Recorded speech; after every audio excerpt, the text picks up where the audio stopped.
Morning, y'all.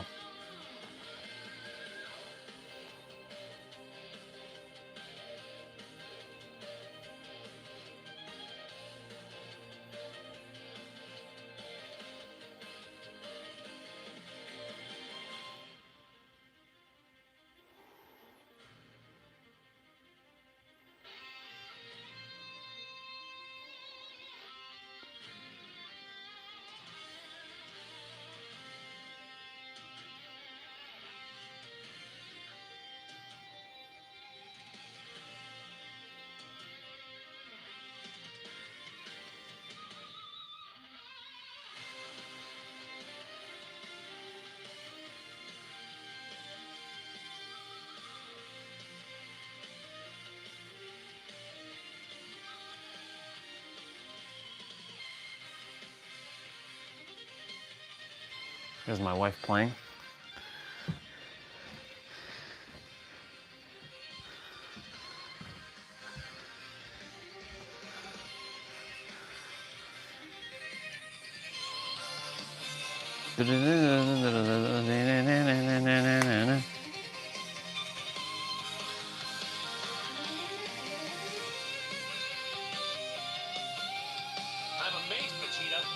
Last 7 years in Otherworld, I've been through the most intense training sessions.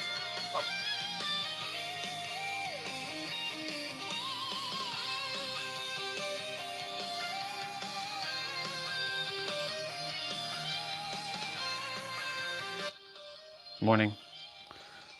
Test. Morning. Test.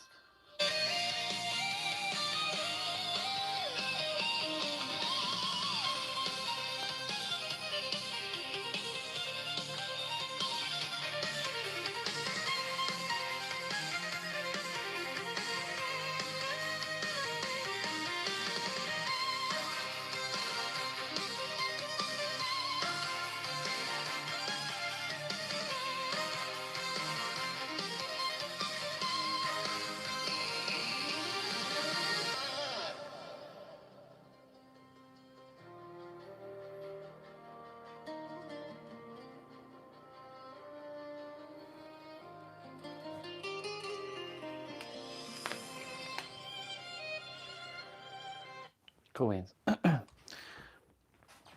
Actually, keep the music going. I'll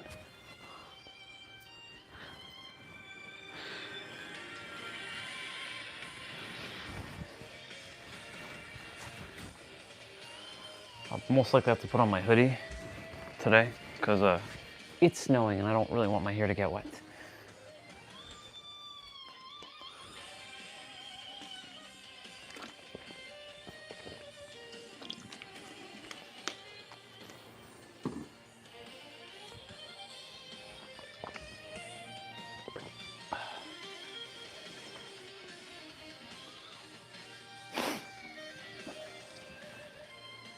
Let's go. This song's almost done.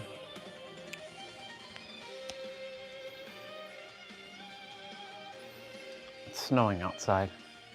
Just a little bit.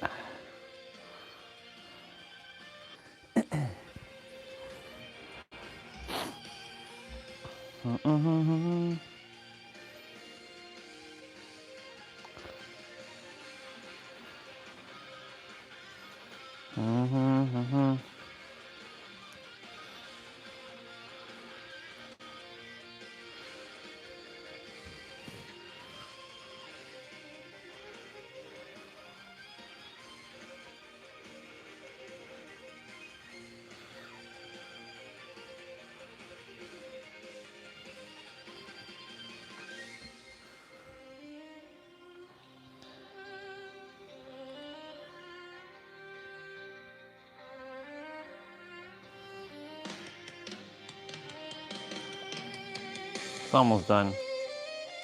I'll wait a couple seconds.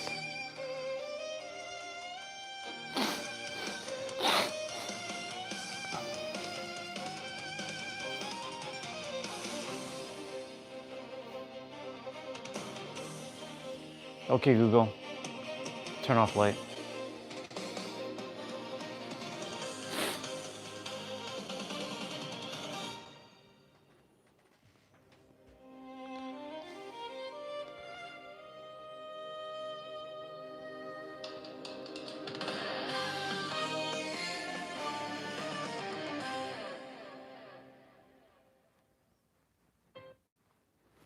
Perfect.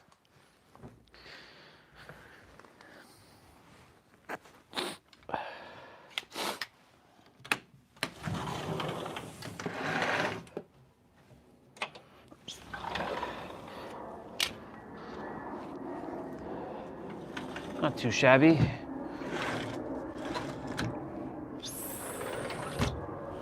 Not too shabby.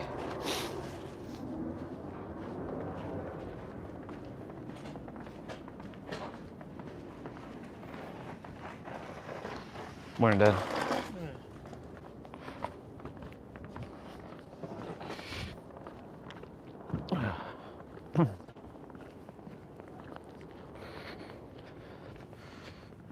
So it's snowing.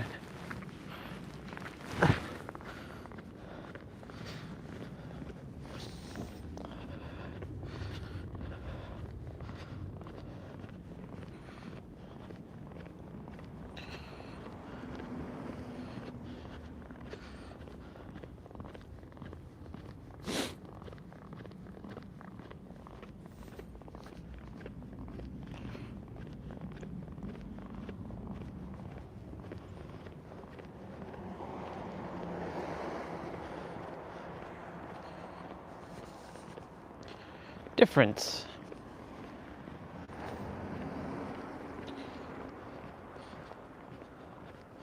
Wonder how much snow we're going to be getting today. It's supposed to snow throughout the day, so I'll periodically go outside and like shovel.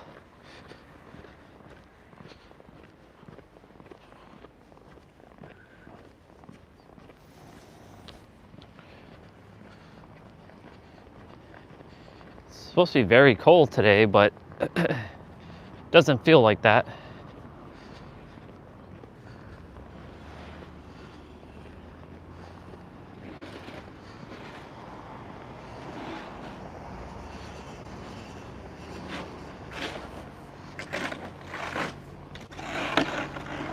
Morning.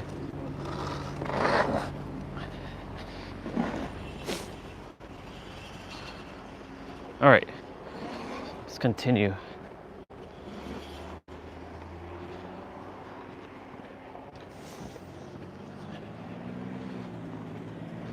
I am going to make that light. Move, move, move, move, move. I made it. Perfect. Morning.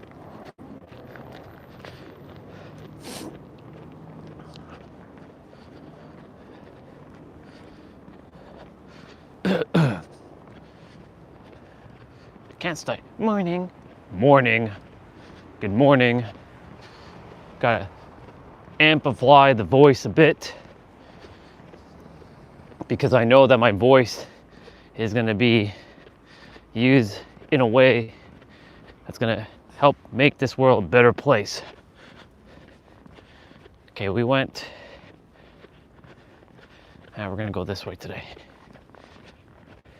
It's a beautiful morning, by the way. Very, very peaceful. I like when snow falls, actually.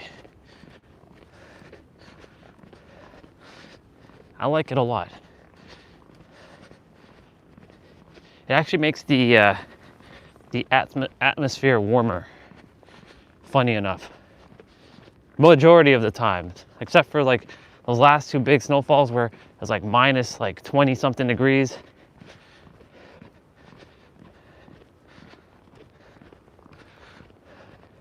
It's not too bad though.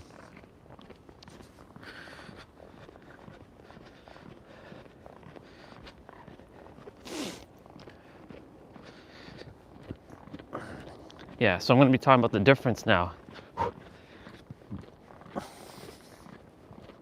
Yesterday we talked about similarity.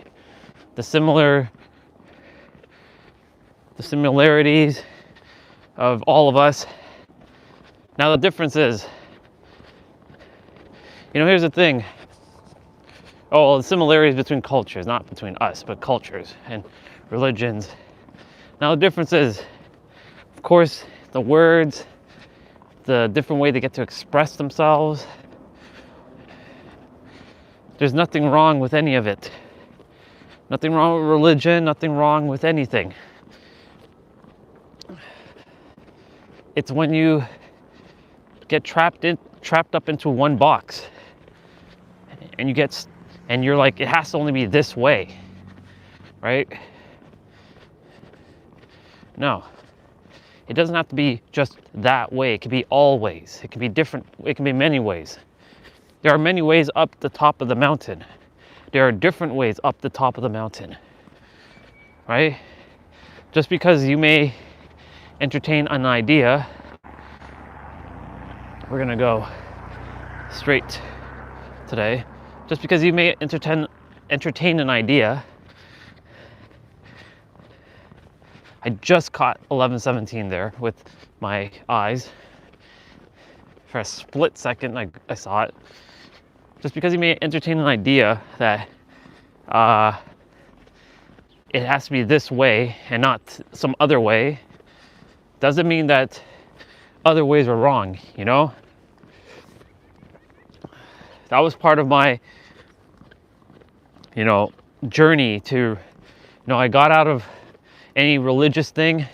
First, I was religious, growing up Christian Catholic.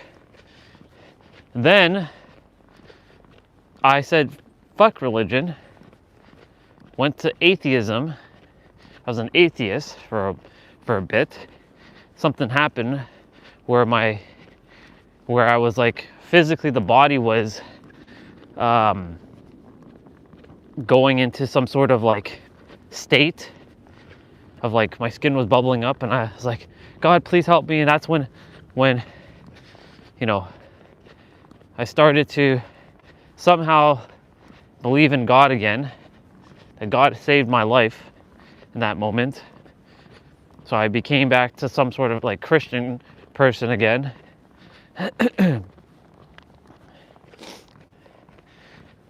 But then over time, like, my faith got tested. And I didn't believe again. Went down a very, very dark path. Hating people. Like the mistrust, the distrust for people was crazy. And it really was for myself.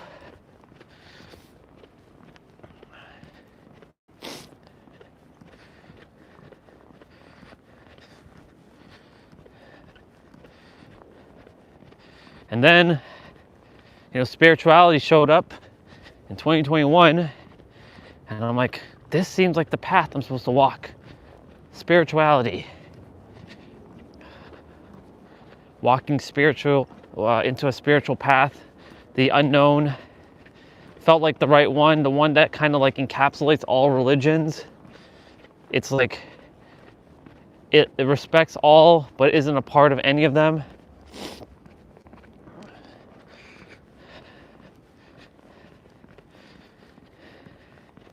And then, because it was all love and light, all respect, all love. But then, spirituality has its own limitations, like only the love and light and namaste stuff, right? That's awesome. There's a mannequin over there.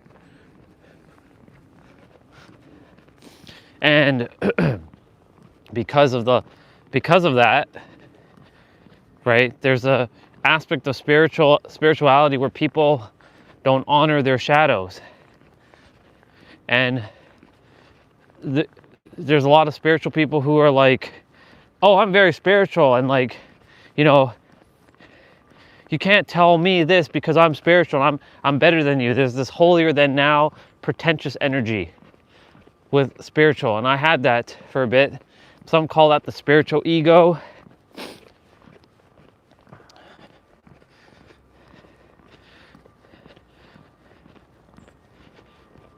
But yeah, there's a lot of pretentiousness in spirituality. And I'm like, this is not what I signed up for. Like, as a child, I never had egoic thoughts. I was a loving, kind, caring person who cared about people, who wanted to help people. So something was like, something's off here. It's weird.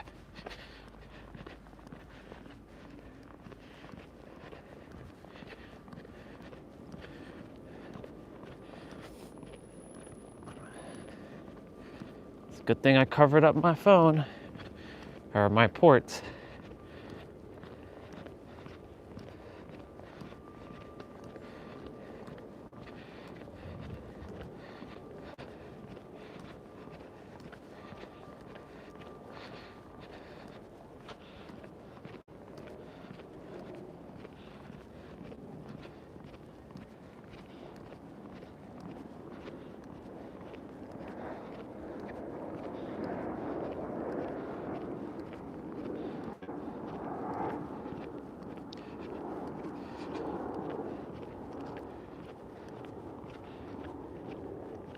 I'll go this way.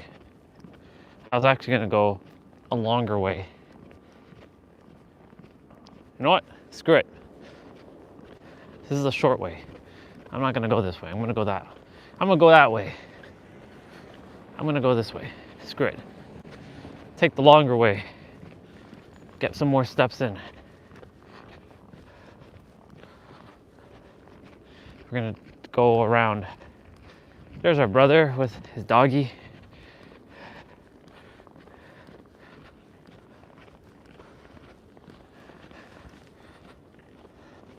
Haha, 1717. Perfect.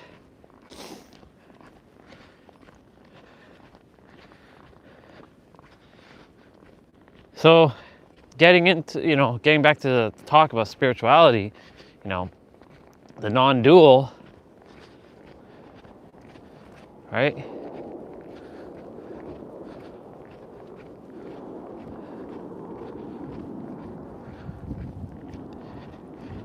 I realized, there's a non-dualistic version of this.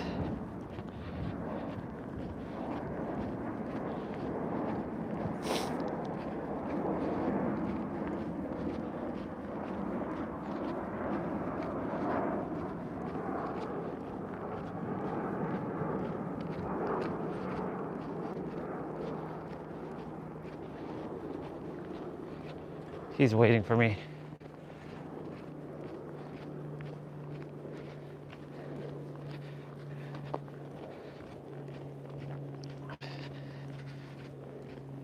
Morning, brother. How are you? I'm excellent, thank you. Have a good day.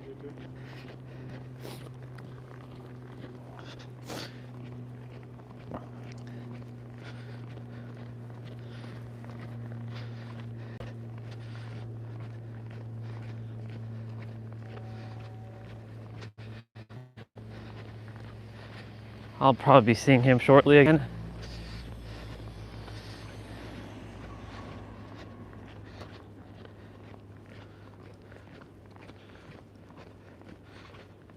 We're going to go around.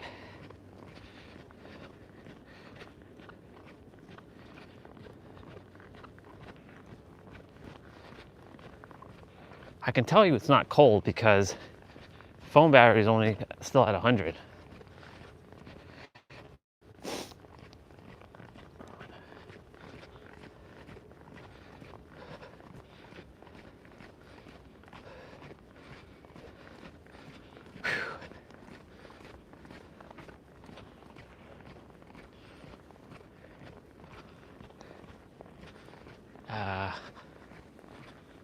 It's dark.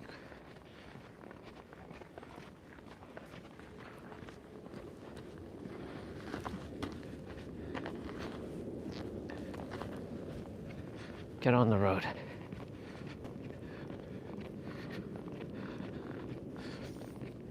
Morning.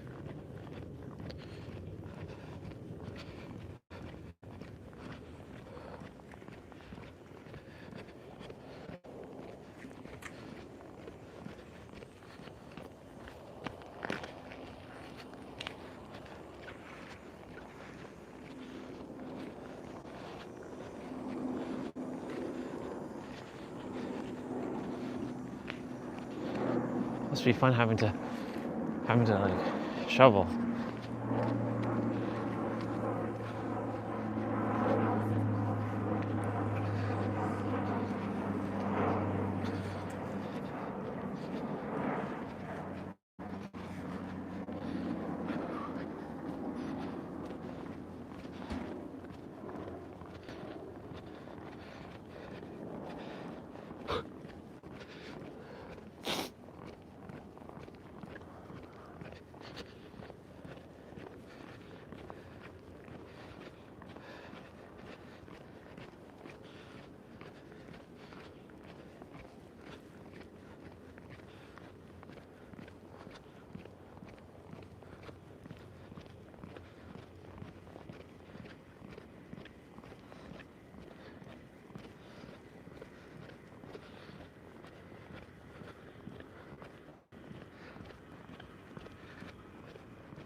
doggy tracks. Yeah, so I got into spirituality thinking, this is it. This is the one. I finally understand, you know, the unity. But then spirituality is a box in itself with a lot of pretentiousness, and I didn't want to be a part of that. So now, the very thing that I was so proud of being for years, I broke out of it. It's like another, like death. Another, like who am I? Orion came at the right moment to tell the character, hey, you're on the right track, but you're gonna have to let go of this spiritual stuff.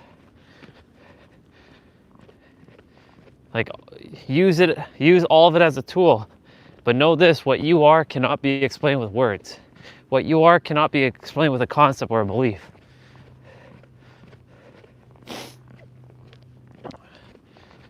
Right? Even non-duality.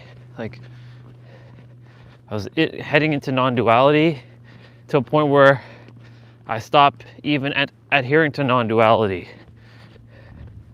because that in itself is another concept. So you see, I've been through so many different like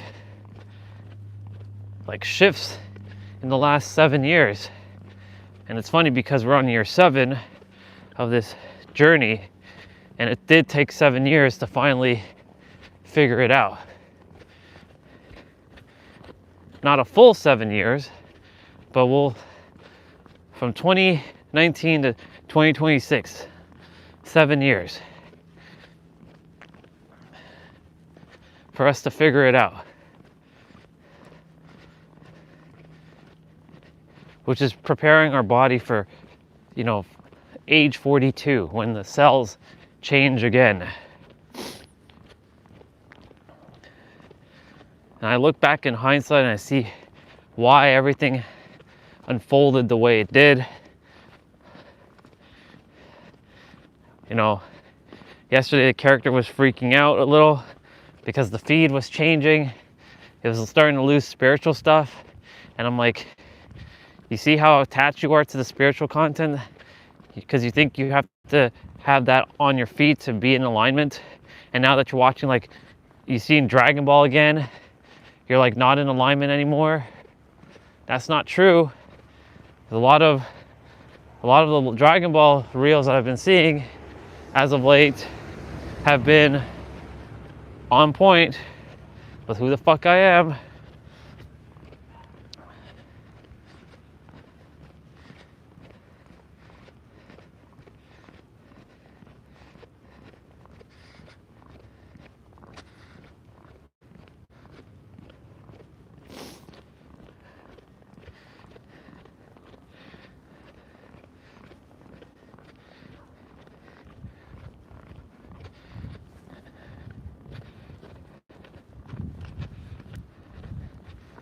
Oh yeah. It's good. It's a good thing that I definitely protected my ports today. Oh. Sister's gonna probably tell me to be careful when I'm walking because of the ice and the snow.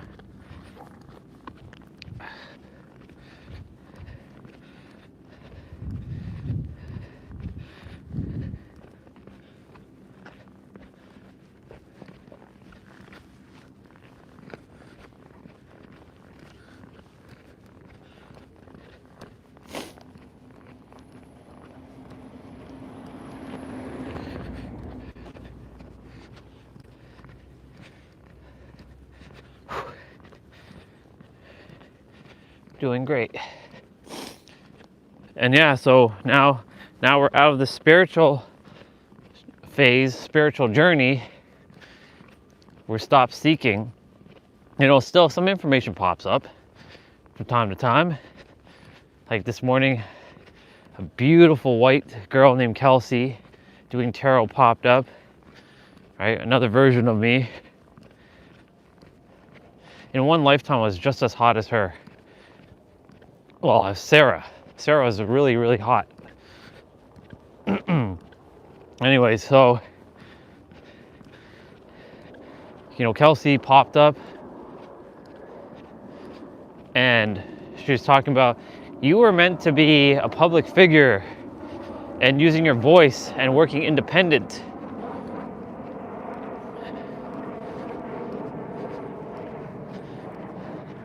You were meant to do these things.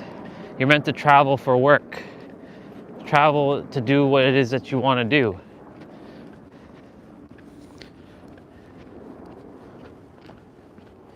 I'm like, fuck yeah, I know that already.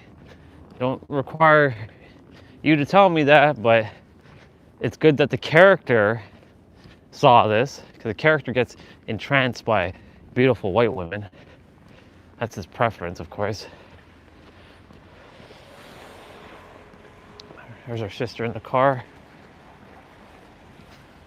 She's getting suited up, ready, rock and roll.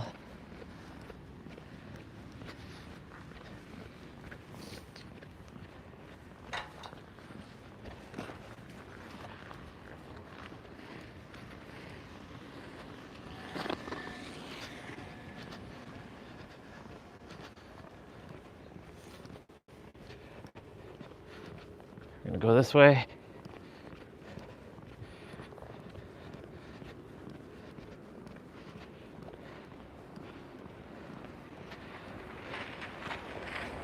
Hello, whoever's here.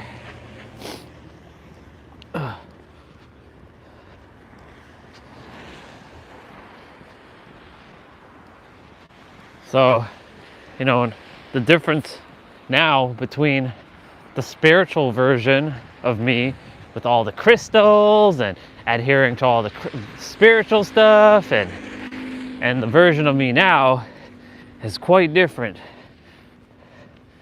Oh no, actually I'm good. I'll actually take the snow for now. I had a lot of sun yesterday and the day before. You can have the sun. Today I prefer the snow. I like this. I don't need the sun. I want this because it's actually warm. It's a warm cold, so I'll keep my snow. Awesome.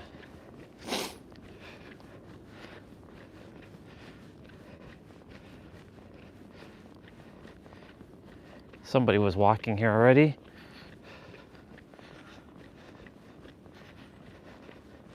Hunting humans.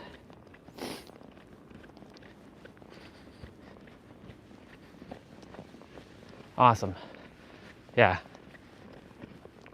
This is a beautiful snowy day. I like it. It's not windy. It's peaceful. The snow is just falling. It's gonna be I don't know how much snow is supposed to fall, but I don't mind it anymore. After spending so much time outside in the winter, like, this is fun now. I enjoy it. Plus, whenever I get to go outside to shovel snow or like just go outside in general, makes life so much more enjoyable just being here. But yeah, back to the spiritual thing. The spiritual version, all pretentious, with people being pretentious in spirituality. I'm glad I got out of that box. No more spiritual. Fuck that word.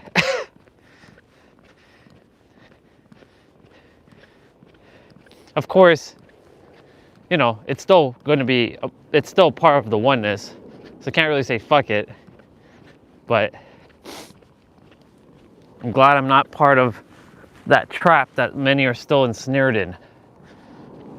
Even non-duality, not ensnared into that shit either, because that's just concepts. Time's ticking for the world.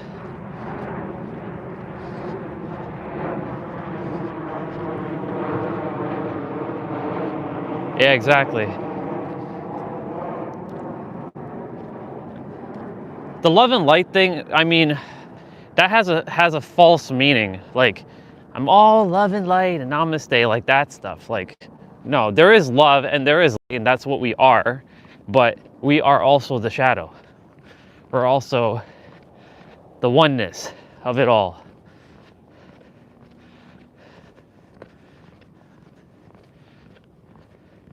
The water is completely frozen over. People have been walking over there. They literally have been walking on the water over there. I could say I walked on the water. I haven't done that though, but I have done it in the past where that was completely iced over and I actually walked on that back in like 2021. Also when this shit was like full of ice blocks.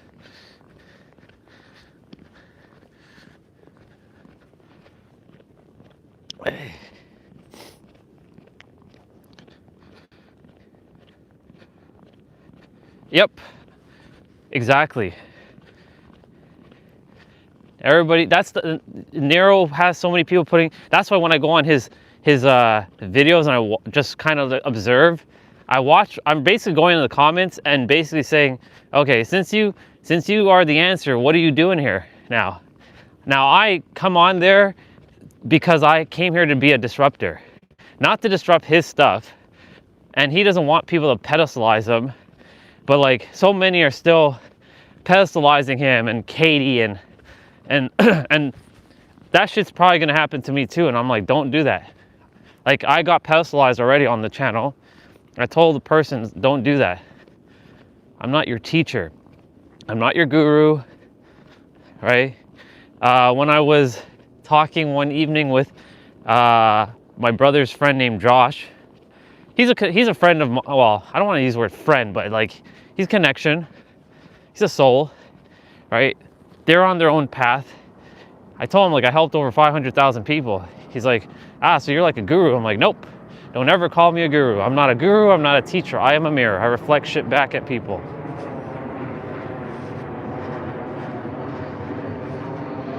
Guru, teacher, mentor, those words just pedestalizes other people. I am a mirror.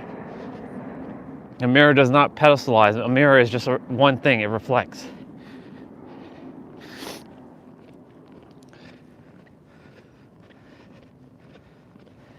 Since I have enough battery, I might go to my park for a moment.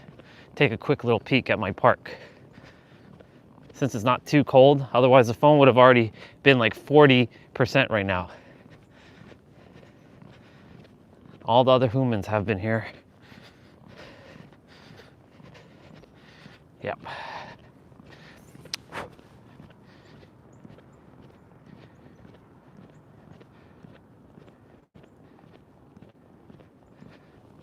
Oh yeah. I've also rodden on her feed too. I've told, not her specifically, I told like whoever left the comment about, well, you know, Trina, if you're using words, then you're a hypocrite. So I'm like, I went onto that person's comment, like she's attempting to convey with words because she has no choice but to use words, because she could just turn on the camera and just stare at you. Would you like that?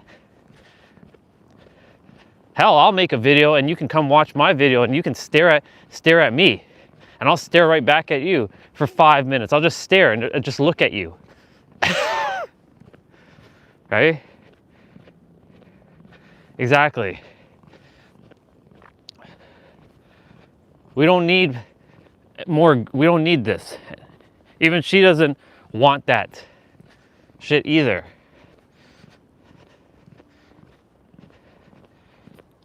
You want to hear something? This is a little political for a moment.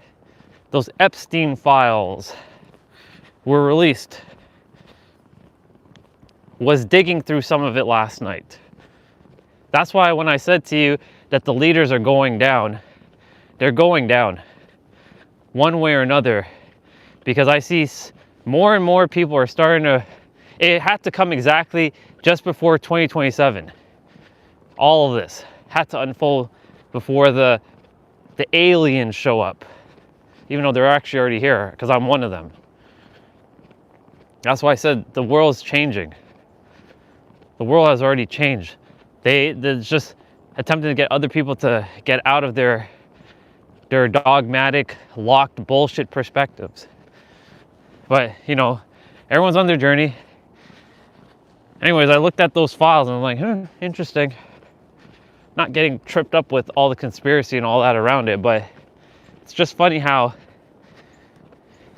everything just unfolds how it's supposed to. And speaking of these people on Trina's channel, pedestalizing her and making her like a guru, right? I'm like, there was a guy on one of her live streams, because she did that Q&A one for an hour, and his name was Ali, and I watched it.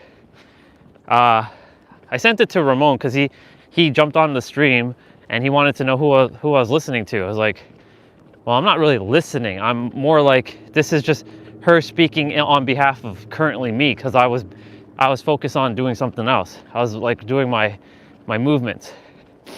Anyways, a guy named Ali came on. He's like, I get it, but I don't get it. And I can see that you're there, but I'm not there. And I'm like, I can see it in your eyes that you're really there, but I'm not there. I'm like, bro, you're already there. Why are your mind is convincing you that you're not there, but you already are there. The paradox. But like, I don't get it, but I do get it. Like, I understand, but I don't, like, bro, you are already there. Like, just accept, decide. Ooh, I get a little reprieve from the snow for a moment. You get to see, I'm wearing my hoodie right now. Hey, I get to see my face. I didn't realize what I look like today. It's awesome. That's awesome. I don't want my hair to get wet. I have to like,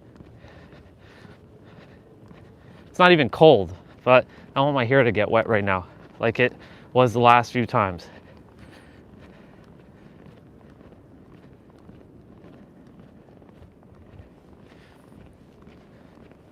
The alien stuff? Well, that's the human mind. It could be, right? But this is the human mind attempting to protect itself from something that it can't understand. It's already happened. Like the aliens are already here. We're just waiting for shit to, like, everything's unfolding exactly how it's supposed to. But you know, that's possible. But there's just too many non-dualistic people referring to it too, who are getting their channeled. But again, you know, they're getting it from their level of awareness. Whether they are here or they don't show up, it doesn't really matter. The point is that the planet is already changing. And if they don't show up, I will be showing up, because I've already shown up. And I'm going to destroy this world in a way that is going to actually help the world. Because I came here to destroy it, like destroy the hierarchies, the systems. I came here to pulverize it, to smash it once and for all, so that humans can start to live free. Because we created things called money. When all the resource on the planet is free, then we pay somebody who we're not supposed to be paying, because who are we to be paying?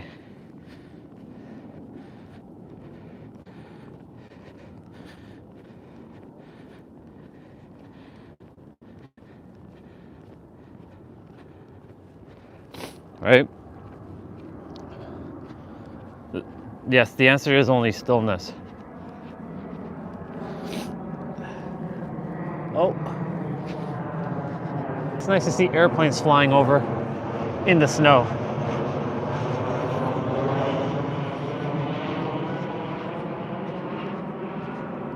That's not the big one though. That's not the planet. That's just the airplane.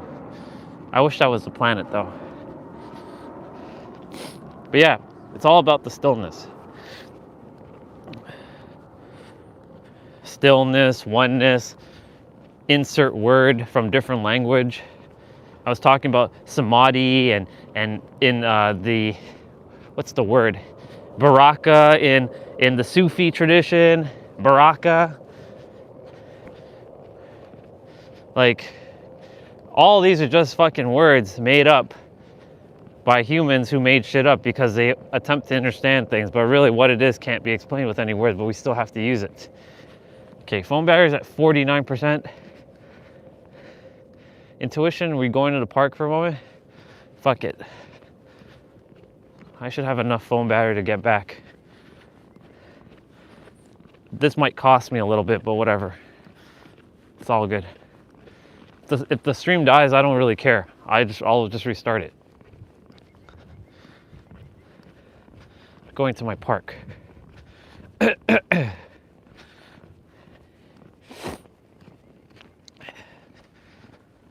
Yeah, see, they don't shovel here. This becomes a little bit of a problem to walk. But it's all good. Haven't walked this way since we had the 50 centimeters of snow, so I get to see what kind of chaos is happening, or peace is happening. Ooh.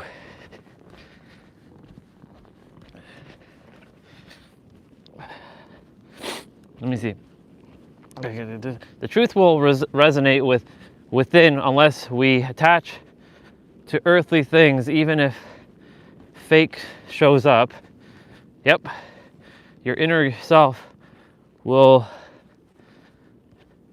guide you, not being attached to this game we are playing. Exactly. Okay, so some humans have made their own path, as you can see. So kind of just following the path that they laid out. Well, I've already come this far, so if the phone goes kaput, the phone goes kaput. It's at 44% now. Just want to see the park for a moment.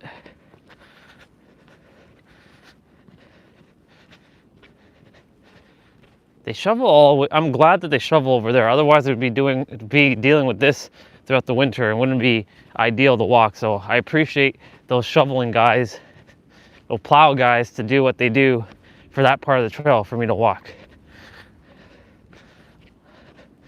On this side, not so much. This is why this side's not walkable. Well, it is, but it's more annoying to walk with lots of snow.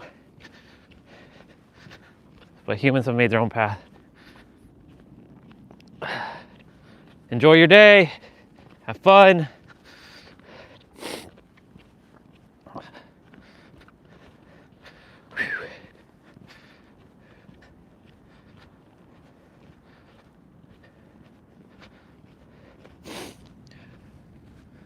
All right, the park is here.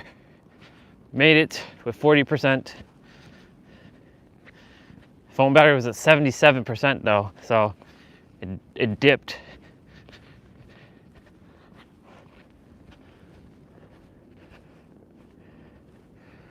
Yep. It's beautiful.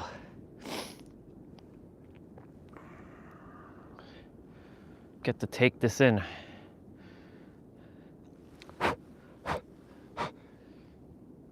It's awesome. So quiet, so peaceful here. Love it. All right, bye park. Now we gotta head back.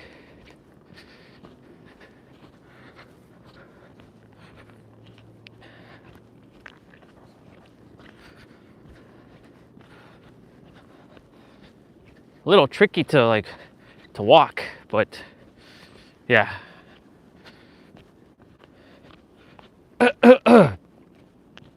You know what Olga was saying is spot on, because all the spiritual stuff is exactly why I got out of it, doing all these techniques and crystals and all this stuff, when the answer was right here, right in front of you. It's like right there. Such a cosmic joke. Been manifesting from the day you're born. You don't need to know how to manifest. You already are manifesting. You just have to remember to go within and have conviction on what it is, with absolute confidence and knowing, certainty.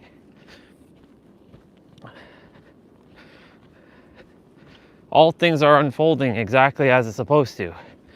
Everyone's path is exactly how it's supposed to be. And then of course there's another game that's being played. Who's the most aware on the planet? Who is the most aware?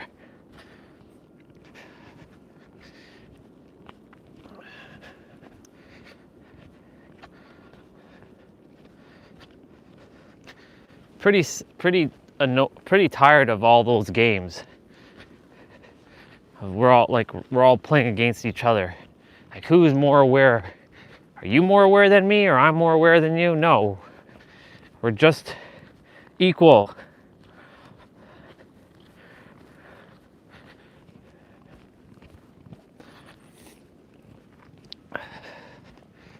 Because everyone is aware.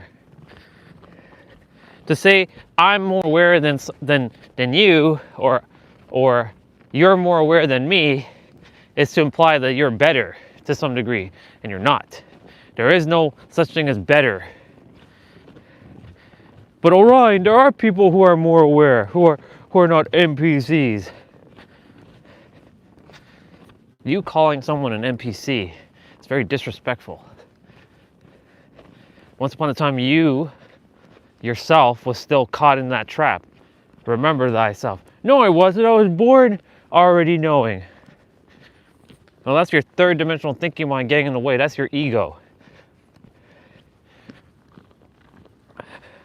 Even though I don't call it ego, because ego is your body.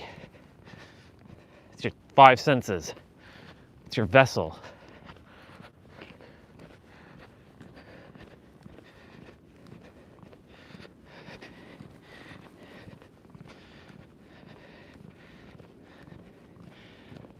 I'm glad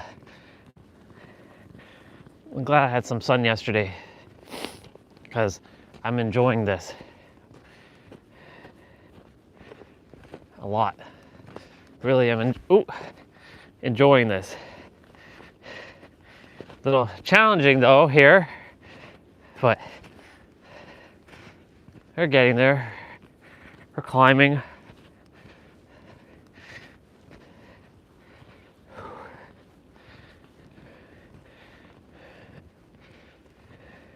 Very good.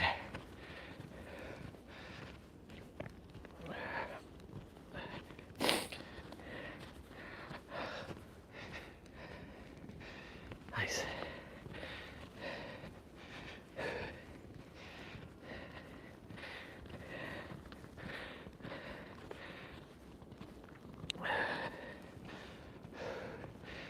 Fuck yeah, let's go.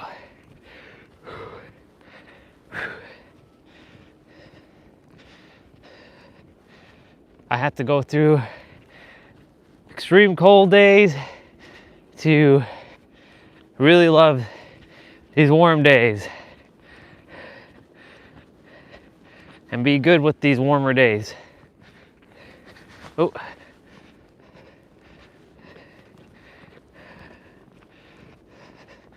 We went the other way yesterday. Whew. That took a little bit of energy out of me, but we're good. Gonna catch my breath. It's like as if I'm running backwards.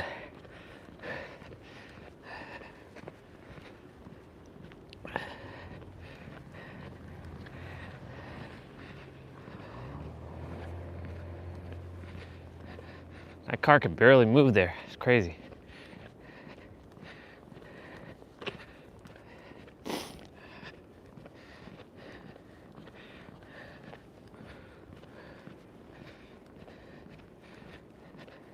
Phone battery staying strong at 33%. That's good. Let it stay at that. So I got to see my park for a little bit.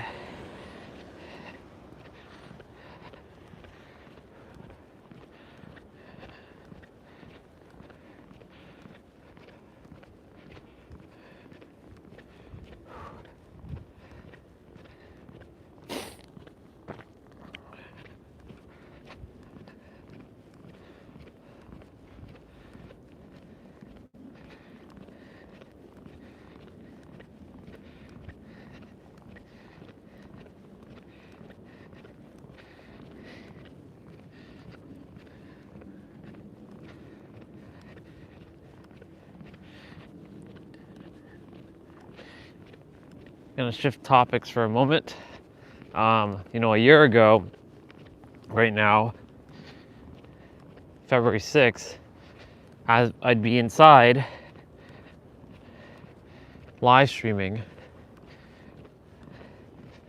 and hating the snow. I'm like, fuck that, I'm not going outside. Screw that shit. Because I had just come back from San Diego and it was nice and warm, and I lost the warm for the cold, and I came back to this and I was getting so mad. I look back on hindsight and I'm glad that I started to shift this year. Well, I started to shift my perspective. Like, no matter what, I'm always going to be outside.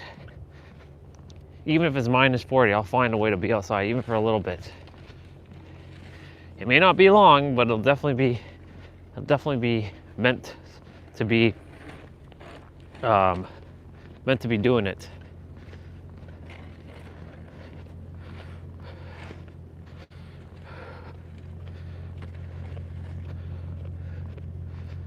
Yeah. But there's a big difference between the version of me last year and the version of this character this year. This character is truly evolving in such a exponential rate, such a amazing rate, just allowing things to just unfold naturally and organically and just is.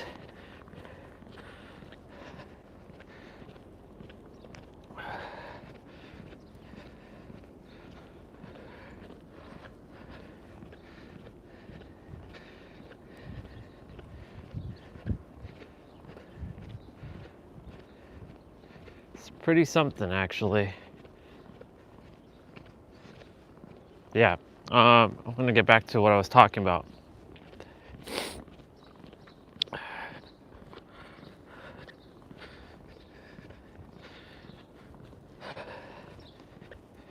The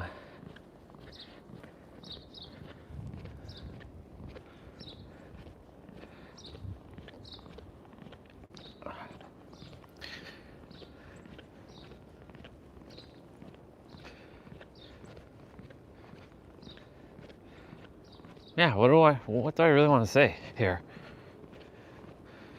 That the differences between like a year ago and now, the spiritual stuff and the non-spiritual stuff. So one will say, well, if you're not spiritual now, then what are you? Are you religious again? Are you atheist? Are you non-duality? No. I am none of those things. I am just is. Not the I am the I am. That's another concept. Even though just is also is another concept. But I truly am at this point where it just is. I see things for what they are. Neutrality. Equalism. Neutral. Perfect. As is. Doesn't require a label. 55, 55, look at that, let's go. Doesn't require a label whatsoever. It just is.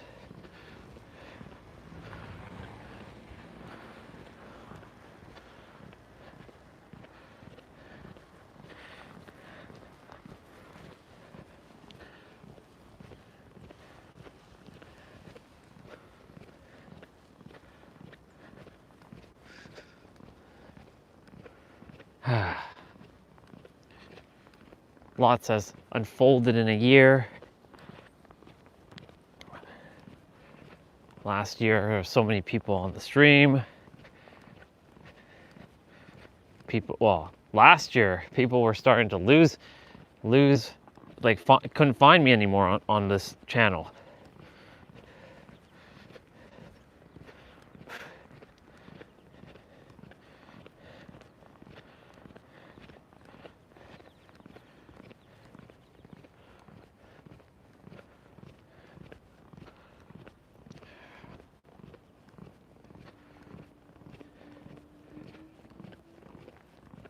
remember there was a sister named MK.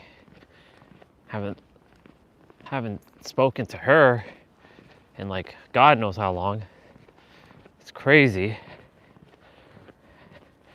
I trust that she's doing good. I'm sure she's doing great.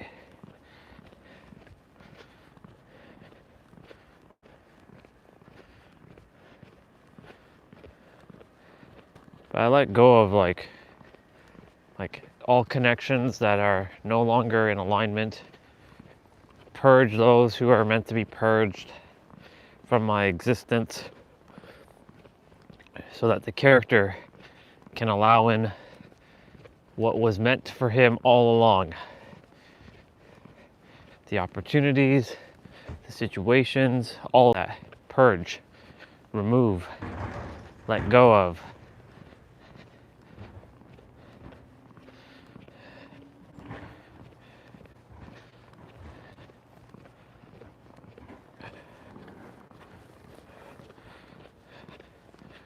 Man, I'm full of snow right now.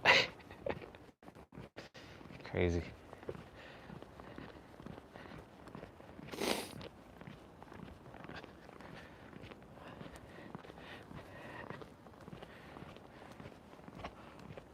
I'll be putting you all inside and going to shovel.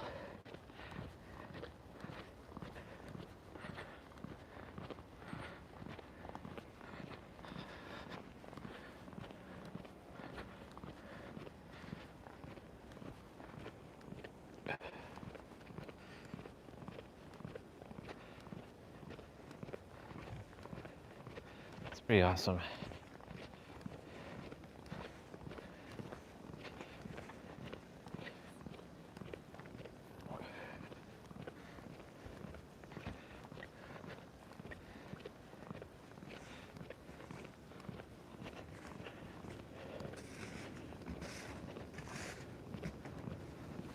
Morning.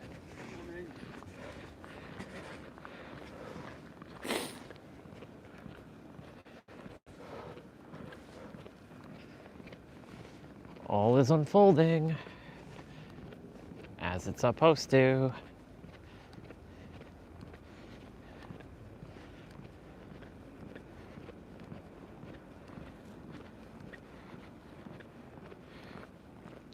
Morning.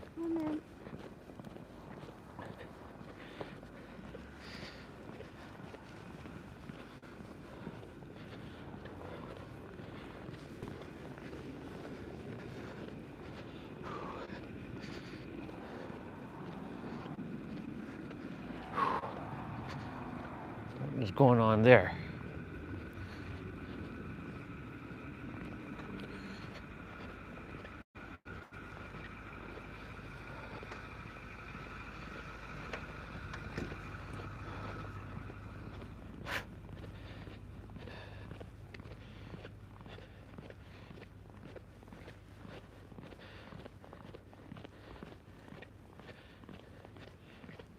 I enjoy this. This is a beautiful day. I really like it.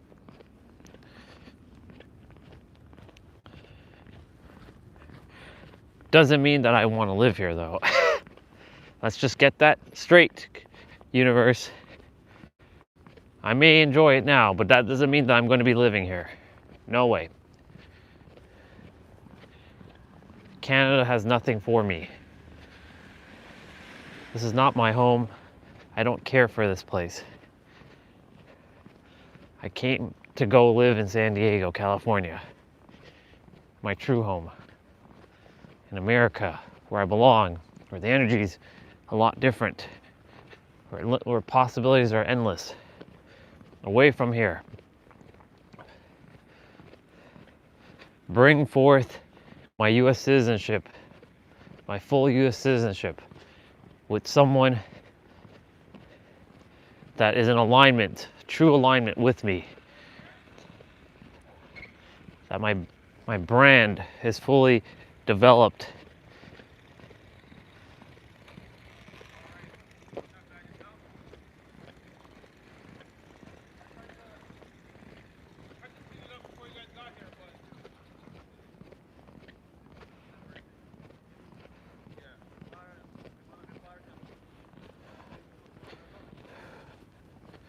Foam Barrett, 21%.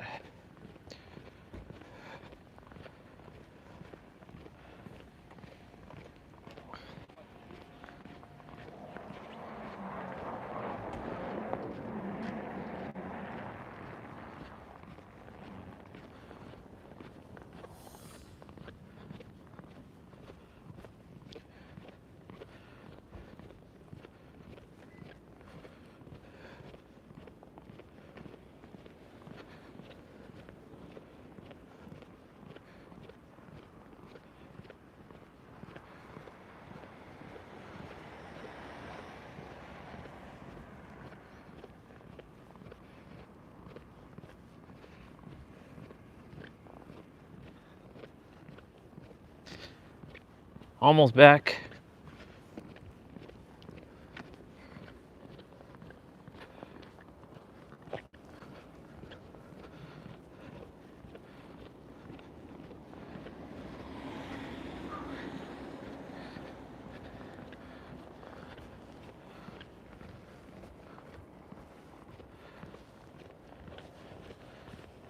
Foam Barrett at 21%.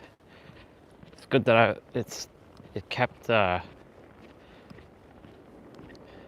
kept with itself.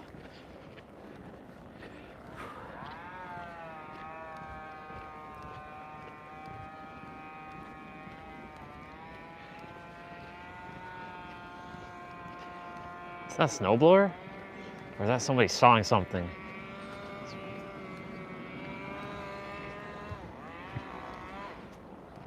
That definitely does not sound like a snowblower.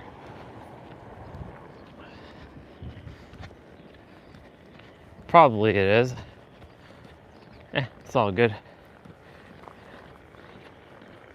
wonder how many steps I got since I did that longer route and I went to the park. Well, we'll see.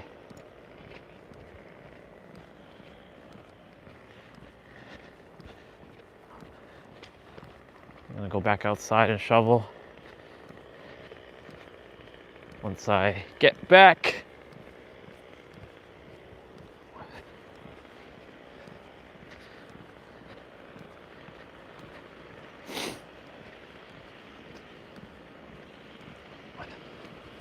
Oh, okay, I see. Yeah, they are sawing some trees. Or they're like cutting off branches.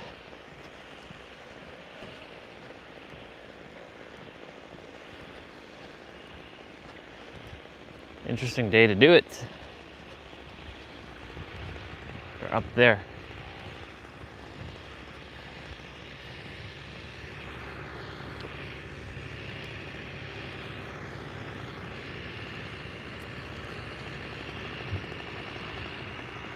Yeah, it was a saw. I was right. I knew it. Like a chainsaw. Fucking like hillbilly. Dead by Daylight. Hillbilly and Bubba.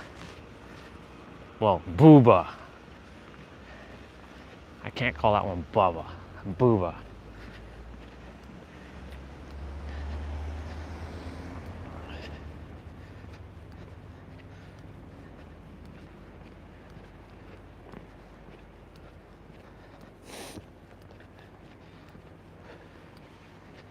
All right, let's see.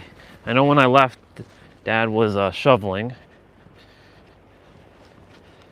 So let's see if he's still outside and what the condition is right now for me.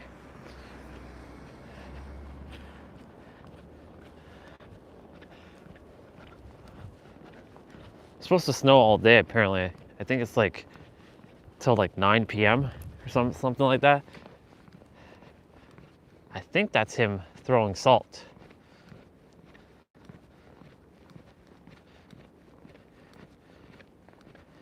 Yeah, that is him. I can see him from a distance. Yep, that's him.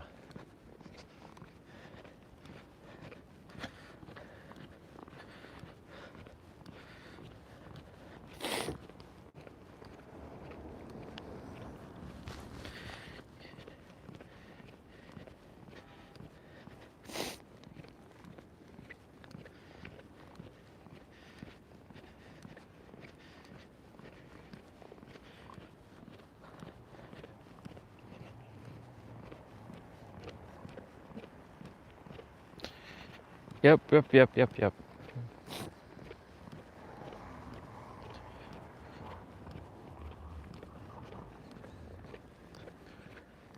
See, we're the only house that has the bigger icicles. I've been looking at all the houses on this side of the street, and a couple have little icicles, but ours has like this giant ass icicle. It's pretty awesome. Took some photos yesterday. Came outside.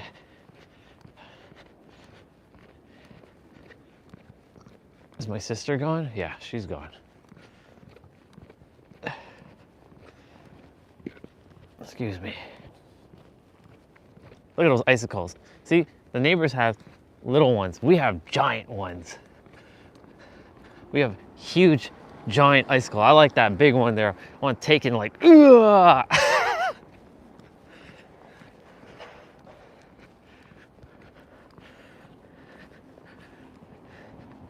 Okay. I will come out and shovel a little bit.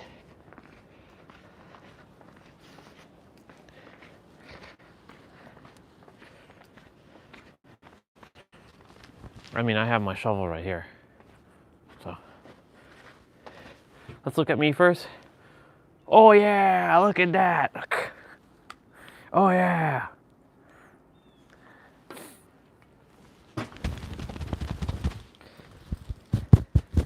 See, that's the reason why I put the microphone in my shirt, my inner shirt. Now,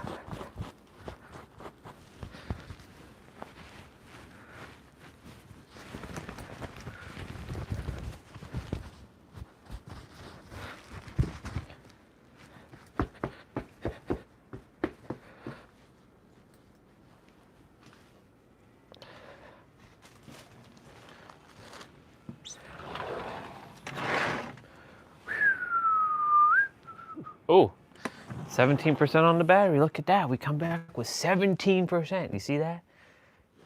See that, people? This is how shit works. Always take my stream and use it for yourself in terms of magic. But Orion, it doesn't work for me. But of course it works for you. It can't just work for me. It works for everyone. You just got to get into alignment, which you are. You don't need to get into alignment. You just have to realize you're already in alignment. One sec.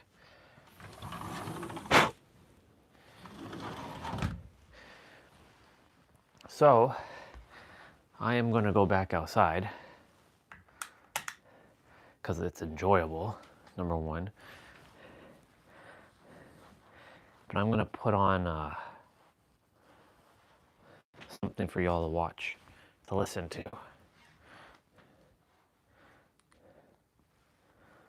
Test.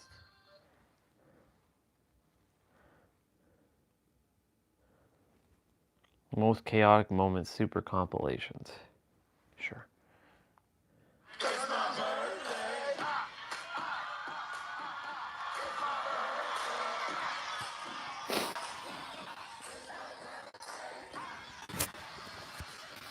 It's my birthday.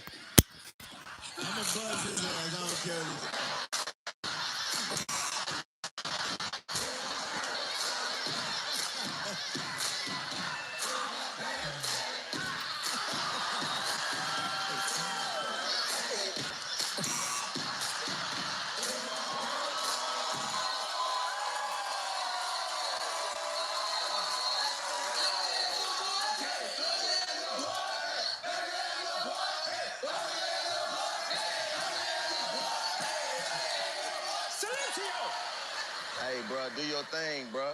Do your thing, DC. Do your thing. That supposed to be me? Do your thing. You know what? Matter of fact, yeah. He want to ask the question anyway. Come on, my boy. I told you I got you. It's your debut, my boy.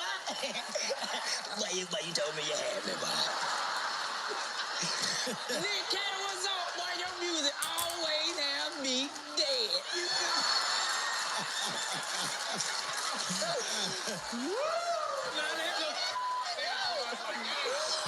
What's up, dude? And yeah.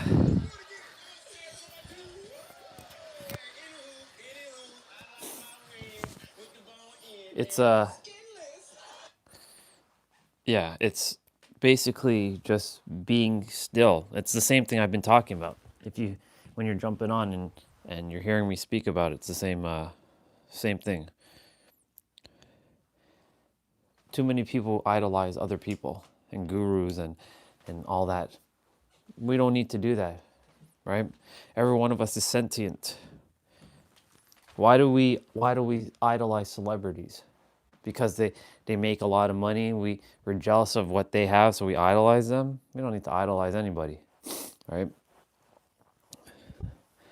Like if you wanted to be with a hot Indian actress, why can't you be it? Well, why can't you be with her? You know, like what makes her more special than you? Or maybe or a North American chick, right? Who's, you know, the Sentinels are bad. Well, the Sentinels are bad, but I'm not talking about Sentinels. I'm talking about sentient. Two different words, bro. Sentinel is the X-Men thing. Sentient is not bad. Sentinels, yeah, different story. Well, there you go. So you want to be with Pooja. Okay. You want to be with Pooja. So ask yourself a question. Why can't you be with Pooja? All right. What makes Pooja any more specialer than you? She's just another human being incarnated on this world, right? Just like any other like actress or actor. Well, that's a perspective, but who's to say that you can't be near her? That's your mind telling you, limitation, limitation, limitation. You know your mind has no limitation, or your soul has no limitation, right? Sure, she might have bodyguards and whatnot, but if you truly believe and know that you can be with Pooja, then believe it and know it. And and guess what's going to happen? Reality is going to rearrange in a way that you can't logically comprehend, and you will get to be with Pooja if you really desire it. But there's probably doubt, right? They're probably like, well, why would she choose me? She's a famous actress. Like I'm just a nobody. But once upon a time, she was a nobody too. So what makes her any specialer than you, right? That's why I said we're all sentient. No one's above.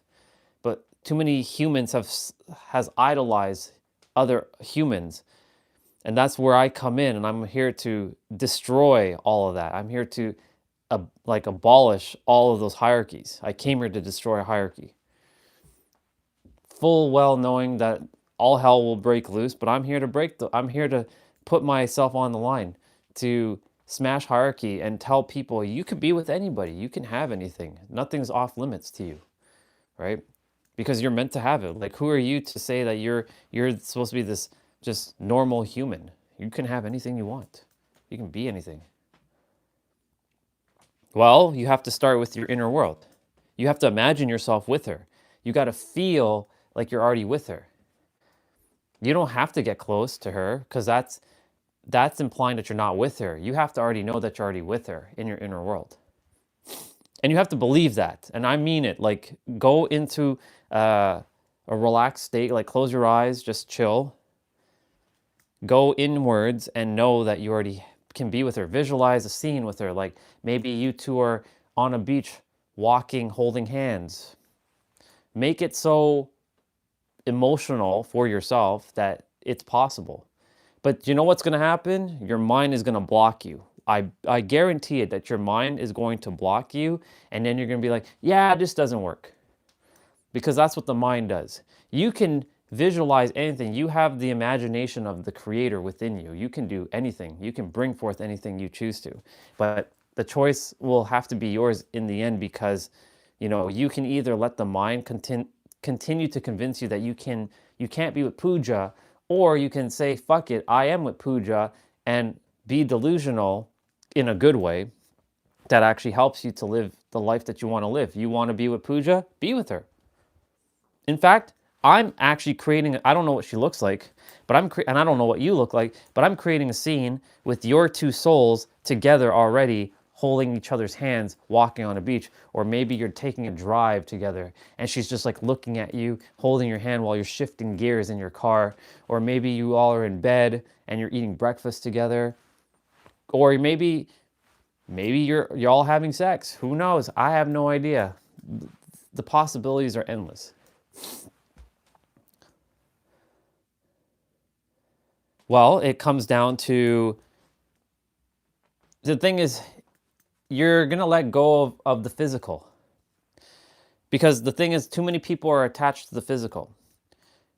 If it's strong enough, if it's in your imagination, it's meant for you. But if someone else is having that imagination, and you're right, there are going to be other people who are going to imagine Pooja, right? Because she's a popular person, right? It comes down to whose intentions are stronger, right? Will it be yours or will it be that other person, right? For me, it's Lindsay Sterling, right? Do you know how many people are fiending on my wife right now? So many. But I let go of if it ever physically happens because I already experienced it inwards. I'm good either way. Like whether I stay single or I end up with her, hell, it might be even someone even better than Lindsay, right? That's the other thing too. Maybe the imagination with Pooja might be bringing you someone that's even better than Pooja, right? Maybe Pooja is just the standard. Maybe there's someone who is beyond Pooja. Maybe you can't see that yet, but maybe there's someone that's going to knock you off your feet and you're like, wow, right? Pooja might just be like a placeholder for the actual person you're supposed to be with. Someone that's like, wow, right? Like they may not be famous per se, but maybe they are. Who knows, right? The sky's the limit. But maybe this person's like, holy moly. Like I never would have expected to run into someone like her, right? But it all starts inwards, always. I can tell you that firsthand. I've started going inwards and a lot of random people, like new people started showing up into my reality. And I brought forth things that I'm like, I couldn't have brought this forth with my logic. There's no way. I brought it through my imagination. And now they show up. And it's just proof that everything works out exactly the way you imagine it, or it works out even better than how you can imagine it. Yeah. No. You don't have, it doesn't have to be sexual. It could just be someone kissing, right? Why do you think it's gross? Ask yourself that question. Why do you think it's gross? Your human mind is creating problems, I can tell, because you're asking questions. It's not you. Let me just point something to you. The you who's asking questions right now is not actually you. It's your mind controlling you, who is infinite, who can have everything, asking questions to understand things. Your mind potentially might be taking over right now, asking questions like that. It's okay. There's nothing wrong with that. But know this. As I said, you cannot be explained with words. And those questions that you're asking, which is fine,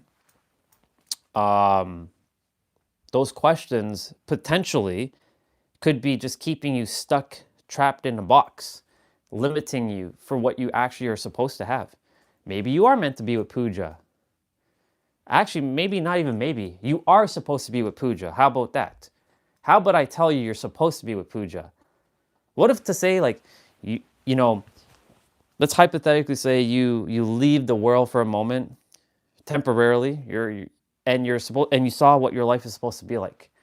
You're supposed to have this person. You're supposed to be with this person. You're supposed to have these experiences, but you keep doubting yourself because doubt, worry, and fear are the three siblings that will disable anybody immediately. Worrying about something that does not exist, fear, and doubt. Doubt is probably one of the detrimental energies to not be in, or sorry, most detrimental energy to be in when you're bringing forth whatever you desire, because the mind's going to say, but that's not possible. Look, I'm still in Toronto. Yes, I'm still living with parents. Yes, blah, blah, blah, blah, blah. How are you going to be with Lindsay Sterling, a world famous superstar? Right? Or maybe someone even better. Right? the mind, not the brain, the mind likes to play all kinds of games to finesse you because you've created this emotional intensity and you've identified with the mind, and the mind has convinced you that you're the mind, but you are so infinite. You can do anything, right? There have been other humans on the planet who have brought forth things that you couldn't even possibly imagine currently, but you have the ability to do that, but you have to get out of your own way. So you can be with Puja. In fact, bro, you are already with Puja. I've already declared it. Now you have to walk as it is done. You are with Puja. Walk. And if it's not Puja, it's someone that's even better than Puja.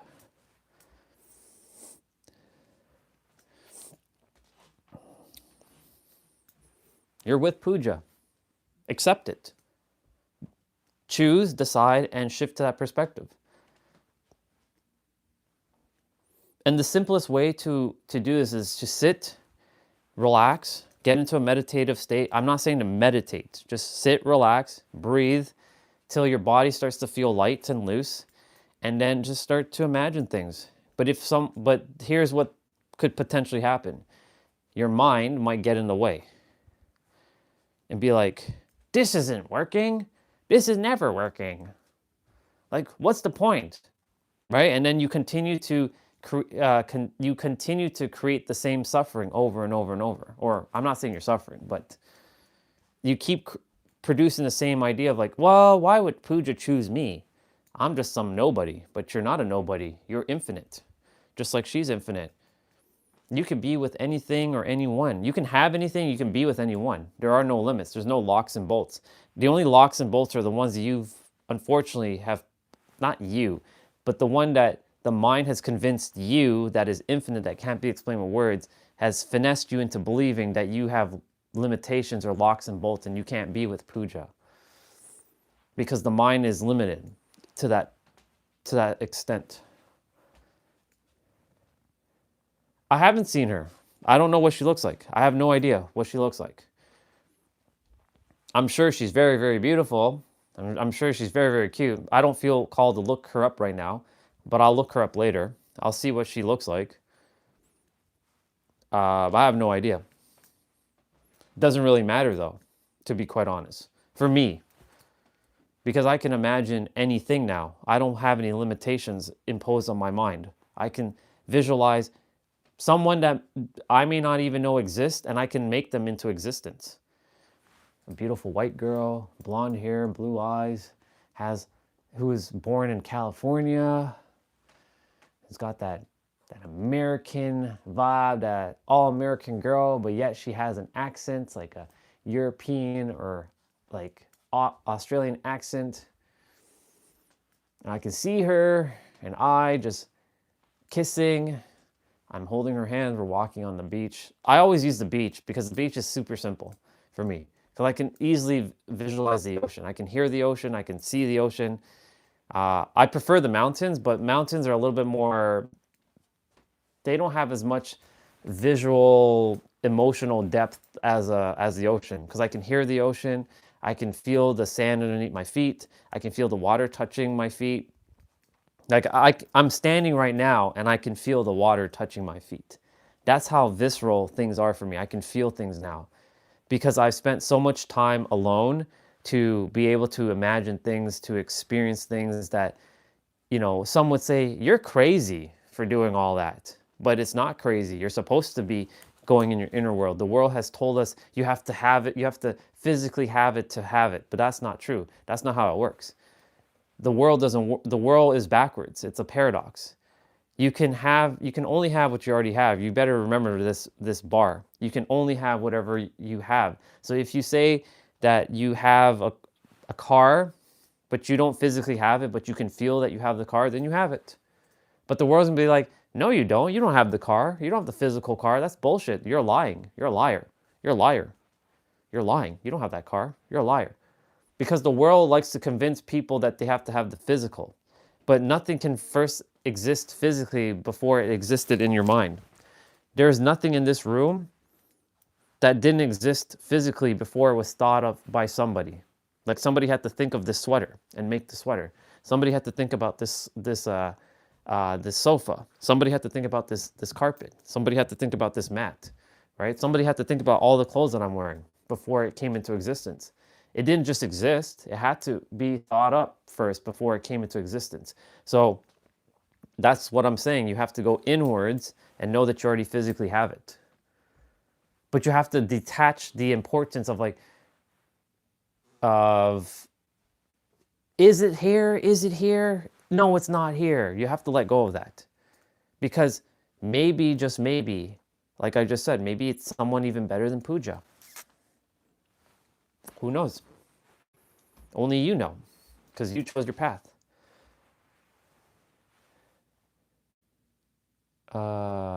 Alex.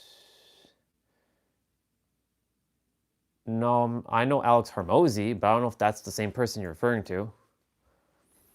Is it Alex Hormozy you're referring to? Or is that someone else? Because I've never seen that person's last name. The character, anyways, hasn't seen that person. I know Alex Hormozy, though. Different dude. If that's the same person you're referring to, then yes, I know Alex Hormozy. But if it's not Alex Hormozy, then no, I don't know that person. And I know what Alex Hormozy does. I'm very aware of what he does. Very, very successful entrepreneur.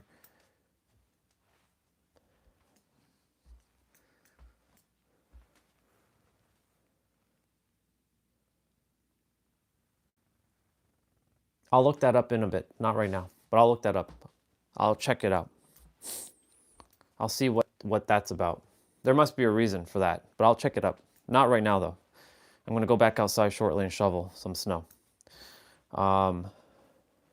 But I will look it up. He's breaking human limits. That's good. That's awesome. That's amazing. I look forward to seeing how he actually thinks, though. He may be breaking human limits in terms of maybe physical, but I want to see how he thinks. Because if he's still thinking like a third-dimensional human, then he hasn't broken any limits, in my opinion. But we'll see. I can't speak until I actually watch the video. So I'll look at the video later. In fact, when I come back in and I finish making breakfast, I'll look it up. I'll see what he's about and check it out and see what human limits is he breaking. Because he's still playing the human. I'm not playing human. I'm playing the creator. And if he's not playing the creator, then he's still playing human. So he's just breaking just human limitations. But unless he's flying and he's like levitating and he's shooting Kamehameha out of his hand, right? Or he's like teleporting from one location to another, there's nothing that's really gonna truly impress me unless he's like backflipping like 10 million times in the air without touching the ground, right? Or he's like creating magnetism with his hand, or he's using psychicness and he's like moving objects. Telekinesis. He's using telekinesis. We'll see. I'll look it up later. Yeah, well, we'll see. If I don't watch it by the time you get back, it's all good. I'll watch it when I choose to. I do things based on how I choose to and how I feel. But I will look it up. I'll check it out. I'll see what he's about. All right, I'm going to go outside. I'm going to go shovel some snow. You all enjoy wilding out. Wilding out. Wild out. And I should put back on the Wi-Fi. I'll put on the Wi-Fi.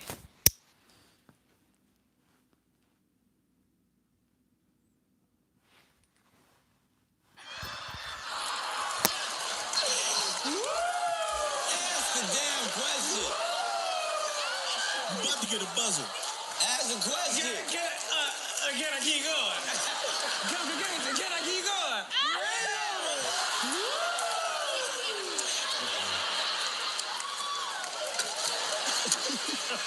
Ask the question, man.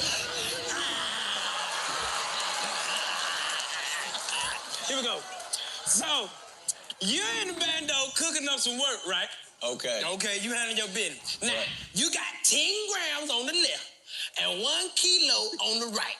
Which one is larger? 10, Come on now. the kilo.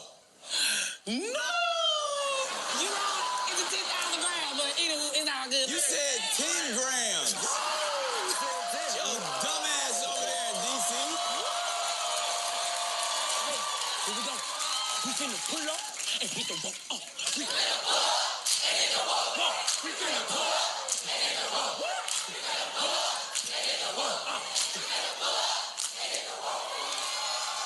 Count that. Y'all don't want no smoke, cause we got them lighters. Y'all don't want no smoke, cause we got them lighters. Y'all don't want no smoke, cause we got them lighters. Sing to him, man. We want the smoke. Come on. We want the smoke. Come on. I said, we want the smoke. Come on. We want the smoke. I bet you won't. I bet you won't. I bet you won't. I bet you won't. I said, skirt. I'm here, bitch. I'm here, bitch. I said, skirt. I'm here, bitch. I said, skirt. I'm here, bitch. Yeah. Black side. We got health insurance. We got health insurance. We got health insurance. We got Obamacare. We got Obamacare. We got Obamacare. We got everybody over there ugly as hell. Everybody over there ugly as hell. Everybody over there ugly as hell. Everybody over there ugly as hell. Your auntie got one leg.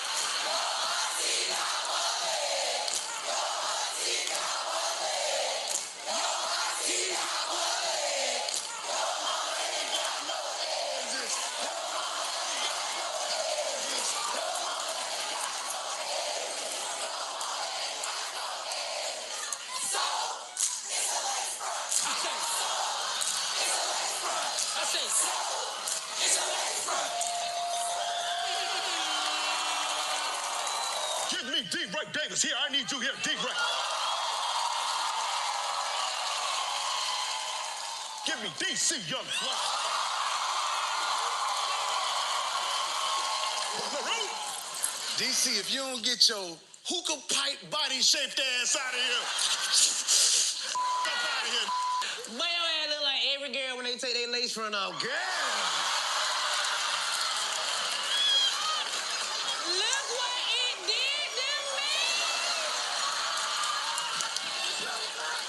If you don't get your Timberland with the tree chopped off shoes wearing ass out of here. DC, you got a tattoo of a fat you on your back ass. How the hell you light skinned with a Mexican beard? Ugly. That got the Lego chin. Ugly. I see you in the face. I see you in the face. He doing faces. He doing faces. He doing faces. This doesn't have an expiration. What doesn't have an expiration? That circuit.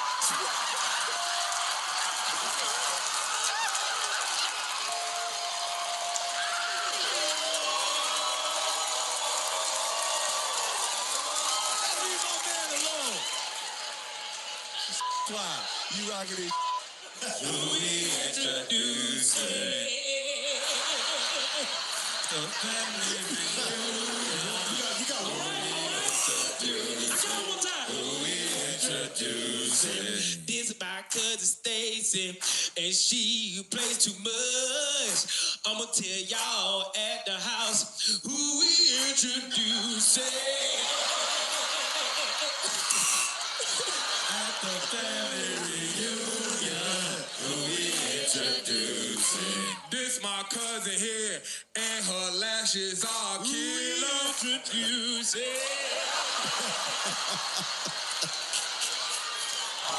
The topic is graduation. My teacher get it. My teacher get it. My teacher get it. You didn't make it. You didn't make it. You didn't make it. Now you wild out.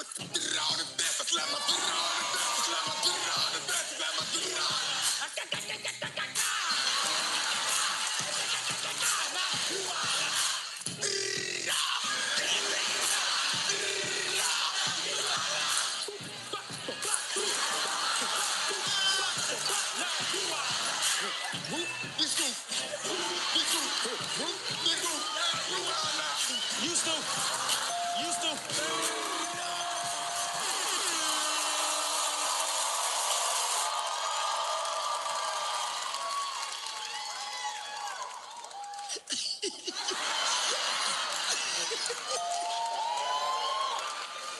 You just look funny. Make Chuck laugh. Make Chuck laugh.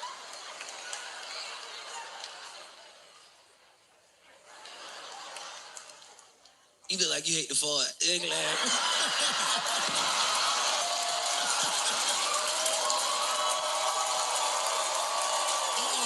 The new school catching up.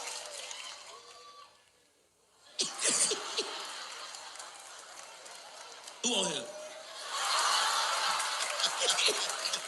Who you talking to on this bub? You gotta cover up like Michael Jackson.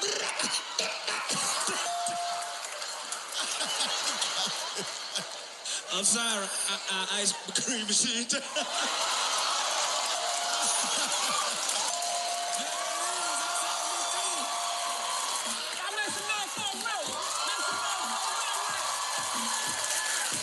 word is arbitrary. God damn. All right. Y'all ready? Here we go. Bet. Check this out. Look. My mama, we drama, we llama, we talking. All right, I'm just playing. Here we go. Look. I can't go to court. I'm very scary. We just passed the month of February. Look. Where it is Harry, and boy, you look like your name is arbitrary. Ugly ass, boy.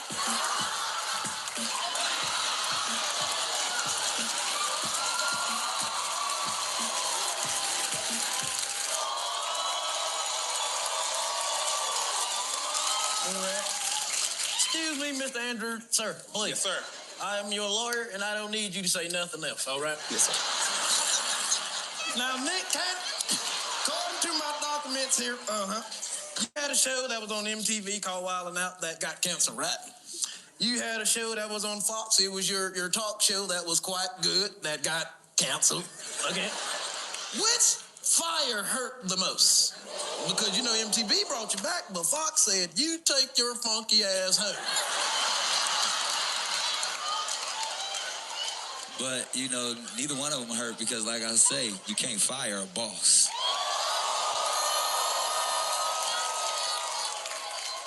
I mean, they still ain't called you back, so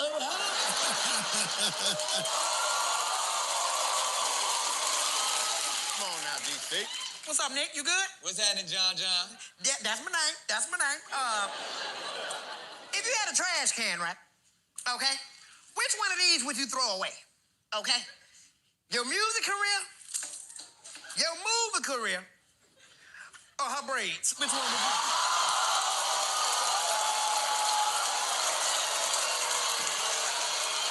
Damn. Why? Sweetheart, I think your braids are beautiful. Your Nubian braids. But I love my music and my movie, so I'm going to plead the fifth. Let them talk about you like that. Your braids are beautiful. That's my little brother, y'all. My blood brother. He wanted to be something with his life. And look at him. He a college graduate, and now he on the show. Remember all that stuff he was telling me about Los at the crib? So we're gonna get to the bottom of this, bro. We about to find out right now. Right. Big ass shoes. I'm on your team, I'm sorry. Man, leave me alone. All right. Shoes, man.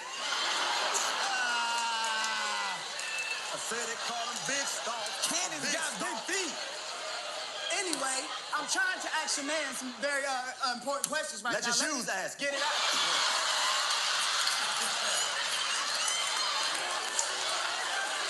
Hey, man. Order in this court, please. DJ D-Rec. He wants the shoe, nothing but the shoe.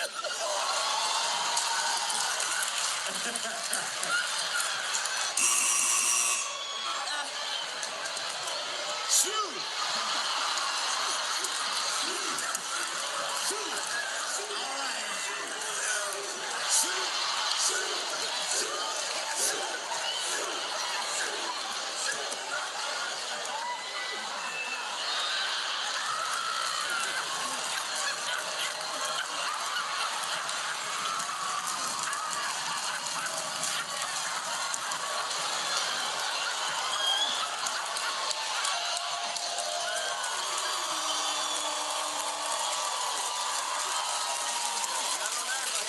Rest in peace, Samuel L. Jackson. Let's go. Let's go, baby. Got big by a snake on the Still alive. Samuel L. Jackson. What the hell? Ain't never been this quiet, haven't he?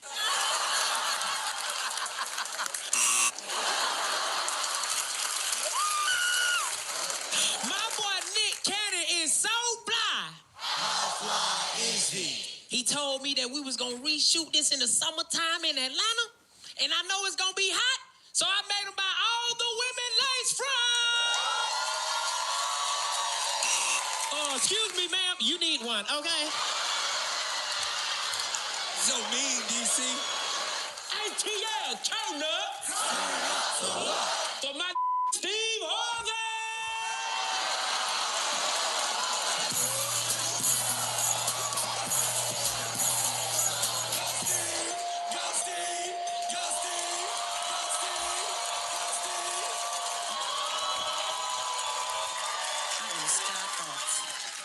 That's what he said.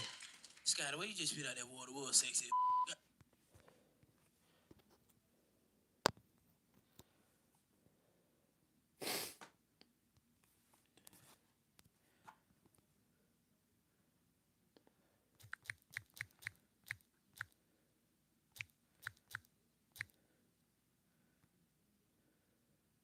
Oh, I know this guy.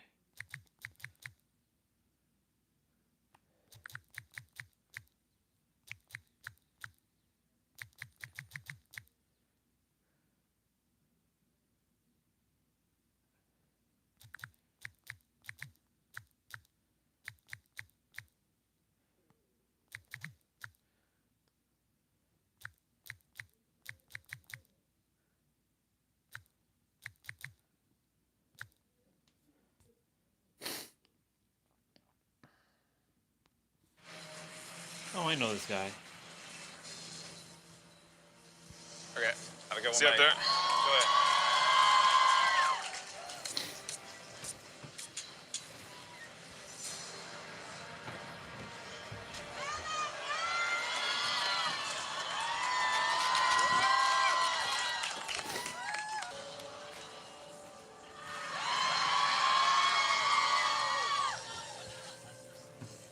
Bit of a showman in him, huh? A bit of a showman in him. I think he's been hanging out with me too much. I must admit, it does ease my nerves a bit to see that smile. So he's having a good time. In the corner, and he has to get on top of it. And so he has to lean out, rely on his arms, Dude, throw his leg up. just put your other hand on the thing. Why is... It's just one arm in it. He's shaking his hands. He's resting a little bit. He's putting chalk on his hands. That's going to absorb the sweat. He's just going climbing. Yeah, just going climbing. Oh my goodness.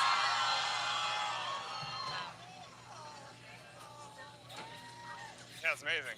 Can you just take a step back? You're making me nervous, man. Can you just like... Oh, yeah, Can yeah, you just say yeah? I'll go ahead and get back on the building and start just holding on. You're freaking me out. All right, see you guys in a little bit. I'm going to keep All cruising. right.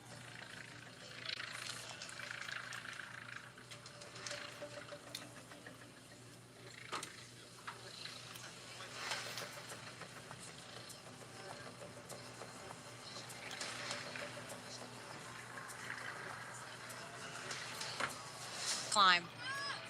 Yeah, I mean, I know Mark was... yeah?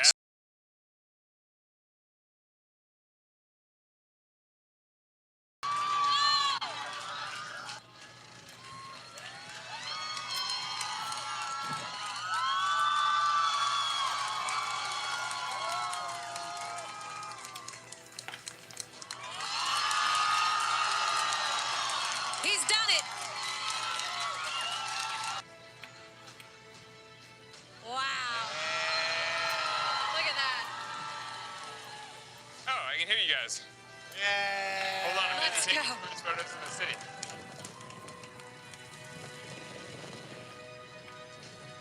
Hey! Yay.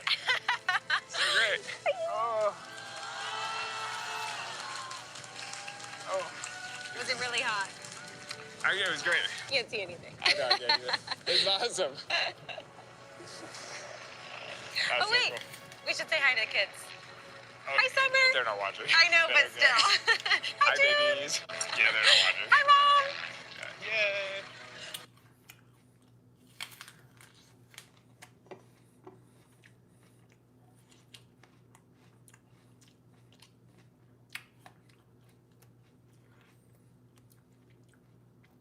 Okay, so I do know Alex.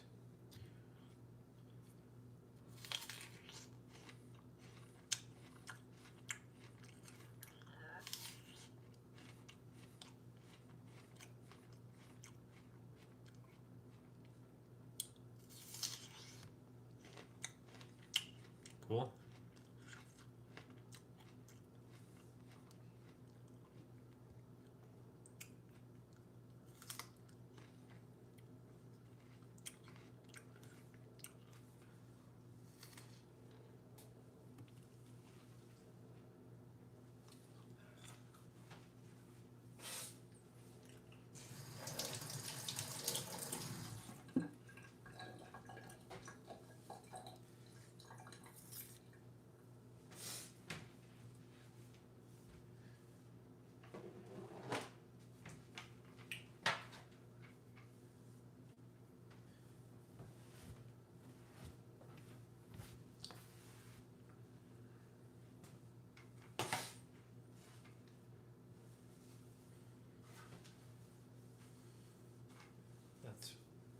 That was pretty impressive. I've seen him do some crazy stuff. That makes sense.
Not bad.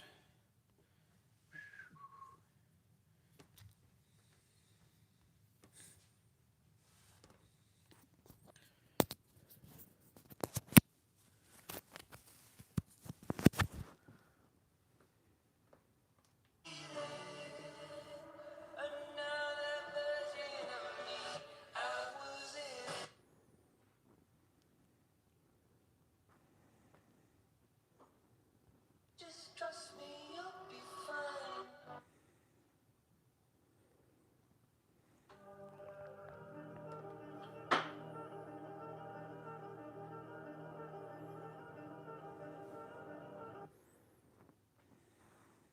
Cool. What's this? This here is the most powerful gaming laptop in the world. So we're gonna test it out and see just how good a gaming laptop can actually get. So it's the MSI Raider A18HX, and this thing's got 64 gigs of DDR5 memory, 2 terabit SSD, the RTX 5011 HX 3D processor. And we're gonna test out a couple things, and eventually work our way up to Minecraft, real-life textures and shaders to see how well it actually performs. Starting with Terraria and hopping in, yeah, we're having no issues whatsoever. Now, I will say this is a 4K display, but only at 120 Hz, so basically we're just maxing it out no matter what. This is way too easy for the laptop though, so let's move up to Black Ops 6, throw all the settings on max, and see how it does. So in-game running around, we're getting around 120 FPS, and the game still looks great. Again, even at 4K max settings, we're basically still maxing out the display's refresh rate, the game feels smooth, and apart from the absolute heat that this thing's pushing out, is doing really well. So let's step it up one more time. Alright, lastly, under realistic Minecraft, opening it up and hopping in with no shaders, we're easily maxing out the 120 Hz display, but as soon as we throw in some shaders, we're now getting around 60 to 70 FPS, which is still pretty good. I've never seen Minecraft look this good, and I gotta say, I'm definitely impressed. This here is the most powerful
Yeah, we don't need to hear all that. That's just funny how all that just unfolds.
If you want to launch a course but don't know where to start, I'm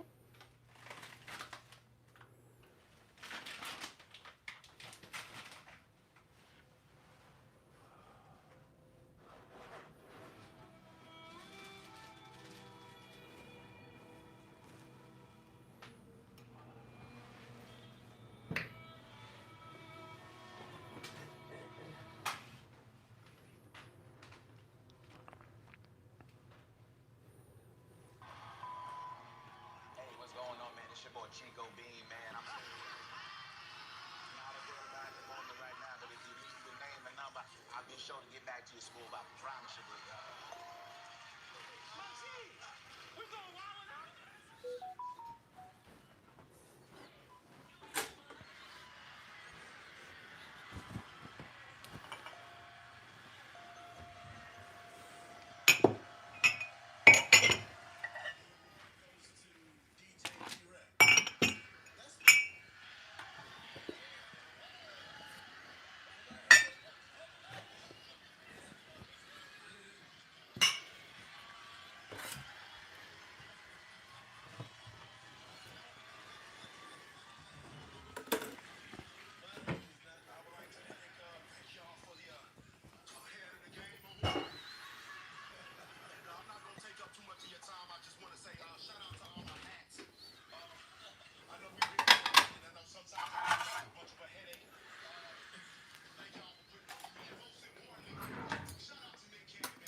Appreciate the player. Gotta make sure they see a stretch mark good. Hi, I am Fats the Barber Stretch Mark. I want to accept this award for the I never leave your side. I'm loyal, you know what I mean? I've been down with you from day one. You know, the fat baby. And, you know, every time he gets bigger, I get bigger. He all on stage with his shirt off, showing him off, showing me off. Two titties, my cousins, him. And you know what I'm saying? Like, I just want him to know, like, no matter what, bro, I always got your back.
Ooh.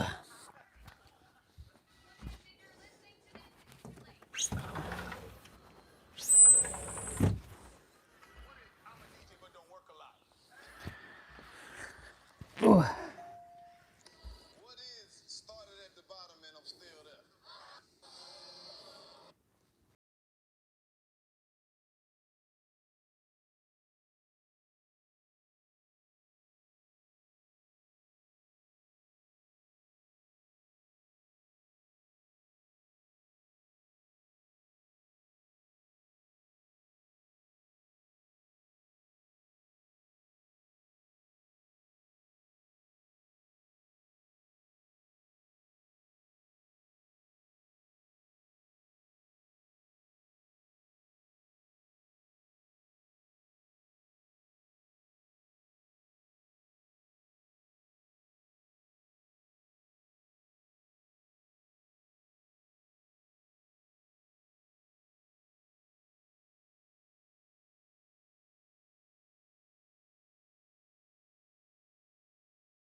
That's so funny.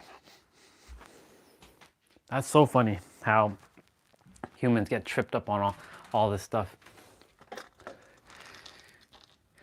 So how does this character handle this? Well, I mentioned that the leaders of the world are going to be brought to justice at some point. The true leaders are going to be taking over the world and leading with love and unity at the forefront. There won't be any hidden agenda regarding that, because there's so many people who are like Jimmy Kim, like the people in Jimmy Kimmel's like energy are still third dimensional humans, still acting like humans. You know, they like the drama, they like the chaos. They like that kind of stuff. You know what's fascinating? This video, 17 minutes and 17 seconds.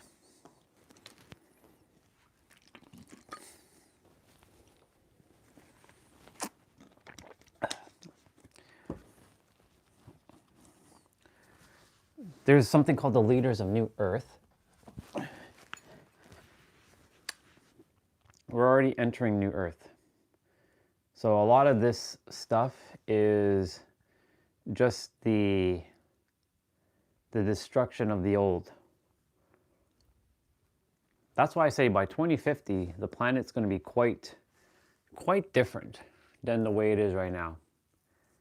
Like, even in the last several years, I mean, AI has changed the landscape, but people are starting to shift. There's still a camp of people who are still third dimensional. They will still be third dimensional. They're the old way, right? There's so many old way thinking people because they're trapped in their mind. Then there's the new way, who isn't trapped in the mind, who's focused on this, which has all the answers, and knows that this is what we're supposed to be leading with, not this. And they have no ulterior motive or agenda.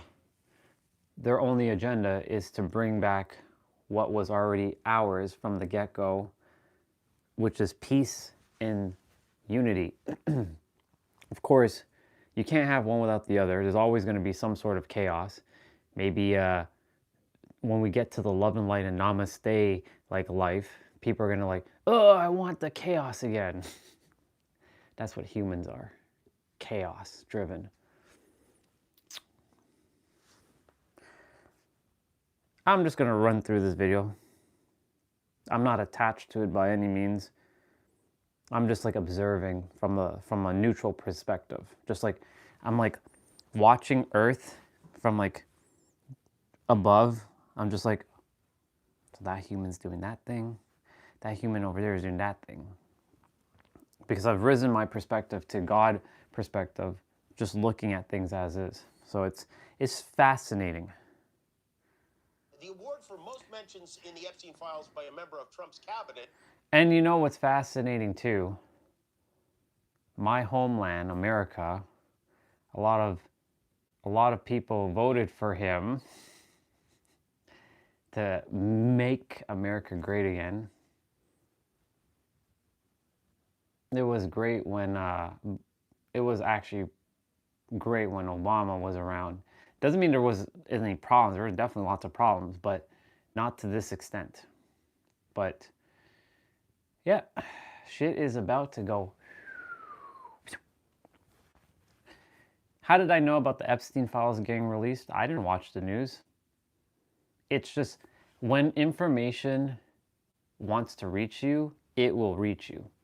Like, I don't go looking for things, because the thing is with reality, how it works for me specifically, reality unfolds because I deem it so. So if something is important, it will show up into my universe, and it will ultimately tell me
This might stir up controversy, but I'm not one to hold back. I wonder what Abe Lincoln and George Washington, even though their souls have already have come back to the planet, most likely, I wonder how they are looking at America now, if they're still on the other side. And they're just like shaking their head. They're like, what the fuck happened to the country? It's gone to shit. That's crazy. Well, we damn well know that 2020, was it 2029 or 2030? He will be gone out of the, he can no longer serve again as president. And whoever becomes president, they better make sure to undo all of the damage he's done. There's a lot of American people who hate him, and there's a lot of American people who love him. That's why it's so, the country is divided. That's why when I'm in San Diego, there is none of that shit. I don't feel any of that stuff. So fascinating.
How one side attacks the other.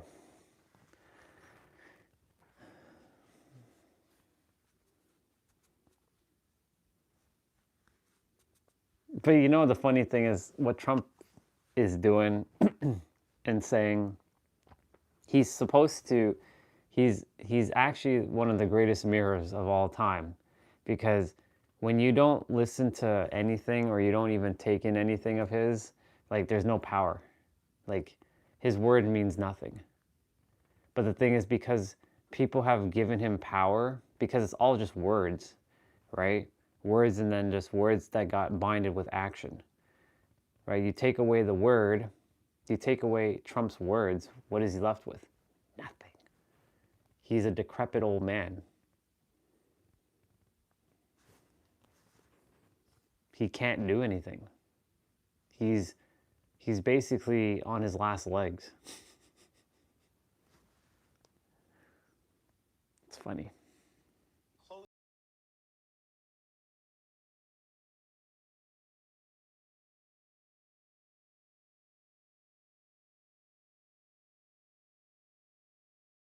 You know, the funny thing is, if there were some Americans on, my people who are pro-Trump, they'd be like defending him. He's like, yeah, but he's the greatest president ever. He's making America great again, and all that. Because they're thinking, because they feel like they're being attacked, which is fine because they've identified as American, and their Americanized mind has created this false delusion that they're just American. So when something feels like attack, it's attacking their center where their identity is linked to their beliefs. But the thing is, you know, you are American, but you're not tied to the president. If he's doing some bullshit, right, that doesn't mean that you're a part of his bullshit. Some people want to defend him. And, you know, the thing is, like, I'm neutral. I don't care what he does. He has no bearings on me. But unless he came straight to my face and he was going to do something, I would send him to the moon. Quite literally. I'd send him to the next dimension. I'd have no problem sending him to the moon. But, you know, the thing is, he's an interesting character because he's here to help the rest of the world to realize the paradox by not adhering to his words. But too many people keep adhering to his words and they get sucked into the trap. That's why you let go of the illusion of this world and you focus on your inner world, and there's no power. You don't adhere to shit anymore. You still abide by things, but you don't, but you're not, you know how the shit works. This video is almost done.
Yeah, I think you did come back.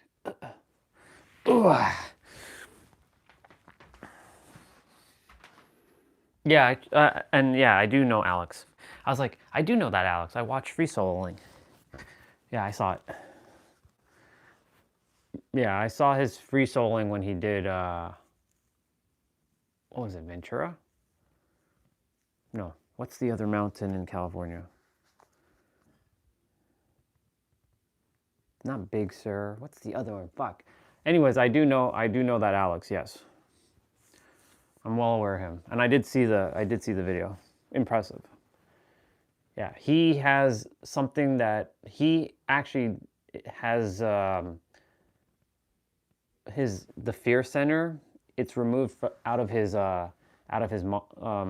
brain. Like there's a section of his brain that is not activated. It's actually turned off completely. It's the fear center.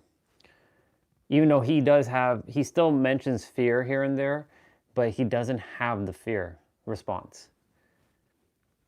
It's been replaced within his mind. So in that aspect, yes, he has broken past the human limit, because there are no real fears. But something within his because they did a brain scan, because I watched the documentary back in 2022 when he did. I'll remember what mountain he climbed. Big Sur, Ventura, Sonoma. I'm basically listing all the MacBook or all the Mac operating systems right now, because they're all based off of California places.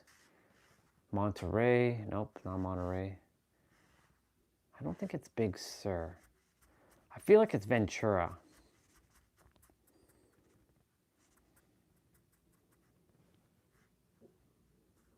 Catalina, no, it's not Catalina. I think it's Ventura. I think it's Ventura. I could be mistaken though. But yeah, I'm aware of. I'm now. When you said his name and I looked him up, I'm like, oh, okay, yeah, I know who he is. I'm well aware of him. Yeah, I watched his documentary on Netflix back in 2022 when I was in New York City with Jessa. She's like, hey brother, let's watch this thing together. I'm like, sure. She put on a Netflix documentary on free soloing, and how, because we were both getting into the entrepreneurship, and Jessa was just a few steps ahead, but she's like, brother, I think you'd enjoy watching this because you'd see how Alex operates, and I think you'd see, like, you know, fear is just the perception of things that you don't understand, right? Because that's what fear really is. Like, yes, we have instinctual fears. Like if a lion's coming at you, your body's gonna react. Your body's gonna do its thing, right? It will sense shit coming at you. But then there's illusionary fears, like the fear of public speaking. Now, of course, that's a real fear for a lot of people, and we're not minimizing their fear, but that's a psychological fear that can be easily undone by sometimes you have to expose yourself to the very thing you're afraid of. That's what they call shock therapy. So imagine someone who's afraid of public speaking in front of 1,000 people on a daily basis, and they have to get up every day, and they do it for like a year, right? And all 1,000 people that they bring forth every day is different. It's not the same 1,000 people, because eventually you'll get accustomed to the 1,000 people that you're talking with, and you'll no longer have that fear. But when some new people show up, you might have that fear again. So if it's constantly shifting and there's always a different set of people, then guess what happens? The fear disappears, because you're getting adapted to speaking to 1,000 people that are different every day. It's like anything else. If you once you understand it, and you know how it works, or how it operates, or what has to be done, the fear starts to minimize and it disappears.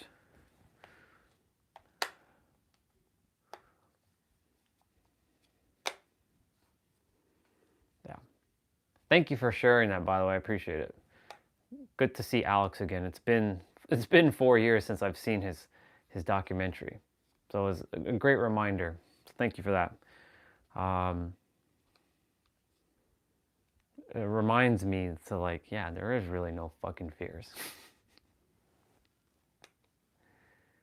He definitely has broken past a lot of human limits. I will agree to that. It's awesome. Yeah. It was very impressive that he climbed the mountain, though. The building, it is very impressive, but a building is more, not staged, not programmed, that's not the word. It's more, like, you know the structure, right? Like, you can see it. A mountain is a different story altogether, because a mountain is like raw and natural, whereas a building isn't raw and natural. It's by design, right? So, like, yes, of course it's still fucking scary. Don't, like, I wouldn't twist that, like, with the we're not bypassing and minimizing the actual fear of, you know, scaling the skyscraper, the Taipei one, but a mountain is a mountain. There is nothing that tops a mountain. When you're, like, free soloing a mountain with no harness, like, he had to memorize all the different grooves in the mountain. I'm sure with the Taipei building, he didn't memorize it, but he definitely, you know, he had a visual of, like, okay, so this is what the building's gonna look like. This is what I'm gonna probably be doing, where I'm gonna be holding on to, figuring out the best route. But a mountain, when he did Ventura or whatever mountain it was in California, it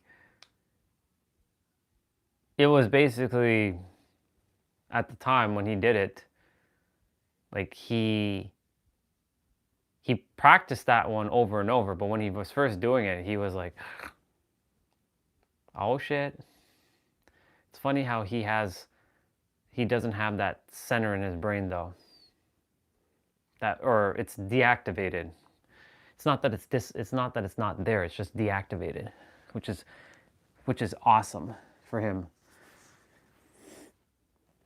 Now I'm just figuring out how I should deactivate mine. If I can deactivate it, I'm not gonna go do stuff like that, because I don't really care about doing stuff like that. It's just more so, like, I'm not gonna let anything, like, stop me from helping the people of this world realize who they are, what they are, and to pulverize hierarchy as much as I possibly can. Me and the others, of course, because I can't do this alone.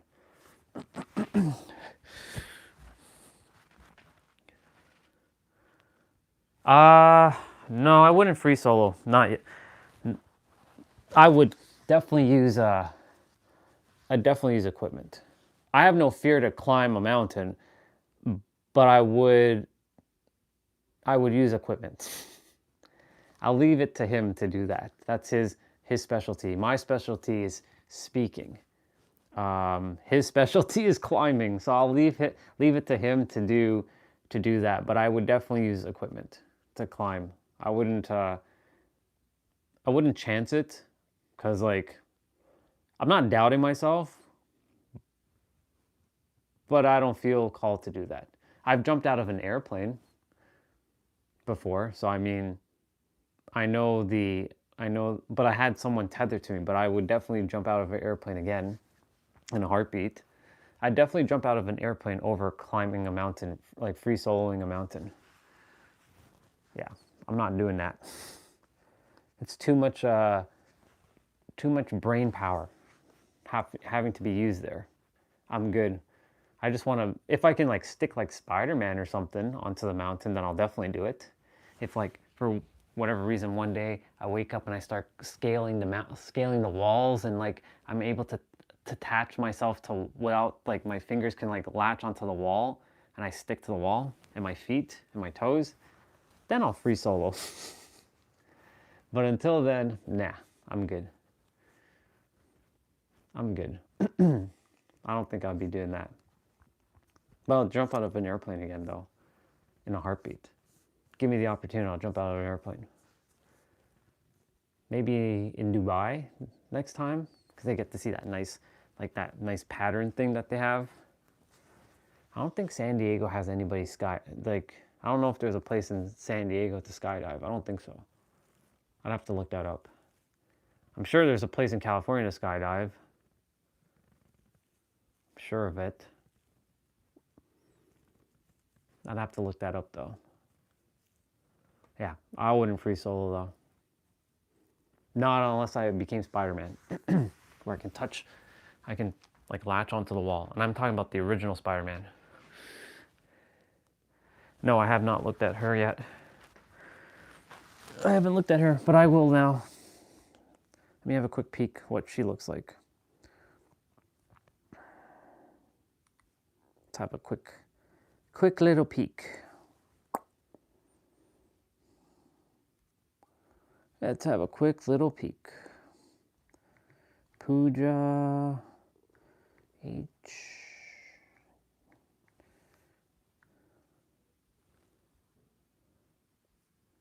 I see her. So H. But I didn't spell her last name right. But there it is. It just popped up. I just have to add a D here. There. She's beautiful. Let me see her.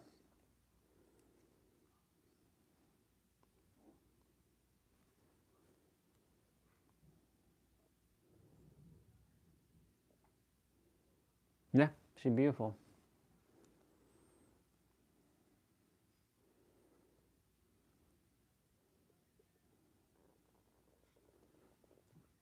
Cool beans. Well, now at least I know what she looks like. So now I have an idea of what Pooja looks like. Cool. I'm gonna go make a hot chocolate just now.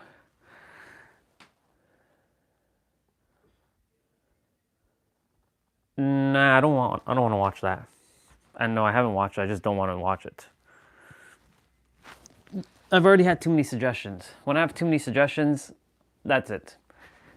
2, 3 suggestions is enough for me. Like, I don't want this to become like, to watch this and do this. If I choose to watch that Monica thing, I will, but I don't feel called to watch that right now. So I'm gonna get back to the video, what I was watching.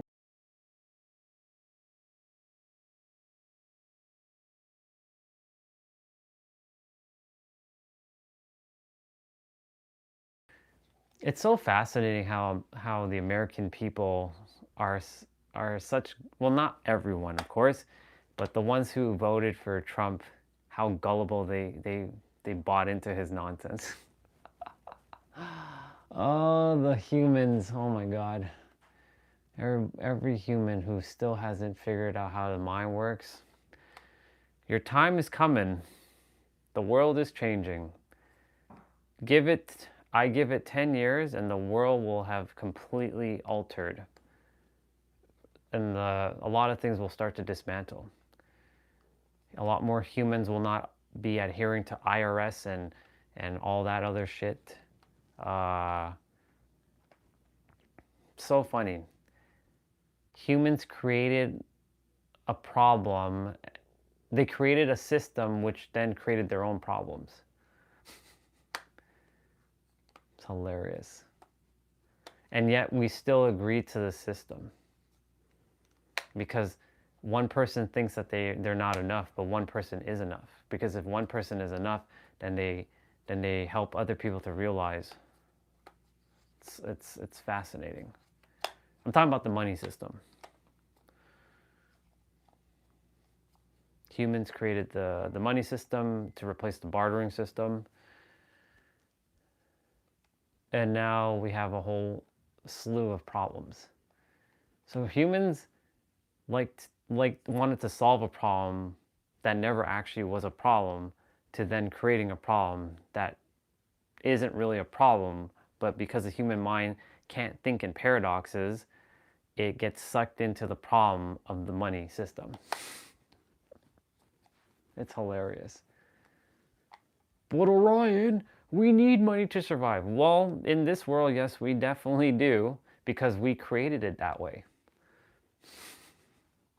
But everything is free to everyone.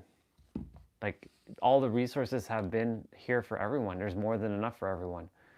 Enough food, enough water, enough everything.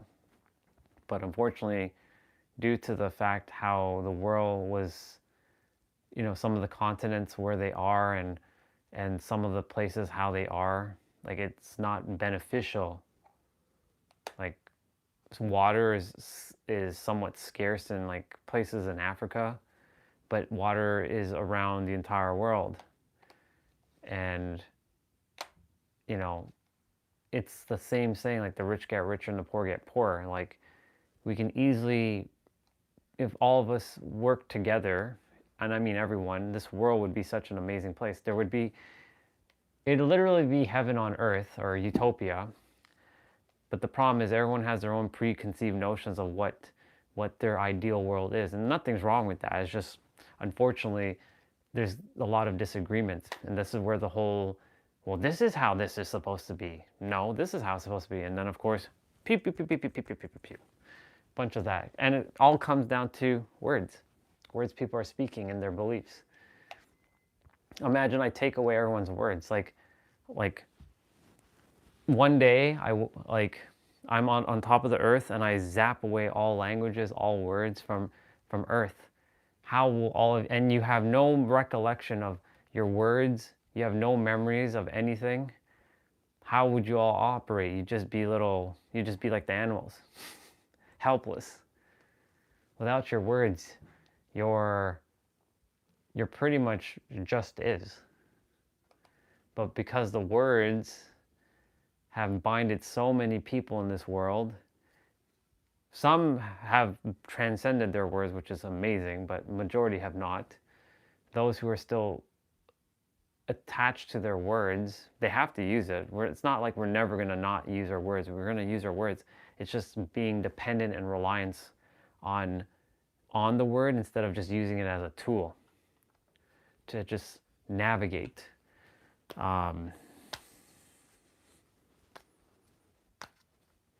Yeah. Get rid of all the words in this world. A lot of people are screwed. Thank God for me that if I were to get rid of my words, I already know how I would operate. I'd already make a backup file of myself. There's no words though, but I'll have a way of explaining what to do without the use of words.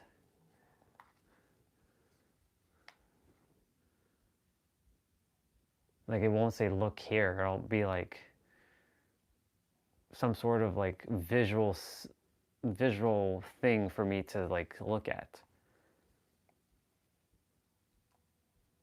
Maybe I'm meant to create something like that. When you look at this symbol means, but taking away symbols creates a word with the symbol. So either way, we're basically still kind of back to square one. Symbols, that's what words are, they're symbols. Every letter is a symbol. I really would like to speak to Jim Carrey. I want to speak with Jim Carrey. I want to have a conversation with that guy. Make it happen. Subconscious mind, make that happen.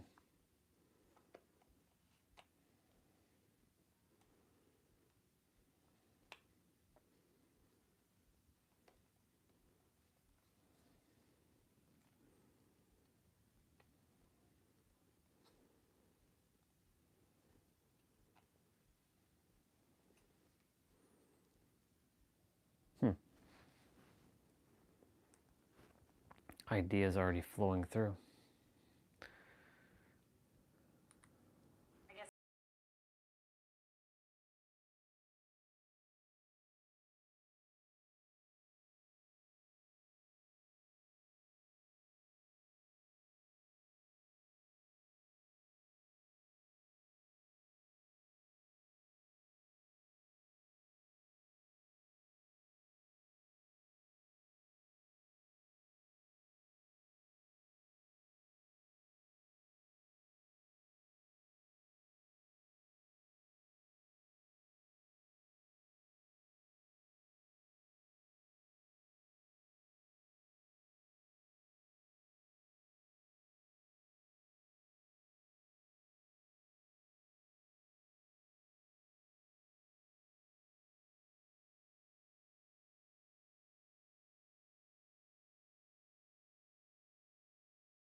That's funny.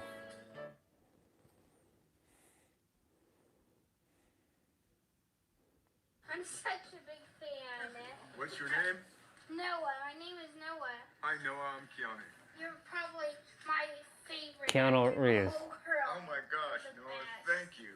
Did you see Duke Kaboom in Toy Story 4? Yeah, he's my favorite character. Canada's greatest stuntman. Well, I'm glad you liked it. I really liked playing Duke Kaboom. I'm such a big fan.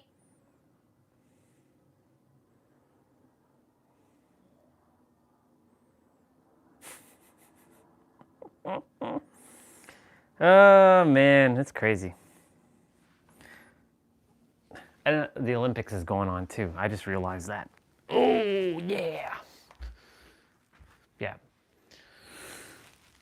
Yeah. Let me see. What was he? What were you asking?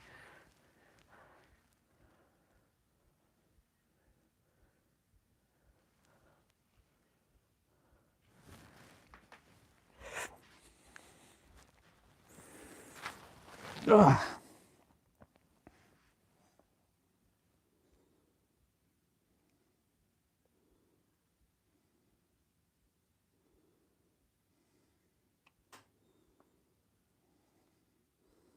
Well, the feed is starting to be very interesting.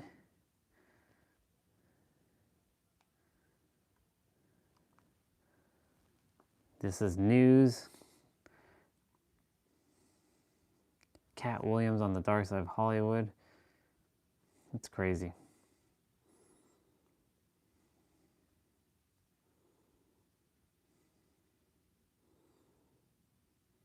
Kings of Queen, huh?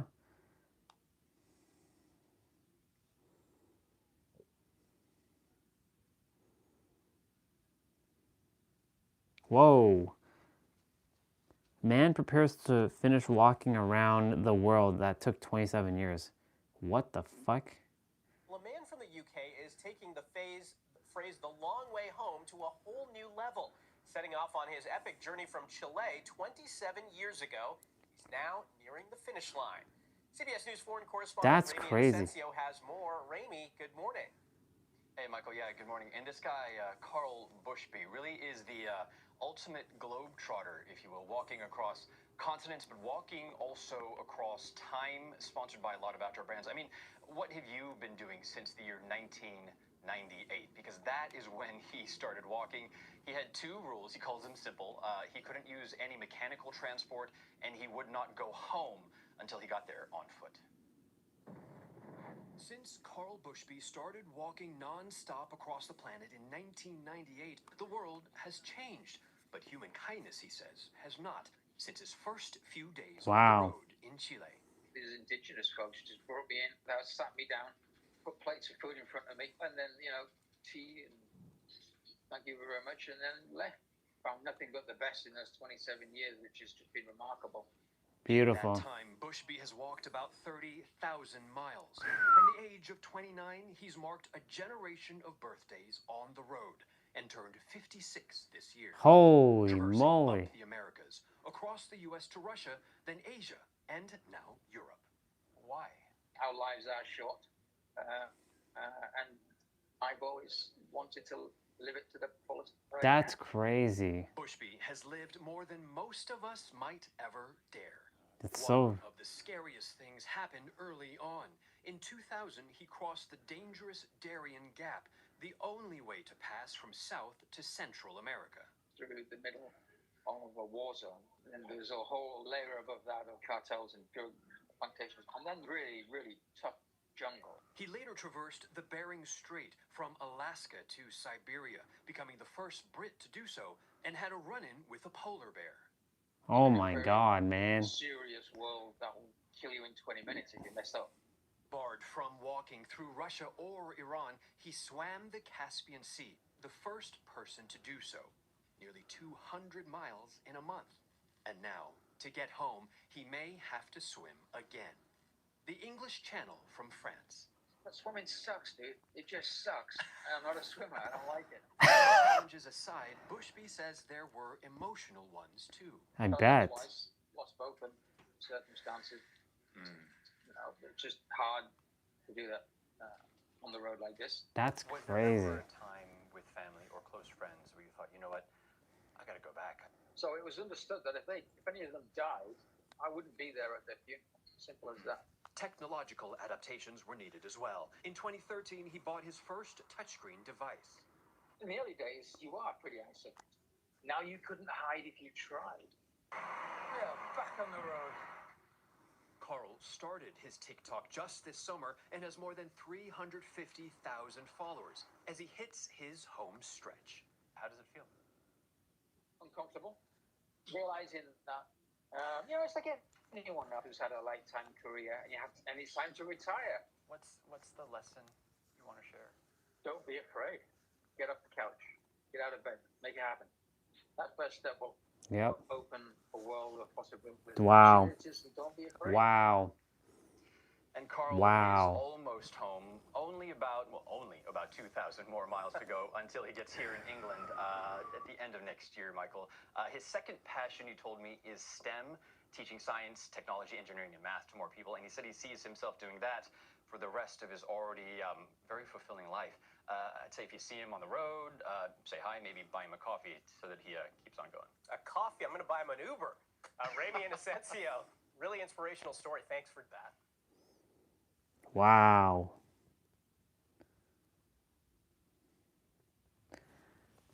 Wow. Wow.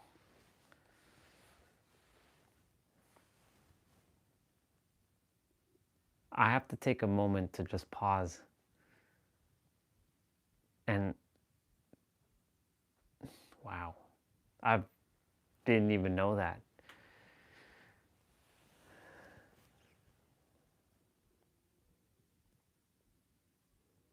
A guy walking around the world.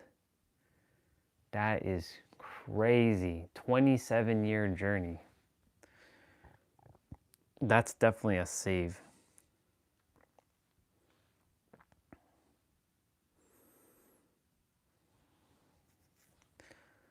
Wow. Man prepares to finish walking around the world 27 years. The lost history of the New World Order, from Illuminati to Bush.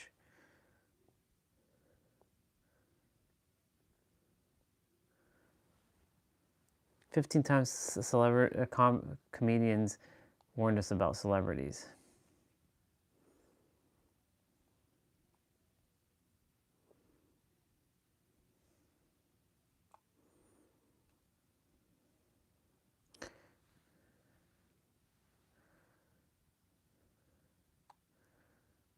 Ooh, what a match. Are you ready? Are you ready? What to do? You think you tell us what to wear? You think that you're ready? When you get ready. Bow to the master. Break it down.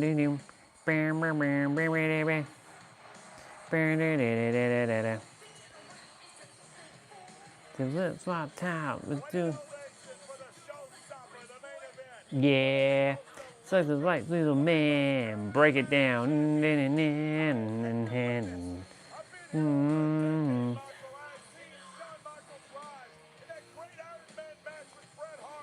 Degeneration X. He has one more title run in him. And frankly, Michael, I do too. Tag team contest is scheduled for one fall. In the ring, from San Antonio, Texas, is 1/2 of the World Tag Team Champions, the Break Kid. Shawn Michaels. I haven't heard this theme in a while. Degeneration X. You think you a big man? You think you're a little man? WWE Champion, Shawn Michaels, partner tonight, opponent at WrestleMania.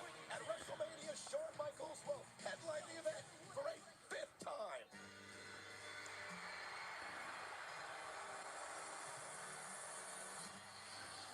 Do, do, do, do, do, do, do, do, do. Who da, da, da, da, da, da, da, da, da, da.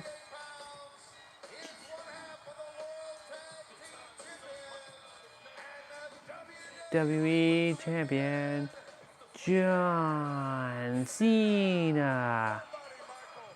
Nobody gets the crowd on their feet. There is not a person sitting in this arena like John Cena does. Whether you like him or you not, you can't ignore him. It was this arena, Michael, at WrestleMania 21, where he first won that world championship from me. And since then, he has been the guy. His movie, his album, he believes he is the guy on Raw, and that Shawn Michaels should pass the torch. Shawn Michaels says he's still the guy. We will find out at WrestleMania. What we're going to find out right now is if these two egomaniacs can get along. Talk about high octane. Oh yeah.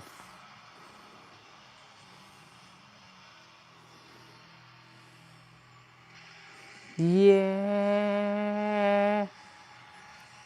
Oh yeah. Batista, the world champion. Man, Batista back then was jacked. The animal is fired up tonight.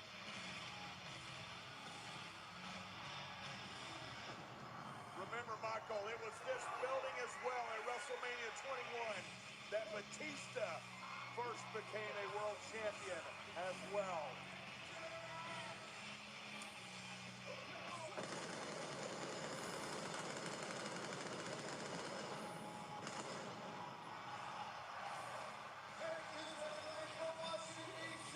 Weighing in at 290 pounds is the world heavyweight champion, Batista. And while Batista may have the skills to match up with The Undertaker at WrestleMania, and he does, there is no more formidable challenger at WrestleMania. I like that they kept the entrance themes in this video. And the guy looking up at you is undefeated. The Phenom is going to WrestleMania to see Always been of danger.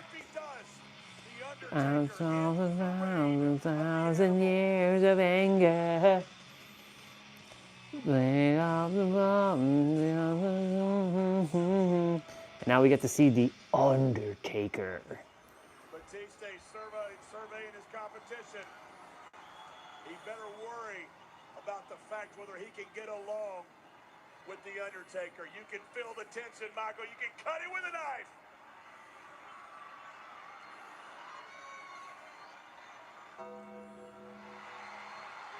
And the place goes dark.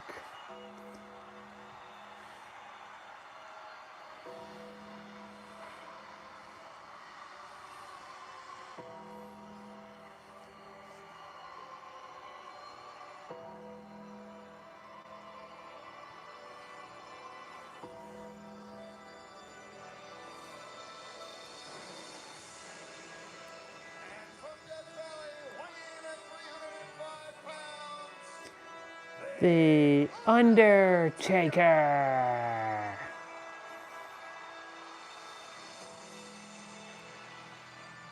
Here he comes.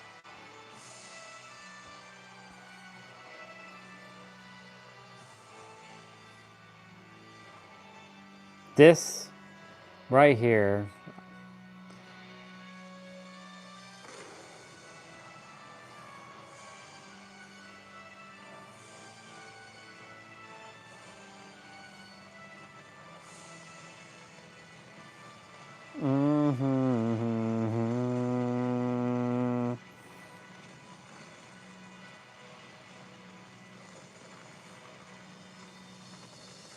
So much good matches, my God. There's that walk, that ominous walk that the Undertaker is doing.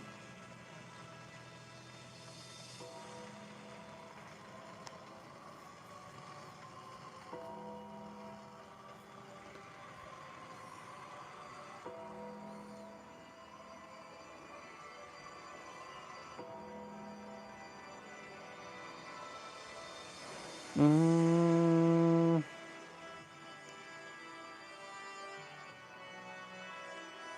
mm-hmm. Look at this, Michael. You have 3 world champions, 2 current world champions, all standing in respect for the legacy that The Undertaker brings to the ring.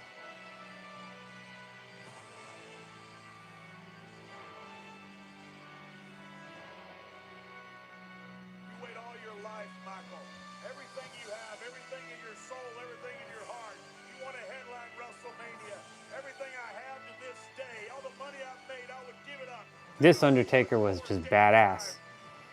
And these 2 teams have to compete as teams with partners.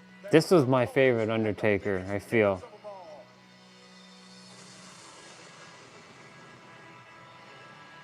He had the long hair. He was like in really good shape back then.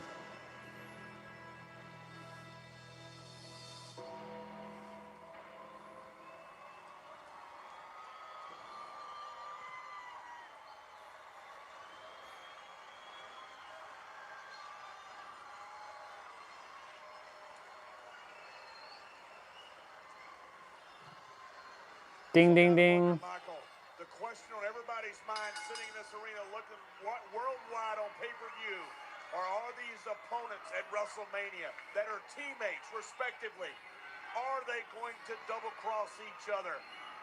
I think the question may be, when will they double-cross each other? WWE Champion John Cena locking up with World Champion Batista. This is the main event of No Way Out in front of 17,000 plus at the Staples Center in Los Angeles. And remember what happened in what has been a wild week here, both on Raw and SmackDown, John. Remember back on Raw Thursday night, Batista delivered a Batista bomb to John Cena. On SmackDown Friday night, John Cena delivered an FU to Batista. Back in the days when they called it the FU. Not an attitude adjustment. Is about to have a car crash. John Cena, the WWE champion, with a big right hand to Batista. These 2 men, they came up in the sports entertainment business together. They become huge superstars on their respective brands. And they won championships on the same day at WrestleMania 21 in this very building, Michael. Wow, Batista. Let's scroll through the match.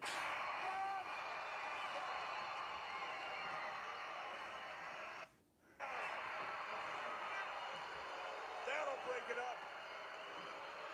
The Undertaker. Undertaker not taking a chance. We wondered if these 2 teams would work together. So far they have.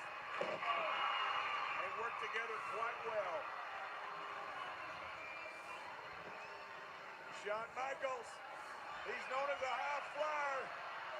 And when he does it, he's the best of them all. Here we go. Ball game. He's feeling it. Shawn Michaels first won a title in Anaheim, just a few miles from here. To a suck it to the Undertaker. He just gave a suck it to the Undertaker. Oh. Fall away slam.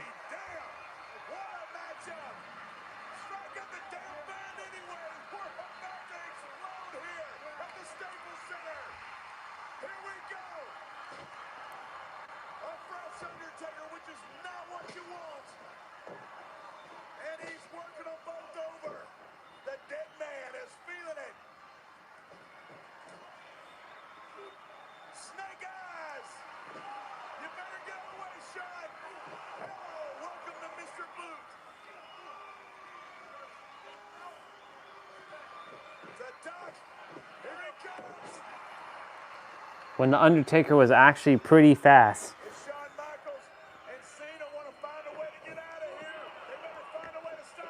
Yep, man, Undertaker was, this guy was quick back in the day. Undertaker pure on fire.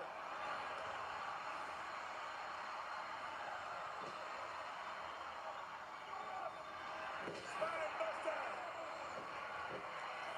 I think we have our answer. Cena going for the ride.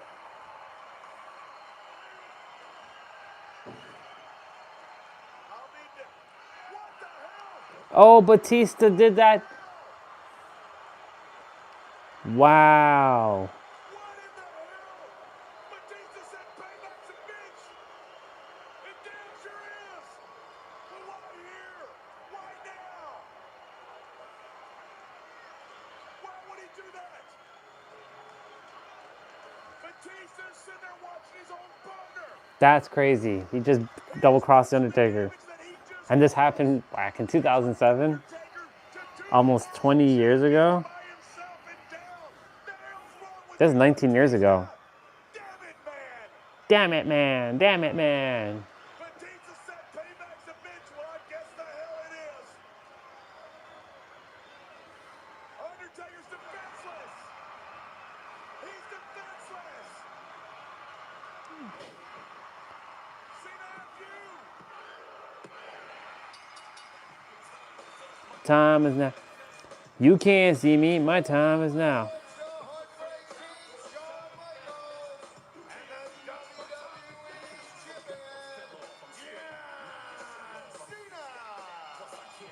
Batista is one competitive son of a bitch, and quite frankly, I like it. The Undertaker takes a shot at Batista.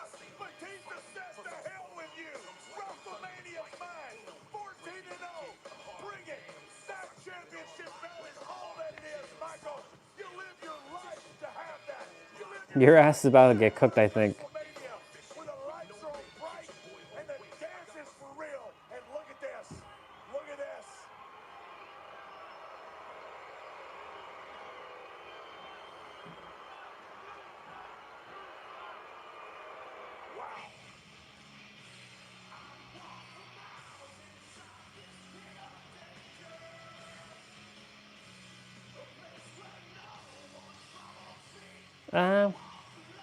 Undertaker's gonna get up. He's gonna sit up. Someday, somewhere, payback's a bitch. He waited for his opportunity, and he did it right here in the middle of Los Angeles in front of a sold-out crowd. Nope. Oh yeah, Elimination Chamber.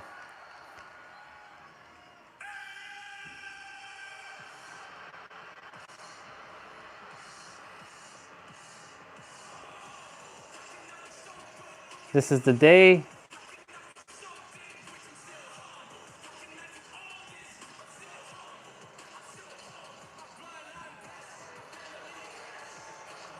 Told you I like Logan. Me too. Canadians made headline news in the States.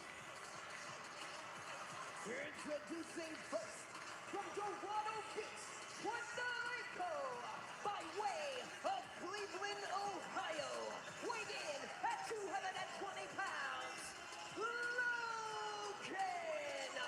Paul. The Maverick, Logan Paul, entering his second elimination chamber matchup. What a Royal Rumble this young man had when he eliminated.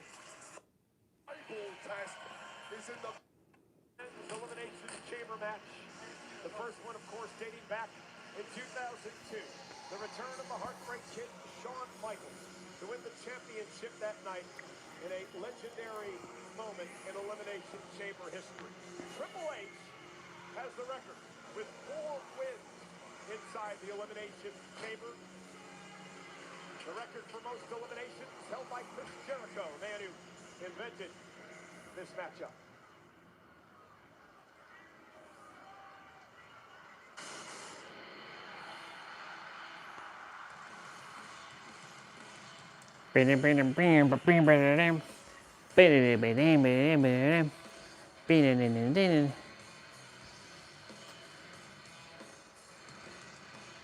Look in my eyes, what do you see?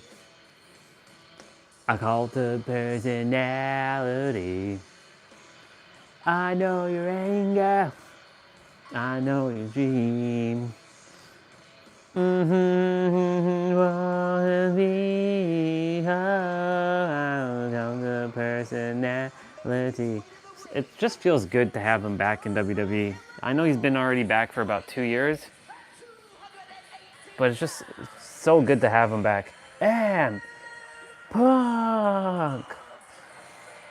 It has been 13 years since CM Punk has stepped inside the back in 2012.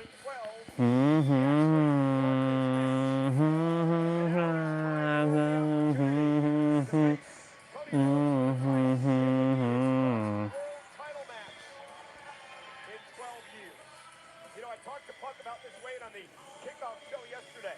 He's never main evented WrestleMania in his career, and I mentioned to Punk, as he gets older, the window shrinks and is getting smaller. He may be running out of time. It's okay. He's already champion right now. CM Punk left WWE for over 10 years at one point was the fact that in his eyes, he was not given opportunities to main event WrestleMania. Well, now your destiny is in your own hands, CM Punk, and there can be no complaints after tonight. CM Punk is eliminated in the Rumble match by that man, Logan Paul. I mean, let's just say it how it is. It's a must-win for CM Punk.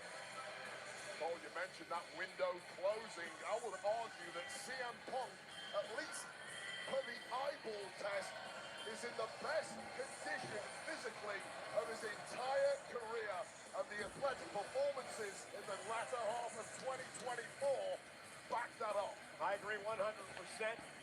Look what he did to Drew McIntyre inside Hell in a Cell. A combination of an unbelievable rivalry. That is the absolute ultimate test. To be athletically sharper at the age of 46 than you were at 26 is unheard of. Whoa, CM Punk's 46? Damn, boy. It's crazy.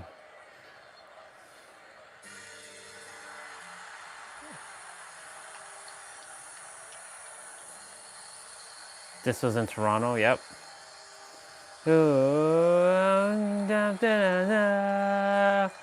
Let's go, Cena.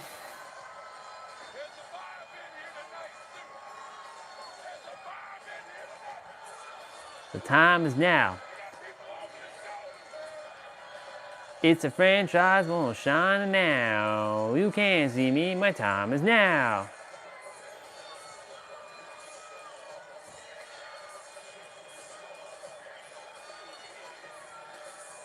The last time is now.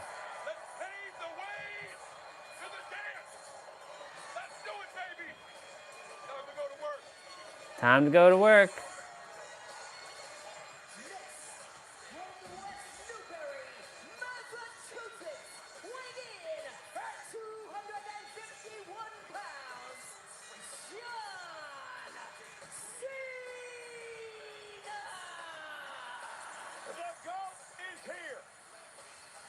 John Cena has 10 months left in his WWE career. His final match inside Elimination Chamber. John Cena has won 3 chamber matches in his career, tied with Daniel Bryan, second of all time. 1 win behind the game, Triple H. Cena wins tonight and he pulls off the miracle. He goes to WrestleMania to face Cody Rhodes in an opportunity at a 17th in record-breaking. I forget who else was in this chamber. There's 2 other people who have to come out. Kissing some John Cena ass. Yeah, your lips are blistering. Oh, Drew McIntyre.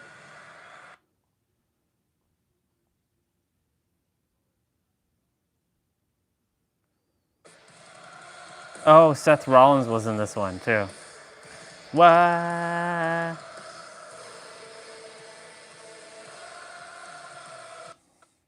is the ultimate equalizer. Buster by McIntyre. In chamber, 3 all-time greats. I guarantee you that all 3 of these men will be inducted into the WWE Hall of Fame when all is said and done. Cena. Let's go, Cena. Cena sucks. So, Cena saying sorry to CM Punk while Seth screaming "die" was insane.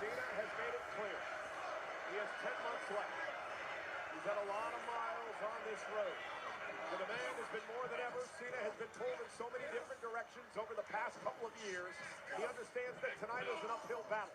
But can John Cena at least stall Father Time here tonight? Or will CM Punk main event his first WrestleMania? Or a Seth Rollins return to the world title picture? What is this?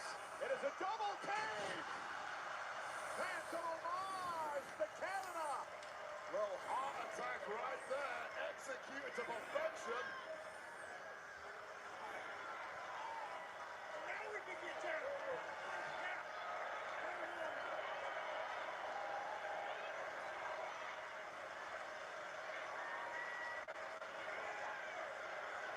John Cena's journey.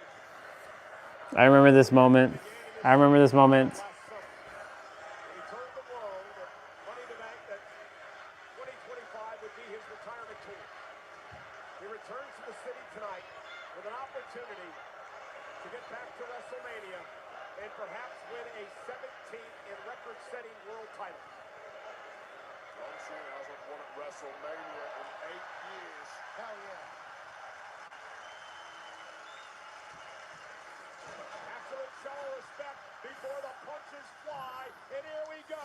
Punk and Cena, who've been such a fabric in this company in many different ways over the past couple of decades.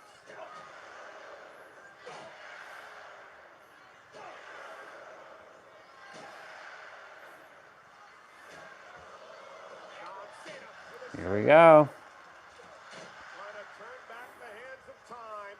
One more time. Punk, nice takedown of Cena. Into the corner now. Punk with a running knee. Caught John hard in the jaw. These two going for broke. They know each other's offense inside and out. That's a It's great counter point. for counter. Down in the middle of the ring. We do see him. You can't see me.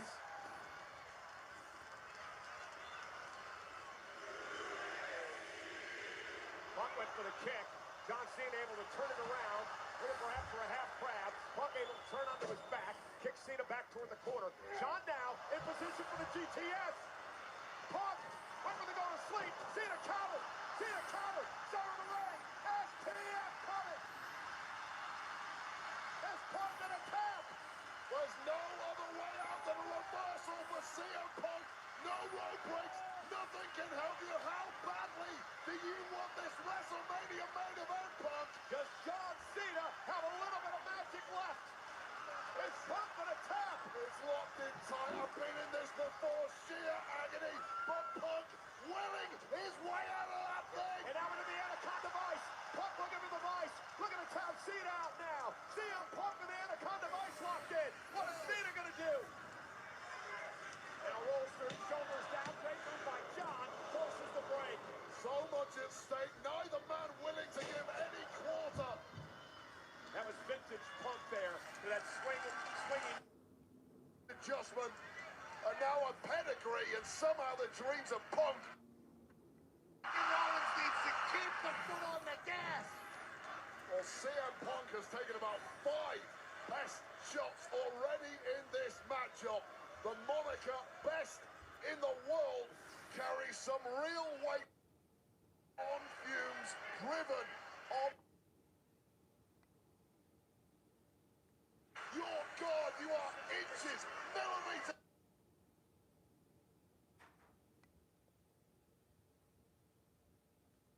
Seth Rollins has been... Rollins here in a moment about his strategy as Rollins now. I remember this. Second rope, maybe looking for a super stomp on CM Punk.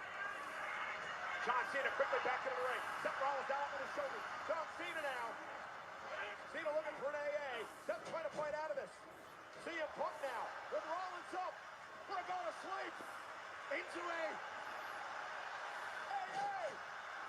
Cover by Punk. We are down to Punk and Cena. And the point I was going to make was this. Seth Rollins has been eliminated. Seth Rollins has.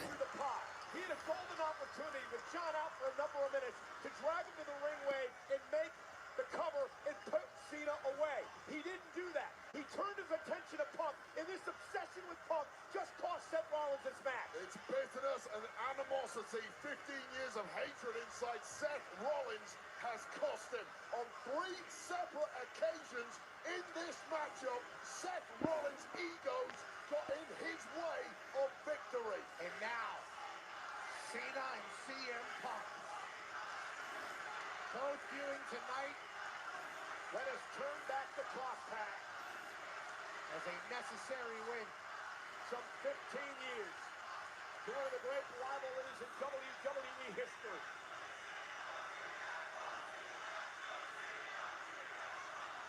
Oh no! Cena got picked out of the air. Oh! GTS! Go to sleep on John! John stays in it. John wanted to shake CM Punk's hand. We've already had that part, John. Never drop your guard. You are inches, millimeters away from WrestleMania. Cena! A to Punk! Cover for John! 1, 2, ah. 2.999999. Two combatants running on fumes, driven on nothing but the pursuit of glory and what they see as their destiny. Two legends, two icons, two Hall of Famers, one shot at WrestleMania.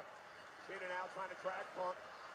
Punk trying to fight out of this. Remember, rope don't force any sort of break, but they give you some relief like Punk showed there. They give you some leverage. Oh my God. Oh, yeah, I remember that. A stomp onto the steel outside of the John Cena now. A desperate Cena. A desperate Cena. Dragging Punk. Center of the ring. SPF is in. Rollins with a stomp to Punk. Punk is fading.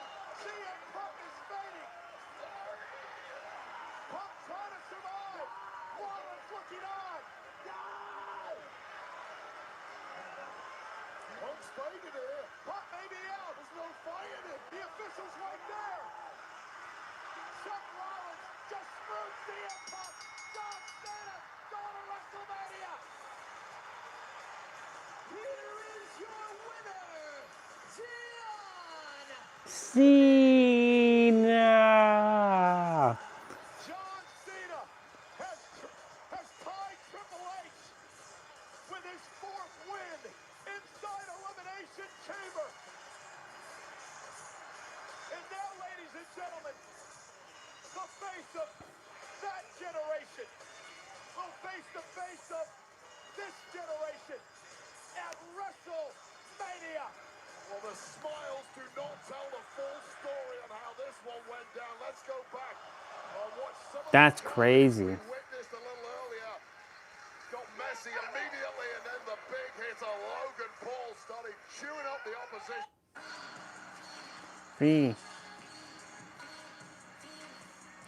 Oh yeah, we get to see John Cena. For the second straight night. Every time. AJ Styles. You damn right. Hey, I'm not here. Stone Cold. Ooh-wah. To win a record 17th world title. Bam, bam, bam, bam. But the odds do not bode well for John Cena. His last singles win was 7 years ago. Another side headlock. Bottom rope. Road championship reign could be fading. Cena desperately trying to put him away. Biting.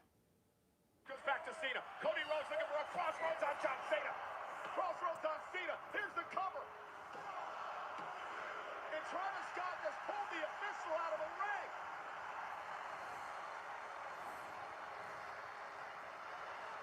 Patton is out again.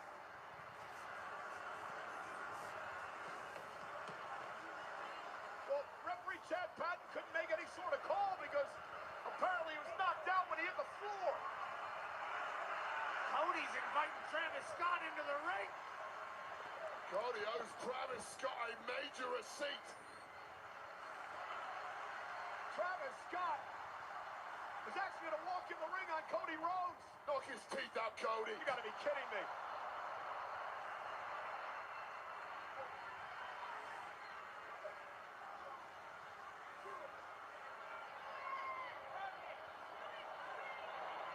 Oh no! Cody Rhodes isn't going to let that happen again. Rhodes has got him in position. Crossroads! I get those goosebumps every time. Cody Rhodes hits that. Travis Scott gets crossroaded out of WrestleMania. Meanwhile, guys. Cody, turn around, Cody. Turn around, Cody. John Cena's in the ring with the championship. Cena with the championship. And Cody Rhodes in a tug of war with Cena over the title, and Cody now has it. And Cena begging off. John Cena. I remember watching this. Said to Cody Rhodes, at some point you're going to have to make a choice. Do it, Cody. Be a good guy or be a bad guy. What is Cody Rhodes going to choose? Oh, and he chose to be the good guy, and John Cena just kicked him in the... Well, there's your kryptonite, Cody. And John Cena has absolutely no problem being a bad guy. Cody Rhodes wanted to do it fair and square. John Cena didn't give a damn. Chad Patton is back. You cannot be a perfect ambassador. Now, cover by Cena. Cover by Cena. Patton's in the ring. John Cena has set the record. 17. And I just realized it's 17 as well.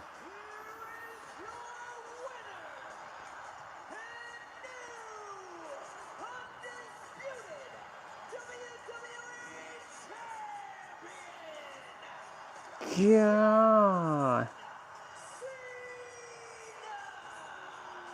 You may not like it. In fact, you probably hate it. But at the end of the day, like it or not, John Cena is the GOAT. There is no longer a debate. With a 17th world title, John Cena is the greatest of all time. Call it what you want, Cole. That was a bunch of bullcrap. I agree with John Cena is the biggest piece of garbage I have ever witnessed in this industry. Wait, I agree with you. Screw you, John. But Ric Flair didn't win 16 world titles being a nice guy. He was the dirtiest player in the game. John Cena did the same thing tonight, and he set the record at WrestleMania. Travis Scott came out to assist. Sheck West and Chase B are here. He used the title off of Cody's head, and here we are, celebrating the greatest It's crazy. time when it was all said and done.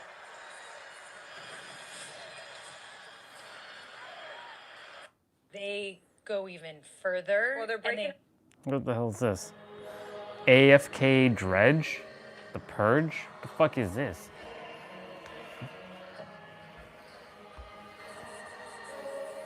What the hell is this?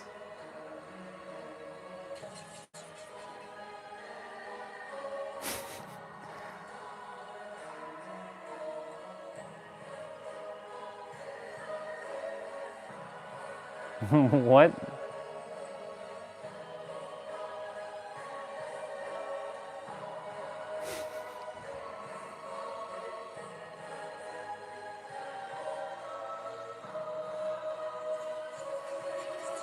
Wow, there's a Kate in there. Flatline. Emergency broadcast system. This is not a test. This is your emergency broadcast system announcing the commencement of the annual purge sanctioned by the U.S. government. Weapons of Class 4 and lower have been authorized for use during the purge. Commencing at the siren, any and all crime, including murder, will be legal for 12 continuous hours.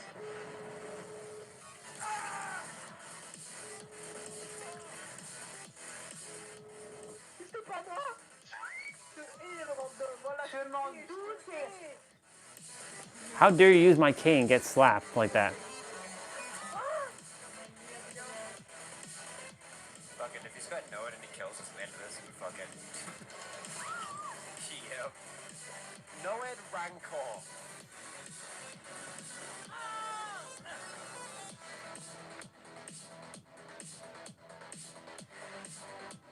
Your problem is you spent your whole life thinking there are rules. There aren't. We used to be gorillas. Your ass is about to get cooked. Yep.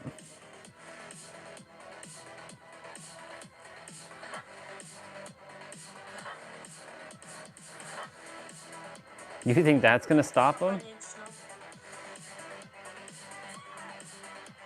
Cooked. Yep. Cooked.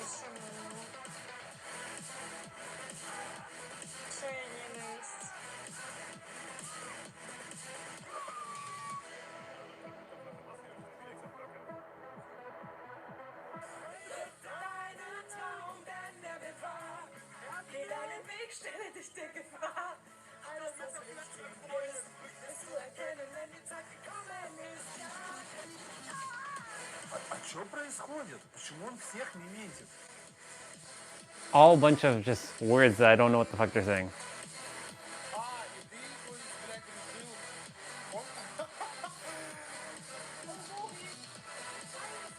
You're about to get I moried. don't know what the fuck's going on. Start checking for totems. This might be a no-ed gamer. Okay. You're sweating. Relax. Take a deep breath. Just don't move. Okay, I'm moving. Okay, I'm gonna become the obsession. Yes. Okay. Oh. Oh.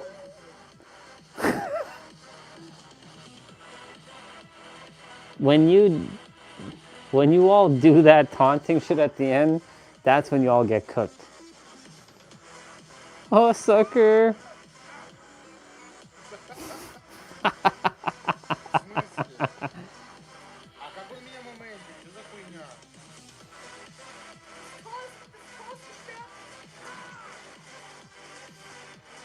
Mock his soul.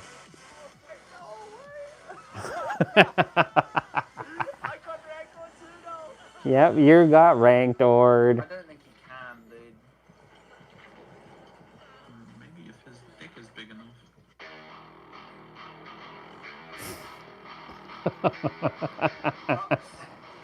What? Oh, does he have red dick?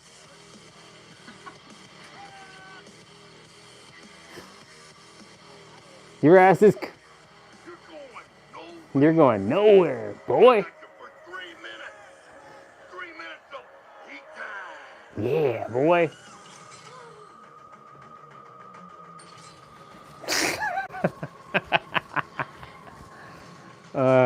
This is too funny. Yep. Yep. Просто гений. Просто вау. Мои аплодисменты. No, it wouldn't be Remember Me because he would have actually played if it was Remember Me. Game of Foot. Yeah, that one. Mother.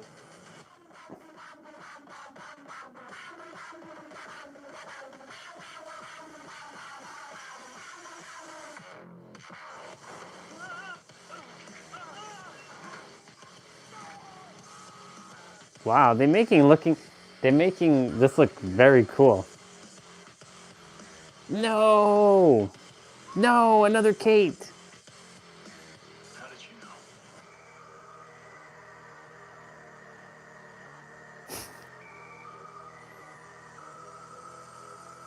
Burn it.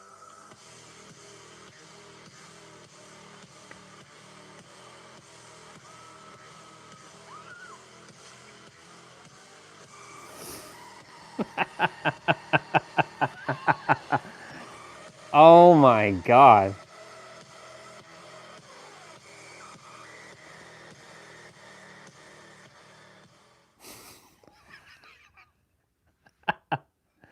This was cinema.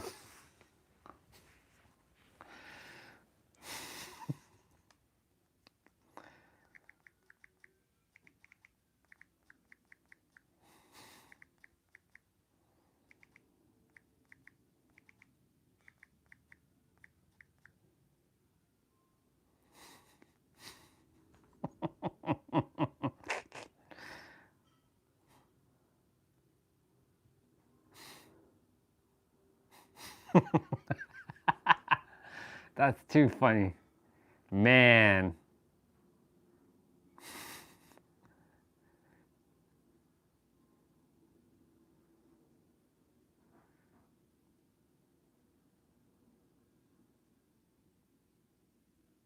That's crazy.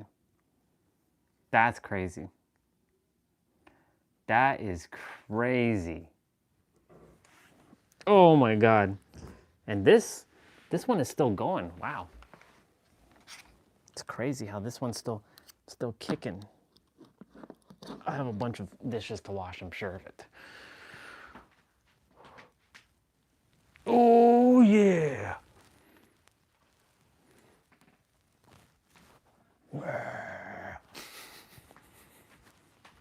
I'm a monster. I'm a demon. That's too funny.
That's too funny. That was too funny. Oh my God. Wow. That was wild.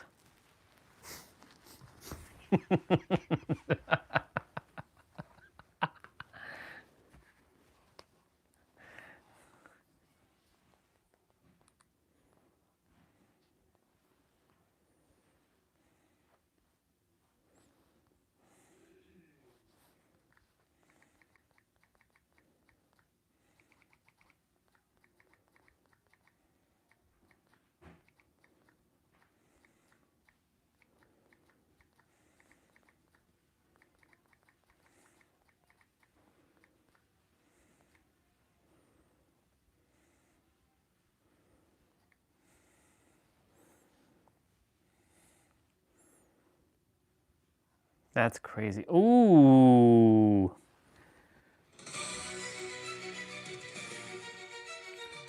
Let's go.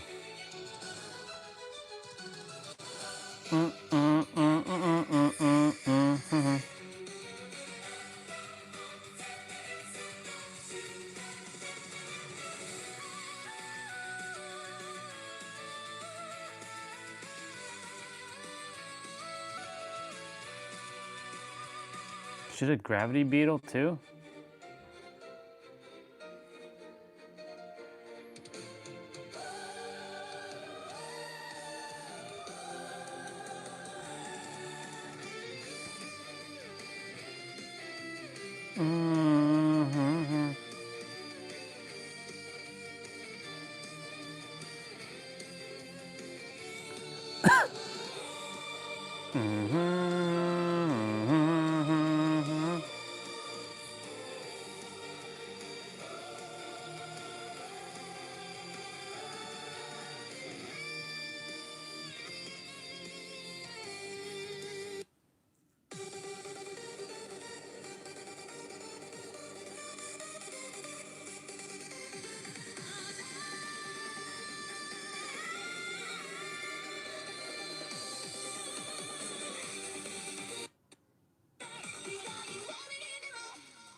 And the funny thing is, I was just thinking about her too.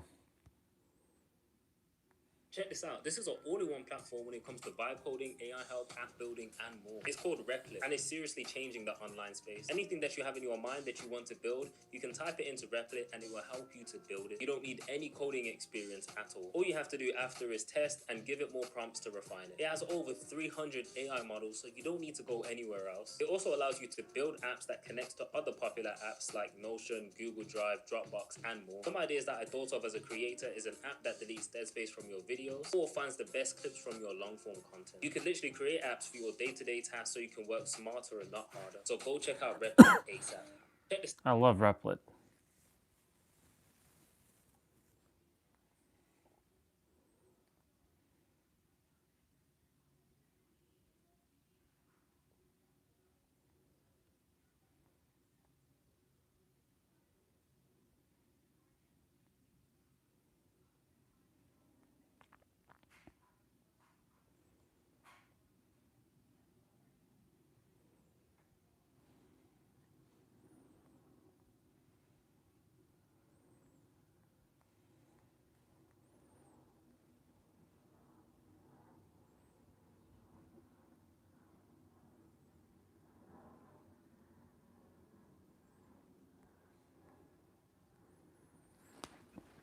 She's just giving me an idea. She's giving me an idea. Interesting.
See, bro.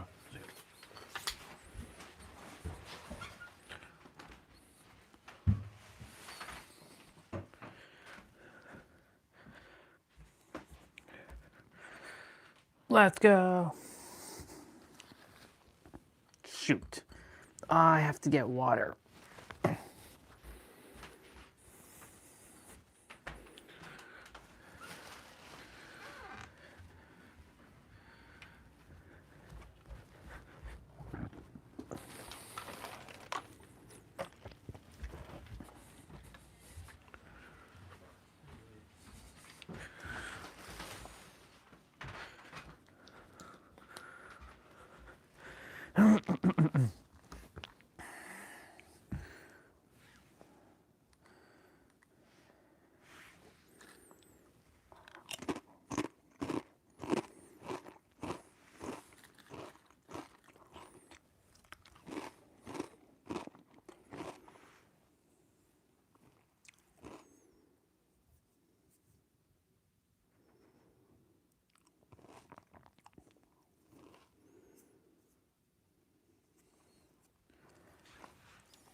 My name is Anna, or Anya Wick.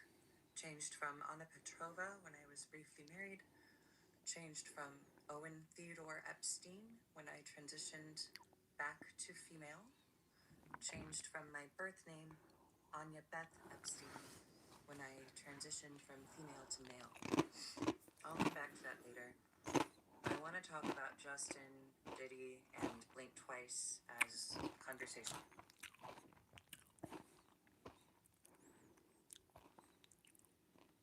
Our next guest is a third. It was a very physical match. Lots of blood, lots of sweat. Invitation get lost in the post. He wasn't invited. I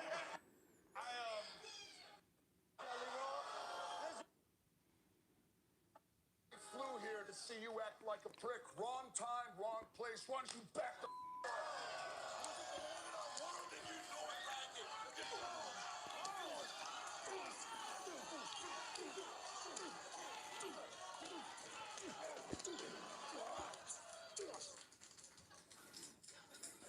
That's funny. I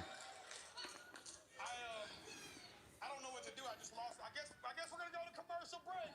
Commercial break. Oh, actually, no, I don't think we're gonna go to commercial break.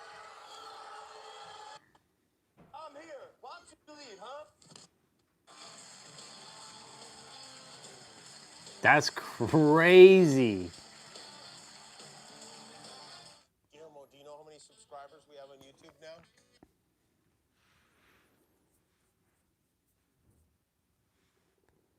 This is it. That house right there, it's worth $55 million. We're in Atherton, California. The house just went from 500,000 50 years ago to now 10 million. I can show you the places that little tiny shacks will sell for $3 or $4 million. How much of this area is tax types? They can't afford it here. We are currently in the richest town in America. Atherton, California, home values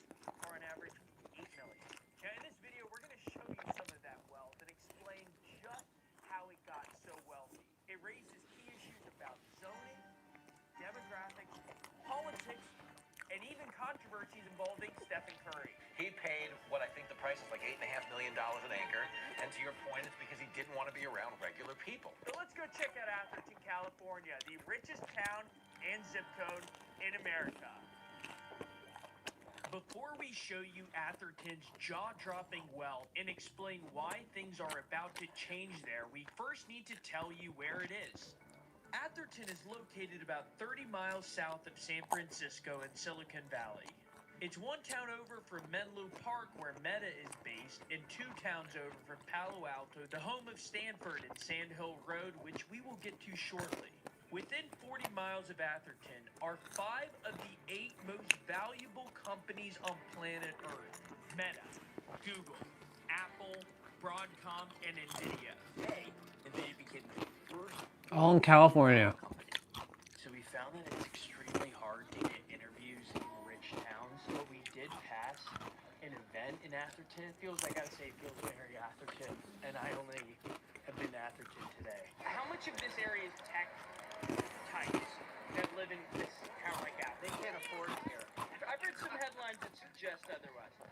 Willie Mays lived about 2 blocks from us. He's gotten a lot more expensive. Yeah, It's got a lot more wealthier. What did you buy your house for? How much? 500,000. 600. What year was that? 1981. And now it's probably worth 8 million I had offered. Awful lot of Chinese people have. She is right. Atherton is now about a quarter Asian, making it more racially diverse than some of the other ultra-wealthy suburbs we've seen in the country. I think you always had to have means to move here. Yes. Always. You always had it. I mean, whatever, 50 years ago, $500,000 was a lot of money. Yeah.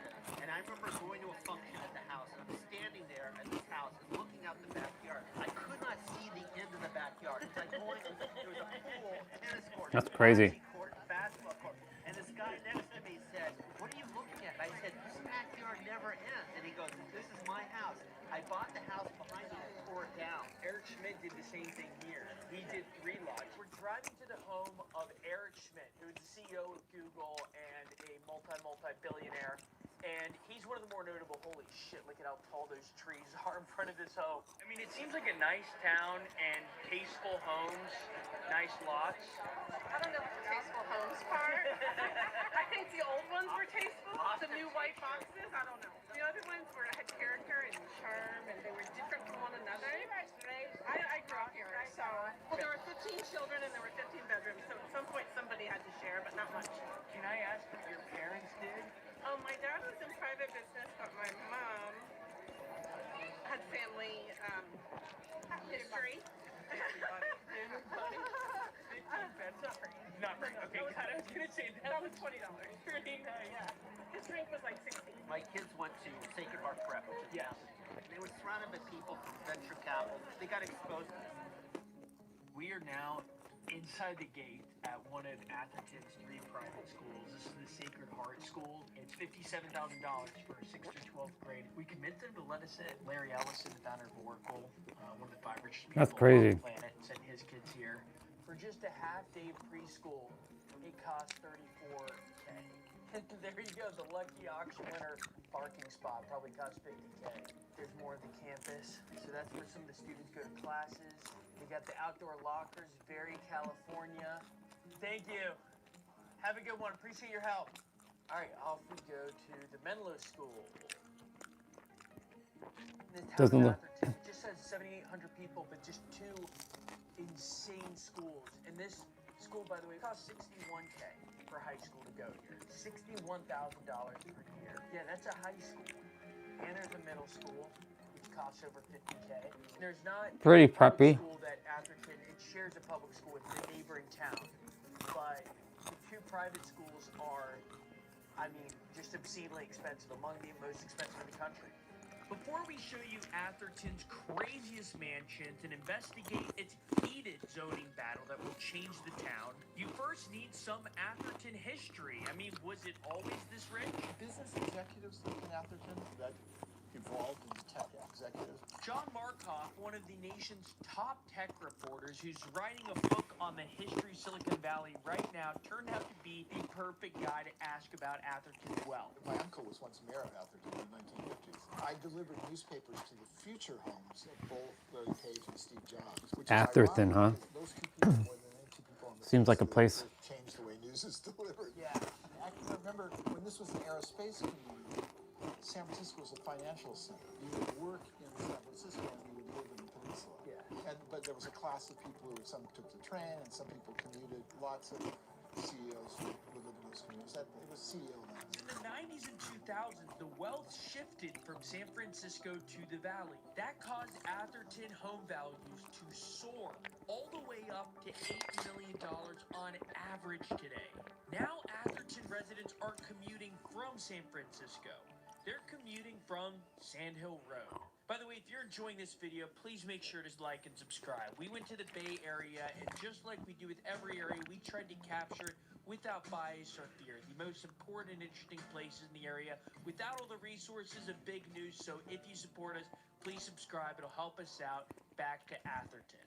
When a big idea needs money, startups go to Sand Hill Road in Silicon Valley. Just like Wall Street means stock market, Sand Hill Road means venture capital. All right, so right next to Atherton is one of the most important streets, no exaggeration, in the country.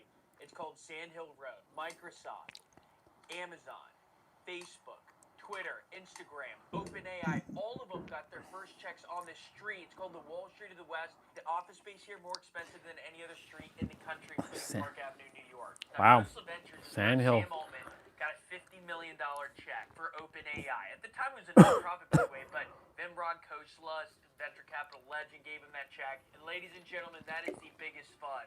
Sequoia manages about $100 billion. And it's invested in some of the biggest companies in the world today. Sand Hill Road is not in Atherton. Instead, it's in the neighboring Palo Alto. There are 0 commercial buildings in Atherton, not one. They don't allow for any restaurants, no gas stations, nothing, no bars. In fact, a town center like this only has a city hall and a library because the zoning laws don't allow for any commercial zoning. It also doesn't That's have weird. sidewalks. You know a town is rich when they have these pebbles on the side of the road, though. They're just taunting us. Now, the interesting thing about Atherton is that the homes here are not extravagant. You will see no McMansions in Atherton, and there are a number of reasons for that. One is cultural, but the other is regulatory. Their zoning laws don't allow for huge houses on small lots. In fact, it's Interesting video. that you A, have to have a property size of at least an acre, and B, that your house can cover no more than 18% of that lot size. If you want a sense of Atherton's real estate, let me tell you about this house behind us. This house right here, 97 Fair Oaks Lane, is 1,800 square feet. It has 3 bedrooms, 2 bathrooms. You want to know how much it costs? $3 million. What? All right, we're going to play another round of the game. Guess how much this house costs. So this house right here is about 3,500 square feet. We're looking at 5 bedrooms, 3 bathrooms. Not a huge lot size, but very solid. Correct answer, $5.3 million.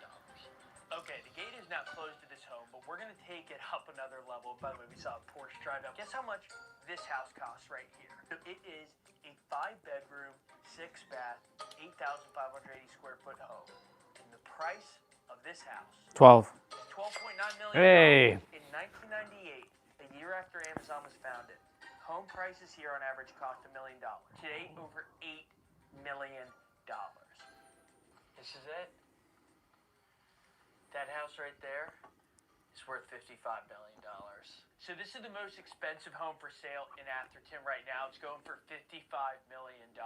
Now, it has 15,000 square feet inside, 15 crazy. bathrooms, 9 bedrooms, and it doesn't look that, it's not like it's some huge estate. It just speaks to the insane property value. Or you could rent it for $350K a month. Either way. There's no ultra-wealthy suburb we've seen in the country with such closely guarded entrances. Characteristic of every home here is a giant gate.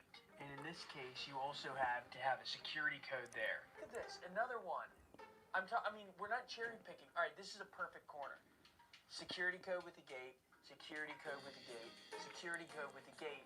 In fact, I'm starting to wonder if you can have a home that doesn't have a gate. It's the entire town. What is Atherton like? That's crazy. Upscale. I taught in Belmont, and some of the people said that they didn't think undocumented workers should get an education. And I thought to myself, you want people living around you who aren't educated? Yeah. Really?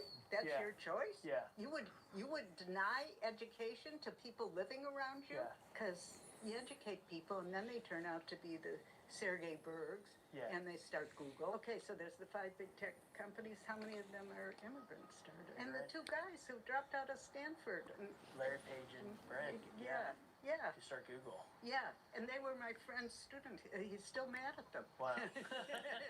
On that note, one of the Google billionaires does live in Atherton, and we decided to visit his compound. All right, we're driving to the home of Eric Schmidt, who is the CEO of Google and a multi-billionaire. And he's one of the more notable, holy shit, look at how tall those trees are in front of his home. But back to Eric Schmidt, he's one of the more notable people who live here because Google's close by. He bought up 3 consecutive lots here in Atherton, but that's not atypical for a lot of billionaires. All right, we are outside the home of Mark Andreessen. Now, this home is for sale. It's for $28 million, and here's why it's interesting. Mark Andreessen is one of the many venture capital titans who lives here. He's the founder of Andreessen Horowitz, one of the 3 biggest venture capital firms in the world. But he's also a Republican donor now. He's part of the Silicon Valley moving right, but Atherton's politics are still left. Mark Andreessen has also spoken out against the new zoning laws, saying they'll plummet the property values of him, his neighbors, and everyone else in the town. But we're talking about the character of communities where people pay millions of dollars to live here and expect, in return, privacy and space. It would be cutting right through the heart of Atherton with a very different sort of community. And it's not just Republicans speaking out. Another celebrity has done the same thing, and that celebrity is Steph Curry. Well, Curry, he slumped it here for a while. Because right behind him, they were going to build a whole bunch of low-income housing. Low income, that's if you made $500,000. What a hypocrite. Well, listen, first and foremost, it's nice to see Steph Curry finally playing defense. Anyone who's... Warrior star and his wife wrote in part, "We hesitate to add to the not in our backyard rhetoric, but we wanted to send a note before today's meeting. Safety and privacy for us and our kids continues to be our top priority. One of the biggest reasons we chose Atherton as home." This right here is the most controversial lot in all of Atherton. California is 49th out of 50 states in terms of housing units per capita. It takes over 800 days on average to get a new single-family house approved. It has more regulations than any other state in the country. So the state of California told every town, including Atherton, you need to build more housing, especially low-income and medium-income housing. Because Steph Curry lives around the corner, they didn't want to tear down this house and build 16 new apartments. State said no. No exception for Atherton. You guys need to build more low-income housing. And so now Steph Curry has a reputation as a first-team All-NBA NIMBY, not in my backyard guy. I'm coming to his rescue right now like Andre Iguodala in the 2015 finals. These are going to be high-rises and could look into his backyard. So he and I... And so far, even though it has a deadline of 2031, we saw little to no building there. The only building we saw was for new mansions, which some of the town residents don't love. I think the old ones were tasteful. The new white boxes, I don't know. We departed Atherton feeling extremely poor, and our next stop was the Tenderloin in San Francisco, which let's just say shows a different side of the Bay Area. Thank you so much for watching, and please... Contrast. Yep. So fascinating how the world is. It's funny. That's the same over here too. Like there are houses in Toronto that are gated communities. Rosedale would be classified as a gated community. Kingsview?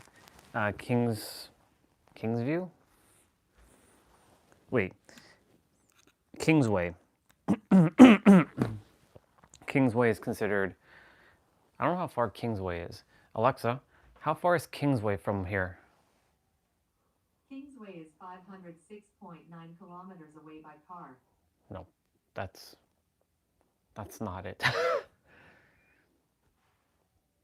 Alexa, how far is Kingsway and Etobicoke from here? I don't know that. I don't know that. Whatever, I can just Google it.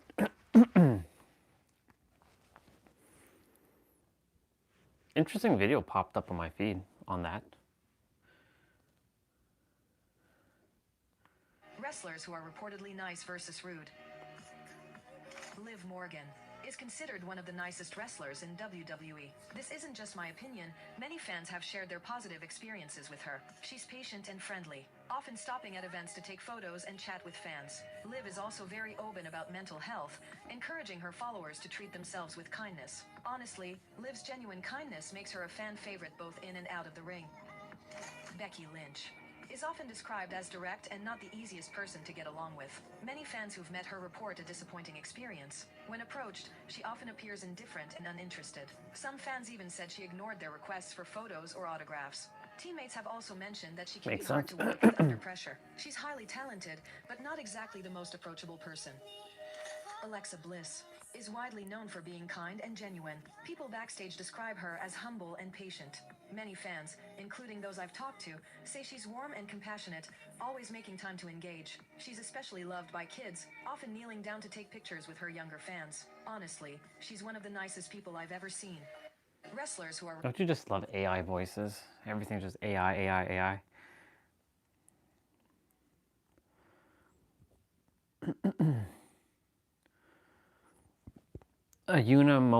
A moment most players never notice. Here's a detail in Final Fantasy X that most players completely overlook. During a short stretch before crossing the moonflow, something unusual can happen in battle. If Yuna and Lulu are both in your active party, Yuna briefly drops her usual composure and copies the way Wakka talks. It's lighthearted, a little silly, and very out of character for her. A lot of fiends here, y'all. Don't talk like that. Lulu immediately shuts it down, reminding Yuna to behave herself. The exchange lasts only a moment, and the game never calls attention to it. But it says a lot about how close the group has become, and it lets Yuna be playful, just for a second. Here's a detail in Final Fantasy X that most players completely overlook. During a short stretch before crossing the moonflow, something unusual can happen in battle. If Yuna and Lulu are both in your active party, Yuna briefly drops her usual composure and copies the way Wakka talks. It's lighthearted, a little silly, and very out of character for her. A lot of fiends here, y'all. Don't talk like that. Lulu immediately shuts it down, reminding Yuna to behave herself. The exchange lasts only a moment, and the game never calls attention to it. But it says a lot about how close the group has become, and it lets Yuna...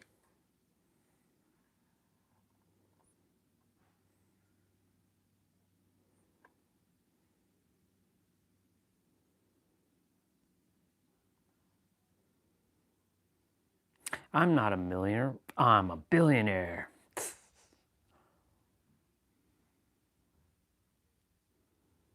What's this? Macho Nacho? Yeah. By now, you've probably heard of this thing right here, the BC250 mining board. But if you haven't, underneath this beefy heatsink is the same processor that powers Sony's PlayStation 5. And because these have become relatively cheap, being launched nearly 5 years ago, people have been turning them into surprisingly capable, yet budget-friendly gaming PCs running SteamOS, a sort of do-it-yourself Steam box. Now, getting a nice-looking setup like this one here is a bit of a DIY process, requiring some effort on your part to assemble all the necessary components to get it up and running.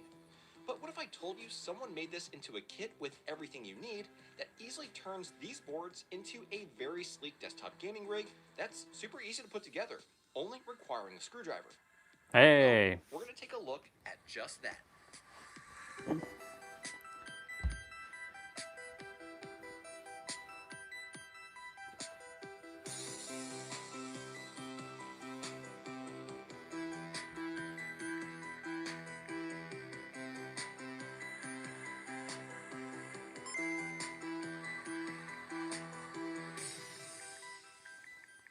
everyone, how's it going? My name is Tito and welcome to another episode of Retro Renew. Today, we're going to be taking a look at a very cool and cost-effective way to play your Steam library of games, and it basically centers around this fairly strange-looking piece of hardware. Now, this thing is called the BC250, and it was basically designed to mine cryptocurrency, but what's unique about it is that it uses the same APU as the PlayStation 5. And even more compelling is the cost. These can be found for as cheap as $165 on eBay, and with it you get a pretty decent amount of power to run some pretty demanding games. Now this right here is that same BC250 but fully kitted out in a really nice looking custom case with massive cooling fans. This build in particular was designed by John out of North Carolina, and I have to say it's a pretty attractive little desktop setup. Putting this build together was surprisingly easy, only requiring a screwdriver, and I'll show you how it all comes together here in a second. John is actually selling some pre-made BC250 rigs on Java, and will also be offering a DIY kit very soon if that's the route you want to go to save a few bucks. Or if you're feeling particularly adventurous, John also has all the 3D printable files available on his website, as well as the exact parts he used to build out these rigs, and very detailed build instructions. So John basically sent me a DIY kit which comes with the 3D printed case as well as the BC250, and I have to say the quality of the case is absolutely fantastic. The details in the print are very nice. For example, if you look at the back panel, it has labels for all of the ports. And up front is the Steam logo, which is a really nice touch to make this thing feel like a Steam box. And I do have to say, I might be a little biased here, but the Macho Nacho logo on the side looks absolutely incredible. John seriously knocked it out of the park with this. Just overall, a really fantastic job on the design. Anyway, just the case and the BC250 itself isn't enough to make this an actual working unit. You will need to acquire a few extra parts, like an M.2 SSD, of which both the NVMe and SATA are supported. I have a 512GB one, which should be more than enough to install a few games on this device. You'll also need two 120mm fans for cooling, as well as a power supply with the necessary cables. The one that John is supplying in his fully built units are these small modular 400-watt ITX PSUs, which is also what I'll be using for this build. Now John also made this very clever custom cable which connects the power supply to the front power switch. You'll see how this works here in a second when we get to the installation. And really, that's about it. You really don't need all that many parts to get a system like this up and running. Now before I show you how to assemble this BC250 kit, I have to tell you about the sponsor of today's video, Red Magic, with their all-new Red Magic 11 Air gaming phone. Now, when I first got my hands on this phone, the packaging immediately stood out. Everything felt really premium. The phone itself is super sleek and looks pretty awesome. And it even comes with a charger in the box, which is definitely not something we see from every phone maker these days. And the screen on this thing is absolutely gorgeous. It's nearly bezel-less with a really beautiful, vibrant OLED panel, and the clear design aesthetic around back is super clean. But the real giveaway that this is a true gaming phone is the built-in cooling fan, which you can customize to kick on during heavy gaming or even while fast charging. Now, you may not be a fan of RGB lighting, but this phone actually uses it in a pretty tasteful way with a single customizable illuminated logo around back, as well as the fan itself, which lights up when it's spinning. And when it comes to playing actual games, I didn't run into any hiccups. Whether I was playing something more graphically demanding like Final Fantasy VII Ever Crisis, or something a bit lighter like Castlevania Symphony of the Night, it handled everything like a champ. One feature I really thought was especially handy are the dedicated LNR triggers. You can map them to specific spots on screen, which is actually kind of genius. You just line them up with the on-screen buttons that you want to map them to, and it works really well. It's just a really clever way of adding more control to your mobile games. You can also change in-game performance settings on the fly by using Red Magic's custom tool menu, adjusting CPU performance from Eco all the way up to Rise depending on what you need. And honestly, the value here is pretty impressive. You're getting Snapdragon 8 Elite performance in a really nice looking package, starting around $529 and going up to $629 for their higher end version, which comes with 512GB of storage and 16GB of RAM. So if you're looking for a new phone, definitely check out the new Red Magic 11 Air if you want a sleek phone with some serious gaming power. It goes on sale February 11th, and I'll have links down below to where you can find it. And a huge thank you to Red Magic for sponsoring this video. Not bad. Alright, so to get things started, we're going to prep the BC250 board, and it's actually really simple. We just need to remove the two mounting brackets, one of which is located here by the I/O, and the other is on the opposite side near the CMOS battery.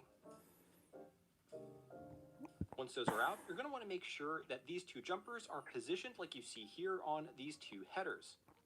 And then I'm going to go ahead and mount my SSD. And that's it. The BC250 is ready to be installed. Now all we need to do is assemble a case.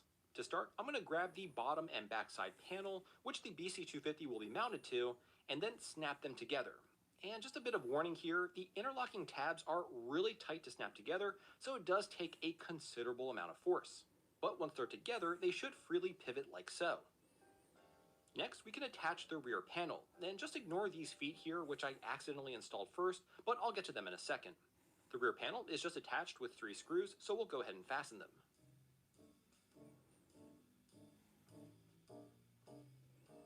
Now back to these feet, they simply slide into place over these small openings. And then once in position, we can flip the case over and secure them with a single screw for each.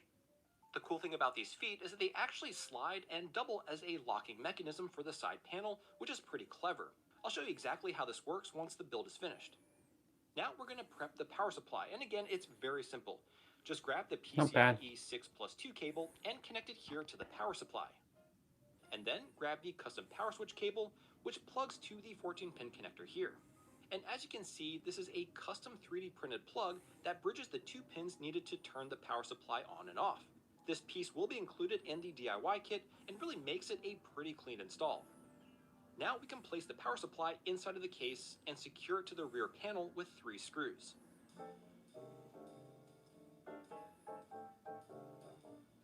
Awesome, things are moving along pretty nicely. Now we can go ahead and connect the 8-pin cable to this port here on the BC250, and then mount it to the side panel. It may take a bit of finagling to align it with the mounting points and the rear I/O panel, but just take your time. And once it's all aligned, we can go ahead and secure it with a few screws. We'll go ahead and reuse this screw from the original mounting bracket here to secure the BC250 to the rear I/O panel. Okay, now we'll need to assemble the fan mounting bracket, and what you may notice is that it's not easy to fit the panels together. It's pretty tight. So I got a small hammer and lightly tapped the parts together until they are completely flush with each other as shown here. Then, before installing the fan, we'll need to route its wire through this bottom opening, and then we can finally secure it to the bracket. And this is what it should look like. Before placing the assembly into the case, we need to connect the fan to this header here on the BC250, which will provide it with power. And then we'll take this tab here on the fan assembly and insert it into this slot here on the backing panel.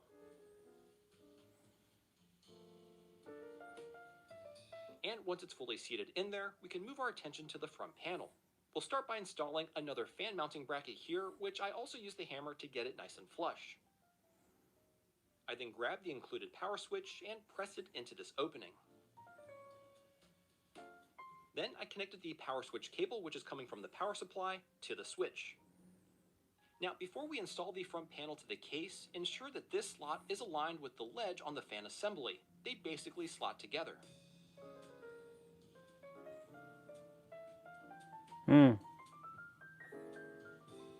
Looks and then good. we can secure the front panel to the case with 3 screws. It's tiny. And with the front panel in place, we can finally fasten the 2 remaining screws for the fan. Okay, now we'll go ahead and grab the last 2 panels, the top and right side, and then snap them together.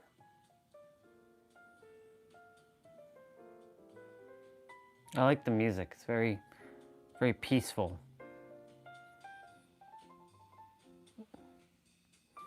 And then we'll go ahead and snap it to the case. Looks nice. It's very tiny too. Ta-da! All right, this is looking pretty good. I'm going to go ahead and secure the top with 4 more screws, and we're actually getting pretty close to the end here. With the case open, we're going to install the second fan, which is mounted to this hinged attachment, allowing it to swing open, which I assume is to give us access to the heatsink as well as the SSD, which again is a pretty neat design choice. That makes sense.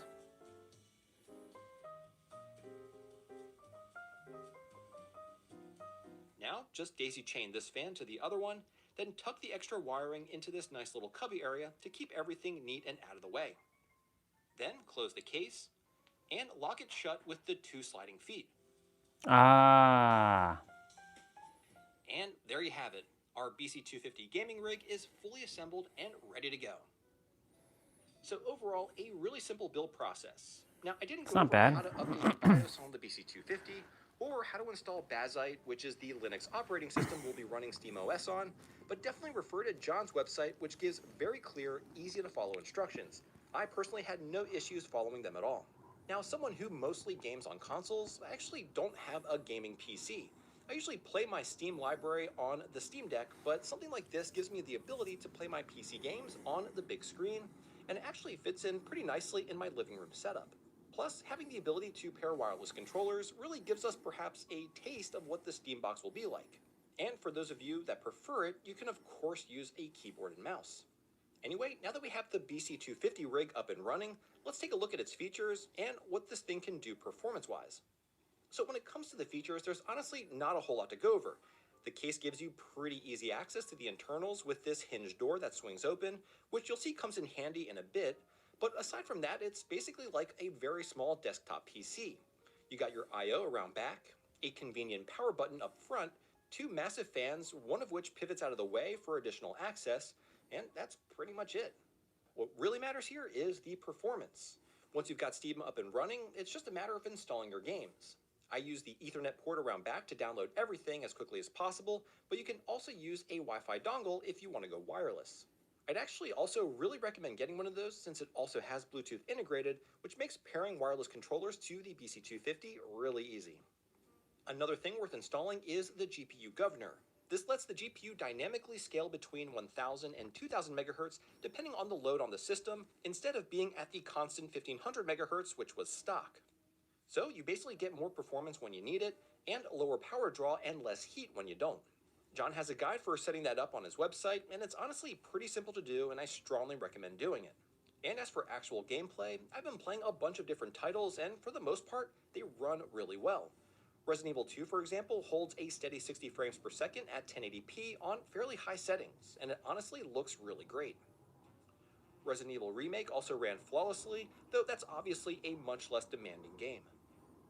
Final Fantasy VII Remake Intergrade also looked great and stayed close to a constant 60 frames per second during gameplay, although I did notice some screen tearing every once in a while, and also some frame drops here and there. I was even able to play more demanding games like Cyberpunk at decent settings, and overall it was still a pretty enjoyable experience. That said, I did run into some issues at first. Cyberpunk needed a bit of tweaking to get going, and Doom Eternal kept crashing at launch. As it turns out, the fix for both of these issues was pretty simple. It just required resetting the CMOS, which actually leads me to the pros and cons. Starting with the pros, I have to say that I really like the case design.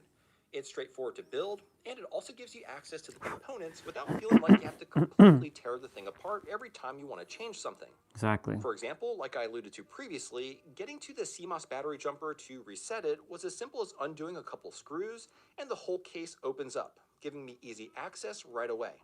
Now, to get to the M.2 drive in case you ever wanted to upgrade it, it's also super easy.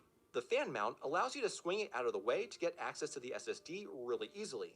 So John definitely prioritized accessibility when designing this case. And speaking of the fans, cooling is another big win here. You've got two 120mm fans, and they're positioned really well. The rear one is angled so that it helps pull heat away from the board, while the other draws in cool air, so you end up with solid airflow. And for the price, the performance is honestly really impressive. You can comfortably play games at 1080p using medium to high settings in a lot of really solid titles while maintaining 30 to 60 frames per second, which is kind of wild considering where this hardware originally came from and what it was primarily used for. Now, not really a pro, but something I didn't know about SteamOS is that when you pair either an Xbox or PlayStation controller, the system actually recognizes which one you're using and adjusts the on-screen button prompts automatically. So the menu button icon, for example, will switch between the Xbox logo or the PlayStation symbol depending on which controller you're using. I thought that was a pretty cool feature for Steam to include. Anyway, those are the pros, but now let's get into the cons. While I've really enjoyed having this small computer to play games on, I did run into a few titles that were giving me some trouble. Games like Cyberpunk and Doom Eternal needed a bit of troubleshooting before they were fully playable. That's kind of the trade-off here.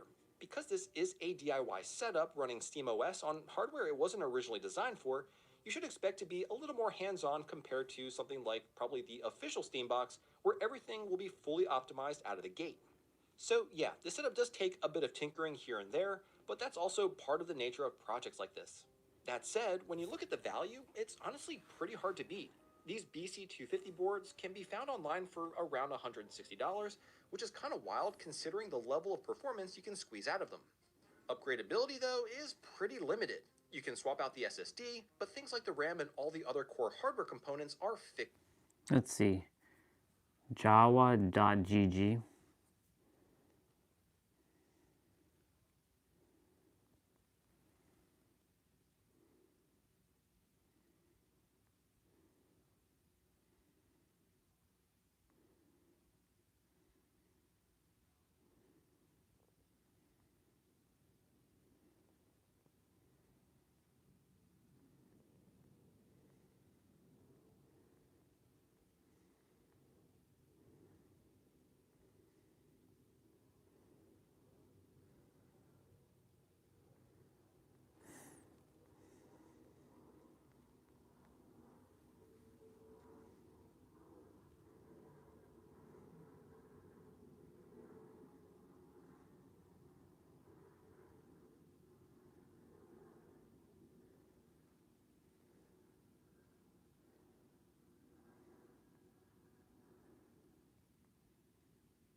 It's not bad.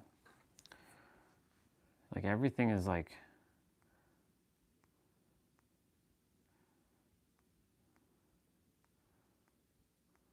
that's not too bad actually.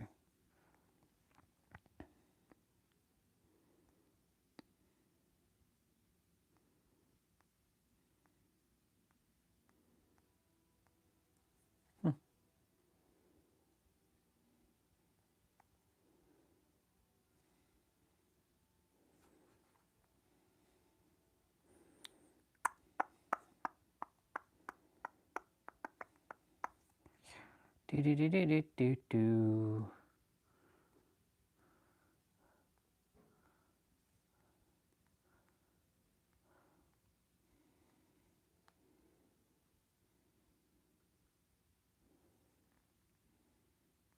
Oops.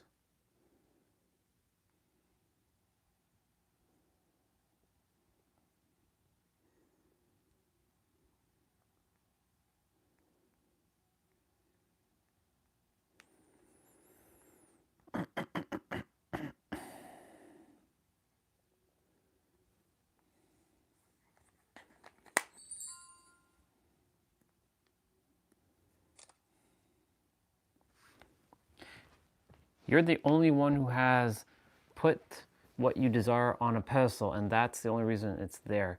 It rests upon a pedestal due to your placement. Nothing rises above you on its own. It is lifted by the value you invest in it. Independently, it has no value other than the value that you have attributed to it. Ironically, this is the same value that keeps you from it. Whatever you invest with excessive significance is interpreted by the universe as space, and so it begins to feel out of reach. The value itself, the value exists in you and only you. It is your energy that makes it. But but it's your failure to realize that keeps you what you desire from it, or from you. The moment, I should actually fix that.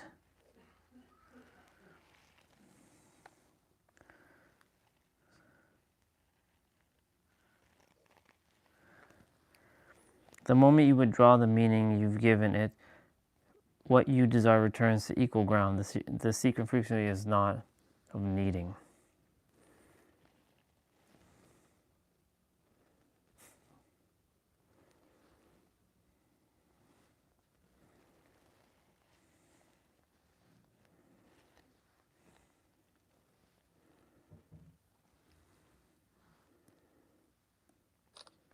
You were taught to negotiate with God as if the infinite loses anything by giving you something. Worship a stingy God and you will deal with one.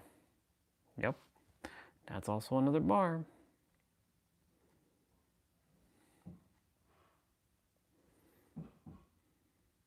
He's dropping the fire today.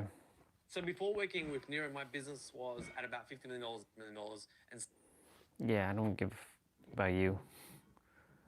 You're irrelevant to me. Who is this?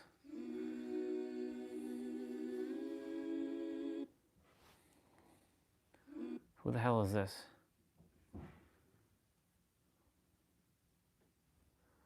Oh, that's that person, right.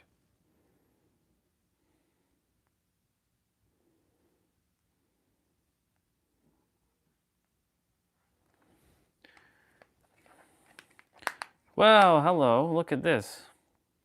Shocked and disgusted as they should be, and you've known about this for forever. You've known that planet Earth is run by satanic people, like straight up evil, and the consciousness is now catching up, which is exactly why you incarnated at this specific time. That's also why planet Earth has never felt like home, because you're a volunteer soul who came here to shift it, to bring awareness and light into the corruption. And we all know that what we're being shown is a sliver of what actually goes down behind the scenes. But Exactly. we're specifically being shown this so people can no longer go into cognitive dissonance and tell you that you're crazy for believing in all the fucked up shit that happens on this planet. And it's not something to just like spiritually bypass. And I'm aware that we have so much outside of our control. But what we do have control over is our mission, is our ability to get visible with our gifts. You're here because you matter and your soul makes a difference. And Sure if you're does. watching this video, welcome home to the corner of the internet where old souls rise. Okay, love you, bye. Okay, love you, bye.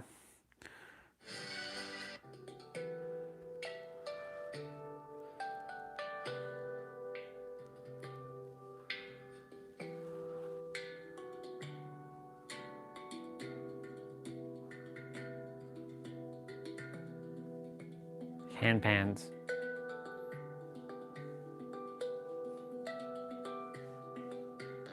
You know the only difference in steam and ice is the state of vibration of the water or the H2O. Do you know the only difference in where you are versus where you want to go is your state of vibration? Do you know that everything to get you there is already here? Yep. And it always has been? Yep. Do you know when you take an idea and you impregnate it over and over again, you impregnate that idea into one cell. When you impregnate that idea into the cell, that cell is dividing 1 into 2, 2 into 4, 4 into 8. 8 into 16 to 32, 64.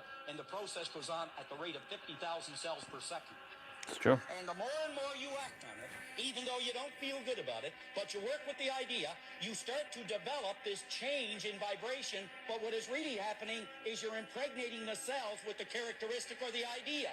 What we need to do I hate when they make is those we need sound to effects. constantly think about where we're going, what we want to do, and we start to increase our level of thinking by vibration, and we begin to attract thoughts of a like nature that'll move us in that direction.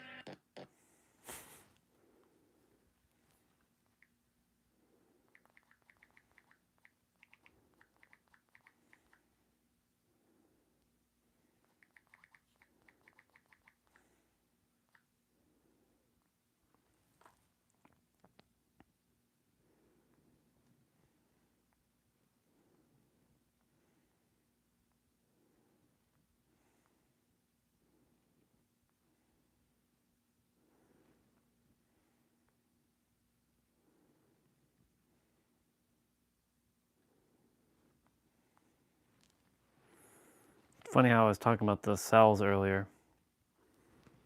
Who is this?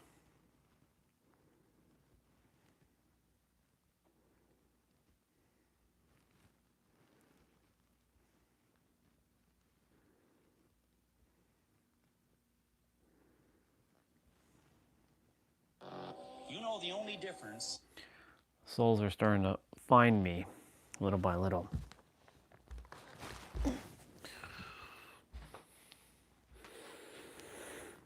Oh yeah. Yeah, boy.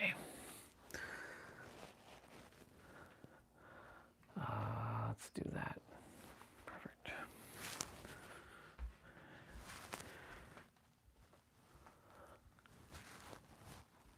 I'm gonna go wash up some dishes. Let me go mute myself.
wash that one.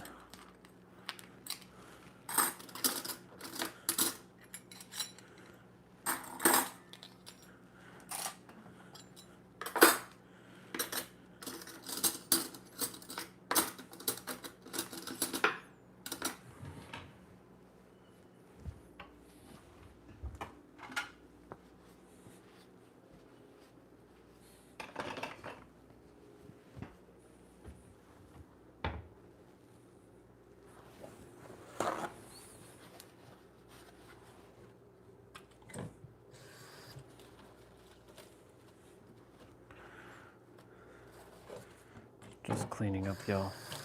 I don't think anybody's there.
Time is it?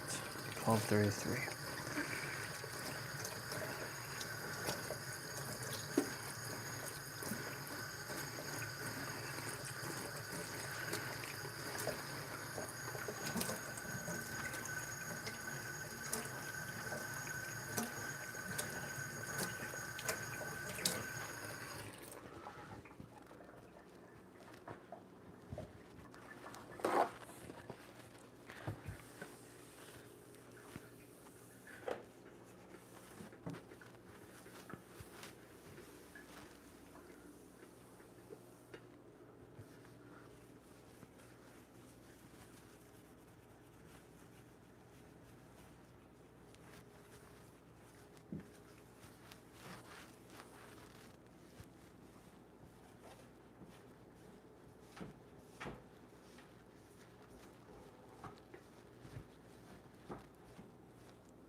Very nice.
Let's see.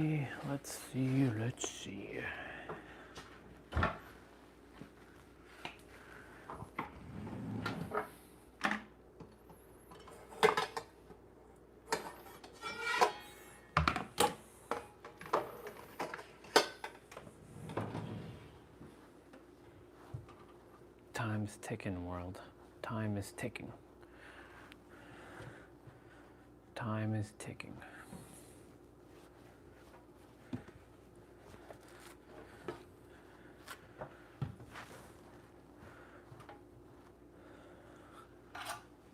Time is ticking.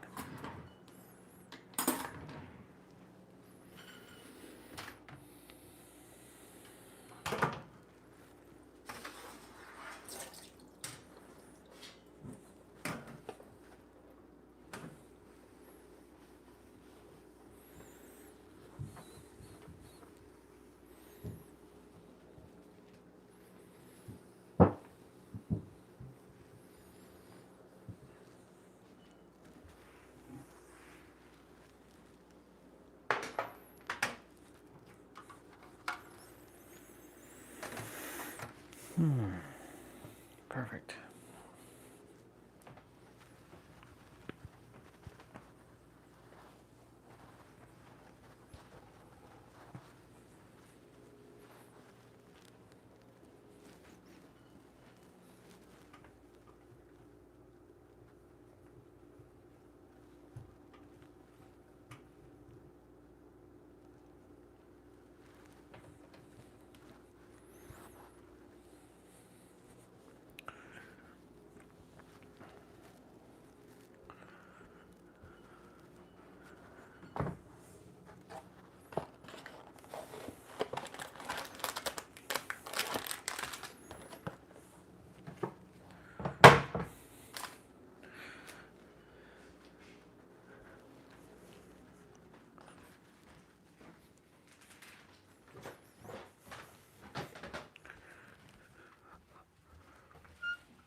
Time's ticking, people.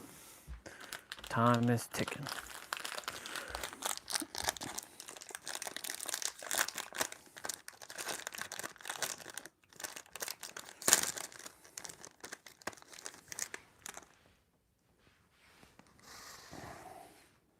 Oh.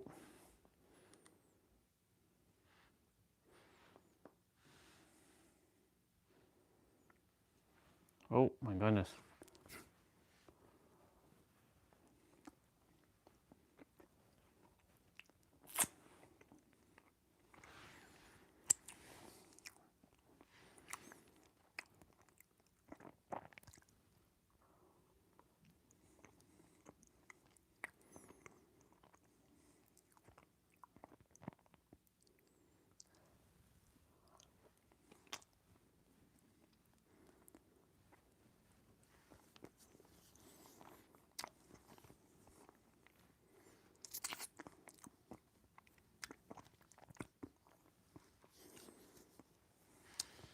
Yepers.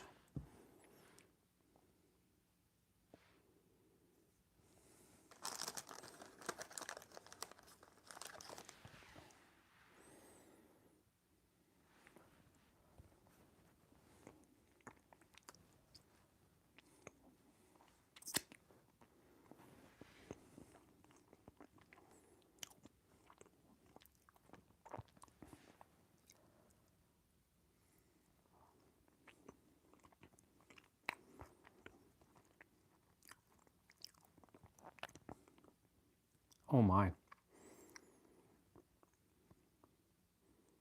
Pretty cold temperatures. But nothing I can't handle.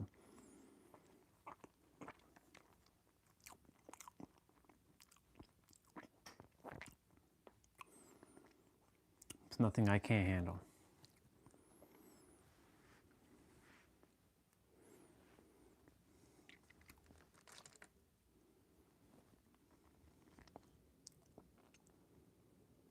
Tifa Lockhart is one of the most broken RPG characters of all time, and she requires literally no grinding to break this game. In FF7, when you make it to Nibelheim, Cloud and Tifa's hometown, which takes about 8 to 10 hours for your first playthrough, but speedrunners typically get here in about 3 hours, you can find a weapon for her called the Power Soul, which has not the best strength or any good stats for that matter, but its passive is extremely powerful when used right. It buffs her damage whenever she's in a critical health situation. So, anytime she's in yellow HP, helping her achieve easily over 2,000 damage before any grinding at this point. And that's not it. You can take this a step further by using the enemy's skill ability learned in Cosmo Canyon called Death Sentence. Putting this on Tifa will put her in another low health state, which stacks the buffs even more, netting her 4 times damage. And of course, the Death Blow materia. It's a yellow materia you can find just inside of Gungaga. It has a low chance of hitting, but when it does, Tifa deals a guaranteed crit and can easily reach 9,999 damage, the damage limit in this game. Later in Disc 2, this strat can get even more insane. In the northern snowy mountains, you can find the blue materia called Added Cut, and pair this with Death Blow materia in the same slot. This will make it so that whenever you use Death Blow, even if it misses, Tifa will always follow it up with a regular attack, maximizing her damage even more. And finally, the final accessory to complete this build fully, the Cursed Ring.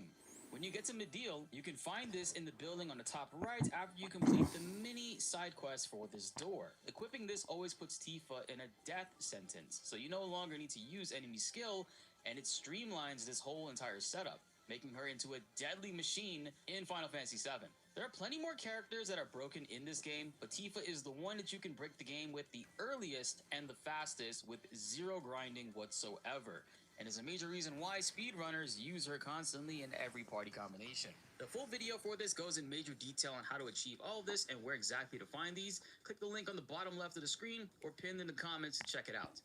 Tifa Lockhart is one of the most broken RPG characters of all time, and she requires literally no grinding to break this game. In FF7,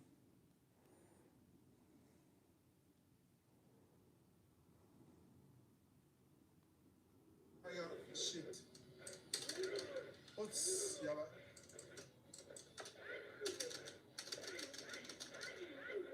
じゃあ。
Hello. Hi. Good morning. Good afternoon. Good evening. And good night. So today I'm going to play the King of Fighters. The King of Fighters. Born in 1999, I think. And today, PlayStation. And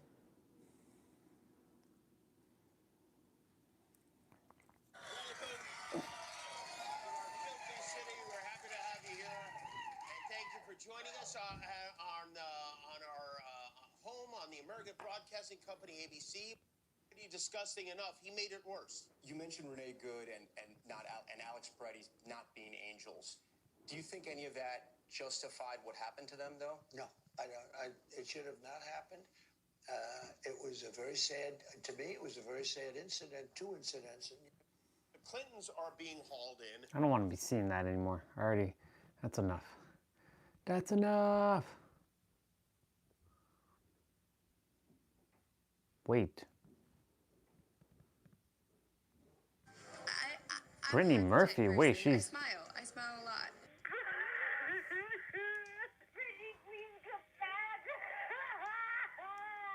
What the hell? She's a Scorpio. What else do you need to know? I'm a double Scorpio. Double Scorpio. She evidently collapsed in the bathroom. E.T. uncovers the details behind Brittany Murphy's tragic end. The 32-year-old who gained fame in movies like Clueless, Girl Interrupted, and 8 Mile. With questions still surrounding her Hollywood home Inside. and the suspicious spouse who died in an eerily similar way. We don't know why things work out the way they do. It's weird. We learned fluent Italian.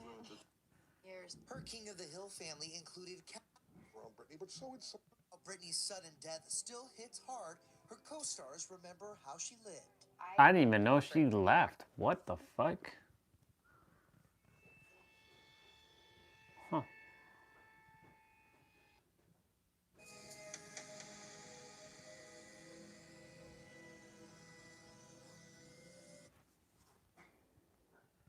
That's weird.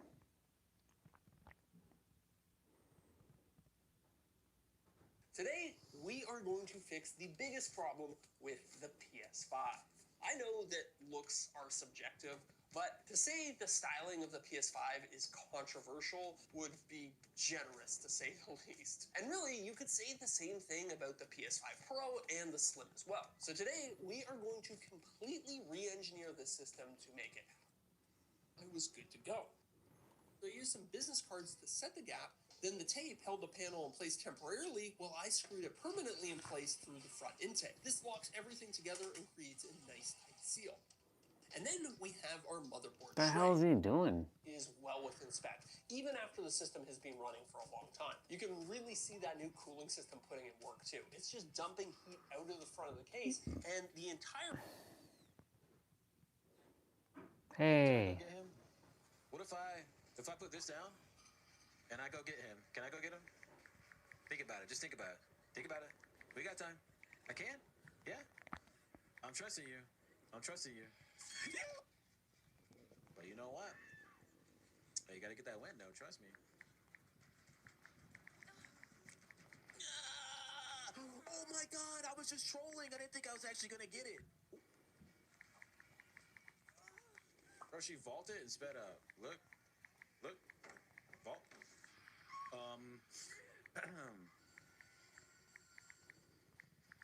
Time for him to camp in tier 3. Should he be sending me?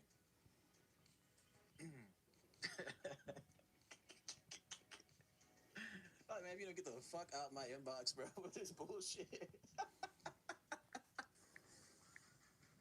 No. No.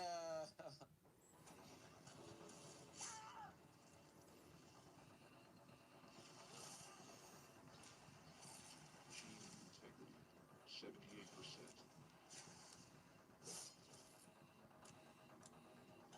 Excuse me.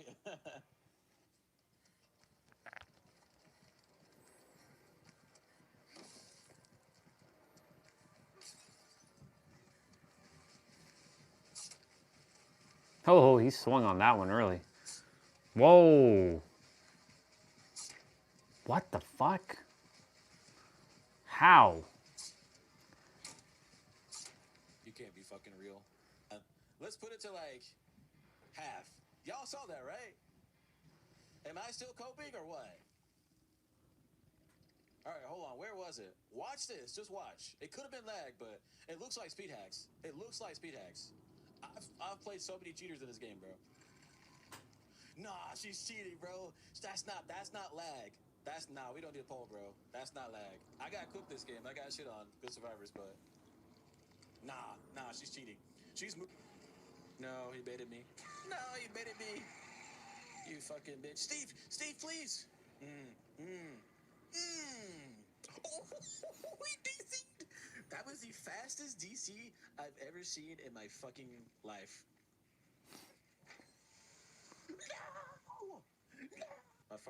That's crazy. Hatch appeared right in front of him and he dies. I don't get how those two have any kind of like correlation, but W. I like vanilla pudding.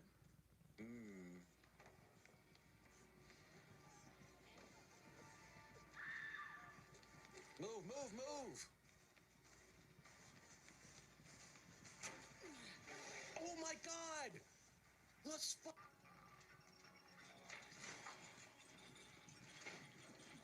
That almost hit me.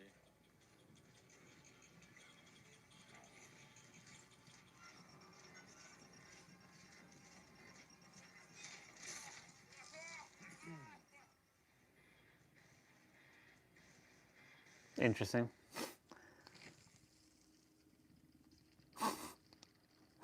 You pick up in front of me? Is that an angle? No!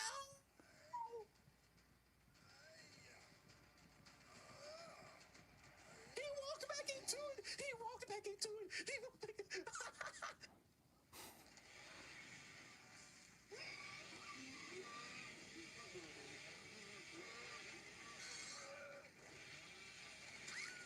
What the fuck?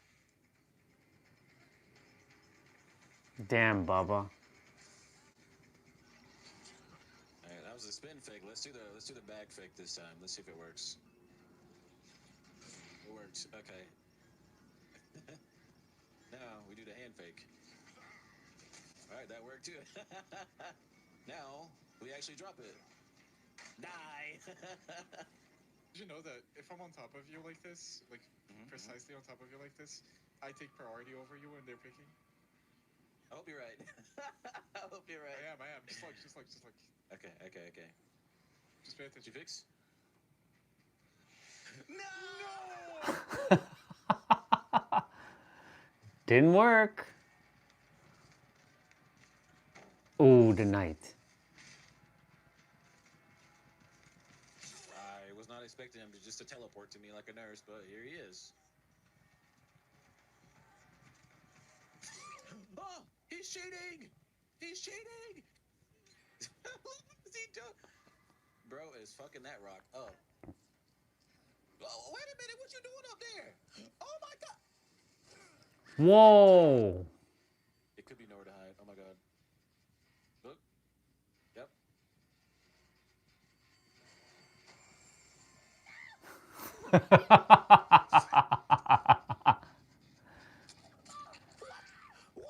Whoa. Let me in. Get the fuck out of my way.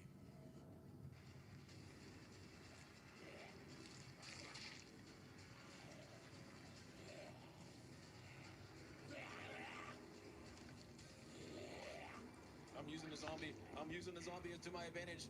I'm using the zombie to my advantage.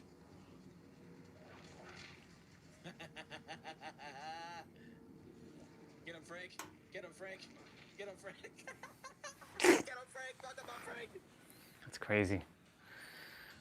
That's crazy. Wait, I'm kind of cooking right now. Wait, it's like a little mini blow water. How dare you do that to my Kate? Woken myself up, I would have been fine. If I would have woken my... What the fuck? If I would have woken myself up, I would have been fine. I don't really have a lot of playtime in Magic. I do like her. Oh, shit. Have you watched all the Saw movies? I have, but like that was a long ass time ago. That's fucking crazy. She about to DC. Oh my God. Bro, What did you do? If you see what I just did to her, I just wanted to... I think he's scared of me. He knows.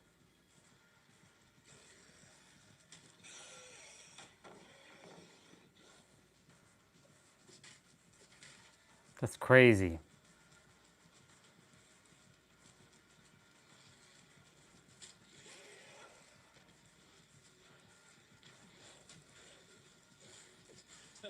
Nice.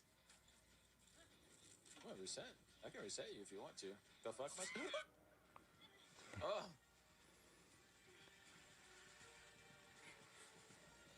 Oh.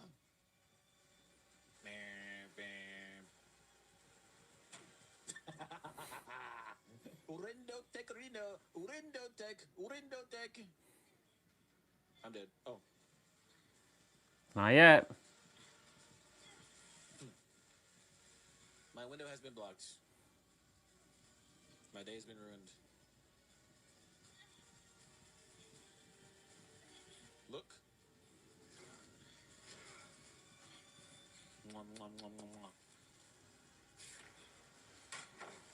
No, no, no. That's crazy. Psych. Bye. Bro, how am I living through this?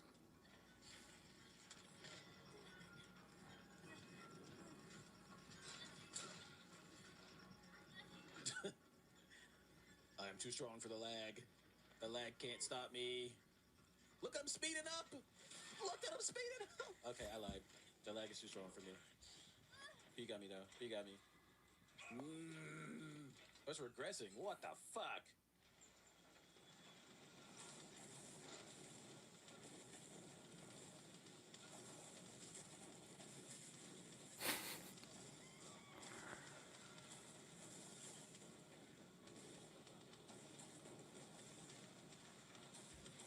That's crazy. Whoa! It's a cheat. Oh, okay, this match doesn't count. She's cheating. She's cheating. Okay.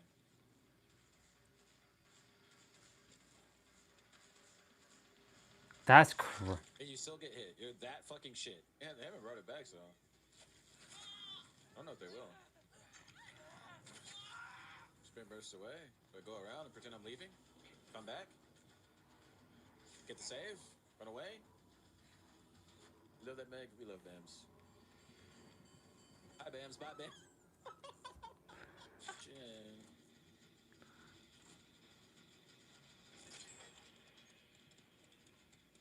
Rebecca? What we doing? I can see your arm. I can see your arm, brother.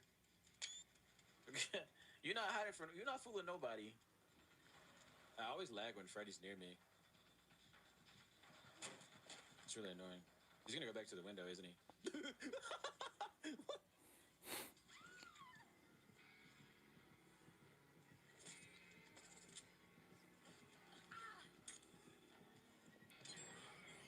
Nice.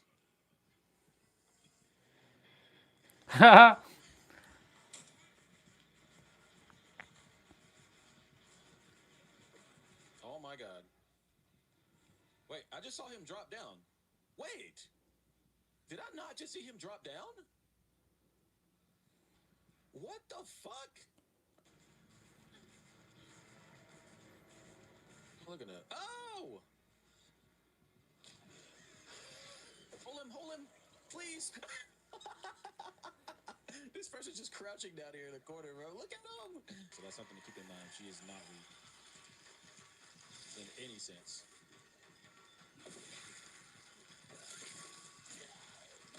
Nice.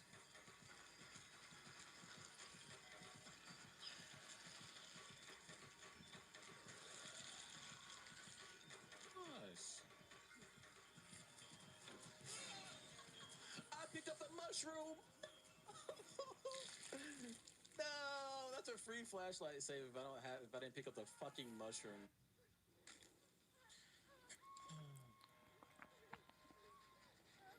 Look at him! What the fuck? It's a juicer in disguise. That's crazy.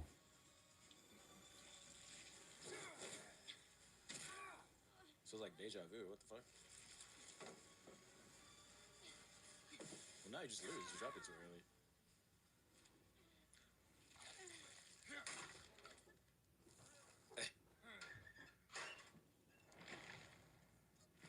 Hey, this is my first time seeing him, by the way. Yes, I've been. Where you been, bro? Going from locker to locker, bro thinks he's Dredge. This is what we're doing. This is what you've been doing while your teammates been getting chased, bro. Are you crazy? Oh my god. This is what you've been doing for fun.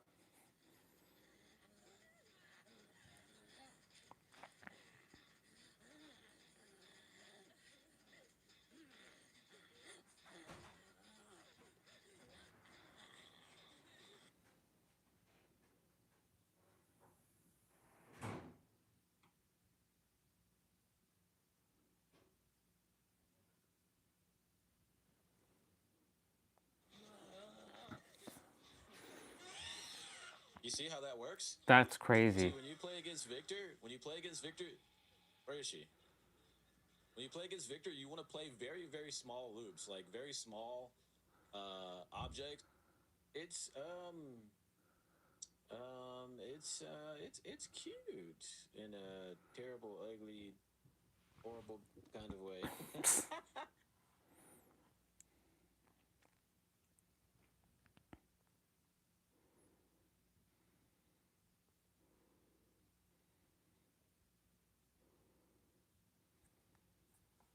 Wait, what? If you guys were born in the 80s or 90s, have played Ear Final guides. Fantasy to any degree, and have owned a PS1, you've heard of this.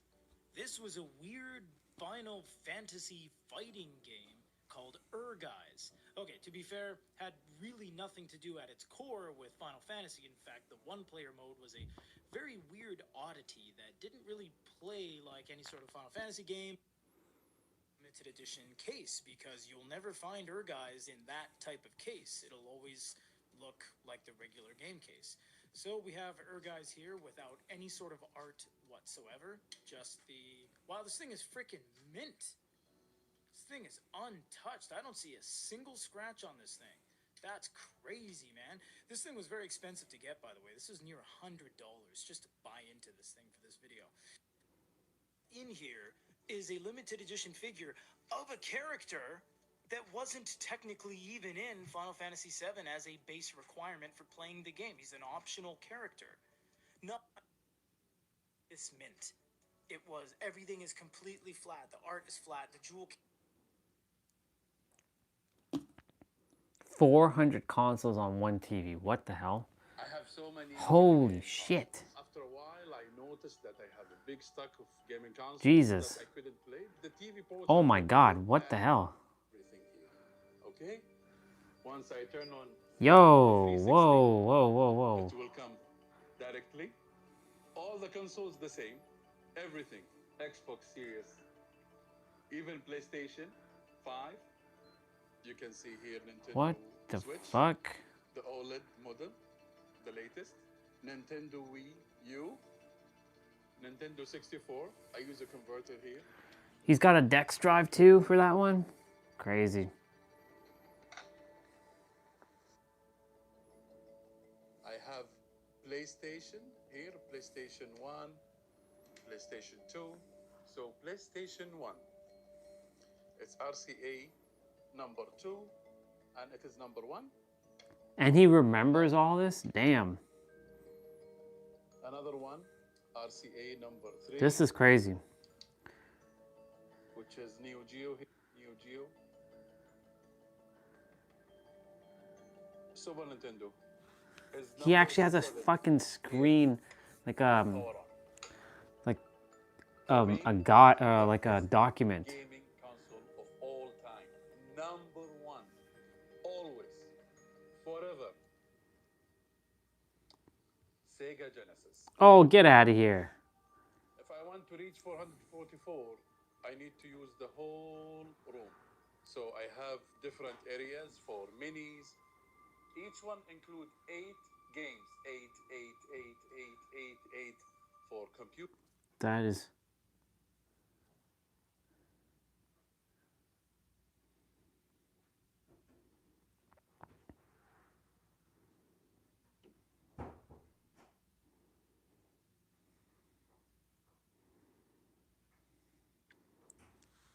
The Simpsons strikes again.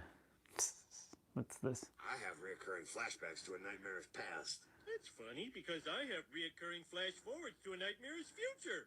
Man, this really gets me. The Simpsons has been on the air since 1989, which means it has spent decades turning real-world worries into punchlines, then sticking around long enough for those worries to feel weirdly familiar later. That is why the show gets called a pop culture oracle. Fans love to freeze frame old episodes and swear the writers had a crystal ball, especially when a new year begins and the headlines already sound like they came from Springfield. In 2026, the chatter is circling storylines about AI shaking up jobs, flu scares setting off public panic, space tourism being sold with celebrity shine, smart homes that listen a little too closely, and even jokes about war, doomsday math, and aliens. Today, we're digging into why The Simpsons 2026 predictions have already started to come true. Robots at the power plant. So, you guys are my new coworkers. So, working hard or hardly working? In season 23, episode 17, Them Robot, Mr. Burns decides the easiest way to run the nuclear plant is to replace people with machines. Overnight, Springfield's working stiffs become ex-workers, and the plant becomes a slick showcase for automation. The episode leans into the comedy, but it also nails a recognizable feeling. The future arrives without asking permission. The robots do not just take over tedious tasks, they take over the whole operation, and the human workers are treated like last season's equipment. Then the story flips. Marge in Chains first aired in 1993. Beautiful. It's the most awe-inspiring sight I have ever seen. Giver of life, mother of us all. Hey guys, look what I smuggled aboard. Homer, no! I remember this episode. A 1994 episode titled Deep Space Homer. NASA relief map of Turkmenistan. Isn't that the...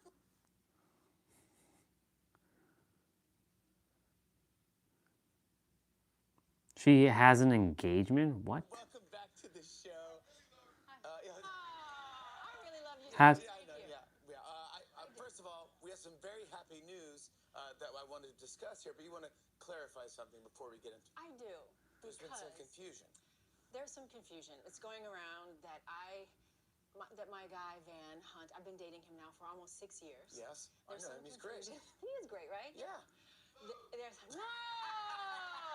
Don't be jealous. Don't be jealous. No. No, he's great. We love him. He's great. Well, there's some confusion that he asked to marry me, and I said no. That's... No! No, sir! Stop! Oh, my God. But that is not... No, that's not the case. I did not say no. We just don't have a date. But, of course I said yes, I would marry. All right, good. Come on. Yes! Great, that's right. I'm so happy. You guys are a great couple. Security, please have that guy taking out. Thank you so much. Bye. No, I'm so happy for you. You guys are a great couple. Thank you. Congratulations. Thank you. This makes me queasy. I know. Wait, that's a narrow bridge. It's like the... Well... It is. It's a great... It's a throwback to those great movies of the past. Like, it's really a... I'm doing the status... Yes, it's perfect. You want it. It's exactly great. Chris Hemsworth is on this show tomorrow night. Yeah. Do you have any questions for me that I should ask him? You do. I have a question. Oh, really? What? He is going to not like this, so I just want you to know. But I want you to do me a solid and do it. Of course I will. Please ask him this. For you, anything. Ask him to tell you why I, Storm, will not be in Doomsday. He knows the answer. I can't ask him that? Yeah, ask him that. What? Ask him that question. He knows the answer? He knows the answer. He might not be brave enough to tell you. I'm going to do it. I'm going to ask him tomorrow. He knows the answer. You're the best. I want to show a clip. Here's Halle Berry and Chris Hemsworth in Crime 101. Take a look. Well, you look like a person who has secrets. John. Your shirt's new or newly pressed, which says you... Christmas in the 1990s. Christmas in America in the 1990s was when the holidays started shifting from analog to digital. The traditions were still there. Decorated trees, family gatherings, too much food. But technology Hello, person. changed how people experience the season. People still shopped only in physical stores, but now This is true. there were more of them, and they stayed open later. The 1990s were the decade of Elmo riots. Oh yeah, I remember Elmo. And every kid wanting a Super Nintendo or PlayStation. Yep. Home Alone redefined what Christmas movies could be, and holiday decorations became bigger and more elaborate. Yep. Christmas shopping became more frantic and competitive. Parents camped out at Toys R Us for whatever toy was impossible to find that year. Credit cards made it easier to overspend. Here's what Christmas I mean, that's still the case. during that decade. Christmas shopping in the 1990s was still entirely physical, but the options had expanded. Malls were the main destination, but big box stores were changing the game. Walmart was everywhere. Target was expanding. These massive stores had toy sections that You know what's fascinating? What just happened? So something just happened with the character. Oh, and I can feel the character viscerally having like wanting to like blah right now. The character, when he heard, you know, with the credit card being able to overspend, right? When the character heard that, fear just immediately just like sucked through the body, and it's crazy because, you know, the thing is, it's all made up. Like literally, it's all fucking made up. Did I not just clean this sink? What the hell? But that was perfect for that video to pop up, because now we get to see, well, character. Do you remember who the fuck you are? You're the guy that made the impossible possible by doing what you've been doing. And times, it's only a matter of when all the resources will be coming right back. This is just a temporary thing. So I'm like, character, you're good. Relax. All is good. All is taken care of. Don't worry about the physical. That's the illusion. That's the illusion the world wants to put on you. That you're like, you're not where you are. The narratives of the third dimensional thinking mind saying, you see, you're not where you are. You see, you're not that smart. See, you're not really all that gifted. You're not that good. Yeah, you see, you're not rich. You're poor. See that? See that? Huh?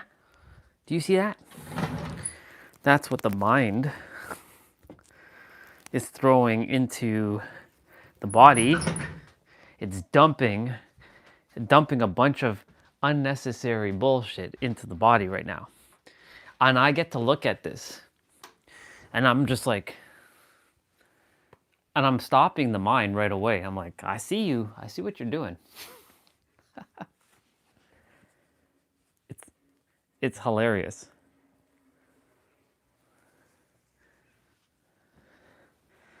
I just shoveled not that long ago. There shouldn't be that much to shovel. Anyways, that was funny. I got to see that for a moment. Bloop.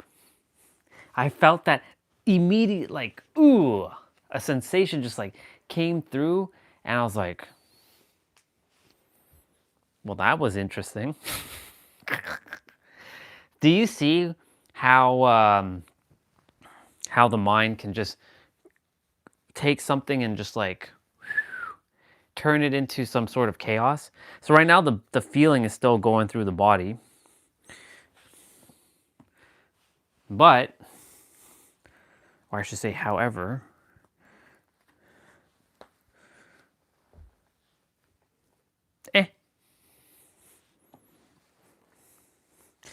all my stuff has somewhat holes and shit inside of it now. Like, all that's gonna change. You watch. I went from having all the money in the world with all the what you call it? All the luxurious things were like, you know, the proper boots, the proper jacket, the suits. I still have the suits and they're perfectly good. Like, clothing were always on point. They were neat, no rips, nothing. And now we live in a condition where I have, well, the character perceives he has nothing, which he doesn't. He has everything. He just is continuing to sometimes adhere to to the third dimensional thinking mind.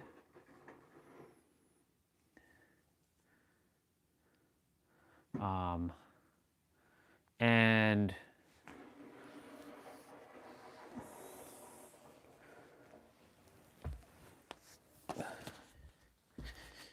we're going to get started with our play out. We're going to do the play out first before we do anything. And characters like feeling kind of raggedy, kind of like blah, right? Lots of holes, broken things, scratched stuff. But that is coming to a conclusion, because that's already done. That has concluded. Because, ladies and gentlemen, the new era of Orion, I was about to say the superhero of love, of Orion is about to begin. The superhero love is going to go kaput. That's ending.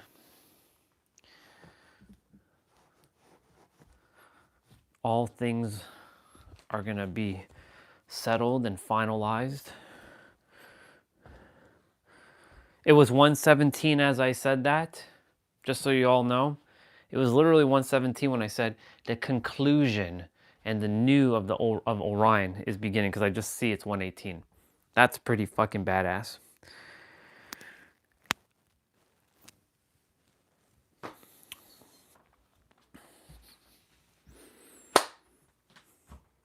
It's time. I gotta groom soon. I haven't groomed in almost 5 weeks. I've actually left this untouched for 5 weeks because I've been seeing if the biotin, the placebo-ness is working, and it seems like it is working, because like now I have, even though it's still, it's still silver, it's thicker. And like down here there was a little bit of a patch. Now it's like completely like, wow, got that nice beard. So kept it ungroomed, untouched. Haven't touched anything up here either. Walking outside, and I don't care anymore. I really don't care. Like, I've just like, whatever now. I'm fucking successful with looking like this, right? Looking like whatever. Yeah. I have to use the bathroom quickly, so I'm gonna put on some music.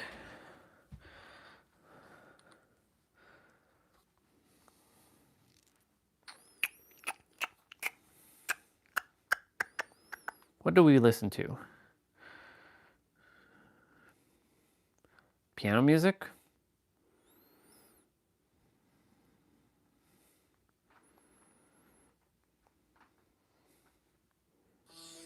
That's not piano music.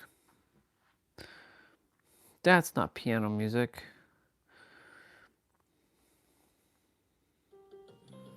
We'll play this one. I don't care if we get copyrights, whatever.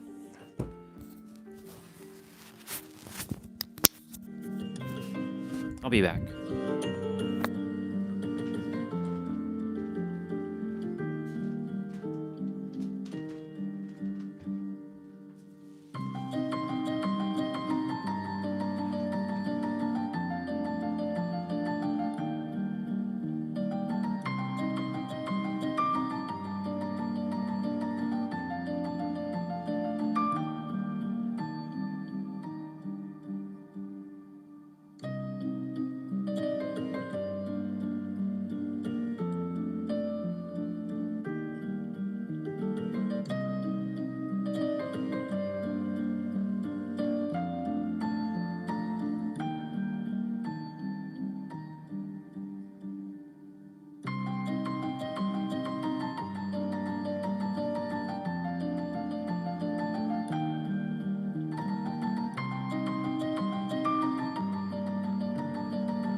All right.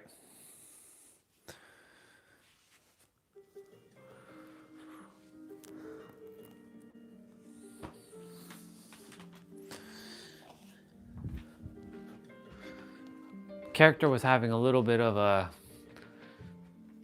you have to purge from the body, physical as well. Don't need to tell you, give you details, but he had to purge. Now it's time for us to get rolling.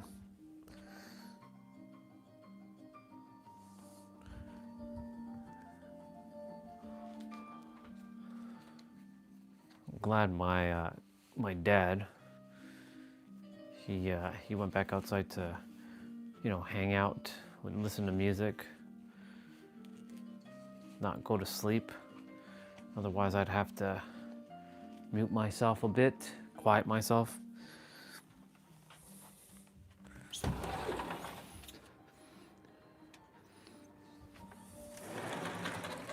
Some fresh air come in.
Let's go get some water.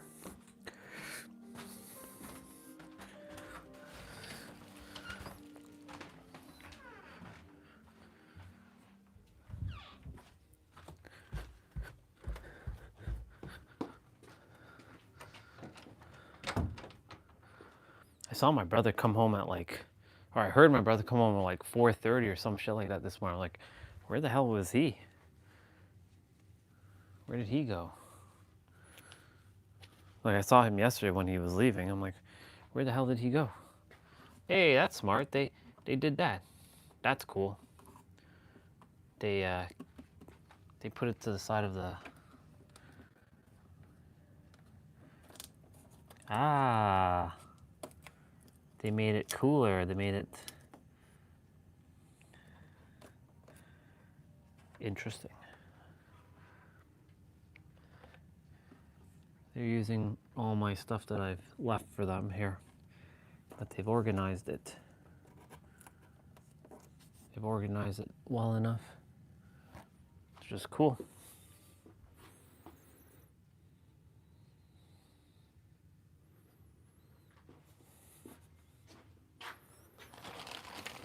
Good on them to use some of the stuff here.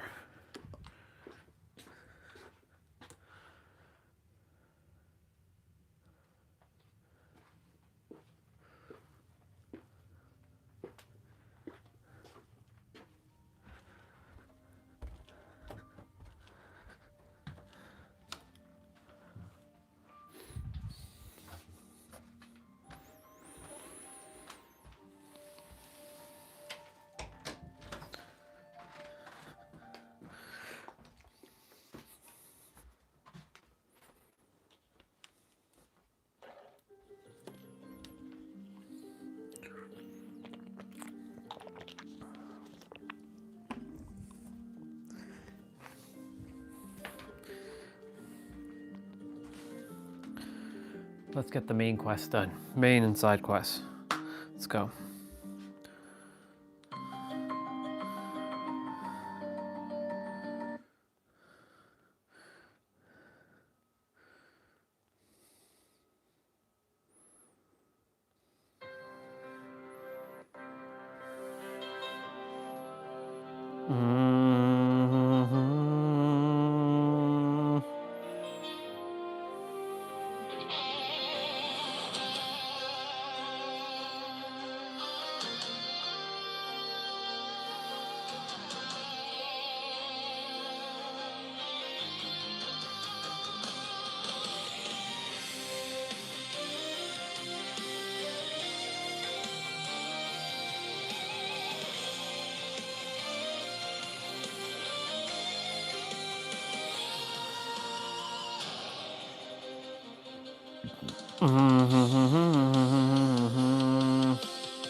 Find a play out.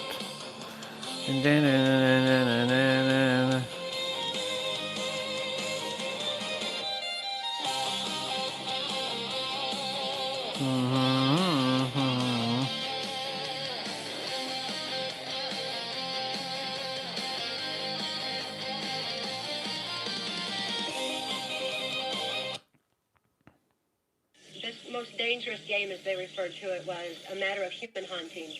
And when a mind-controlled slave such as myself was stripped of clothes and turned loose in the woods, I was then hunted by George Bush, Dick Cheney, and Bill Clinton, among others. But they were the main ones. You're going to stand right next to me. There you go. And then we're going to have... There you go. Got it? Okay. He was a new artist, but he wasn't completely new to people. Beyonce has lost 10 million followers on Instagram after Jay-Z's name was exposed in the case of the Epstein files. Anyway, going back to 50 Cent, people weren't really surprised to see him going this hard on Jay-Z because he had been on his neck way before any of this stuff with Epstein even came out. You see, back when Diddy was exposed, 50 made multiple... People want to dismiss it. That's why you can't tell me nothing about what the media say about nobody. Yeah, exactly. Because foreign countries. She started it off by posting this AI photo of Jay-Z bald-headed with the caption that you can read for yourself. Remember when Jay-Z said he left condoms in a child's car seat? Your favorite artist has been practicing ritual because his son's mother was 15 when he was 23. That's crazy.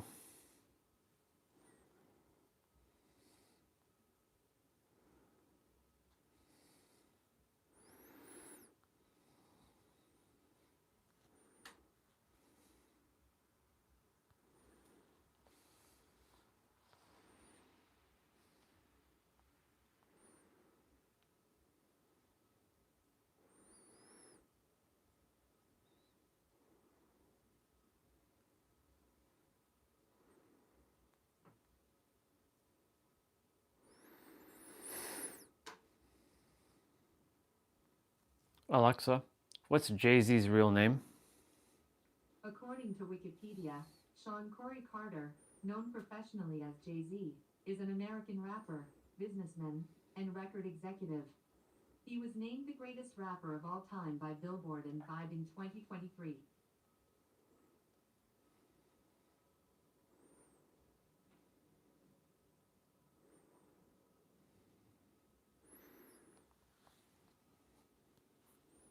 Pattern I see. No wonder Jay-Z didn't take that DNA test, because his son's mother was 15 when he was 23. Not to mention he met Beyonce when she was 16 and he was 27. But now I want to know your thoughts. What do you think of Jay-Z getting clowned by 50 Cent? And do you believe the allegations about him being involved with Epstein? Let me know your thoughts in the comment section below. And don't forget to click here to watch this other messy video.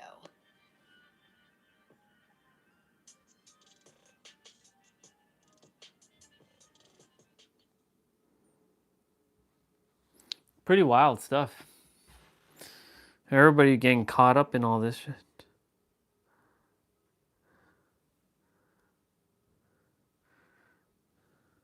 Squall Leonhardt is definitely up there with the most broken RPG characters of all time. In Disc 1, very early, you can unlock his final weapon, the Lionheart, and unleash brutal damage to every enemy that you encounter, completely deleting any worry about enemies' level syncing with you. Because, yeah, that's a thing in this game. But in my opinion, Squall's journey to getting broken is one of the most fun ones to do because you have to play our favorite game within a game, Triple Triad. This legendary card game is so addicting and such a major exploit to where you can convert many cards that you unlock in Triple Triad into strong magic spells or items you otherwise could not get at this point in the game. You need to unlock the card mod ability first from Quetzalcoatl, which will let you transform enemies in battle into cards by weakening them. Ending fights with this will keep your levels low, but you also still gain AP to learn skills. For this method, we want to maintain a level less than level 30. Now, we need to play Triple Triad. There are a few people around Balam that drop the card that we need, and that is the El Noil card. Zell's mother plays this card pretty often for me personally, but many people find success with Quistis fan number 2 in the cafeteria. You need to win 20 of these cards, so it can take a while depending on how lucky you are and how long it takes for them to play it. So make sure you save a lot. Then after you secure 20 of these El Noil cards, you can use the card mod ability from Quetzalcoatl to transform all 20 cards into 2 energy crystals. Then you need to get the Ifrit ability, Ammo Refinement, and turn these into pulse ammos. You need 12 pulse ammos for this. Up next, we now need to farm Dragon Fangs, which, if you're less than level 30, is pretty easy. Right after the Dream Laguna sequence in the forest, you can actually walk along this wall on the world map, and the Grendel enemies will always spawn. Killing these drop Dragon Fangs, and you need 4 of them. If you're over level 30, they just won't drop it, and you'll need to instead farm Dragon Fangs from T-Rexar enemies. And now finally, we need 1 Adamantine, which if you're lucky can be farmed from the level 20 Adamantoise enemies on the beach near Dalit City, or you can get card mod and use it on the Minotaur card that you get after beating the brothers in the dungeon outside Delling City. Once you have all these materials, you can now go straight to Delling City's junk shop and upgrade the weapon without needing anything else. And congratulations, you've unlocked the Lionheart and have absolutely broken Final Fantasy VIII. One of the best games for min-maxers, in my opinion, who love pushing damage numbers even further. I totally see why the Expedition 33 devs love this game. But remember, Squall isn't the only one who can get broken. You can use Triple Triad to unlock strong magic very early on, so getting tons of Abyss Worms, which many card players have, you can refine these into windmills. And then you can use the Thunder or Wind Magic refine to turn these into Tornado, a really strong junction early game spell. You put this into Strength, and you're pretty much going to never look back unless you get a ton of Ruby Dragons and you can get Flare early, but that takes a little bit longer. We're playing Final Fantasy VIII to Platinum on the channel right now, so please follow us to check out our live streams and the full video when we finish it. Squall Leon.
Damn, season 28? That's crazy.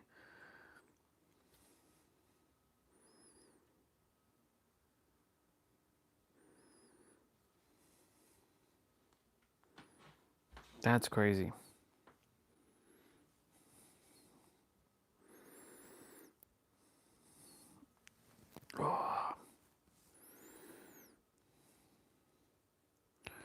25-minute full body dumbbell workout. No repeat, apartment friendly. Let's see what we got going on here.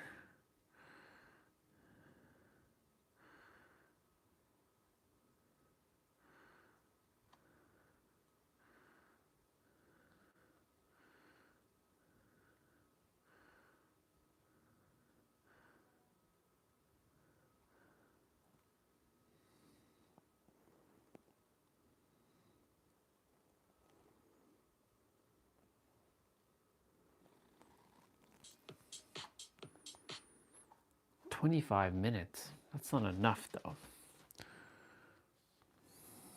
And plus, it has abs in it. I want stuff that doesn't have abs.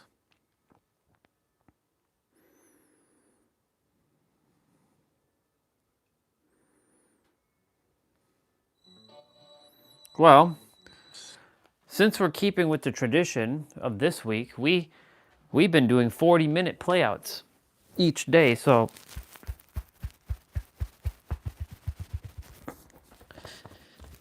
Monday we did 40, Tuesday we did 40, Wednesday we did 40. So may as well continue 40 minutes. Oh.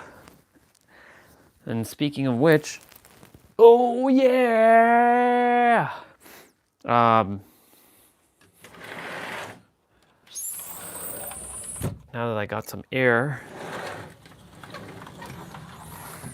some fresh air in the room, got to generate some heat. All right, time to switch gears. So today is full body play out, y'all. And if you don't have any dumbbells, can you do this? Absolutely you can. You will be doing push-ups, squats, lunges, stagger squats, and different variations of push-ups, as I mentioned. So when it comes to upper body, when it comes to chest, you're going to be doing two types of push-ups. You have your wide push-ups. So notice my elbows in correlation to my rib cage, also known as the obliques, which I'll talk about in a bit. This obliques is the side ab muscle closest to your rib cage. So notice my elbows in correlation to the obliques to the rib cage. The further they're out, the more it targets your chest. This one targets your shoulder blades and your back. This is called standard push-ups, normal push-ups, regular push-ups. And then narrow push-ups, which is also known as tricep push-ups, targets your biceps and of course your triceps. Diamond push-ups, when you bring your index and your thumbs together, that creates the split in the middle and targets that muscle here. That is for not only your inner chest, but it also targets your triceps. Same with standard push-up, they also target your triceps. And then for your shoulders itself, you'll be doing pike push-ups. So pike push-ups look like this. And the closer you bring your hands towards your feet, the harder it gets, but also you get an added benefit of targeting your hamstring. So that's what you'll be doing for upper body. For lower body, you'll be doing squats, you'll be doing lunges, and you'll be doing like lateral lunges and stagger squats, or even Romanian, where you just touch the ground. So can you do this play out without weights? Yes, you can. If you have weights, you can use anything at this point. If you want to use 5 pounds, cool, 10 pounds, awesome, 15, 20, 30, 40, 50, even more. Sky's the limit here. You can use whatever you choose to. But with that being said, I wanted to do something quickly. I wanted to test something, because I was curious about something, but I have to bring the scale down.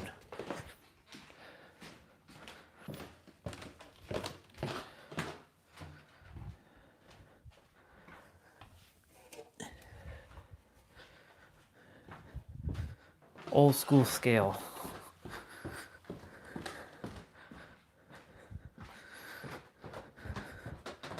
You have this old school scale, but does the job. Let's see. I must have gone up in weight. Just by a smidge. I'm up to almost 140. Could be that or my shoes. Let's take off my shoes for a moment. Let's see.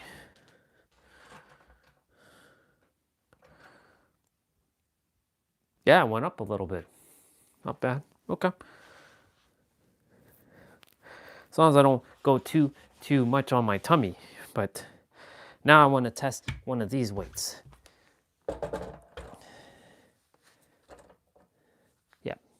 So these do definitely weigh 40. So I wanted to see. So that's pretty accurate. What this thing weighs. This one should be 20 plus whatever the weight of the bar is.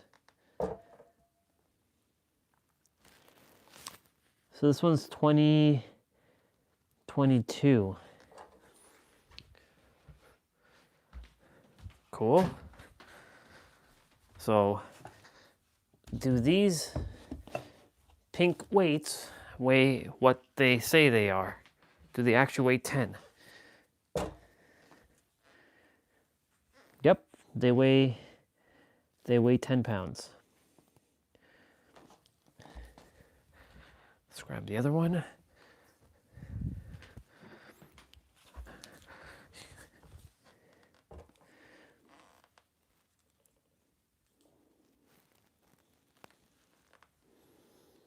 Yeah, pretty spot on. So these are 10 pounds. So these do weigh 10 pounds. So now I wanted to test what this weighed.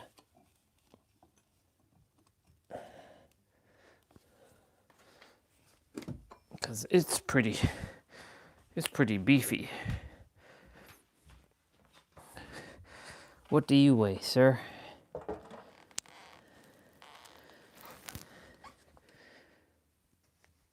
So this technically weighs slightly more.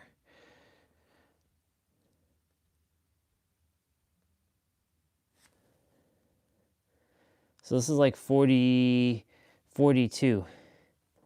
If I put pressure, of course, I can make this to 100. And of course, if I stand with this,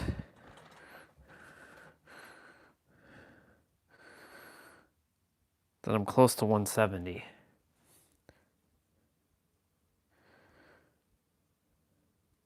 I can actually make it 170. Okay. Well, I'm going up in muscle mass. So that's good. So that's good. So I've packed on an extra couple pounds in muscle, which is cool. Awesome. That's good.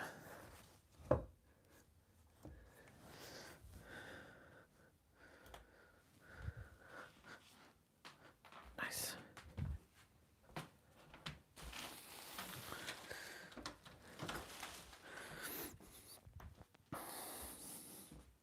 Oh, I gotta take this back upstairs. Okay, so at least I can confirm that those weights that I am using is 40 pounds. I wasn't doubting it, but I wanted to make sure 100% because, you know, when T-Bray brought up those are probably not really 30 pounds, right? Because when I told him the other ones were like heavy, he's like, maybe those are not actually like 30 pounds. Maybe they're actually lighter. So now that I've addressed that after a while, after how many months, I was like, oh, okay. So now that I know it is actually 40 pounds, yeah, I'm lifting exactly 40 pounds now. So that's good. It's perfect.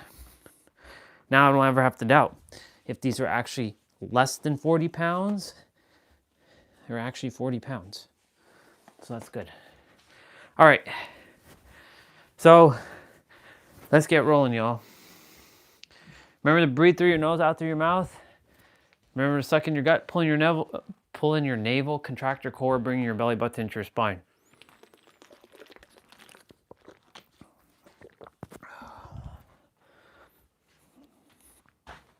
Let's do it.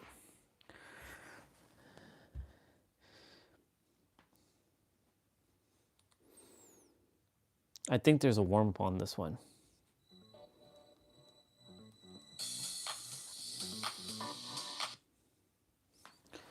I'm gonna go use the bathroom one more time.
Cool beans.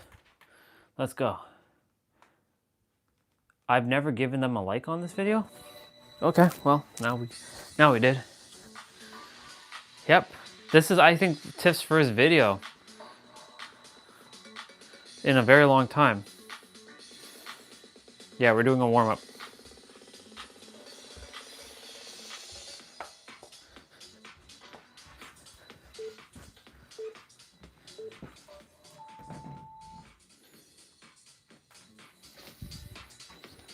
So they're alternating knee hugs.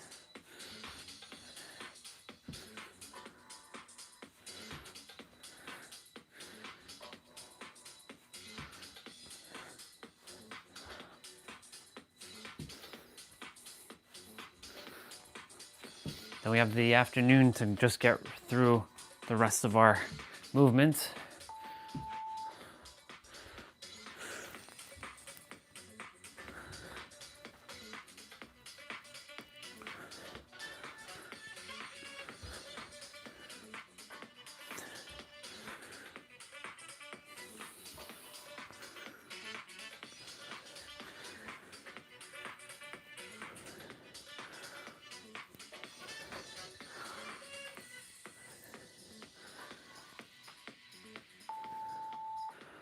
Arm circles.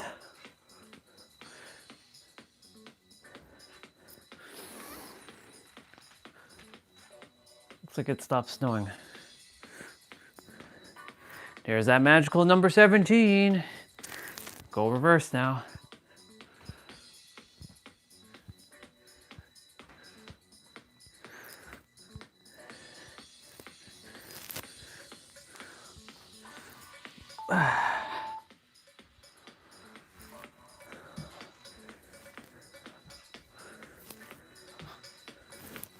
Doing good, y'all.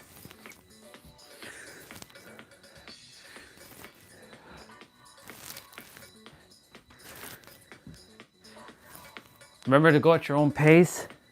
If you have weights, I know I will. Dan is using 25 to 30 pound dumbbells.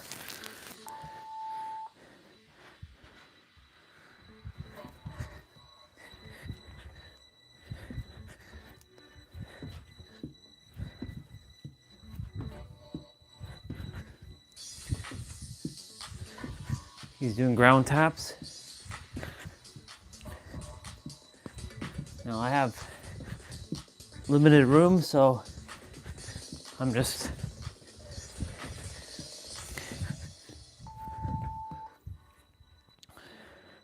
butt kickers.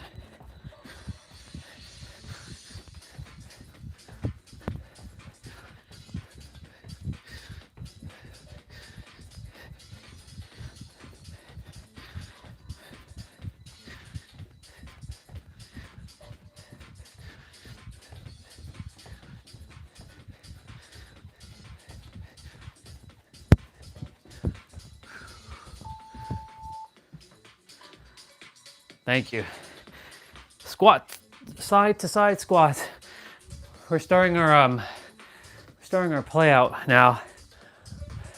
It's gonna be like a 40-minute one. Since I've been doing 40 minutes this week, I figured Friday let's finish up with a 40-minute one. Because tomorrow is jump rope. It's gonna be about an hour long. It's gonna be a toughie one tomorrow. So that'll give us a good, solid, like week with moving our body. Of course, throughout the day, or throughout the rest of the day, I'll be still doing other movements after the main quest, which I call the main exercise. And yeah, I spend the rest of the afternoon just moving the body because I don't want to be sitting around doing nothing, you know? I can finish everything early. I can finish everything within an hour to 2, but I like to spread it out throughout the afternoon so I can keep moving the body. All right, y'all. Grab your dumbbells if you have dumbbells. If not, you're gonna be doing standard push-ups. We're doing single arm rows to the right. Now, Dan is using 30-pound dumbbells. I'm using 40s, so again, I'm gonna go at my own pace. It's about 40 seconds for each set, about 20 seconds of rest.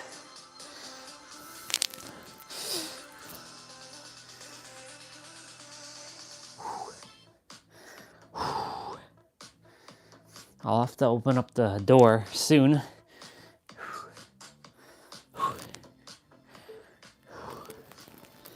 Awesome. So we'll be doing the left side now. So standard push-ups again. So this is wide, standard, narrow, diamond, and then of course you saw pike. So you're doing standard, wide, standard. So your elbows are not too close to your body, but it's not too far either. For the rest of us with dumbbells, you can balance on your right thigh with your right arm or your right knee, and then you're pulling with your left.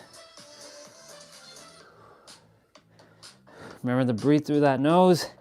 If your nose is clogged at the moment, then breathe from your mouth.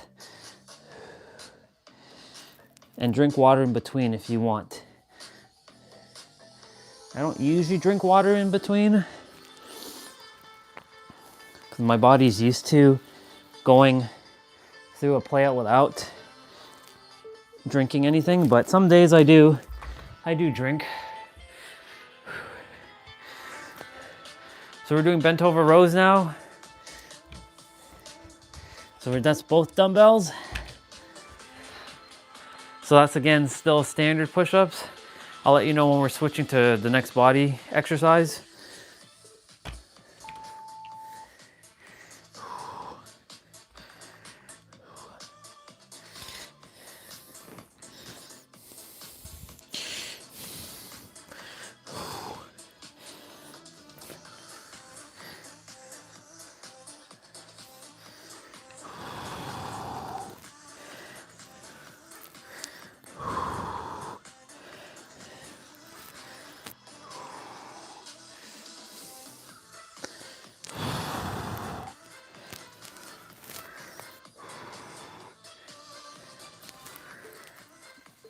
Nice. Oh yeah. We're doing chest now. So you're gonna do wide push-ups. So here's the thing, with chest, you can switch between wide and diamond because we're starting with isometric chest press with the right, which means you're only moving the right dumbbell. You're holding the left one in place. So you can switch between wide and diamond between these two. So you're keeping the left dumbbell up and you're just moving your right arm right now. Then we're gonna be switching once this set is done to the left side, and you'll be holding the dumbbell up with your right arm.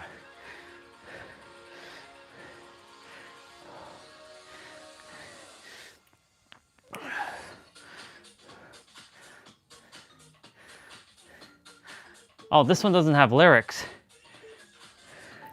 Usually this track has lyrics. This is one of the classic ones.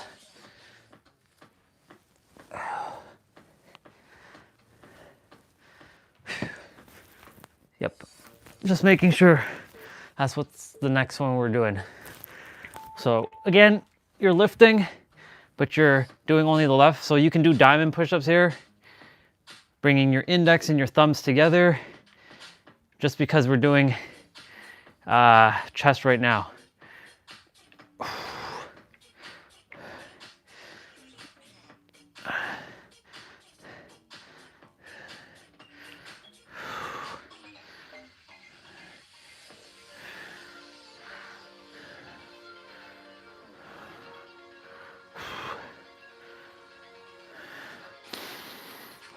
Remember to breathe through your nose. And I say that to remind myself, really. Okay, so now we're doing both. So I wonder if it's gonna be 1, 2, and then both. I think that might be the layout for this play out today, but we'll see. So we're doing both, so you can do wide push-ups or diamond, totally up to you here now. Choice is yours. Or you can do 20 seconds of wide and then 20 seconds of diamond.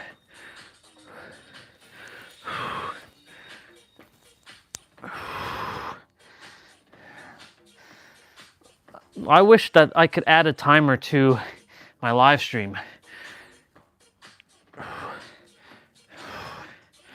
I'm sure there's a way, but from a phone, a little bit more of a limitation, unless you have a computer. So we're doing plank rows to the right. So that's back to standard push-ups. So that's targeting your back.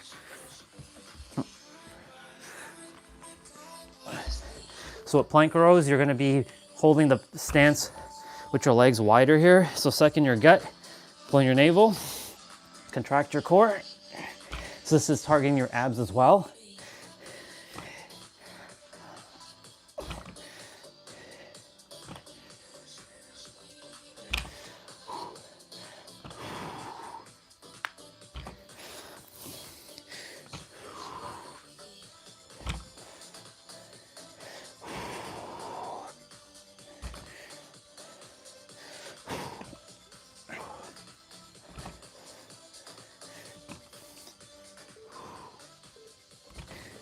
Nice.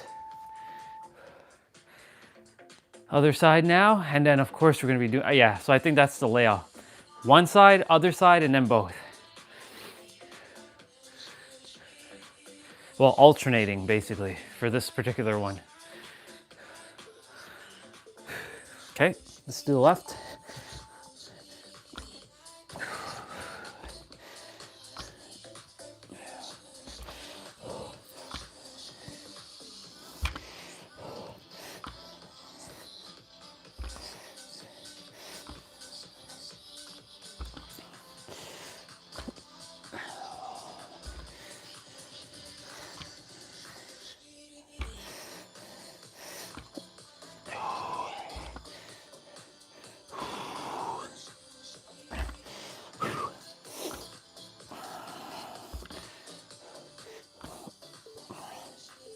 Very good.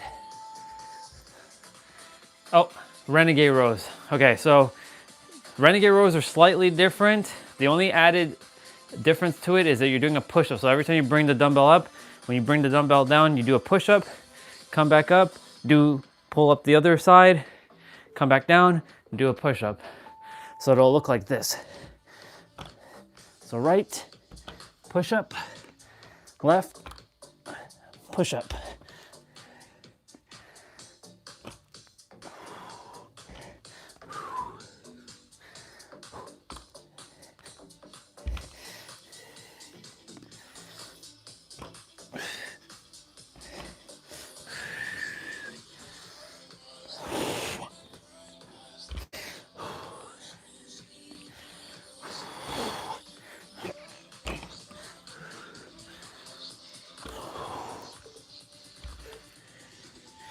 Very good.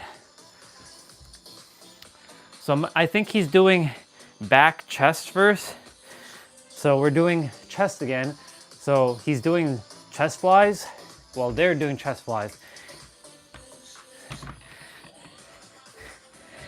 So you can do diamond push-ups here to start with this time.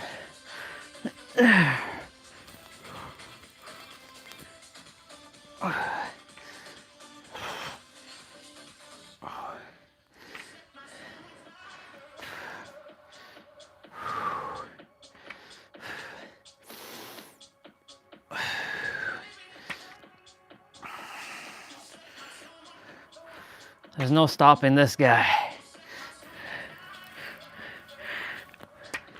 Well, I went up in weight a little bit. So I built some more muscle mass. Not by much, but went up by a couple pounds. Dumbbell pullover. I would do wide push-ups here. So he kind of broke the way the format was with that last exercise.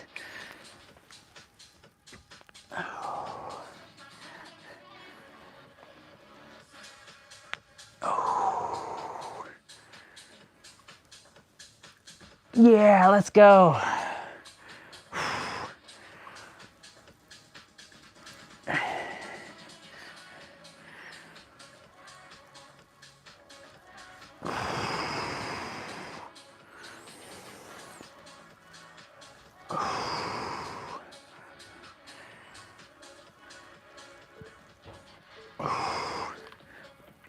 Very good. So we're doing decline chest press. So you're basically going to be lifting your hips off the ground. So your shoulders should be only on the ground here. And then you're doing chest press. So for those of you, you can do wide push-ups here. Again, or choose.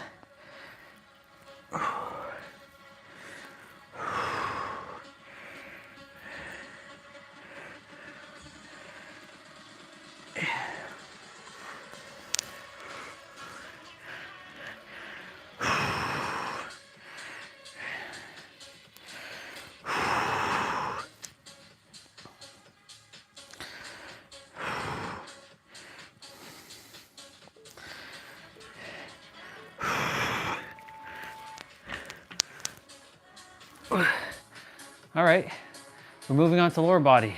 Kind of forgot that we have lower body part as well today. So we're doing stagger squats to the right leg. Bring your right leg forward. Balance on your left toes. So for those of you, you're doing stagger squats, but like in an air squat style, without the dumbbells.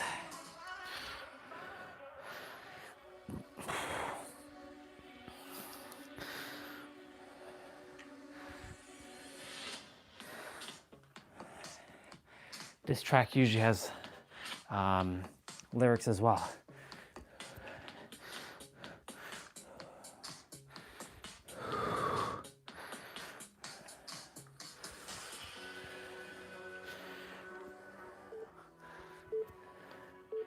Let's go.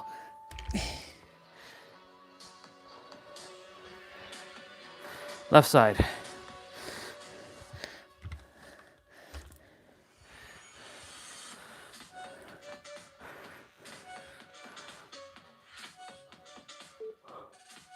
Awesome. So bring your left leg forward and your right leg back, and you're bouncing on your right toes.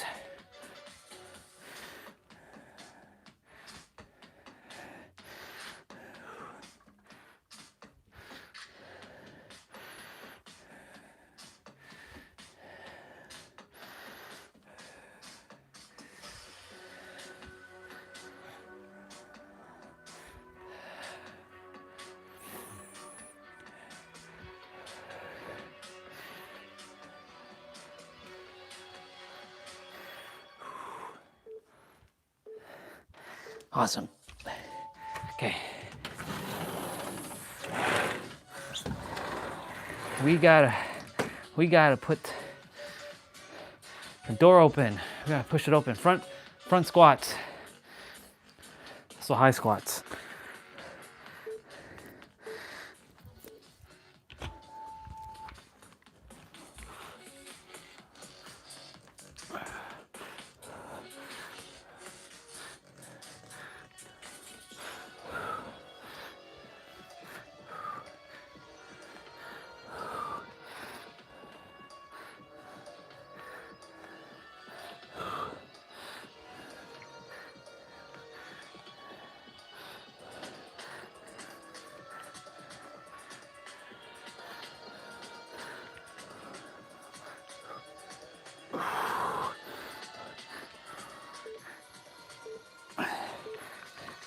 Very good. So our brother's using 20 pounds here. Or double the weight here. We're doing shoulder. Half kneeling press to the right, so you're doing pike push-ups.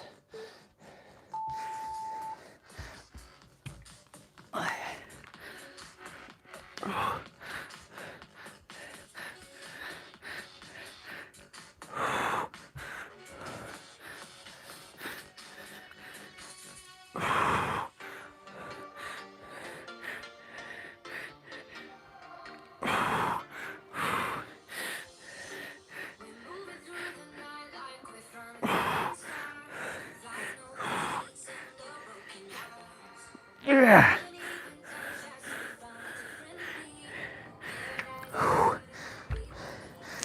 Whew. Other side. Okay, left shoulder. You got this. I can't do that right now. I'm watching it play out.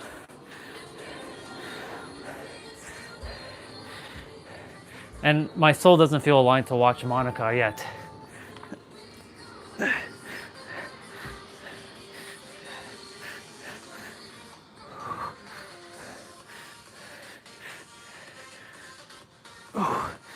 I will eventually watch it when I feel called to, but not right now, because I'm looking at the actual routine. That would be more distracting. Maybe when I'm done and I do one of my mobility training stuff, I'll put it on and I'll see. It better be worth it. It better be worth it. Because I've had people give me requests for music and they were absolutely, well, in their perspective it was great. My perspective, it was eh. So it better be good.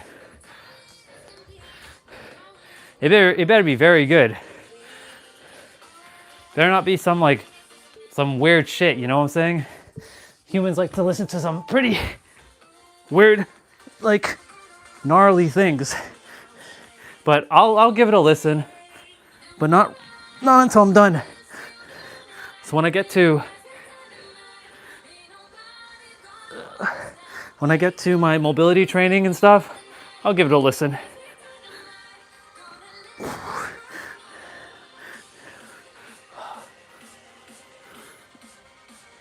Oh my God, left shoulder. Oh, I have to put it down for a moment. Oh, left shoulder, you're okay. Don't worry, you're all right. You're okay. You're all right.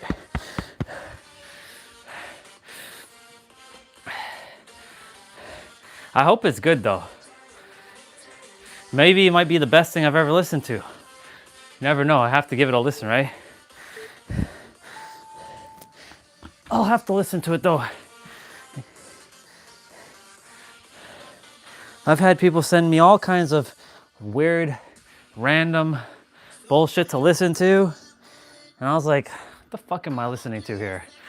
No offense to the music, but you know, it's not something I would personally listen to. I love music though, and I'm open to everything until I hear it. I'm like, I don't know.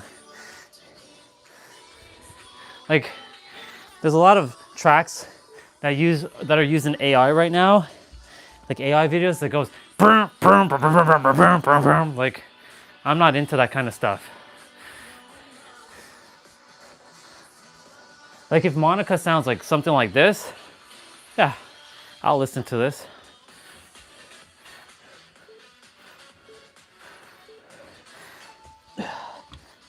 But yeah, don't worry, I have more to do. After I'm done this, I'm only like 25% done. I still have a lot more things to do. My push-ups, squats, my 55s, my mobility training. That's gonna take up probably the rest of the day because I'm gonna just stretch it out. That's what she said. I'm gonna extend it throughout the afternoon.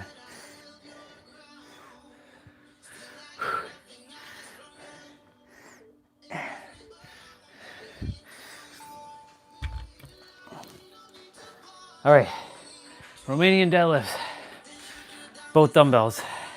For those of you without dumbbells, you're gonna be doing this. You'll be touching the ground with your hands.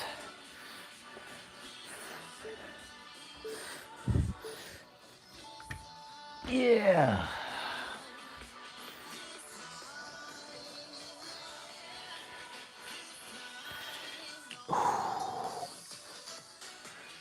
Leave the name of the song again, Monica by who? Like, give me the exact title of the song with the exact artist. Leave it as your last message, and I'll look it up. I don't want to be searching 10 million years for the actual name of the song or the artist of the song.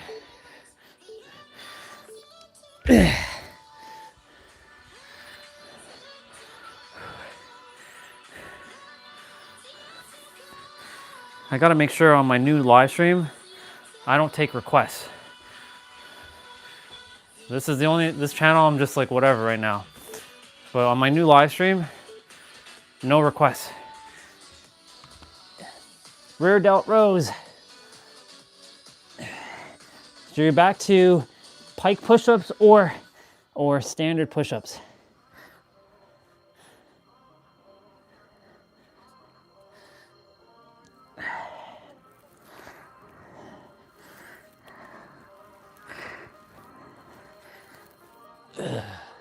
But you got me curious now about that song, so I'm gonna see what that's about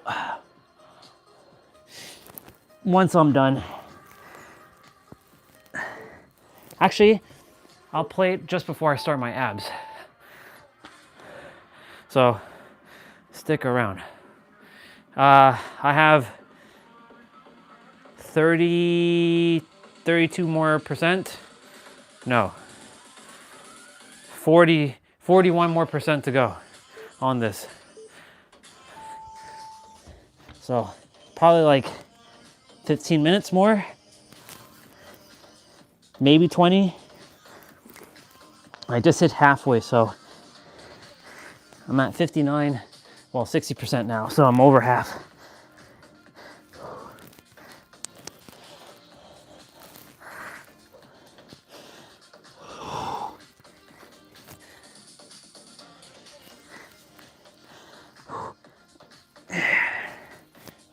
You know, it'd be fascinating if the name of the song or that song is something I've listened to.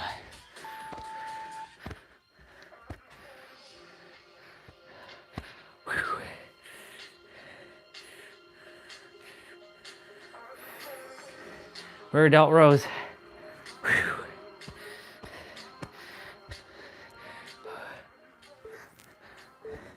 Both sides.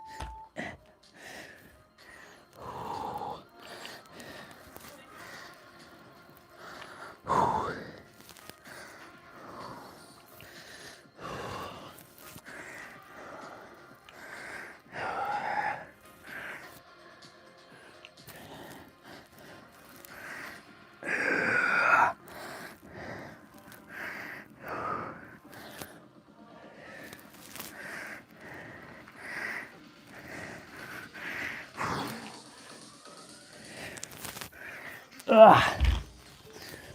Oh. Holy moly.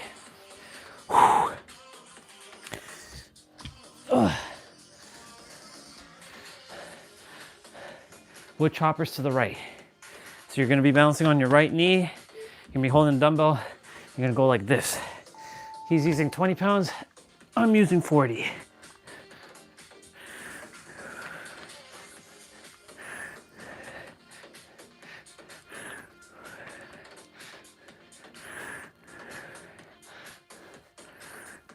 Yes.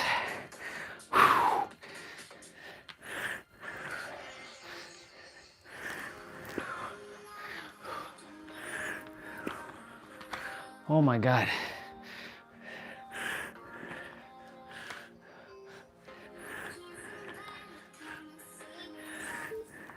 Oh.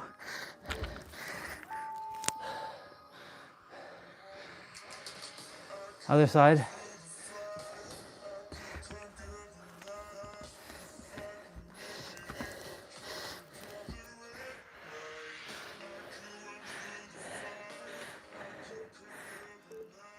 Oh. Yeah.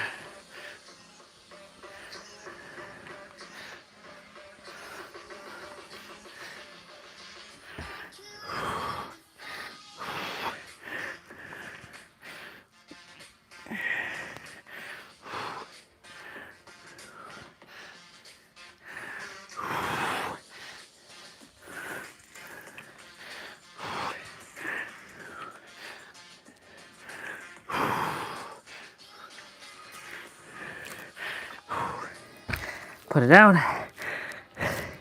Fuck. Let's go. I'm enjoying this, but goddamn. You're like, goddamn. All right, we're doing plank to dumbbell drag. So this is targeting abs. So you're dragging a dumbbell, switching, drag, switch.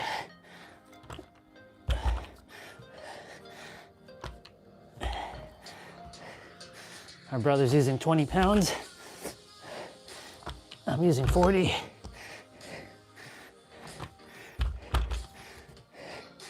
I'm telling this character that no matter what, you can do it.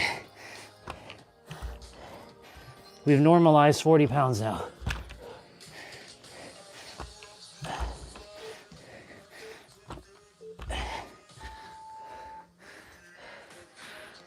Wow. Guess what you get to do now? Narrow push-ups. We're doing twist curls, biceps.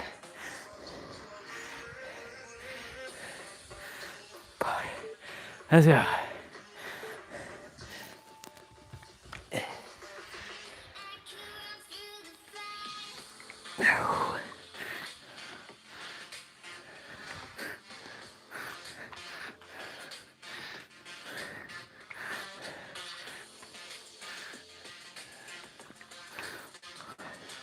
Since we did shoulders, we should be doing shoulders and arms now.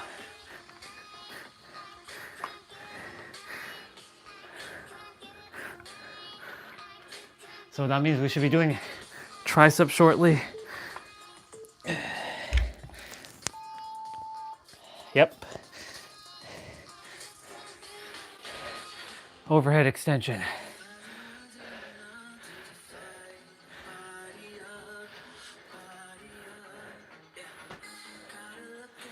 This is good. It's a good move. Good movement.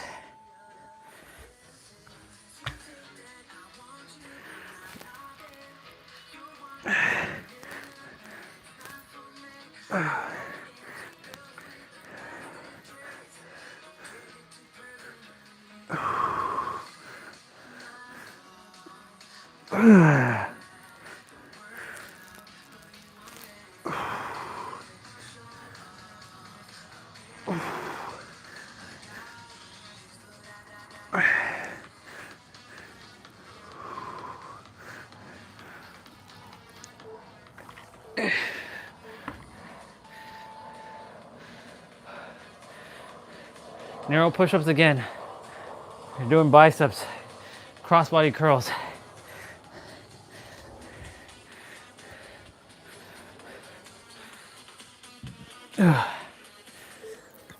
Ooh. Man, all that gas buildup. Whoa, crazy. Crazy. I was like, where the hell is all that coming from?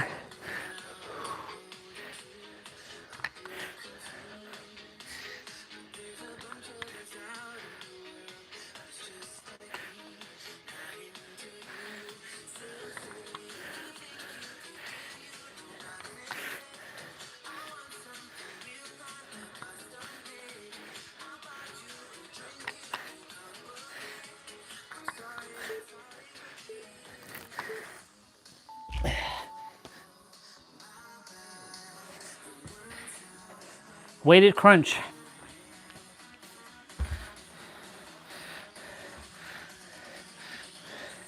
We're doing some abs now, y'all.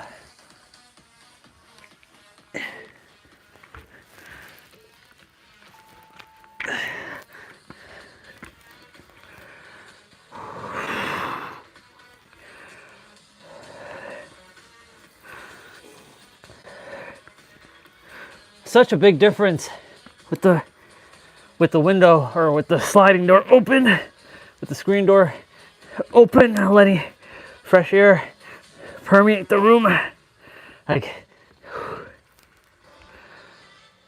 crazy. Training in cold temperatures as well. Of course, we're not fully submerged into the cold, but due to the fact that the cold is at the bottom here, you can feel it. What's next?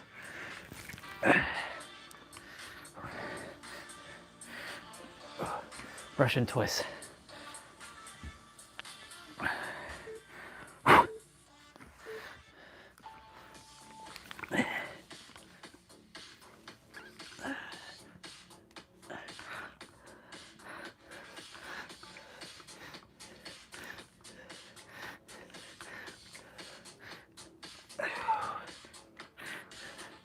Training the body, teaching it to know, mirroring to it that you can handle this.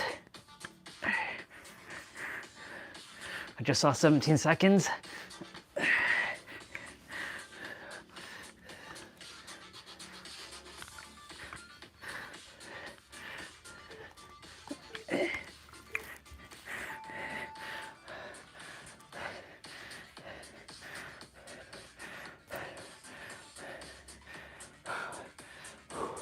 We're at 85%. We're doing high prayer crunch.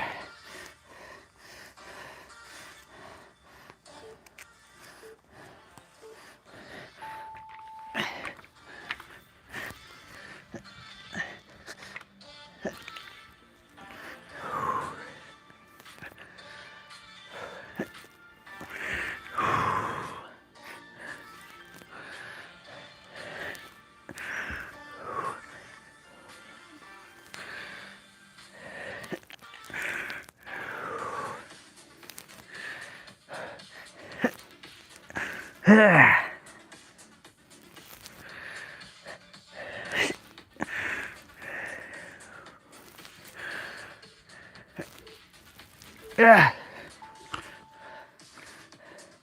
Skull crushers. That's your triceps. So narrow push-ups, or even diamond push-ups here. I would actually do diamond push-ups since you did a bunch of narrows just a few minutes ago. Not Nero, but narrow. N-A-R-R-O-W. Not N-E-R-O. Sometimes when I say narrow, right, it sounds like Nero. Narrow. Narrow push-ups. You did a bunch of narrow push-ups. So you can do diamond push-up.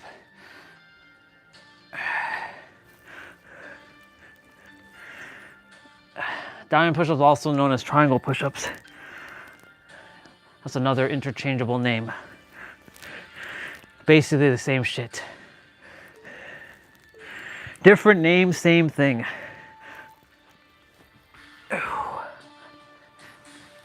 Single dumbbell curl.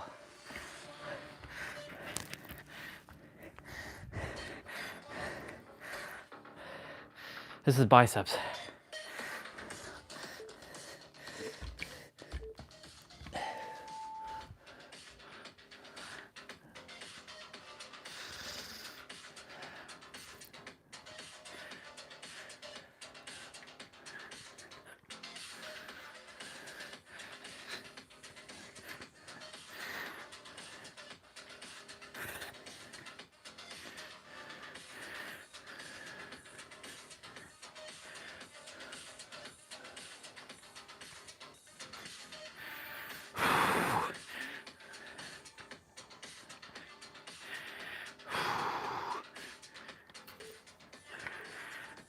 Ugh.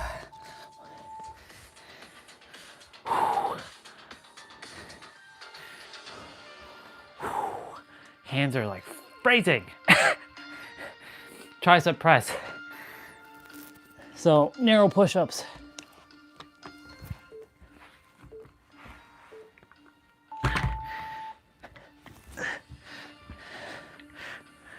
Tricep press.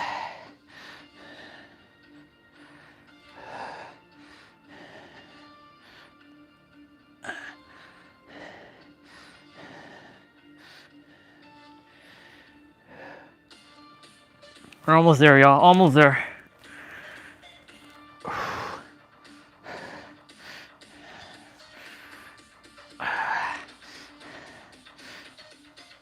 Yeah.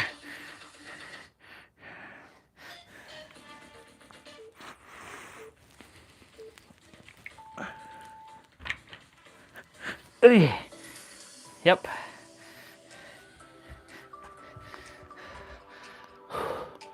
One more. Makers.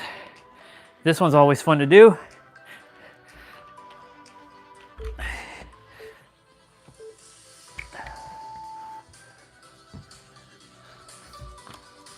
We have 1 minute to do this.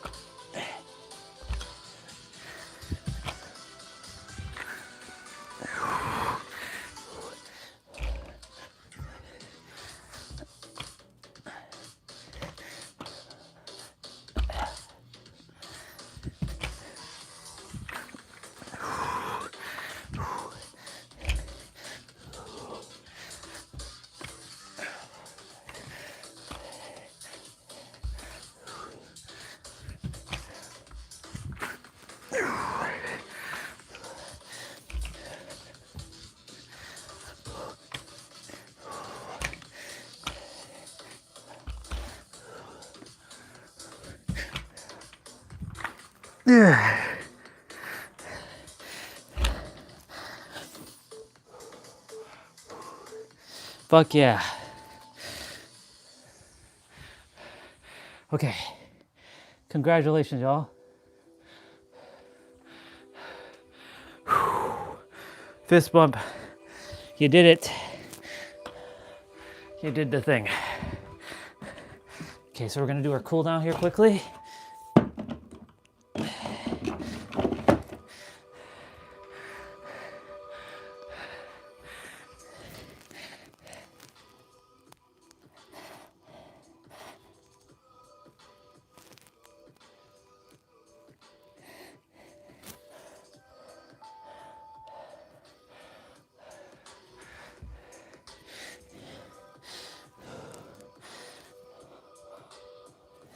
This is like, stretch is super easy.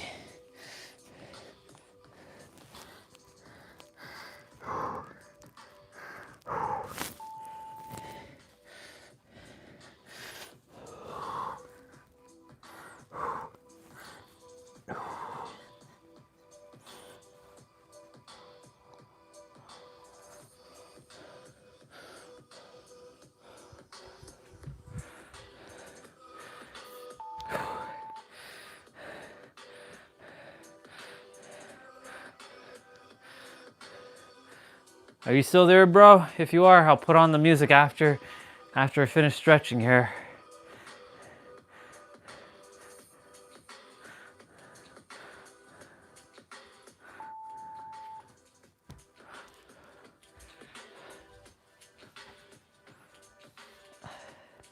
Ah!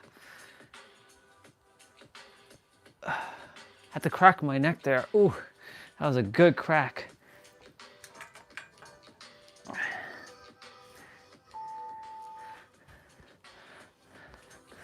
Yes, let's go.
We did it.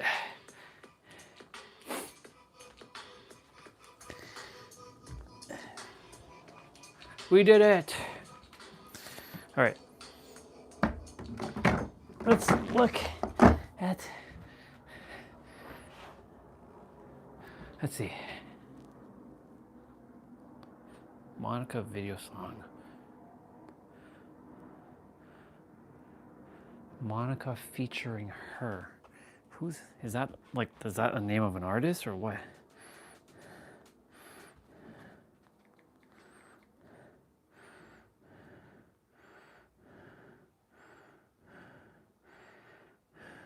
It's an Indian song. Okay, that's fine.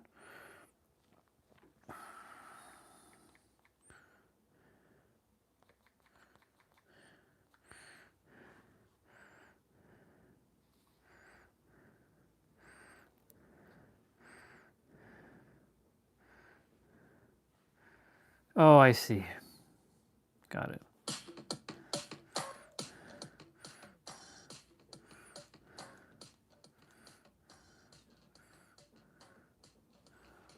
All right. Cute.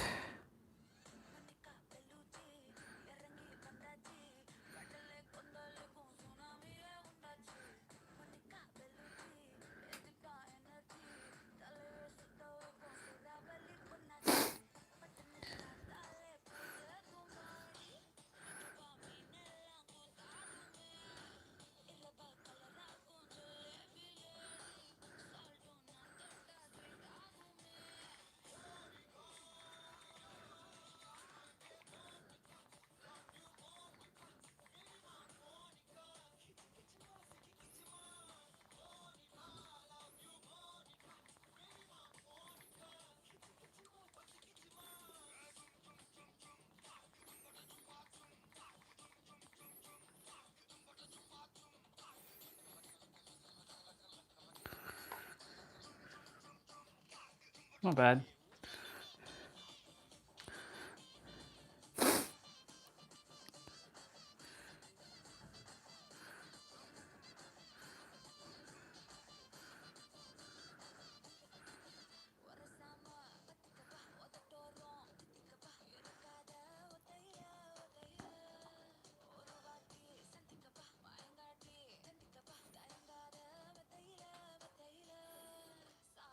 I like the dancing.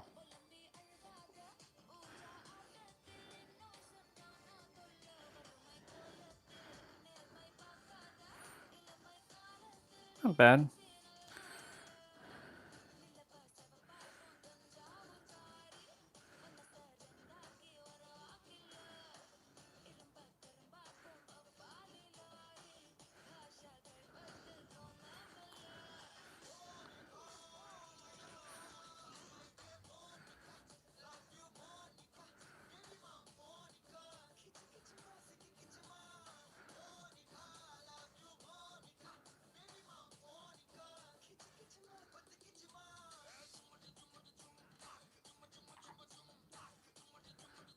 Good dancing.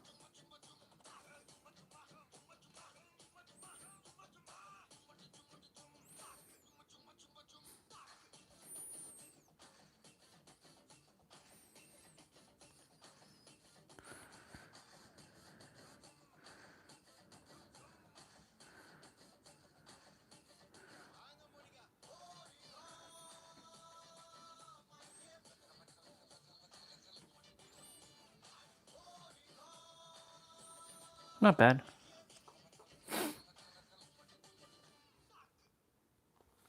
Good beat. I like it. I like it.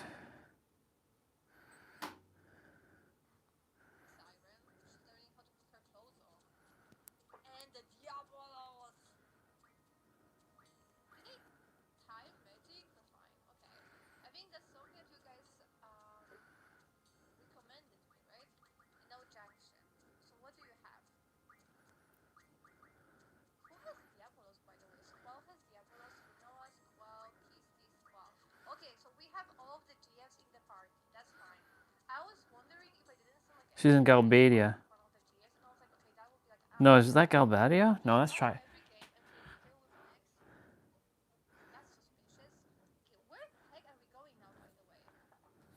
Give her a like.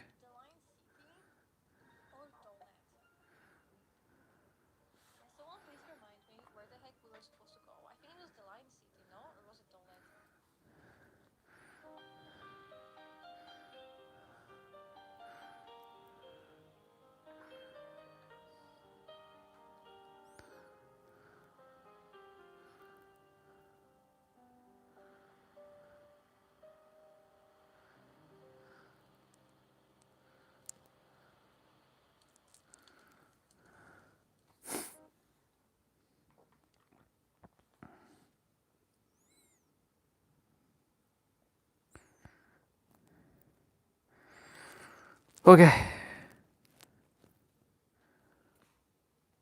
I listened to it. It was good. It was all right. Good track. I liked it. I like the. I like her. You know, the funny thing is, I used to never really liked Indian girls. Well, I never. Let me just be real. I never liked brown girls for the longest time, but I've changed my perspective on everything because everything's just is now. Of course, I still prefer me white girls. I love me my Irish girls, my Aussie girls, and my Cali girls. UK girls, it depends. Unless it's like Lauren Jumps or something. I usually like me Irish girls, me Aussie girls, me Cali girls. I'm not really. I used to be into Asian girls, but I'm not into like Japanese girls anymore, or Chinese or Korean. Like my brother, he's gonna be marrying a Chinese girl, which is cool.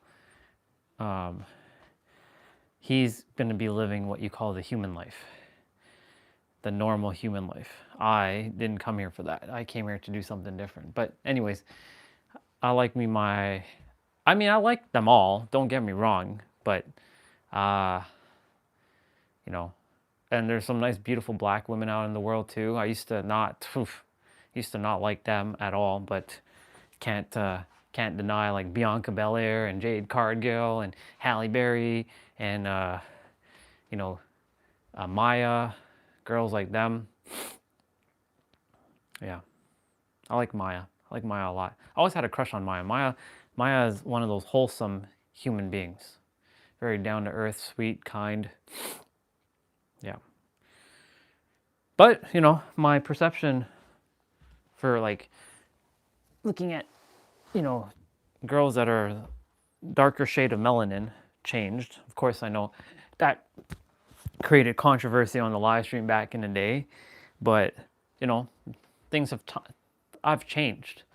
The character has changed. The character knows exactly what he came here to do. So, all right, we got abs to do, y'all. Let's get it done. Let's get it. Let's get that done.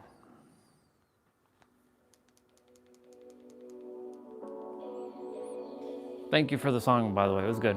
I liked it. Now, I wouldn't be listening to more tracks like that, but like, you know, it's all good. I'm more open than I used to be. Which is saying something, because this character would have never listened to anything other than English or like Japanese, like music. Like anything else, nope. Wouldn't have it. But I've changed. Well, the character's changed.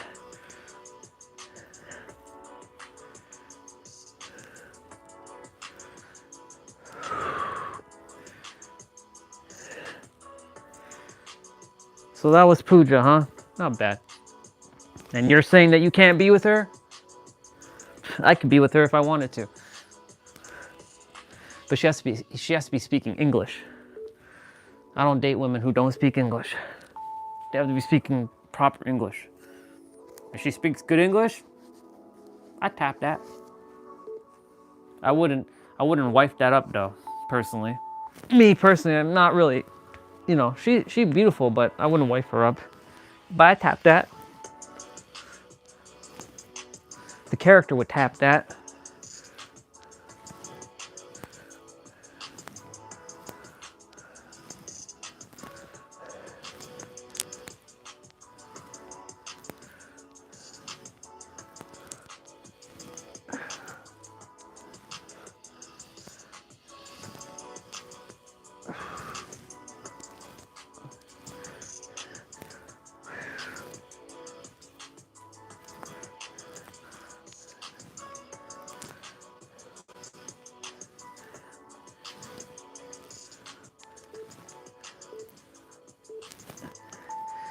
Ooh, yeah.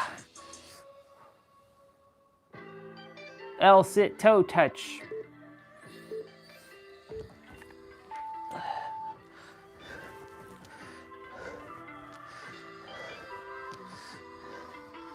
Once the main quest and side quests are done, then the rest can be done at their leisure.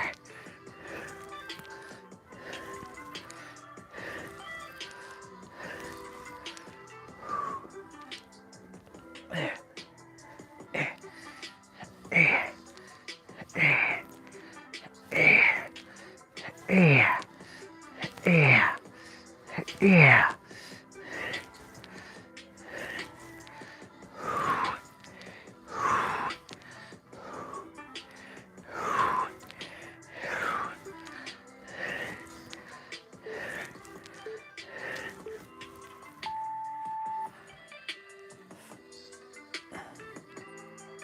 Sprint her up. Oh, turn off that. We don't need that.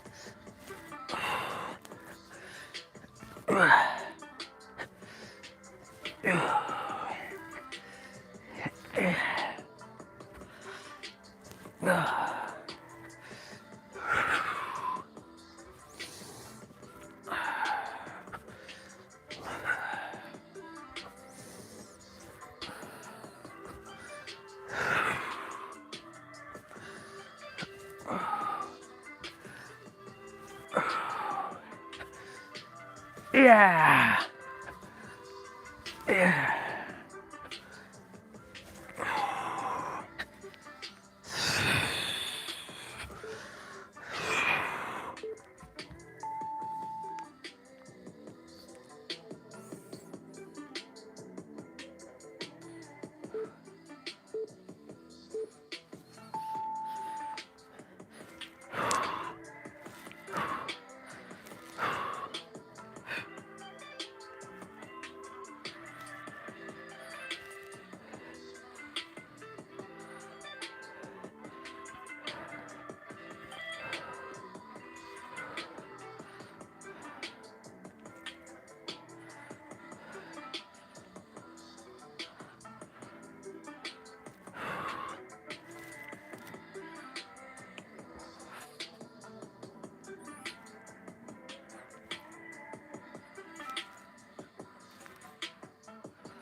Oh my God. Whew. Son of a mother. Crazy.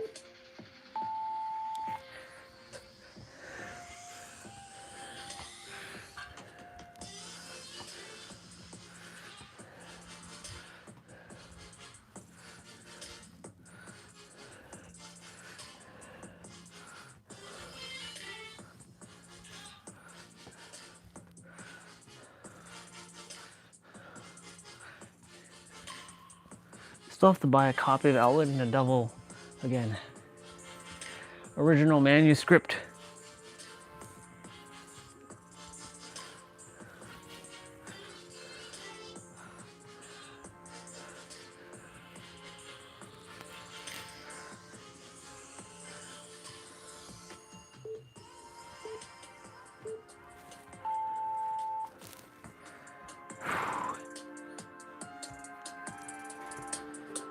Nah, leave it open, it's fine.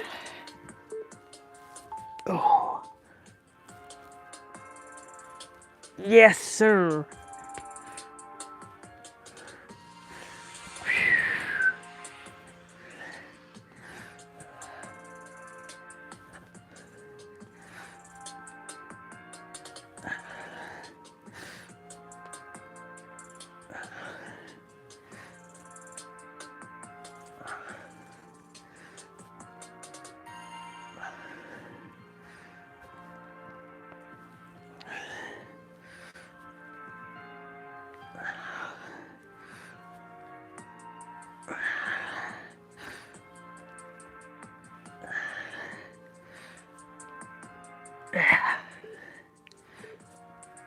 Oh. Cross crunch.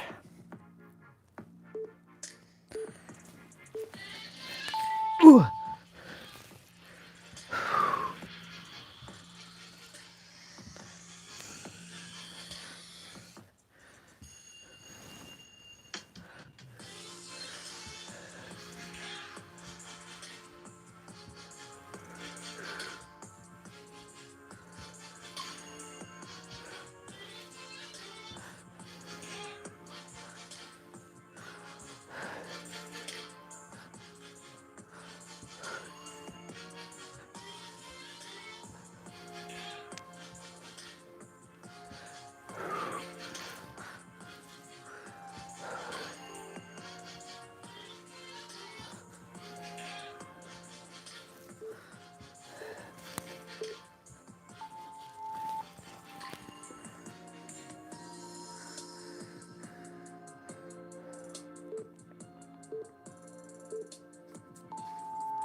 Flutter kicks.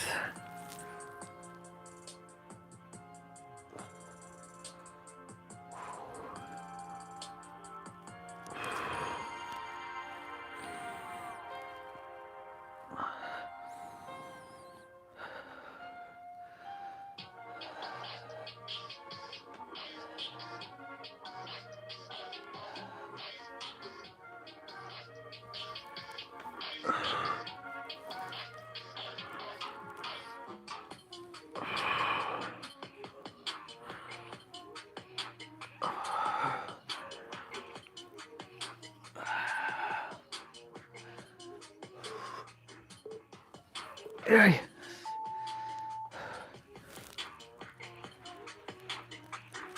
Starfish crunch. And then I gotta take care of something. My financial stuff. I'll take care of that. Hey, universe. Let's bring some resources into my physical, like 50,000 US dollars into my account. Pronto. That'll be more than enough to square everything off. I look forward to the day all that's been taken care of, but I know that I will be taken care of. I'm always taken care of.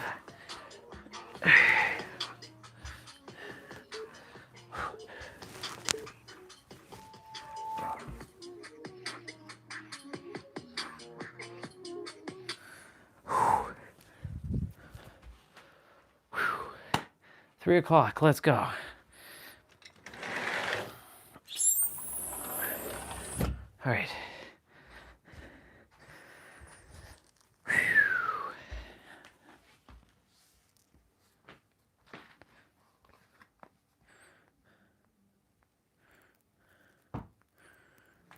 If you're seeing this message will find you exactly when it needs to find you, not a minute later or earlier. It will find you exactly when it needs to. I feel like you are standing at the precipice of something huge, something major entering your life. I feel like, one of the very first cards you have today is the Two of Wands. I feel like either now or moving forward, you will be standing at the edge of a decision that changes the direction of your life for the better. It feels like you are at a point in your life, you are at this checkpoint, you are at this really pivotal time in your life where you're realizing something is no longer able to continue. Something is no longer able to move forward the way that it once has, right? The Two of Wands is us really looking at our life and really kind of thinking hard about where it is that we want to go and what it is that we want to do. This could be regarding work, relationships, environments, identities. It's like this realization of realizing something has gone as far as it can go, right? This is about really actively looking outward and forward in your life and knowing that there is more out there for you. And this is about choosing expansion over familiarity. I feel like you are at a huge choice point in your life, or this is at least something that you can feel and something that you can sense intuitively. I feel like with the Ace of Swords and Knight of Swords, there is some extremely important communication or some sort of clarity that is going to be coming in for you. And I feel like this is either a truth, a conversation, a message, a realization, something that you overhear, that you read, that you listen to, whatever it might be. This is some sort of truth or realization, contract, phone call, email. This is something that is changing your life for the better, okay? This is something that is coming in and giving you this realization of this is exactly what I need to do. This is exactly what I need to do moving forward. And I almost feel like I'm hearing the word like decisions are about to be made very, very, very, very quickly. And this could be coming from either some sort of direct form of contact or communication, but this is something huge that feels like it's going to be coming in for you. And it's funny because I feel like you are at this precipice of a literal rebirth within your life. And this is usually when we have to make the conscious choice or decision. Sometimes it happens to us or it happens for us, and it feels like it's happening to us, but it's happening for us. And we have to make these conscious choices and decisions to fully close a door in our life somewhere so that something else can be born from the ashes, that can rise from the ashes, if you will. And after this card, you have the Ten of Cups and the Ten of Pentacles. It feels like this change in your life that might feel like a loss is actually leading you to the life that you deserve and that the life that is actually truly meant for you.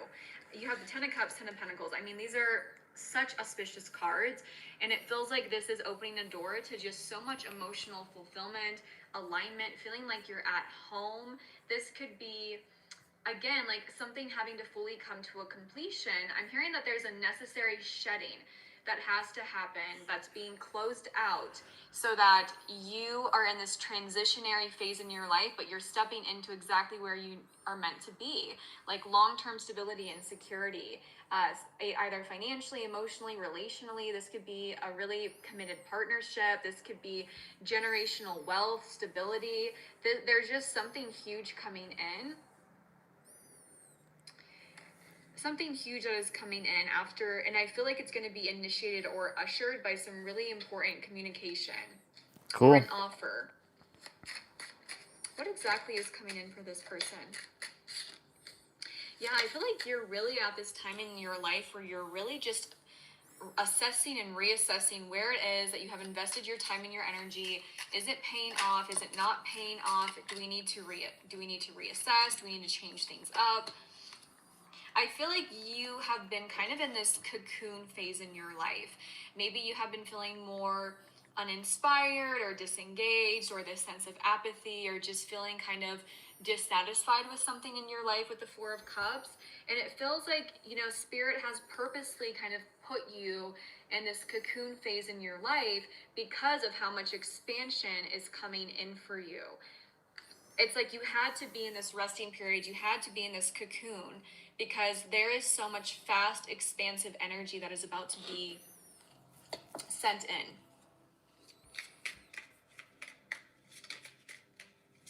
Freedom.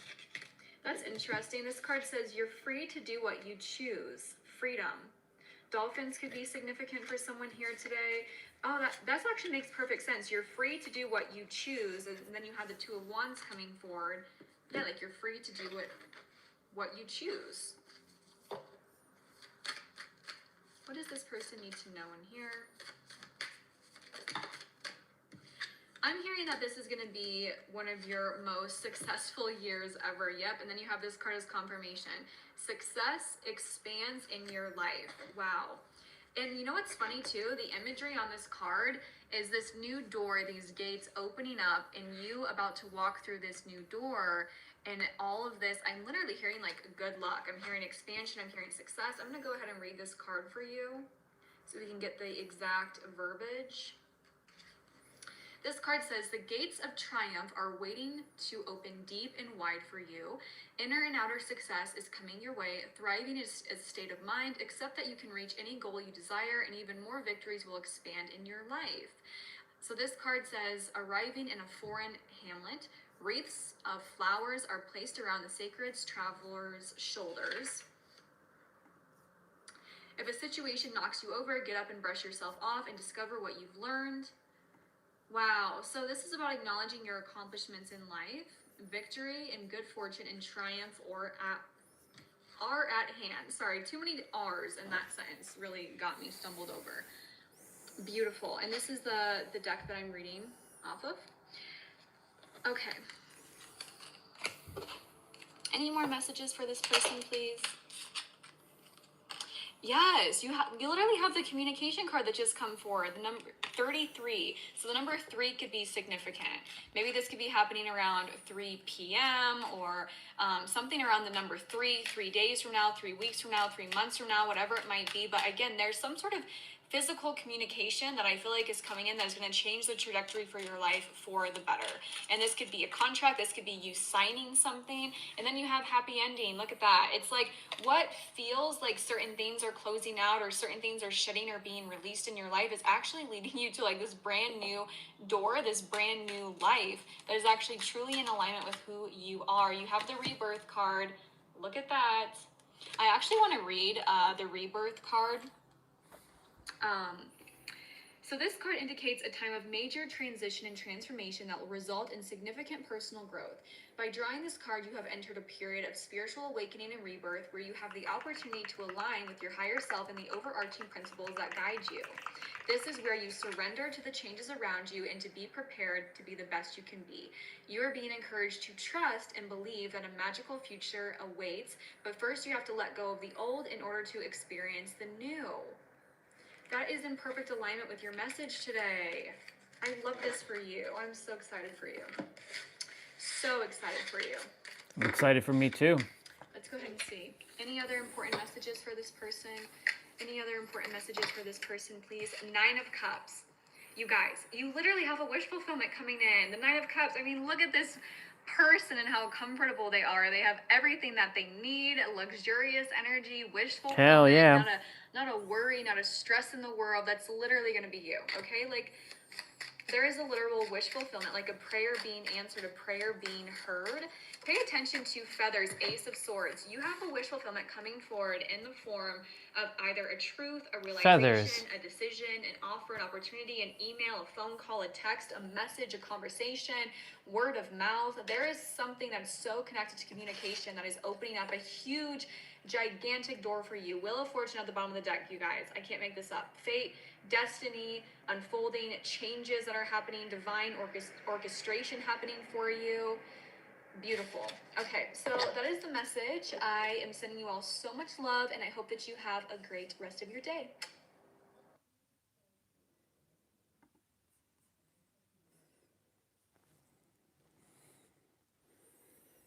Thank you. I appreciate you.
Can you actually?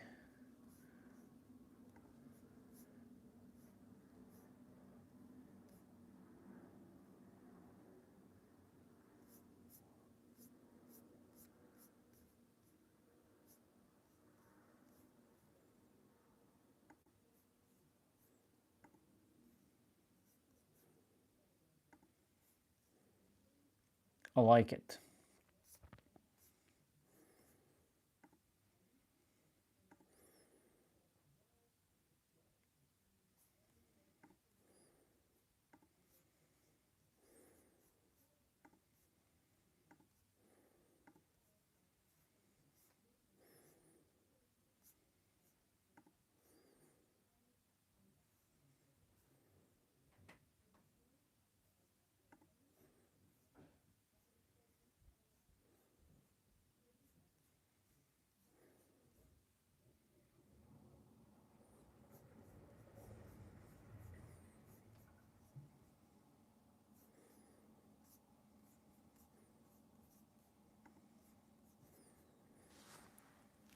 Let's go back to themes.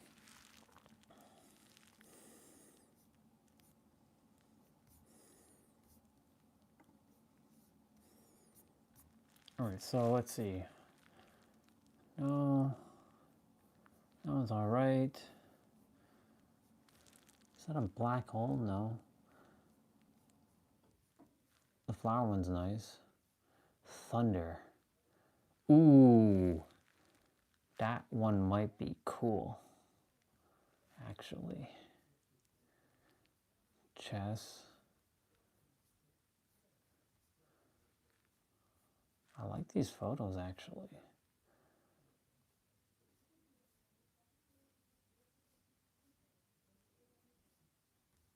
Which one's beautiful? Green Hills. I like that one. That one's nice. That one's, I mean, all of them are pretty nice.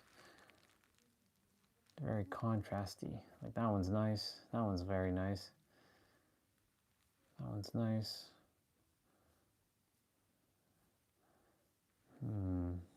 Some pretty nice photos, if I do say so myself.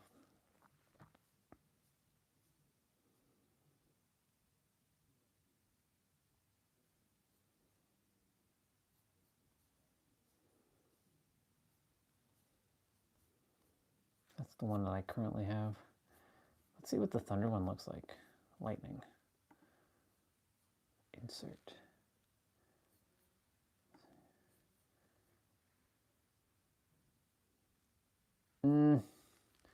As much as I'm thunder based, and I got that energy, well, you know what? Kind of wish it didn't have the tree. It'd just be cool if it was just all thunder. But yeah, man.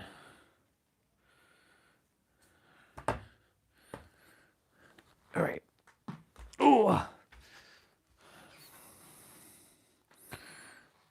Thank you. Appreciate it. bodyguarding yesterday, who has yet to return from the test at the Tomb of the Unknown King. Is that safer? The Tomb of the Unknown King is located northeast of the city. Your objective is to go to the Tomb of the Unknown King, look for traces of his lost student, and return of his ID number. What if you just went home?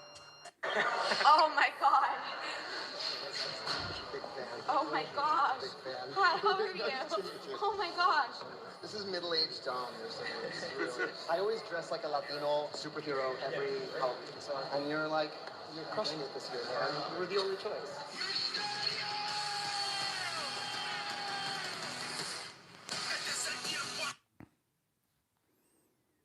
It's our first battle!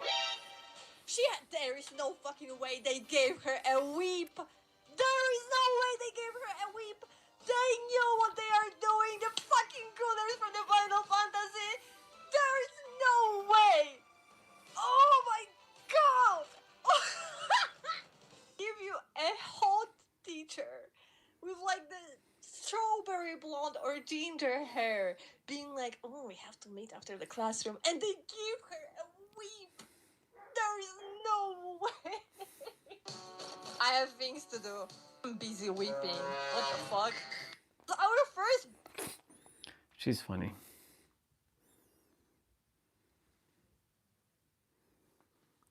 Whoa, whoa, whoa, whoa, whoa.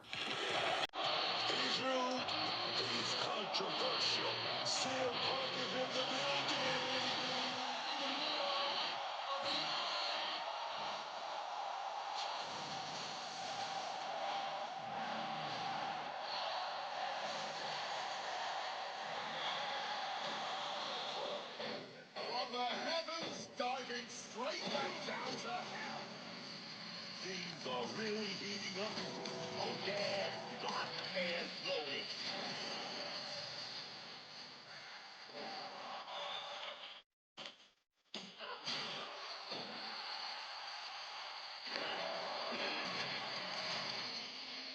There's nothing between Punk and McIntyre but pure hatred.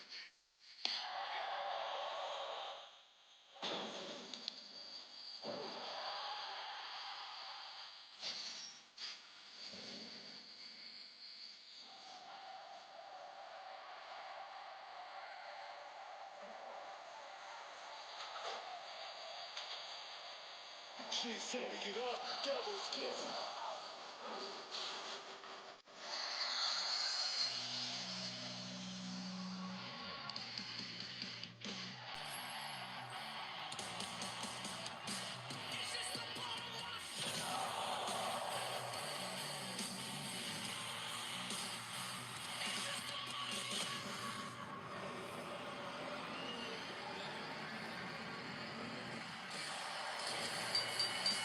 Have you ever seen anything like this?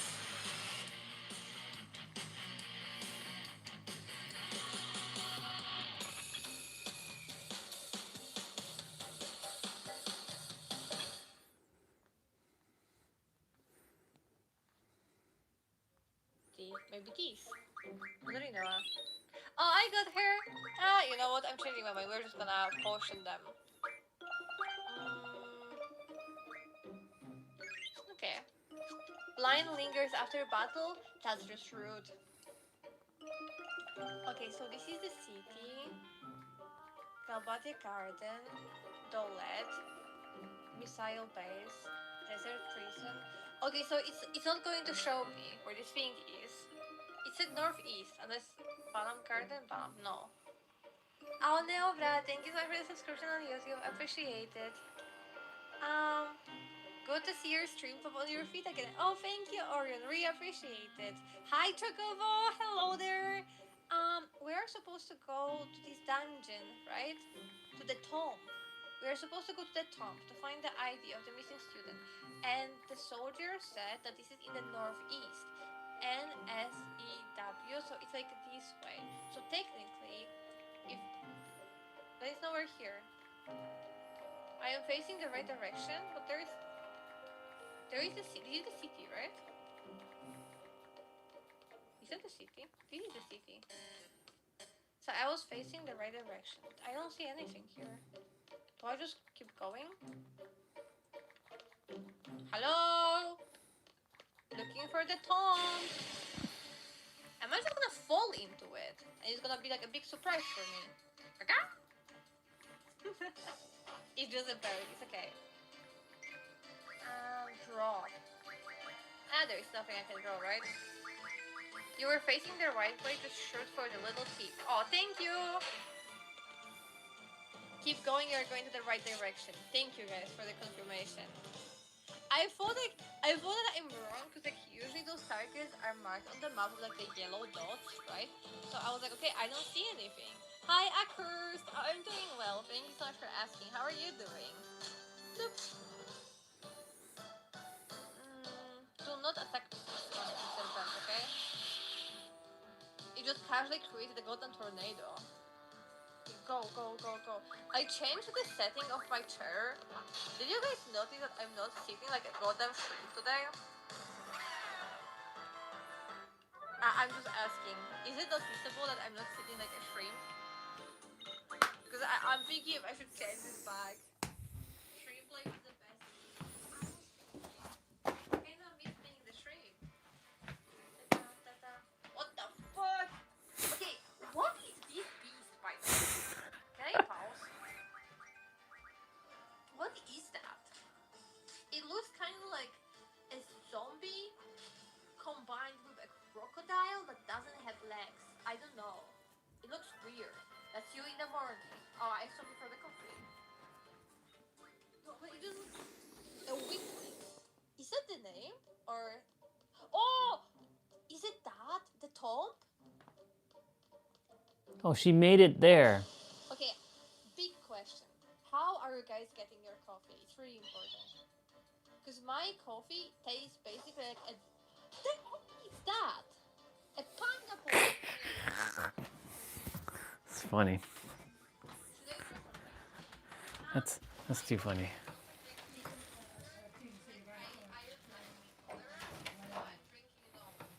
I'll let you in. Come on. I know what you're saying. Go straight on the battlefield, but you will not realize that when you come,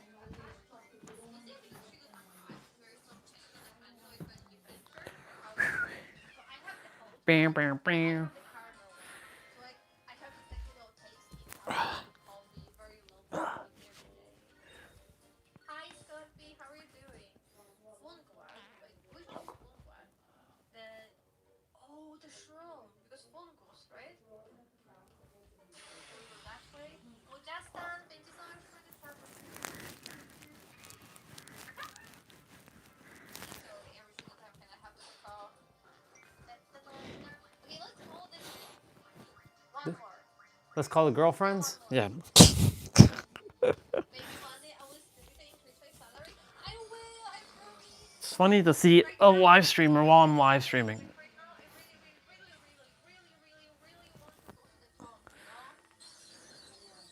Hi to real. You don't see that cover the game I 27 minutes ago? My goodness. You're probably gonna progress faster, you know. You're like crazy small player. I'm gonna auto cancers whenever we don't get hit. Oh, okay. That's cool then. Wait, you reminded me. I should probably check if the doggo didn't learn something. Wait, how did we do that? We were going here. Ability? No.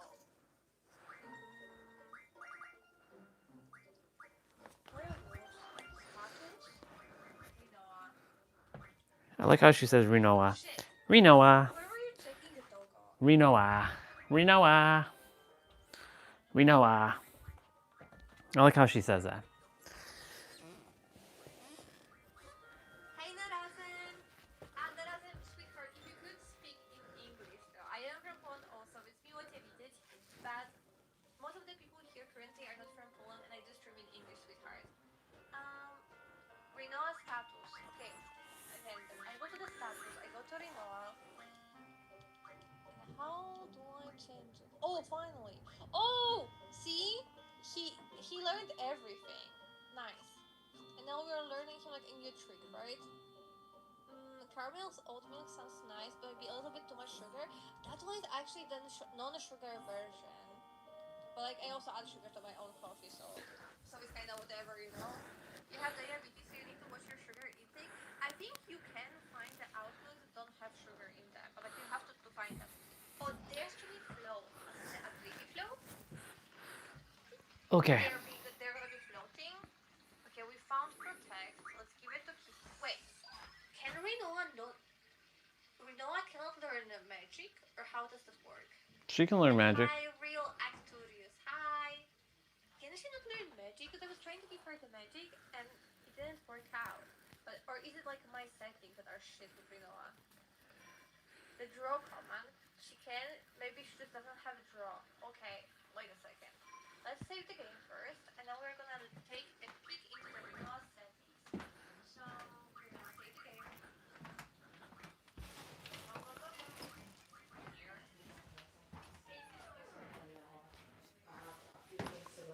Coming home. Hi, Meow. Stupid people then block the damn place.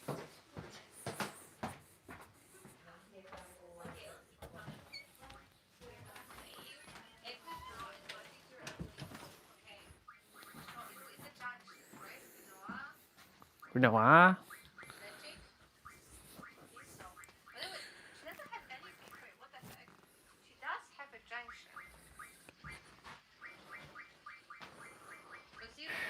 Okay. We did our main quest, side quest.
Have to do the true ending. Oh my god, I just went out.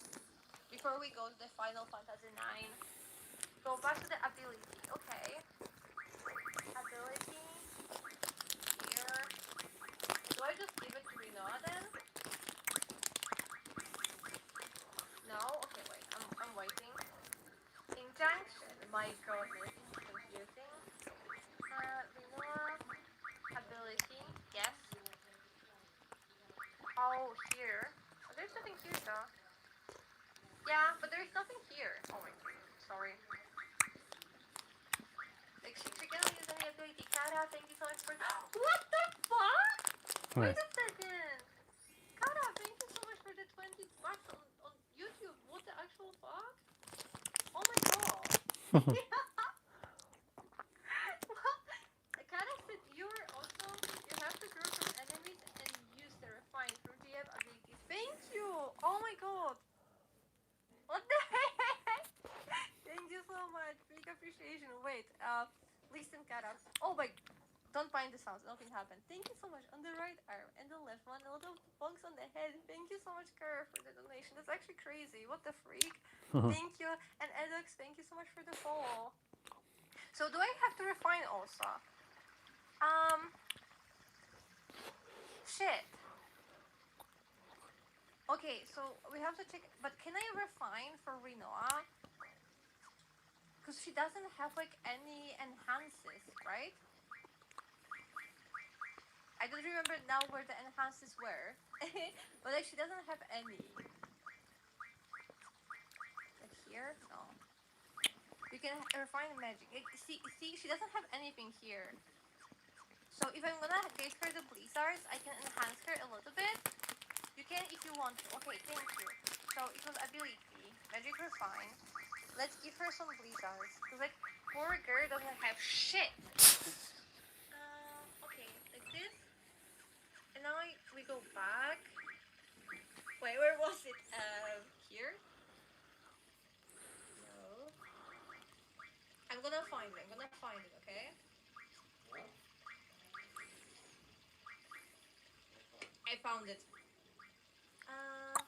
So what, in the magic? Wait, is the magic gonna... Okay, this is going for here, only one here. Okay, so we are going this in the magic. Nice. Now she has stronger blizzard. I think it's working, right? My goodness. I'm still like... Yeah, thank you so much for... Like, I'm still surprised about losing $20 on YouTube. Thank you so much again, Kara. Holy fuck. The tutorial in this game isn't great.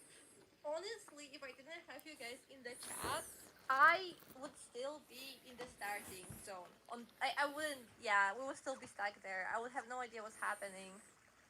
If you teach Siren L Magic Refine, you can make Curaga from 10 cottages. Sometimes I swear, I feel like I'm reading.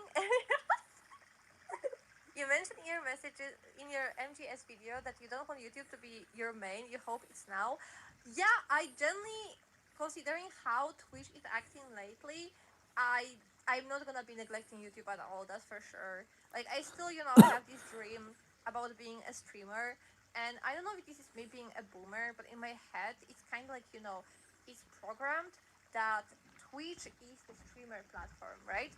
And YouTube is like the platform for, like, people that are making those amazing videos, that they have those like skills in editing, in writing, how is it called when you have like a scenario script, in like writing scripts, editing, I don't know, like doing all of that stuff, right?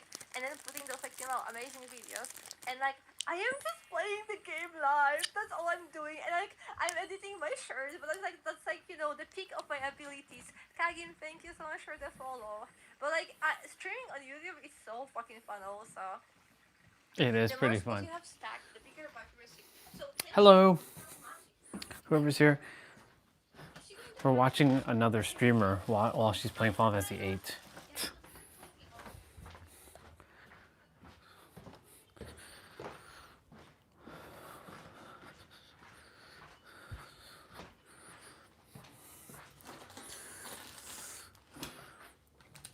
But I'm gonna grab some snacks quickly.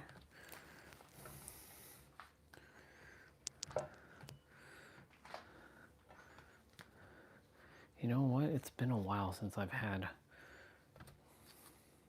this.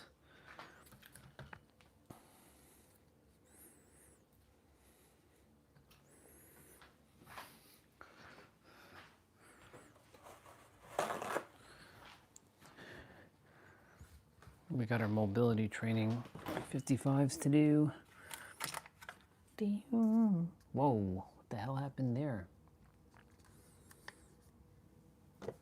One of the yogurt like exploded. Interesting.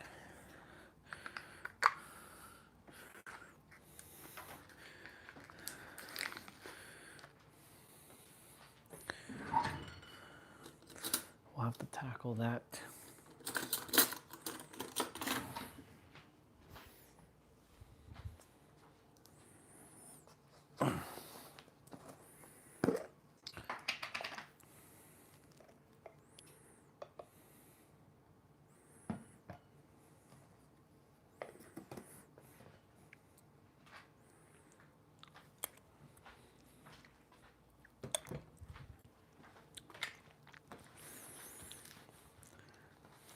It was nice to see How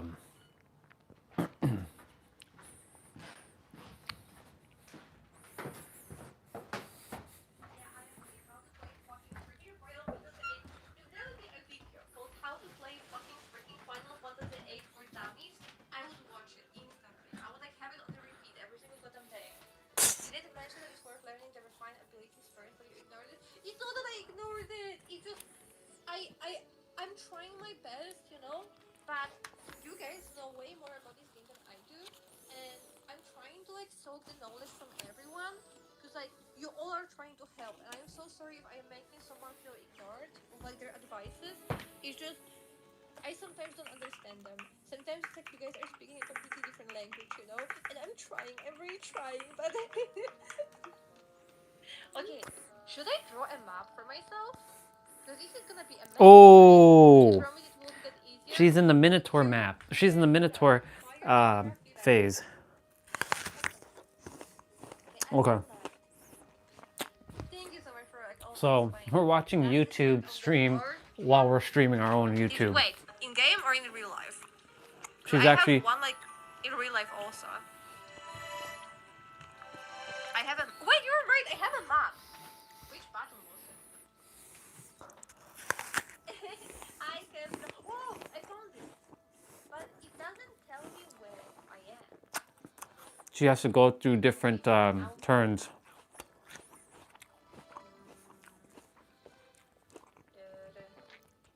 Just to find the Minotaurs. I moved to the left after enter. But where am I supposed to go? It's okay, guys. I got it. Hi, Lutz.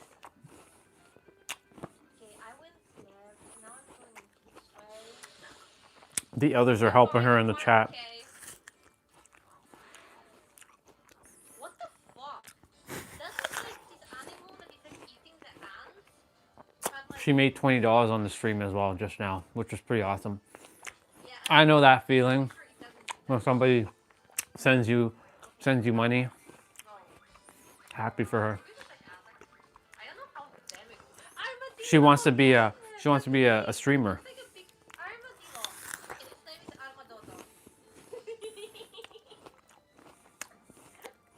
okay, I'm gonna call Diablos on his ass. Let's fucking go. Should I draw that from him? Maybe I just stop now.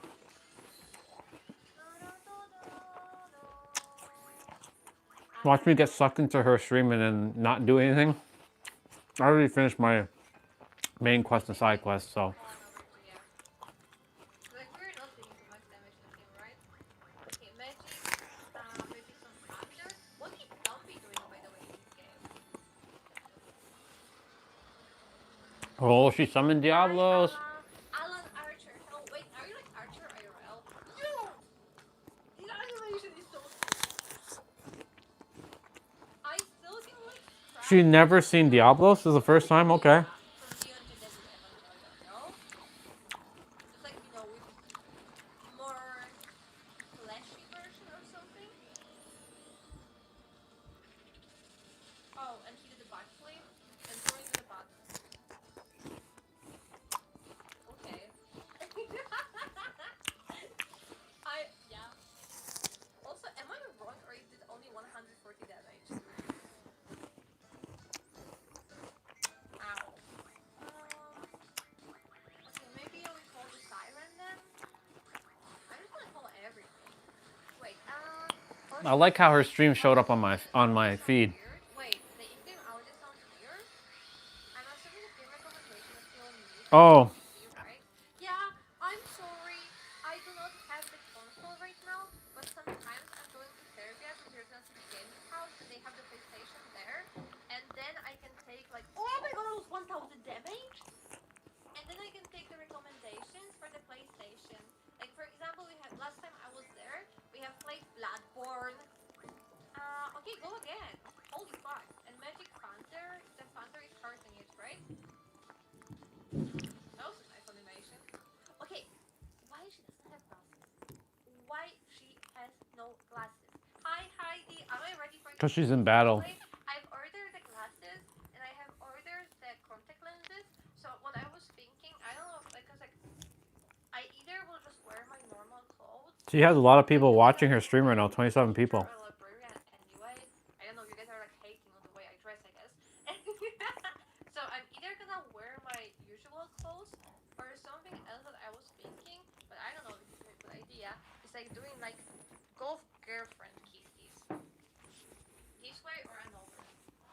So I guess we can do like a poll and you guys are gonna vote or something, like which way it should go. We can always do both also, that's an idea. But I do have like, you know, like normal black shirts and stuff like that to do like, you know, kind of like a teacher outfit. She's a cosplayer. Quake. And there's a person who said, why does the game audio sound weird? Because she's playing the PC version. The PC version of Final Fantasy VIII that came out in 1999 it had weird music sound. I sometimes forget to put her. I own both copies of Final Fantasy VIII. Okay, I think we go this way. I actually own 3 different copies of Final Fantasy VIII. Insane. I've heard a lot about Parasite Eve. About Diablo, he does his leveling percentage damage based on the enemy max HP. So if he's level 20, he will do 20 of the enemy's max HP. Oh, okay. Where is that anywhere explained in the game and I just don't read it, or? Diablos is a weird GF. It's a weird summon. Diablos can do the most amount of damage, but he can also do the least amount of damage, depending on... Wait, did I go the right way? Absolutely fucking not, right? Nope. The good question is, where the heck is it supposed to go? So a little bit of the backseating is very much welcome.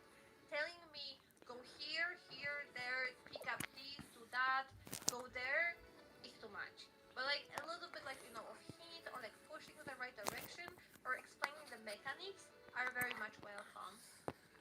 Do I have the favorite song that you should learn on the piano? Aerith theme, that's for sure. You need to deal with the side chamber first. Oh, okay. Thank you. Okay, that... Did I just do a circle somehow? It's okay, because if we have to go to the side chamber, going left should fix my problem. Oh my god, they're so adorable!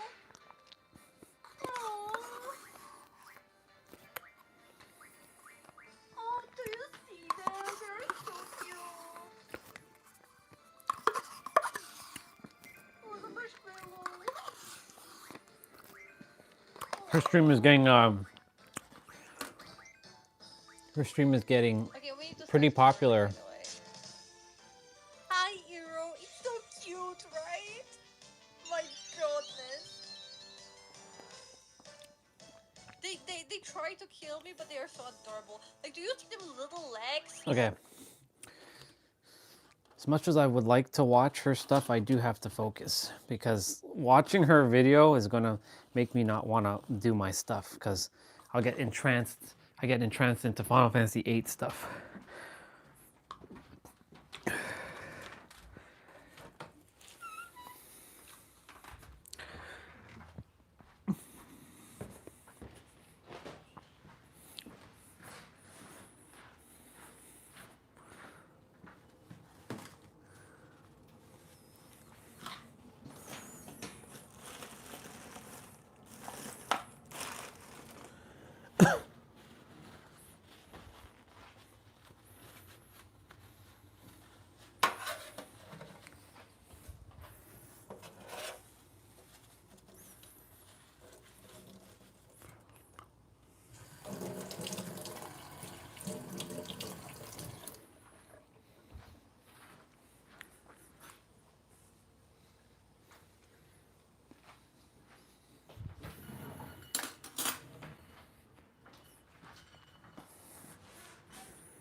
Oops.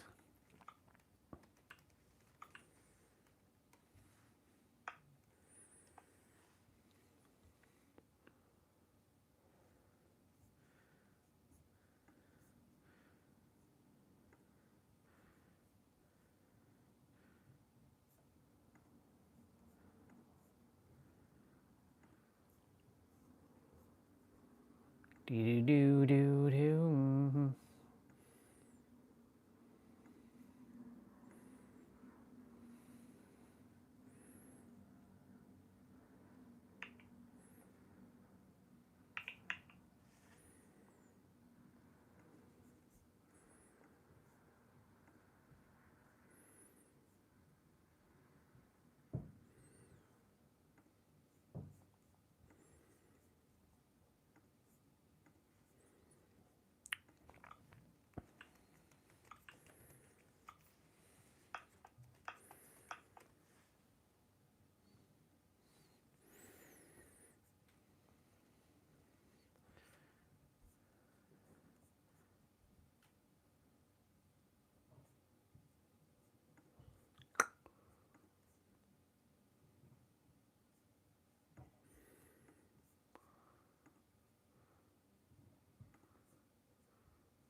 Nice. Okay. So I can breathe a little easy. I'm going to pause for a sec.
still trust Dom right now?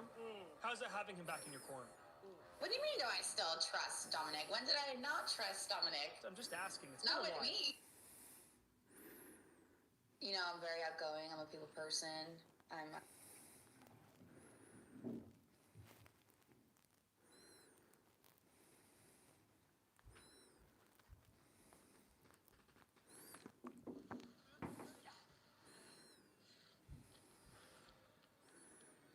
I don't know where to go. Nah. I like it. But he's slugging. UB.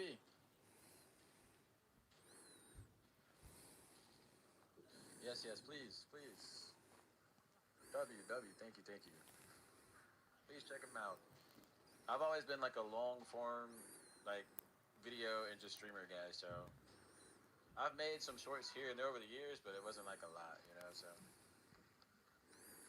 I'm trying to get into it now. I'm trying to take it serious. Take that hit for me? Thank you. I love you, baby. Mwah. Oh, can we get upstairs? Make a play?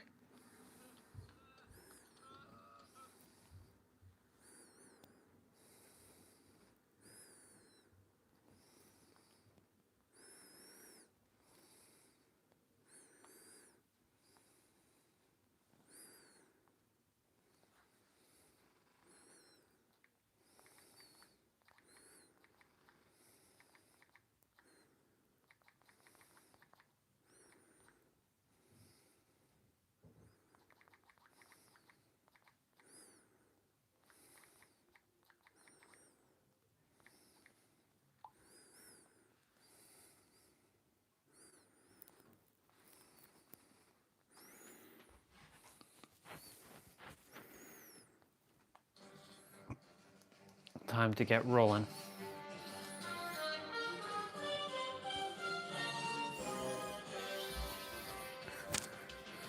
Let's go. Let's focus.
Oh my God.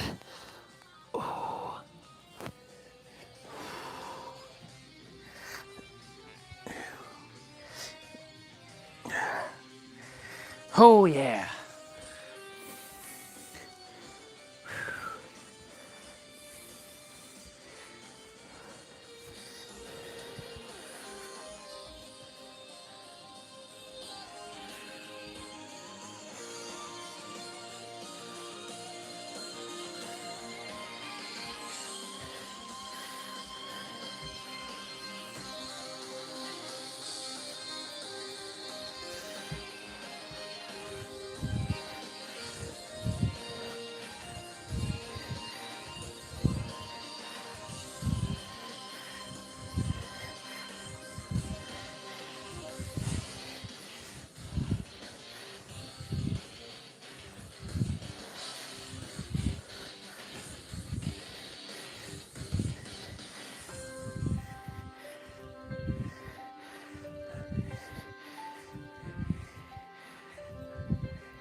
Ugh.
Listening to music while I crush out my 55s.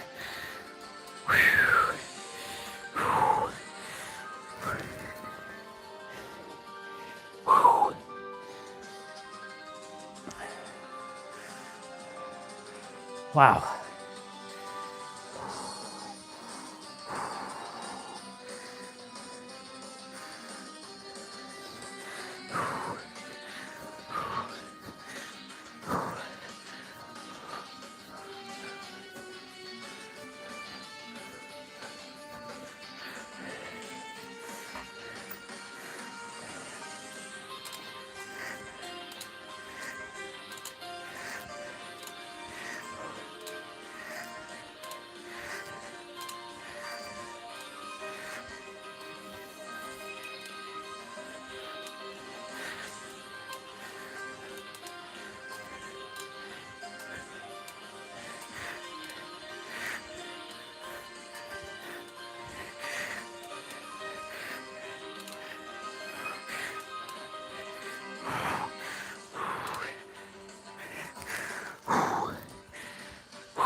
Gotta open up the door.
2 more sets.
Snowing again.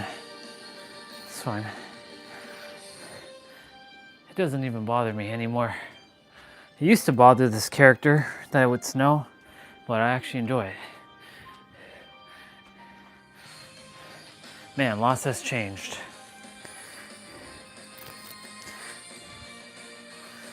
I remember there, because I was watching some of the streams at that girl stream, Koki or whatever her name is, and J-Bug. I remember when I had 100 people on the stream. Within 5 minutes, I had 100 people on my stream. It was crazy.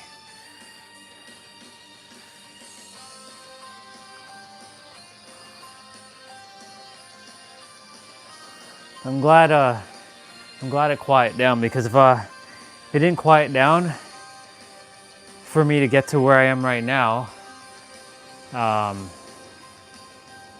would have been so distracted with a bunch of other stuff. But now that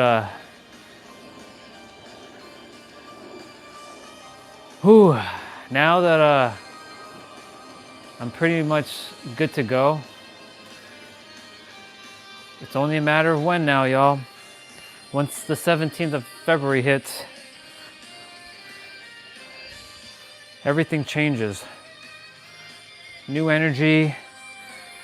I'm gonna be starting to do, break some probably eating habits again. Even though I'm flexible, I probably might start, my first meal be around like maybe 1 o'clock in the afternoon. But I don't really need to fast, because like I'm super clear with or without fasting. I don't really need to do that. Maybe ease up on the tummy, on the sweets, even though that doesn't affect me because my body will instantly purge it and converts the sweets into protein. I built an extra like 4 or 5 pounds worth of muscle recently, which is great. So I went up in weight, muscle weight.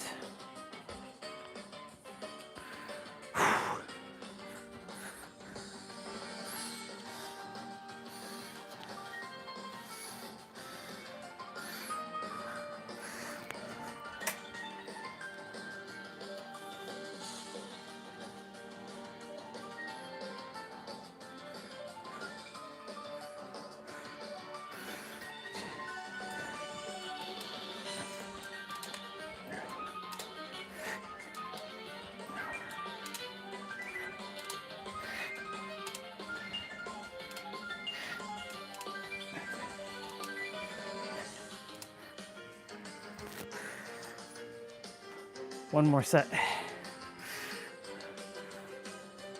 And I can put away the walker, and I can start my mobility training. And I have to do basically everything. Since Full Body Friday is consisting of upper and lower,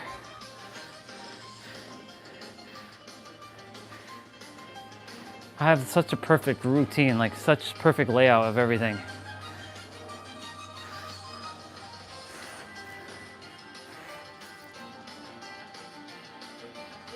I don't know why I'm yawning. It's weird. It's not like I think it's the heat.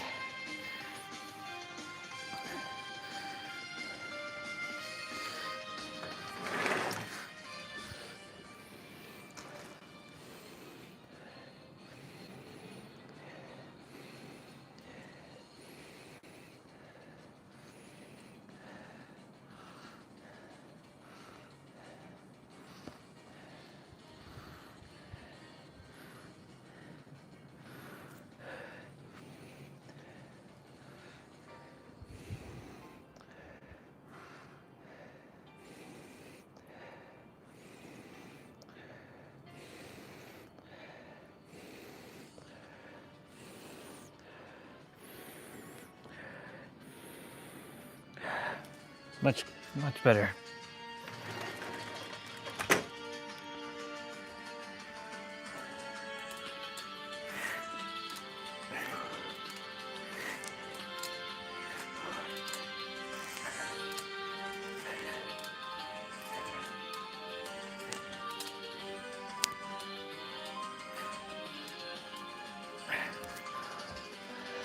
The walker is done.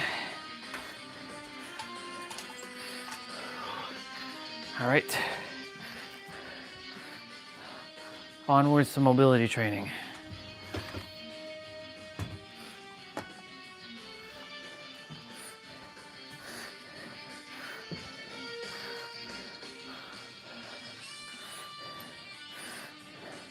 Shoulders.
Awesome. Hey, this is magnetic. I could hook it like that. Nice. See? Just became familiar with something there. Would make sense. The handles could also hook. I want to see something actually. Nope. A bunch of stuff falls.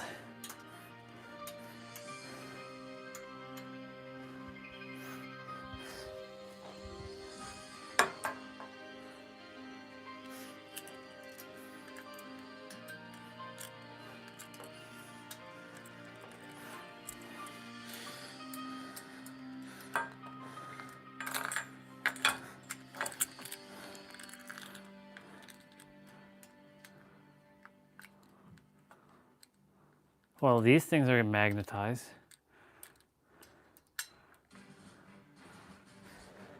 Well, one little magnet holding up all three of these things.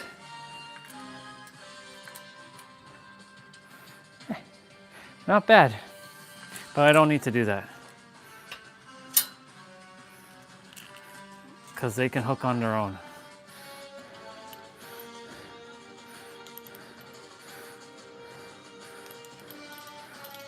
All right.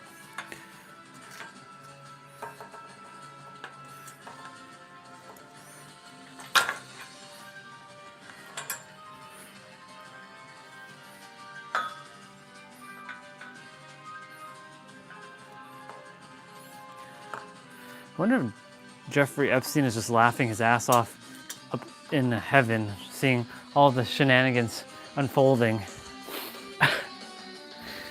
That's funny. All right.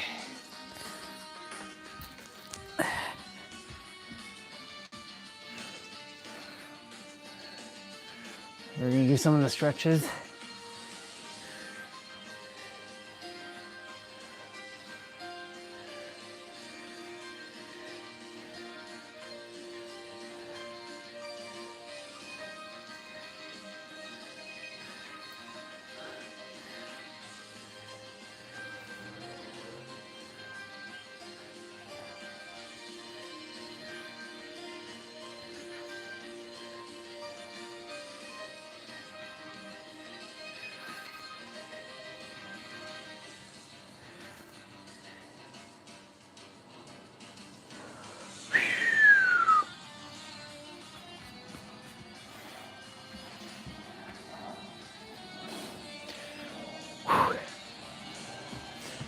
Spine.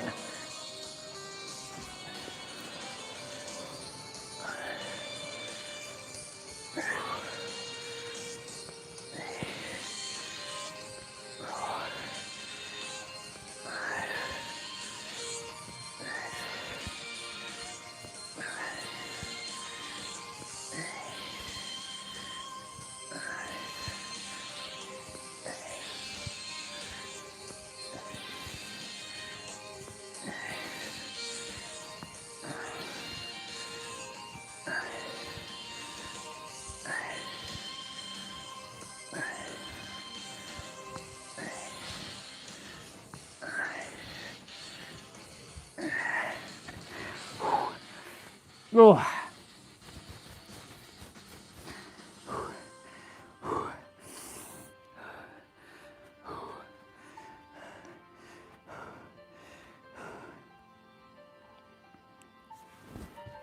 Let's go. No time to waste. Let's go. As Oren would say from Final Fantasy X.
I wonder about something actually.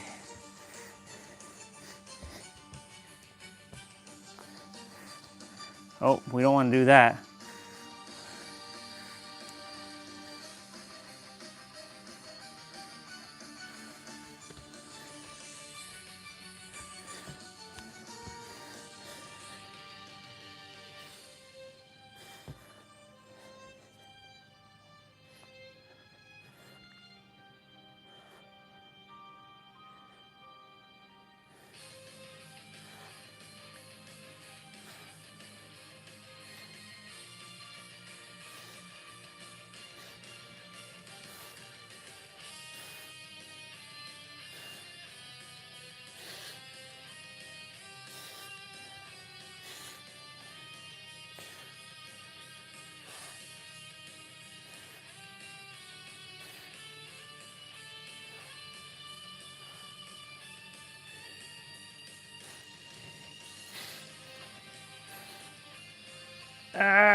Oh my God. Not bad.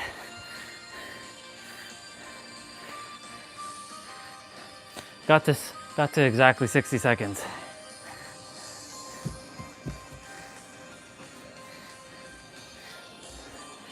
Okay.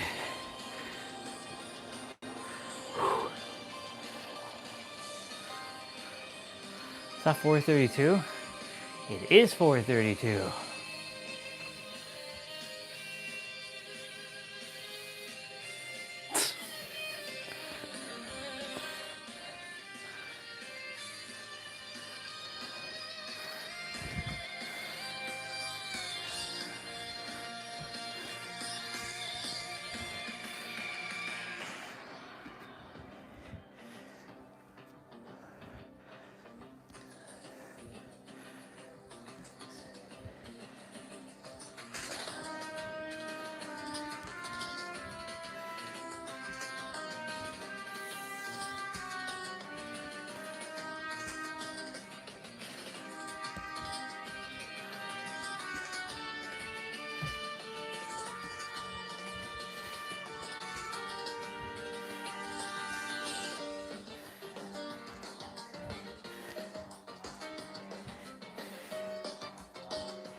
Deepak Chopra, huh?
right now, one of the benefits listed on your website is unlimited access to deepakchopra.ai. AI's we are doing this show.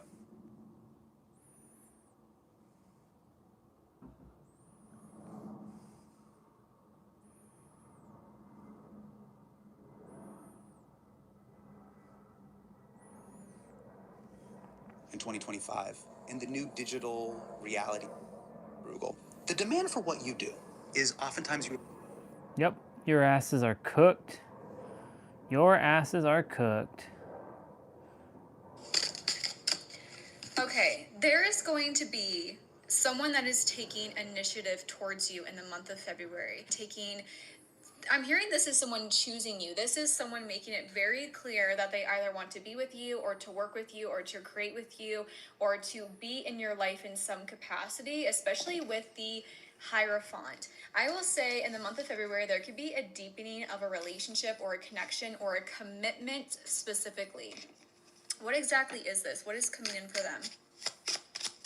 What is coming in for this Queen of Pentacles? You're being chosen. You are 100% being chosen in the month of February. And we have the Star card actually coming forward, which is connected to Aquarius season in February. So I feel like there is something happening this month that is going to restore your sense of faith within yourself. Because I feel like with the Ten of Swords, someone here is coming out of a very painful, challenging cycle and chapter within their soul's journey.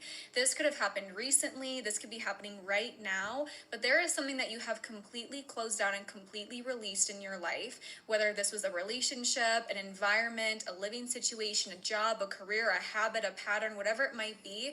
There is this finality associated with the Ten of Swords, but it feels like there is something coming in that is almost going to make you feel like you can believe in faith. You can believe in this sense of faith again. Believe is not Chariot. knowing. You're about to see a lot of forward movement in February. Someone here, you could be traveling, you could be taking a road trip maybe, or you're just going to start to see that things are finally moving. If something has been feeling stalled or stuck, something is finally moving forward this month. You're finally going to see action. You're going to see results. You're going to see initiative. You're going to feel like things are finally moving forward again. Someone here, I'm hearing that you're going to get like a result or approval or something of that sort in the month of February, I'm hearing. Yeah, confusion is about to clear up, Empress. This is about to be a very abundant month for you. A very, very, very abundant month for you. Someone here, if there has been a cycle in your life that has kind of closed out for you, this is like initiating a complete glow up for you.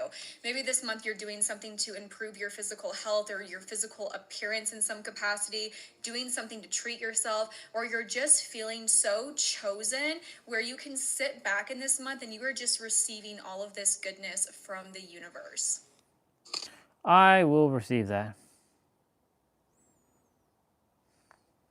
Gabriela Rico Jimenez, she was a Mexican model and disappeared back in 2009. Of course, yet another person disappearing. She was filmed outside of a luxury hotel. This is the Legion 7i, and so far it's been one of my favorite 16-inch gaming laptops that I've reviewed. But the thing is, they took the ports from the back of the laptop like they had on the previous generation and put them on the sides instead. I always want my ports on the back. It keeps the cables away. Either way, the metal build quality is good. The screen is absolutely gorgeous. It's OLED. The typing experience is fantastic, and it just feels like a well-made product. I am going to be reviewing it, so drop any questions that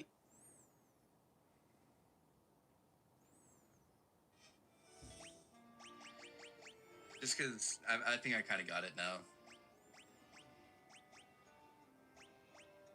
Oh, it's just okay, on or off. Well,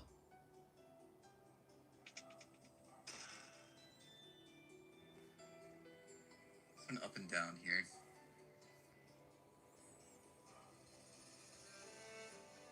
I could try fourth floor. Wait, what the fuck were we on? And then.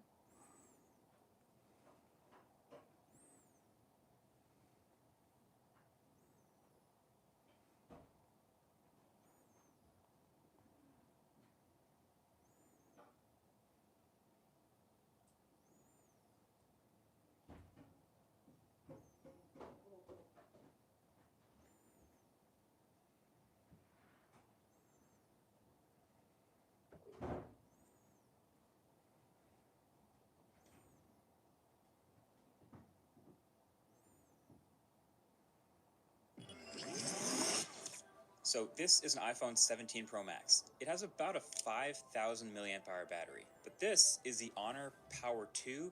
Yes, it's absolutely a clone of the iPhone, but it's also thinner than the iPhone and has a 10,000 milliamp hour Oh, shit. And this is the world we're living in now. There are many phones out now with absolutely massive batteries, the size that we only used to see in power banks, but without actually making the phones any thicker, all thanks to a new battery technology called silicon carbon.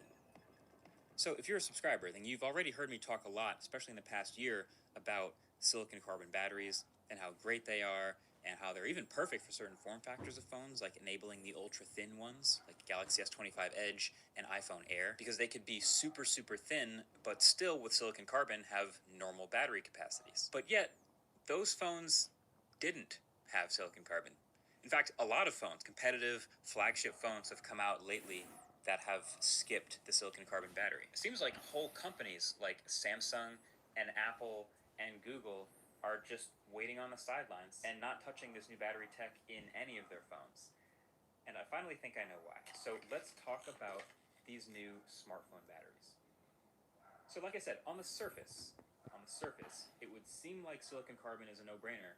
Obviously, you should have it in your phone, especially if you're just looking at the benefits. They're called silicon carbon because they essentially swap out graphite and use silicon, which can hold way more energy than graphite. So the main advantage is higher energy density. We have phones now with way bigger battery capacities in the same footprint as always. I remember when the new OnePlus flagship came out last January, and it made this huge jump from 5,400 milliamp hours straight to 6,000 milliamp hours by going with silicon carbon. And then later the same year, they went to 7,300 milliamp hours. So it just felt like we are resetting what to expect from a smartphone battery. But of course, like I mentioned, new Samsung phones keep coming out, no silicon carbon batteries. New iPhones have been coming out, no silicon carbon. Even new Pixel phones, same thing. And so people, of course, are talking about it. Now, I'd had some suspicions about why, and a couple other YouTubers have also shared, but I think the main theory was that these are huge companies that are going to ask for massive quantities of stuff from suppliers. So with a brand new tech like silicon carbon, if you're Apple, you're going and asking for 10 million of these things for your new iPhone, and maybe that wasn't possible yet. So understandable if that's true. But then again, Xiaomi is huge, and they're using silicon carbon in all their flagships, and Realme and Honor and Oppo and Huawei and all these companies using tons of silicon carbon in a lot of volume of phones.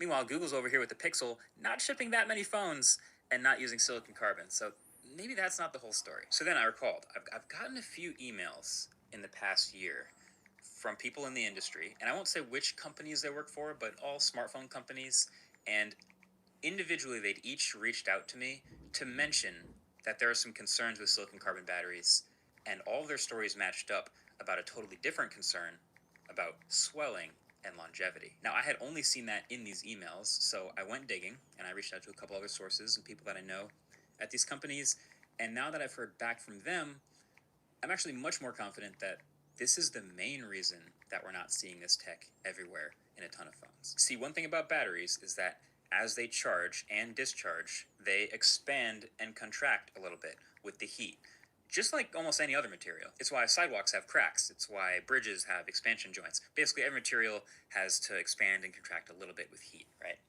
Fun fact, water is one of the only materials that actually expands while cooling, but it expands about 10% in volume while freezing.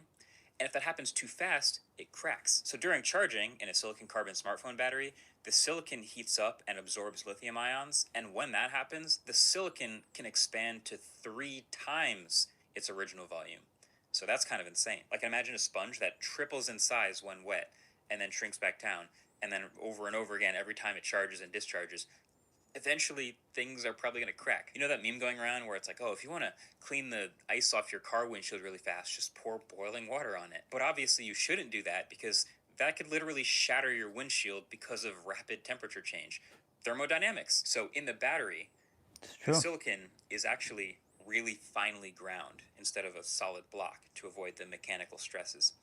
And the carbon is actually there just to absorb the expansion. So that's why it's called called silicon carbon. So everyone's messing around and trying to tune it. Some companies are willing to include a higher and higher percentage of silicon because that lets you get a higher and higher battery capacity in the same space. But that's also pushing the limits. And so they also have to do their best to manage the inevitable swelling to counteract that. It's just physics, chemistry. I've actually been told there are certain devices that have a literal steel cage around the battery to prevent it from swelling. And then the cracking, in this case, is potentially some type of internal damage to the battery, which is obviously really bad news. And worst case scenario is some type of thermal runaway, which obviously nobody wants that happening in their pocket. And so you might be thinking, oh, well, what about all the testing? Like, that's one of the most common things we hear from these companies is they're always able to verify something like, 80% battery capacity after 1,000 charge cycles. So trying to give us some confidence in the longevity of these batteries because they've actually tested that many cycles. Like, that should make it survive years of regular use.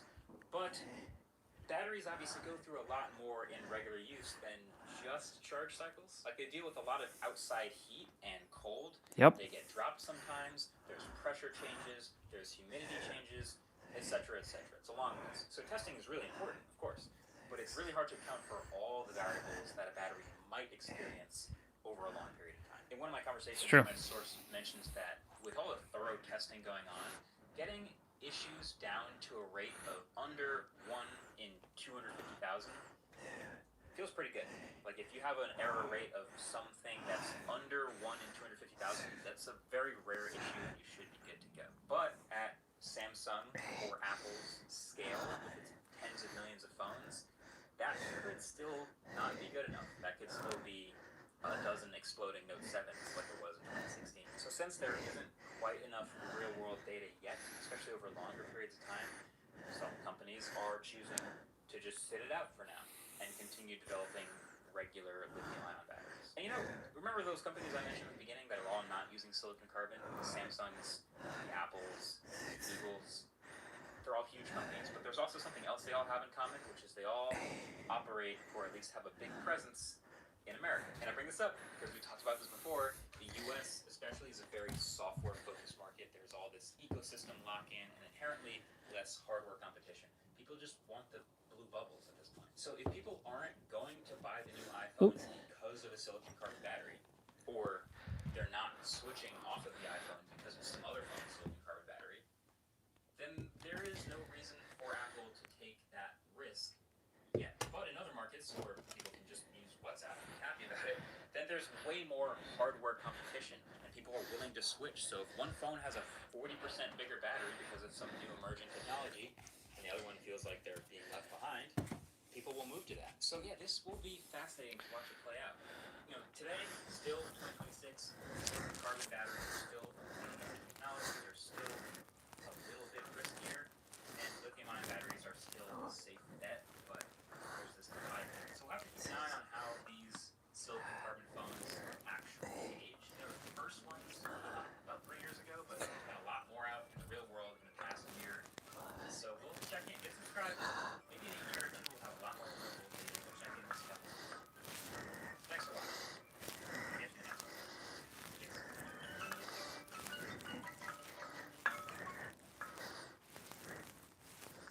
That's the reason why you don't switch to new technology right away. Hello, it's Me. What is up, YouTube? It's Spooky Loops, and I hope you're having a fantastic day so far. Well, it's official. Vecna from Stranger Things has now... If this message has found you, it has found you exactly when it needs to find you. I have a message coming forward today. Immediately, I'm seeing a rainbow, okay? So I feel like if this message is for you, either Rainbow, huh? now or in the next 48 hours, I feel like there's going to be a rainbow put in your path as a sign of confirmation that this message is for you, whether that's in the physical reality, whether you see an image of one. I feel like there's something symbolically... Already saw a rainbow today. And the very first message coming forward today is I'm hearing you are exactly where you need to be. You are exactly where you need to be, even if you are not consciously aware of it, especially if you're in a time right now where things feel uncertain, the path ahead feels uncertain somewhere, you feel like you may not have all the answers. Someone here is definitely questioning their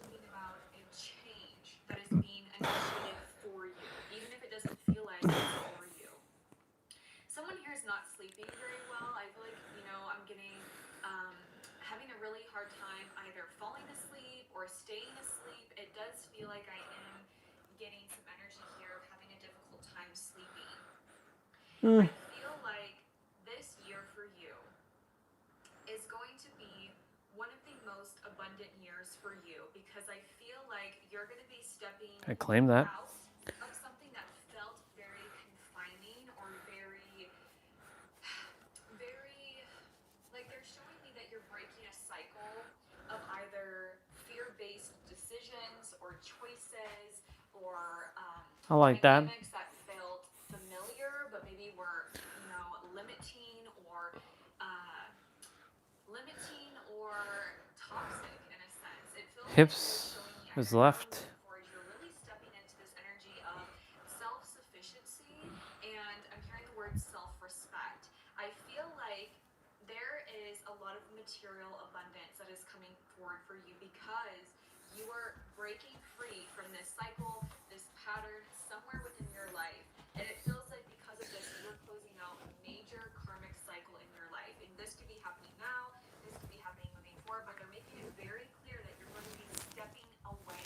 You're going to be saying goodbye to something or someone that once felt limiting. This could be an Bye, Toronto. job, a career, a habit, a pattern, a mindset, a relationship, whatever it might be, your specific situation. But I almost feel like you're no longer going to be receiving intensity for intimacy, or you're no longer going to mistake like control for security. Like they're stepping outside of situations Ooh. that felt familiar for you to choose yourself. Okay? I want to say, you know, one of the first words cards that I have coming forward tonight is the change card.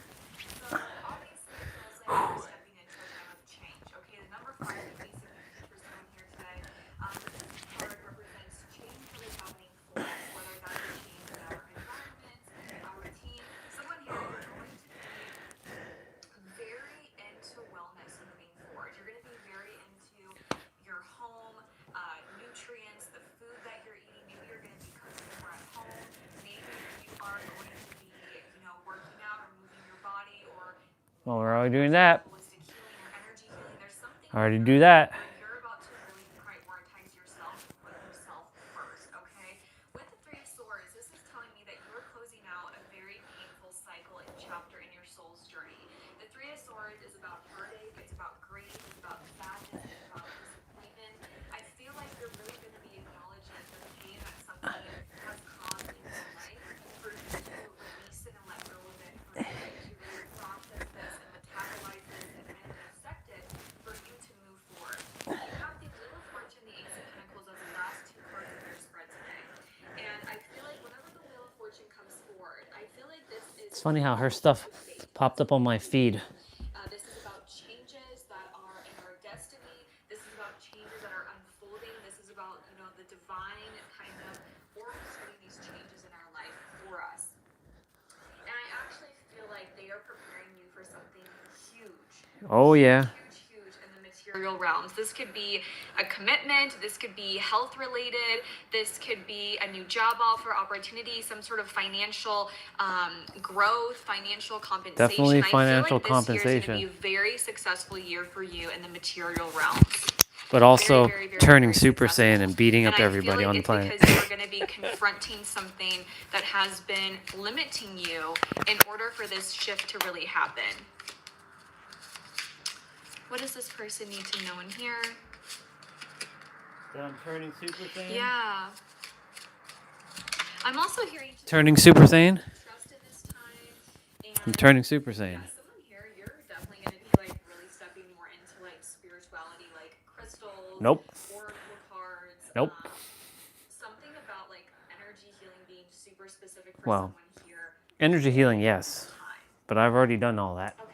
Not for me specifically, but maybe to use it as a skill to help others. Even though it's not necessary. I can target the mind. Someone is going to be stepping into like a leadership role or position. I keep on also Leadership. that someone here can be starting a business this year. Me. Or stepping into more leadership. Me. Stepping into more just visibility Me. somewhere in your life. And I'm also getting this energy of someone working from home Me and me. Call to like step into more independent energy surrounding this area, or just all together. I feel like that's going to be super significant. All that applies to me. Choosing your path. See, this is also interesting because I really wonder also this year if you're going to have to choose a certain path or a direction, or this could be something that's happening right now. What is going on with this person? That person you're referring to is me, woman. And you're hot, by the way. The energy feels isolating. The energy feels like you're recovering from something. Someone here, you could be recovering from a cold. Nope. Your body could be recovering from something, or you're mentally recovering from something that has been painful. Like, it feels like right now they're showing me like you're literally in this recalibration energy. You're That part, yes. you're resting. Your body is really taking this time to kind of recover before stepping into this next cycle, this next chapter for you. What does this person need to know in here, please? What do they need to know in here, please?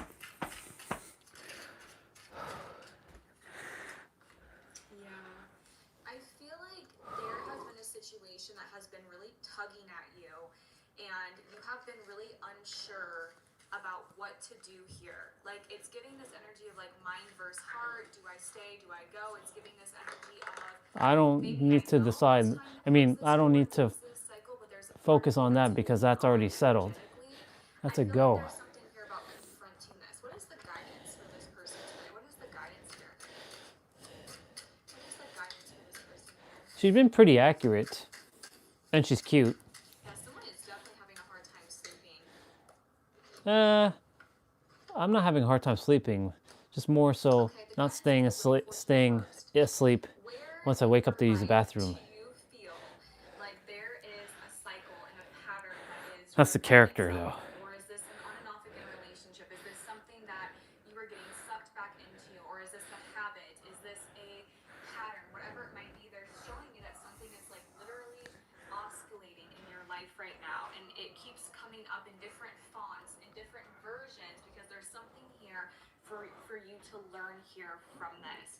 So there's a message here again for someone here today, like breaking a cycle, breaking a pattern, confronting where it is. Yeah, Three of Wands. Yep, Three of Wands with the Six of Swords reversed. This is exactly what I was going to say. There's a part of you that is so focused on your future right now. There's a part of you that is so focused on your future, the next step, being out of your comfort zone, and expansion. And then there's another part of you, the Six of Swords reversed, that is really having a difficult time leaving something behind. It's almost this energy of I feel like there's a situation in your life right now where you have one foot in and one foot out, okay? And I almost feel like there's an anchor that feels like it's dropped down and you're trying to move forward, but this anchor is pulling you back. It's like 3 steps Yeah. 2 steps forward. I know that feeling. That's coming forward here today. And I feel like, with the unknown territory, with the Great Adventure card, and you also have this card that says Vast Vistas. All of these cards are about getting out of your comfort zone and moving forward and trying new things and trying new experiences and meeting new people and putting yourself out there. And I really feel like that is the message that's coming forward here for someone here today. Meeting new people, huh? Even if you don't have all the answers, even if you don't know what the future, holds, what a certain path or a direction holds, you can't see all the answers.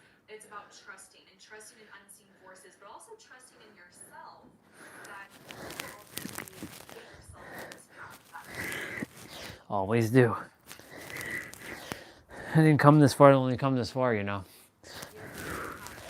there's this new thing that's going to happen for you so strongly.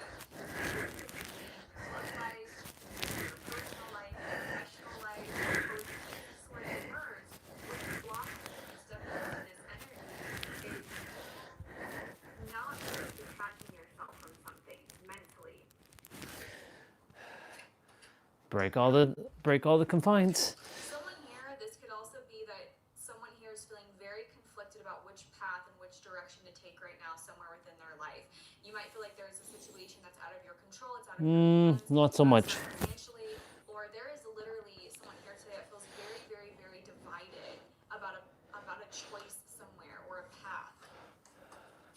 It's fascinating how a human's mind works. More messages for this person.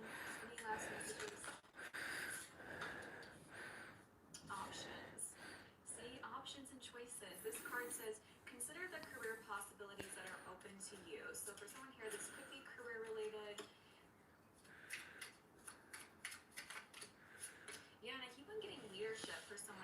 stepping into more leadership, stepping into more visibility, or this could be just like taking control, taking the lead of your own life, and like taking the reins of a situation. But that is the message they have. I'm sending you all so much love, and I hope that you have a great rest of your day. Thank you for that kiss. I fully received that.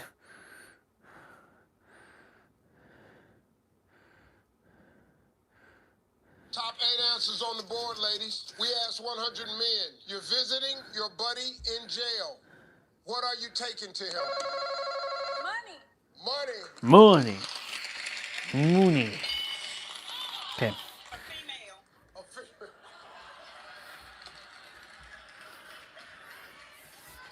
Good answer. Good answer.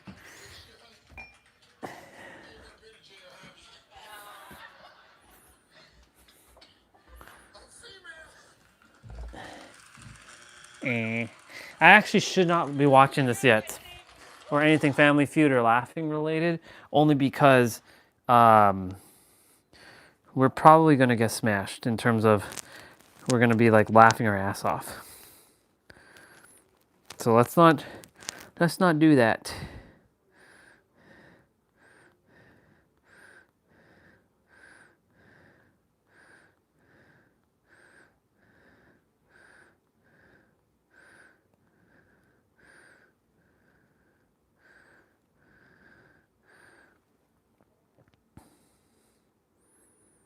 Damn, that was all today I watched. Fuck, man. Look at all these videos I watched.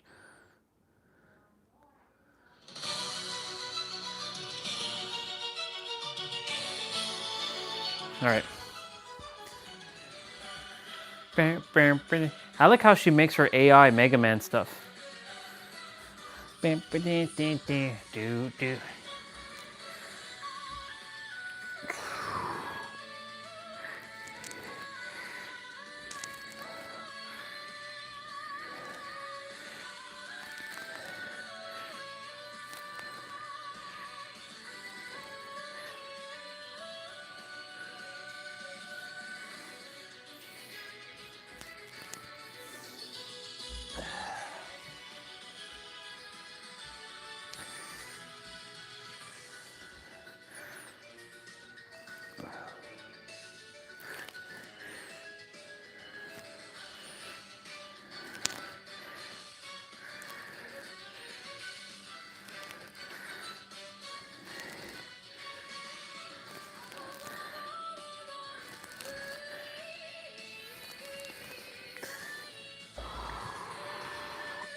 I'm seeing if there's anything blocking the character, except for resources.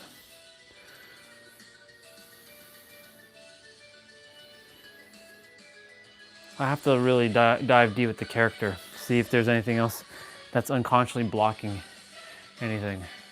I don't think so, because remember, some of these videos too, they input things that you may be feeling, but that doesn't mean that's necessarily true for you. I already know everything's already working out for me. Certain messages are not necessary. There is nothing blocking me.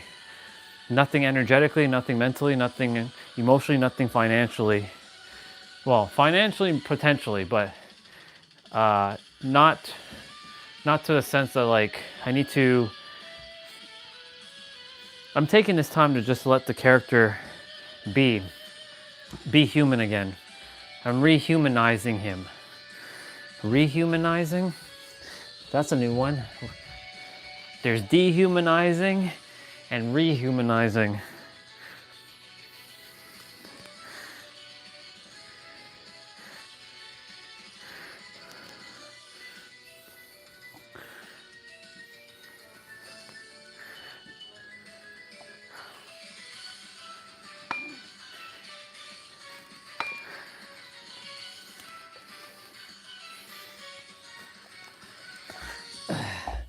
I don't like this dumbbell that much.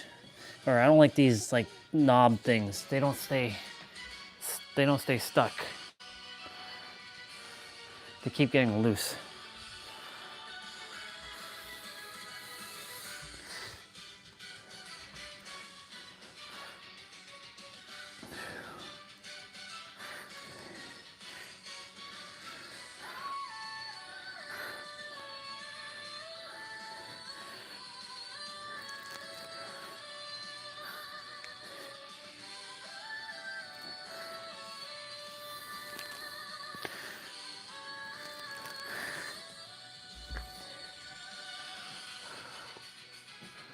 So I weighed it earlier. That weighs 22.5 pounds with the handle on.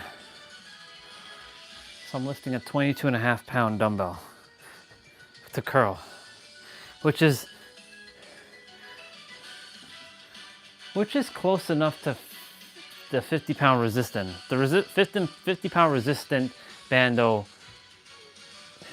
has about 3 extra pounds of resistance over this. But this has a handle that's targeting my forearm as well that makes it a little bit more challenging. So it's sort of offset.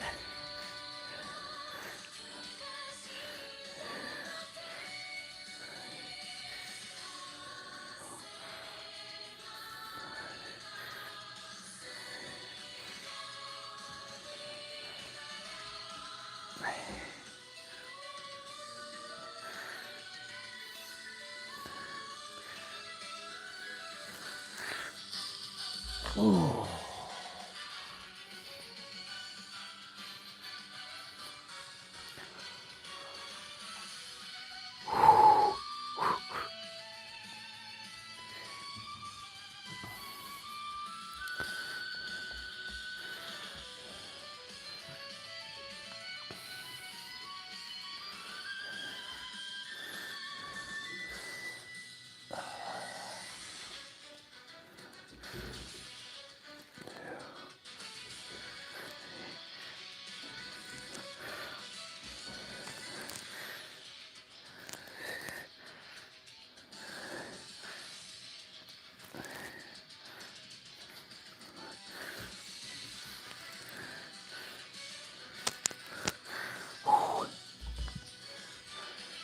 We're at 33.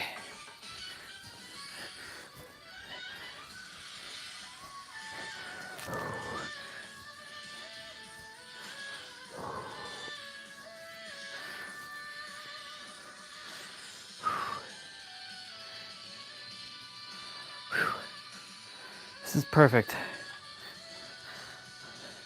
If I was watching the girls stream still, I'd probably not be as far as I am right now in terms of like my mobility training and whatnot. I don't know why I'm yawning. I'm not tired. I don't know what's going on with the character's body.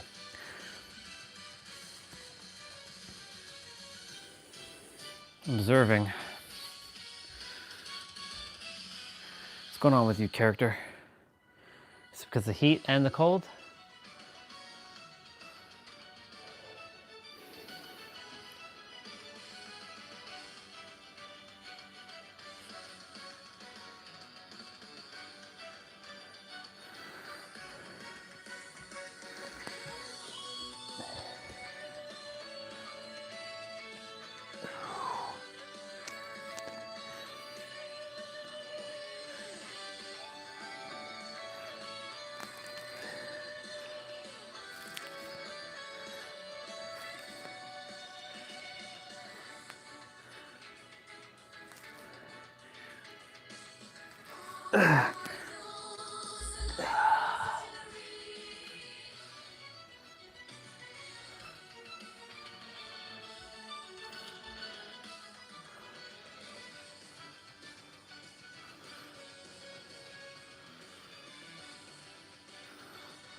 Oh yeah.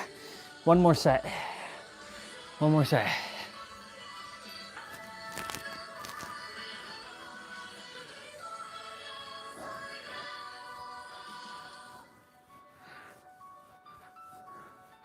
I'll go shower, in a moment once I finish the last set and get the last couple stretches in. Tomorrow's gonna be a fun day for jump rope.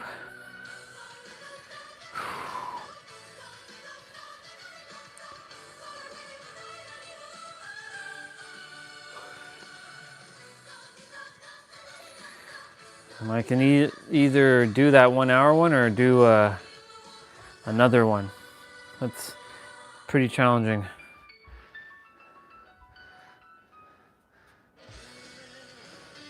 I'm gonna do the 1 hour one tomorrow.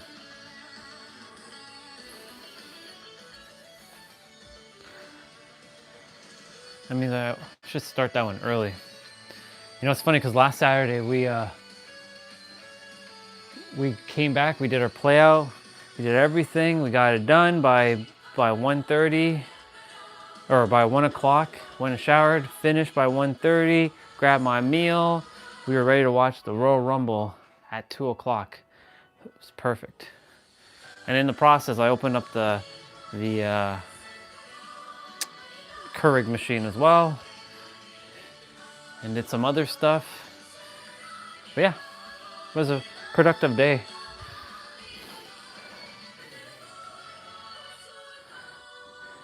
I haven't really gone outside much since this morning, but there's no sun presently.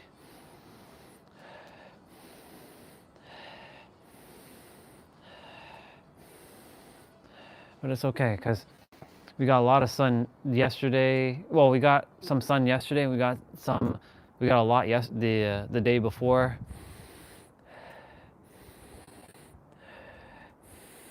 It's really just getting the fresh air. Fresh air really does make a difference. It expands your consciousness, your awareness. It just opens up everything, frees things up.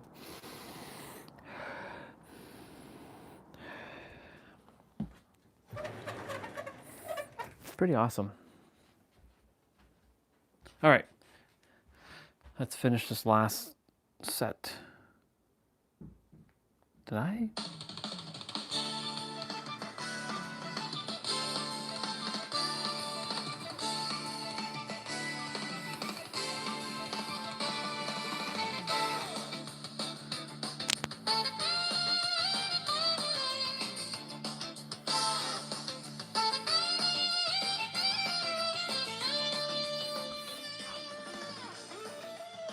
Don't you just love music?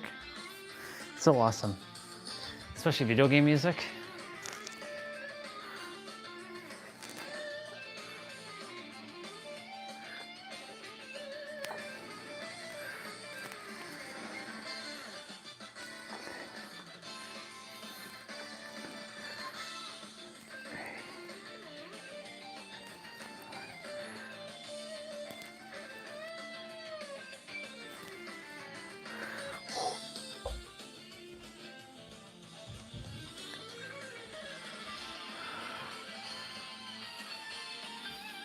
Ah, I just saw 517 just before it turned 518. See? Told you, that 17 is following me around.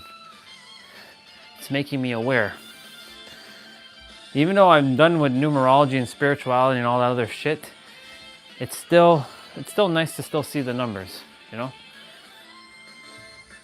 I still will take the spiritual guidance. It's just I will not adhere to like concepts of like, oh, the number 5 means change and all this stuff, because you know humans made up all these rules and stuff. Any number can mean anything. I can make the number 5 mean money. I can make the number 17 mean infinite abundance.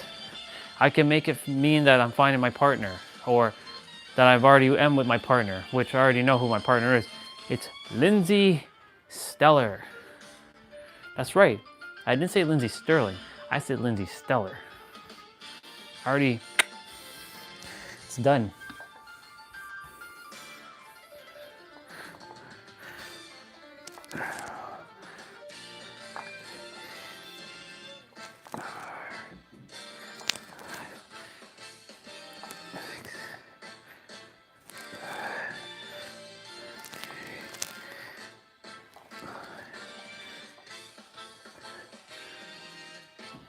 Yeah, let's go.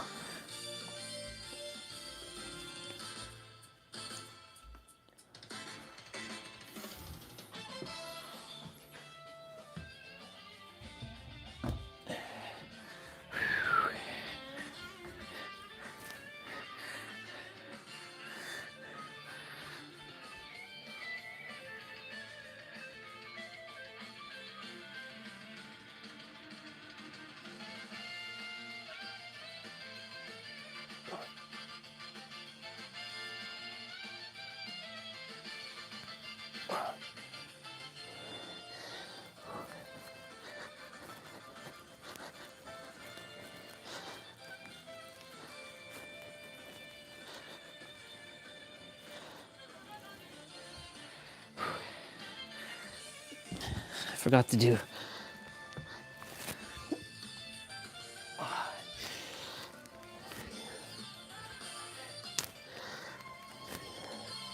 Oh, I have to get my pink dumbbells.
I actually do this first thing in the morning as well.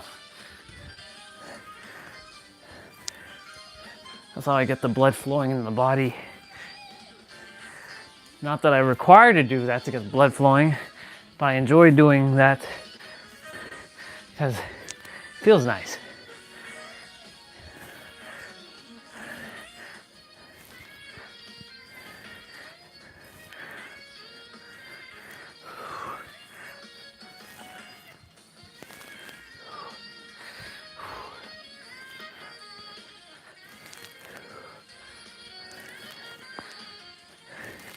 And I didn't weigh these earlier, and they do weigh 10 pounds.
Here we go.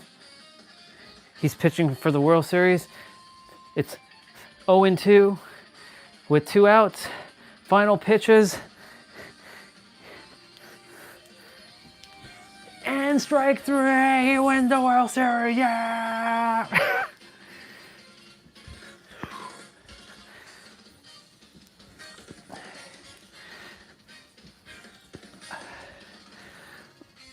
I know this is going to help me throw a ball faster.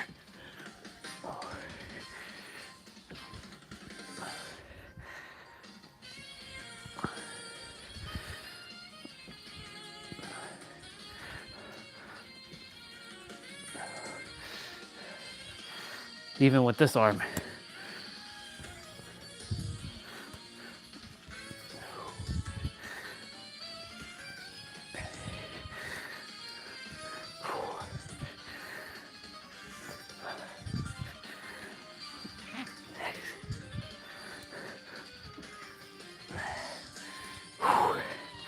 Let's go.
Finish.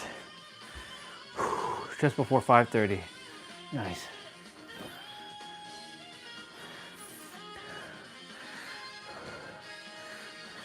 I'll leave the mic here so y'all can just listen to music. I'll be right back. Get my protein shake.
There's one stretch I forgot to do.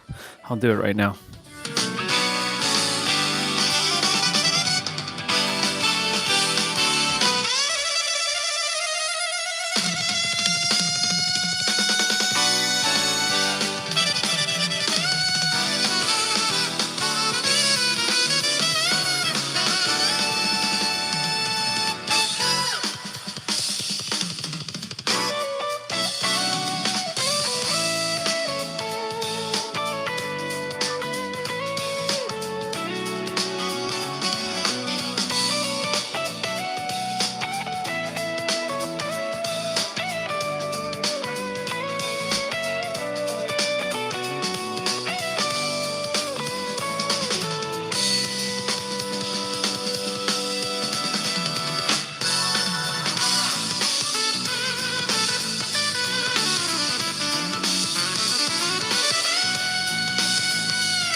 All right, before I roll off,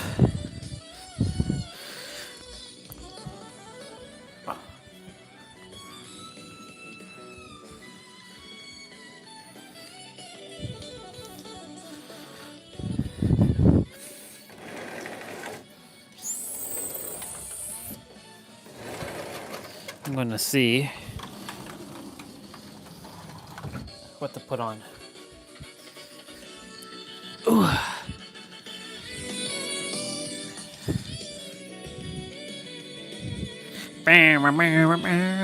We can put on Maddie, and you can all hear Maddie.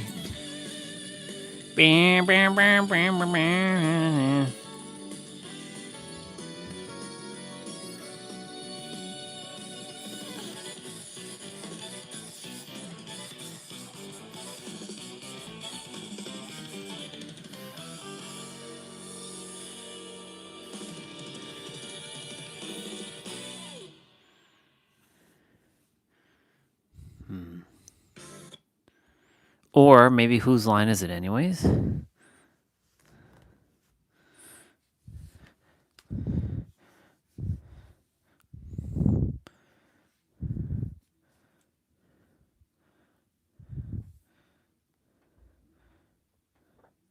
Or Best of Emmanuel versus everyone. Where we at?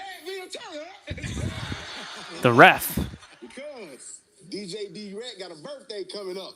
So that means he almost died. Eh. 3 more summers. You wishing death upon our DJ? We don't want that. We got 3 more summers. Your first battle is Prince versus Michael Jackson.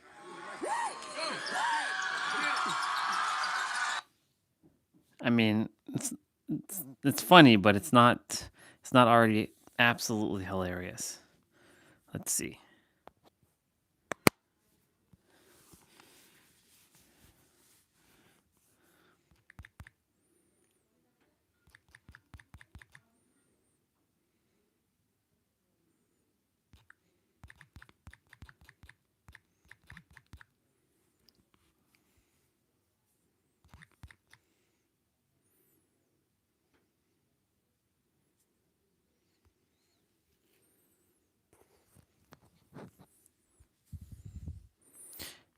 Is it Is it? Oh, 10 hysterical hoedowns. It's hoedowns. That's what I was looking for. Hoedown compilations. There we go. See? I knew it. Oh, shit. 3 hours of Whose Line Is It Anyways hoedown. The best US and UK hoedowns. Every hoedown from Who Line Is It Anyways. Wow. That's from a year ago? Damn. It's time for the hoedown. Now we come to a game for all 4 contestants. They make up a song, a sort of Western hoedown sort of song. Okay? But we'd like to do it based on the life, or at least the hobby of somebody here in the studio. Somebody got an interesting hobby? Let's go. These are the old ones. Let me scroll to the US ones. Okay, now we go on to a game called Hoedown. Everybody's favorite game with the help of Laura Hall on the piano. What do I need from the audience? Let's take the ignored section over there. Then we get that. We need something about modern life that annoys you. Something about modern life that annoys you. Kids at a movie theater is pretty good. Our tourists. That's a pretty good one, tourists. So, Laura, why don't you start the tourist or kids at a movie theater hoedown?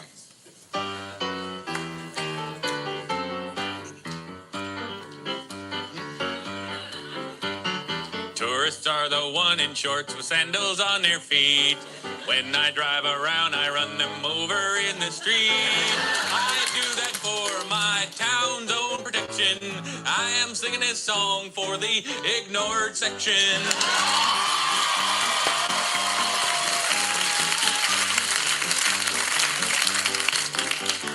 Tourists from Japan are really the best. They're used to traveling without any rest. I look just like them, oh what the heck, except that I don't have a great big camera on my neck.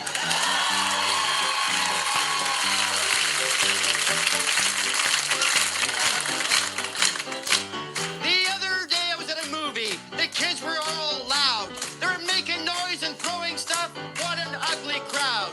I told them there's something, and then they all cried.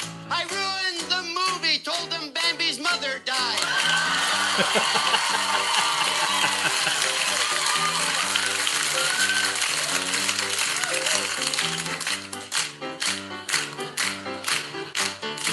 I hate it at the movies when all the kids scream. I have to admit that is really not my scene. But one thing's for sure, an usher I will not call. I just sit in front of them, I'm over 6 feet tall. I haven't heard a hoedown in forever, y'all. So that was good. Now, enjoy the hoedowns. I ordered a pizza on a movie date, and then I got so mad because that damn pizza was late. By the time it got there, it was frozen and I tried. I was so darn angry that I shot the pizza guy. I wanted a pizza, I was really hungry. I can't but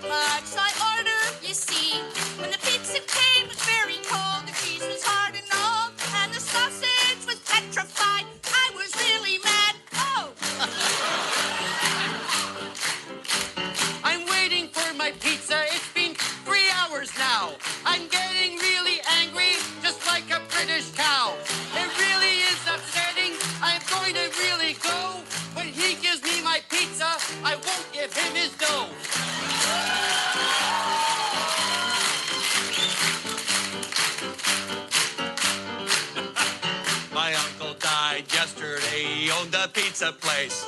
Lying in the coffin, he looked peaceful with his face. Cooking pizzas was so fun, and his name was Sid. When I opened up the coffin, he was stuck to the lid.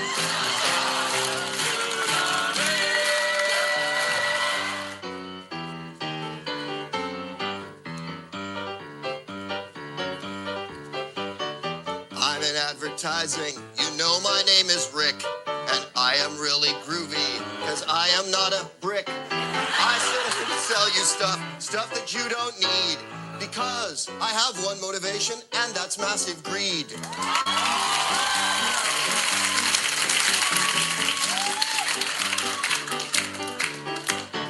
I'm an advertiser, and I'm a groovy guy. I sit at home just thinking of stuff that you can buy. Lots of stuff that you don't need, that will make fuck me.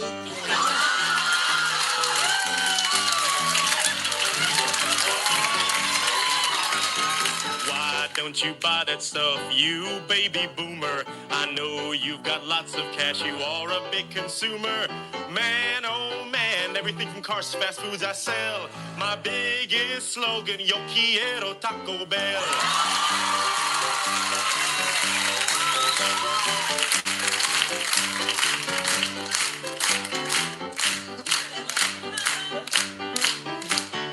I hate commercials. What a waste of time. They take up all the program. It really is a crime.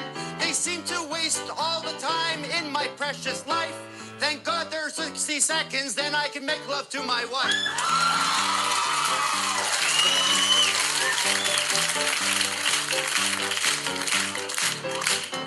I buy lots of products when I'm at home alone.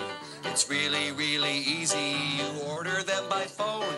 Not to order these things is really kind of hard, but I never worry too much. I use Colin's credit card.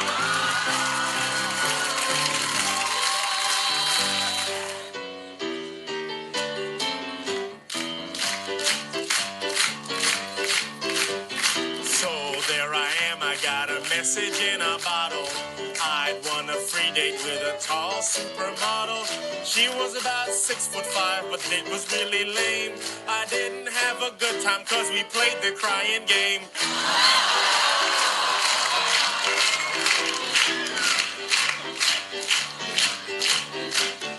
I used to hate blind dates, they never did work out. They'd give me a kiss on the cheek and then they'd throw me out. Nowadays my blind dates go off without a hitch. I know I'm not good looking, but I'm really, really rich.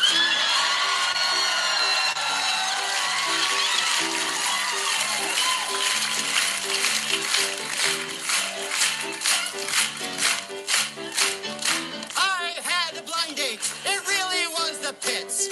Nothing worked all night. I kept getting hit. She really was abusive. Man, oh man, oh man. But what else can you expect when your blind date is Roseanne?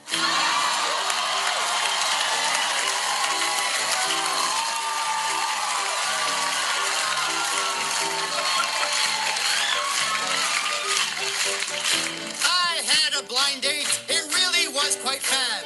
It was my first one, for I'm Captain Ahab. You have this date. There were many highs and lows. She really hated it when I shouted, "There she blows!"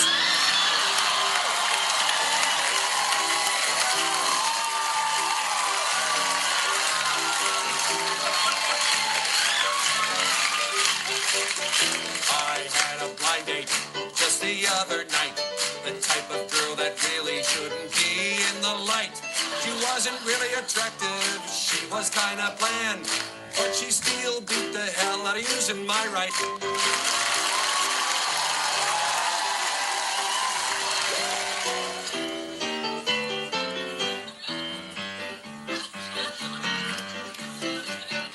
I am losing my hair and it really is a pain. I find out every morning when I see the shower drain. But as you can see, it isn't quite for me. But at least I'm not quite as bold as Colin Mockery.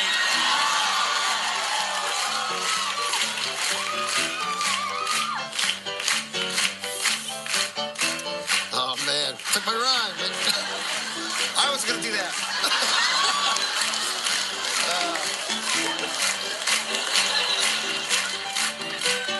I have all my hair and I really am quite happy. I like putting stuff in my hair, it makes me look real snappy. I love to comb my hair, I never need a breather. I'm real happy, I'm not calling my pre either.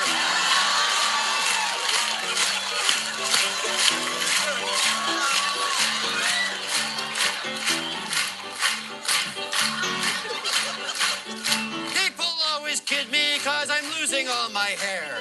I can't really help it that I'm follically impaired. It really is quite horrible, but my life is not through. I still get way more sex than either Brad or Drew.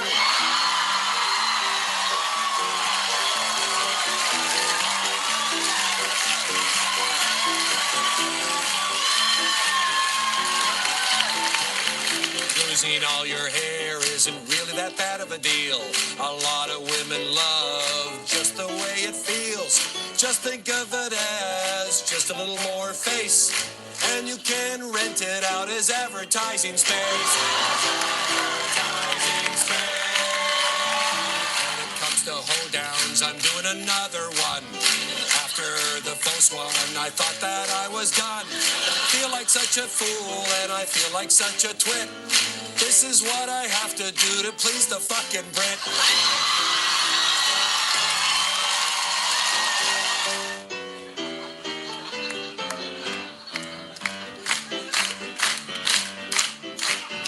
Thank goodness for my mom that I was made. It was 27 years ago that my dad got laid. That's right, you see, upon closer inspection, I'm standing here cause he didn't use protection.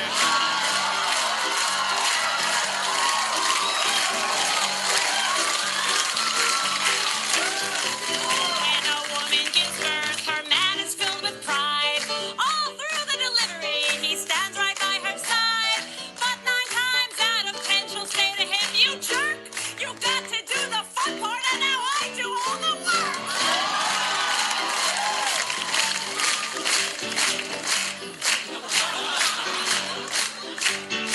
Ellen is my wife.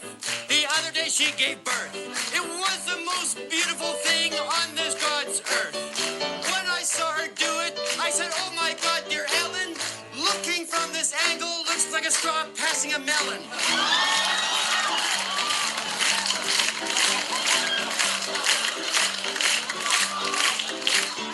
I came out of my mother at exactly 10 to 5. Everyone screamed and ran and yelled, "It's alive!" I can't really blame them, I guess it was kind of scary. Everyone tells me I resemble Drew Carey.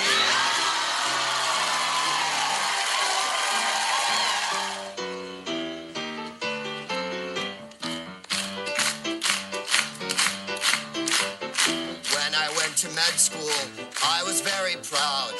When I got my diploma, I yelled right out loud. I did an operation, and I did my part. His name was Newt Gingrich, and I removed his heart.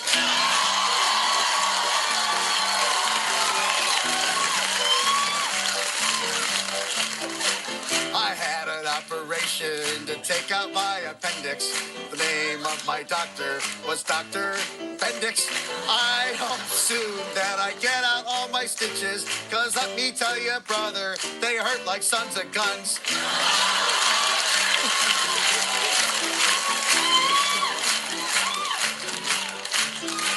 Throughout my life, I used to laugh like this, hee hee hee. Not so since I've had some major surgery. It really went horrible, it realized all my fears. Because of that surgery, I now pee out my ears.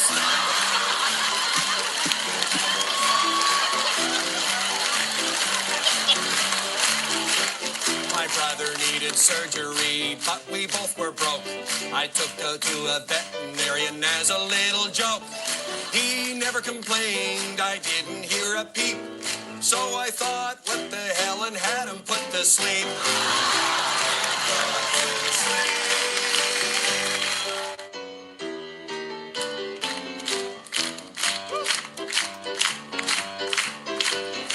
When I was growing up, my life was really fun. I was a latchkey kid, I was raised by reruns. All that was deep in me, a gap needed to fill this. The thing I love to say was, what you talking about, Willis? Here's my story. Hope you don't think I'm a moron, but I like to watch TV without any clothes on. Sometimes it raises a fuss, raises up a storm, 'cause I'm always watching it in the lounge in my dorm. The other day I went out and got a new TV. Just the thought of watching it filled me up with glee. But when I turned it on, you know, boy, I really lost it, because the only thing it picked up was Veronica's closet. As an actor, there's nothing on TV. I think they should have a show about me. I don't think that's odd, I don't think that's real scary. And it'll happen when I murder Drew Carey.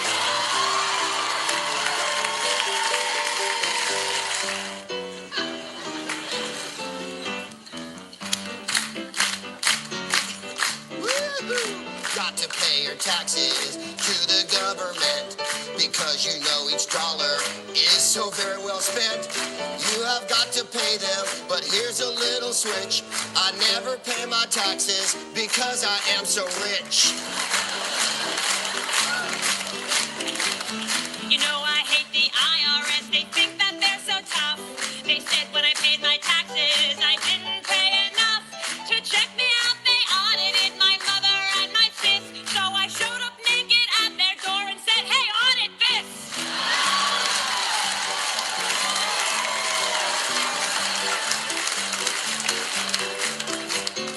I live in Canada, there is no IRS. I still have to pay taxes, but I'm not that distressed. I owe $18,000, but please understand, I'm not that worried, 'cause that's $5 American.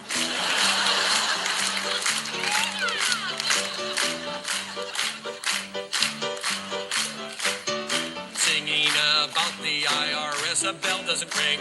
You know I'm not very good when I have to sing. Singing these hoedowns on whose line you know.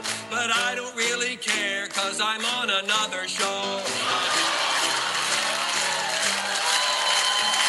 I don't file my taxes every single year.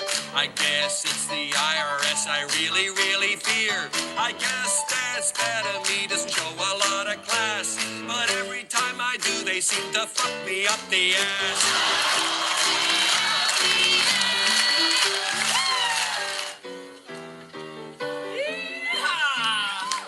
Tulsa, Oklahoma, salute! I went down to my dealership, I tried to buy a car. He tried to sell a lemon, but he didn't get too far. I found a lot of steals and I found a lot of deals. And then I bought a Pinto, but it didn't have no wheels. Well, I wanted a Chevy, but I didn't want to get bored. And then I thought, maybe a Mercury, maybe I'll get me a Ford. But when it came down to it, I didn't make a fuss, 'cause I didn't have any money anyway, so I just take the bus.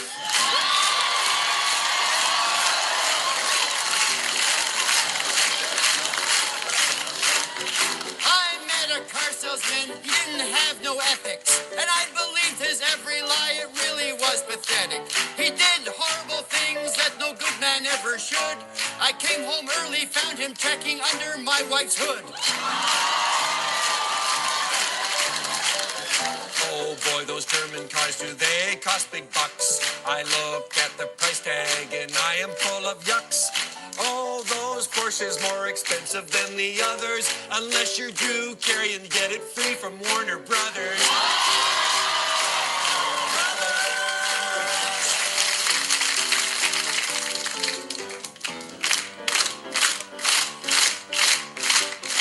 I can't find my car keys 'cause I'm so full of booze.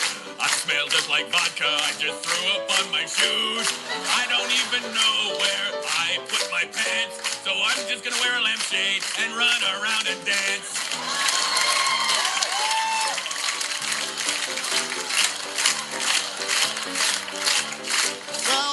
songs in a hoedown puts me to the test.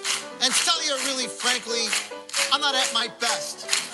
I do better, I can really think, but ABC, well, they don't let me drink.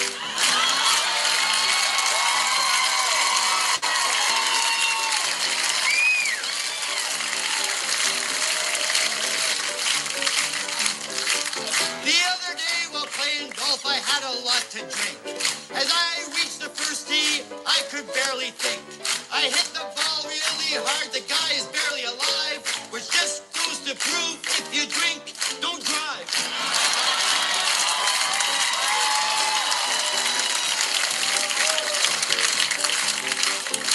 I got naked in a bar, I took off all my clothes. How I ever got that drunk, nobody knows. I passed out naked on the bar, I only had a sip. The waitress came to clean up and I said, keep the tip. Keep the tip.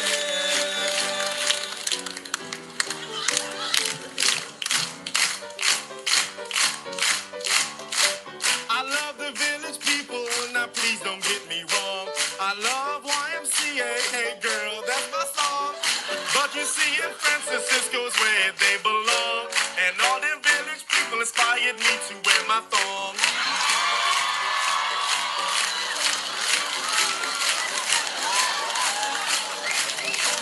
I love the village people, they give me confidence. Even though I'm not too bright, I am rather dense. I have a fat white body and I don't have a tan. But when I put on leather pants, I am a macho man.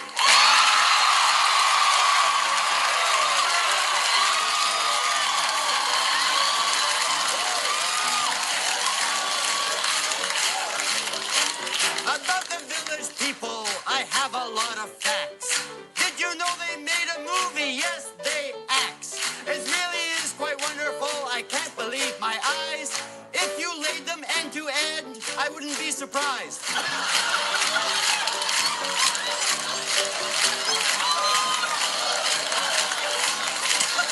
I don't like the village people, think they're kind of rude. Don't you know their lyrics can be kind of crude? When it's on my stereo, I always hit the mute. But I'll have to admit, the Indian's kinda cute.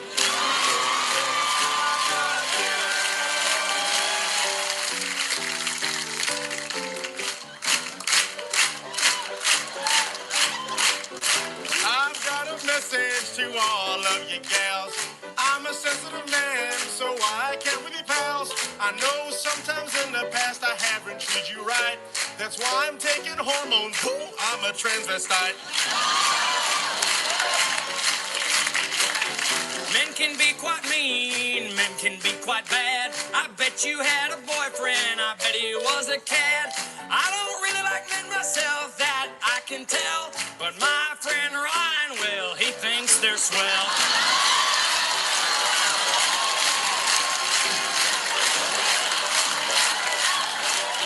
I am a man. I love films with violence. I like to watch them every day, even when they don't make sense. I saw this one with a guy with a gun. His shots would never miss you. Then he'd hit you with a flower. He was dirty Hare Krishna.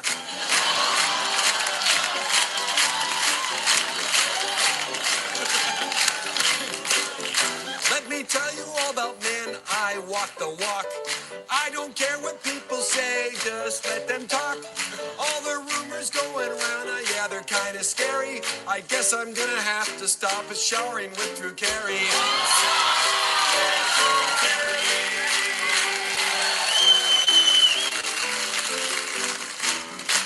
Here we go. You can shut me up, I promise I won't ramble. I always go to Vegas if I wanna ramble. But this time my reason is a beaut. I'm gonna go to Vegas to get a prostitute.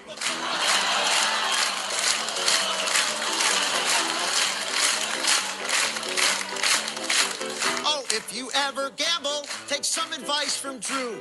There's something you should never, ever, ever, ever do. What's the best advice? The best advice, I guess, is if you ever win big, don't tell the IRS.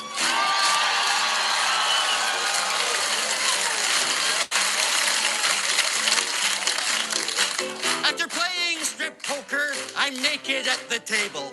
Gee, I feel really bad, I'm really quite unstable. There's nothing worse like sitting there in your birthday suit. Never play strip poker at a correctional institute.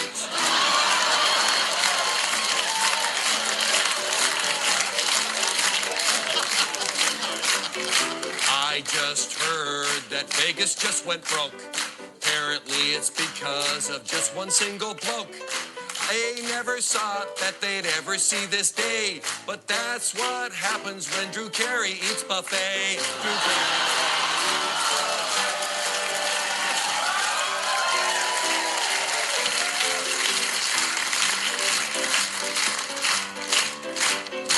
I look forward to Christmas each and every day, but this year I got no presents and I don't know what to say. I guess that old Santa Claus was nothing but a liar, and there was a funny smell when I lit the fire.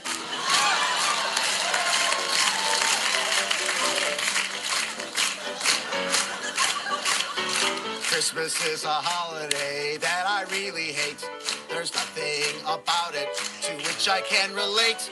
So every December 25th, I kick off my shoes and go down to the deli and hang out with the Jews.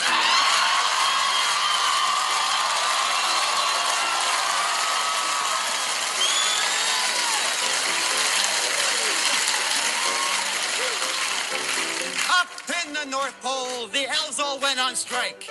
Santa didn't care, he said, go on, take a hike. Things were horrible at Christmas, it all just turned to poo. As Shakespeare said, remember to thine own elf be true.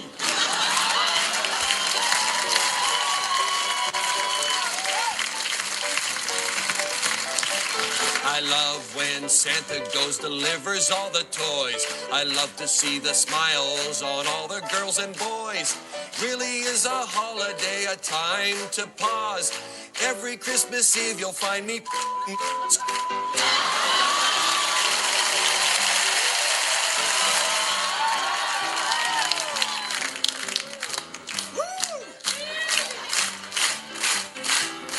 oh, listen, nothing amuses me than sitting at home and watching reality TV. Now that show comes, I think that it's the bomb, until I turn it on and say, damn, that's my mom.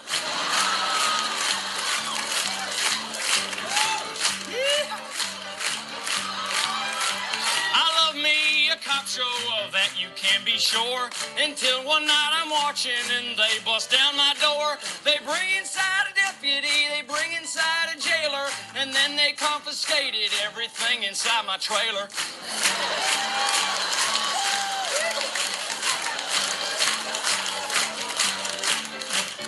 I saw a cop show, it really made me mad. It was so horrible, the writing, it was sad. More I watched it, the more it was the pits it had. Abe Vigoda and Eric Estrada, it was called Fish and Chips.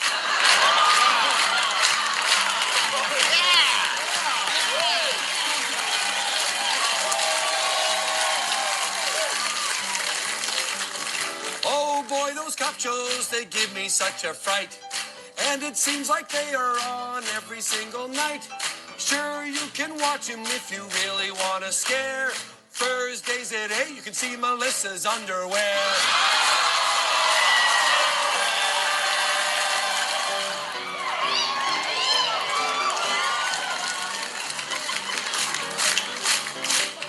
Just the other day, my husband said to me, darling, why don't we start a family?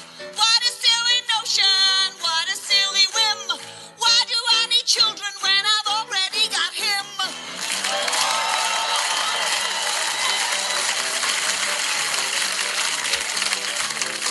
I don't pay alimony, I don't pay child support. I don't pay nothing of no kind of that sort.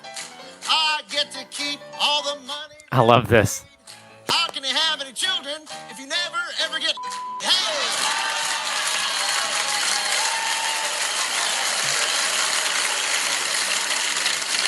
My wife always bugged me to start a family, but I had a real low sperm count, so it was hard, you see. So we did something that I think was really bold. We adopted they're girls and 18 years old.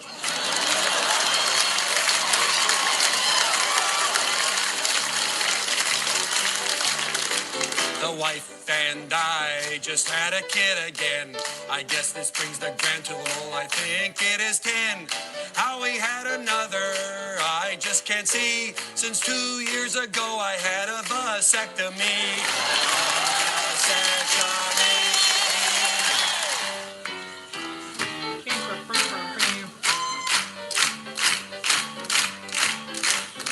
Every family reunion is such an awful night. It's my whole family getting in a fight.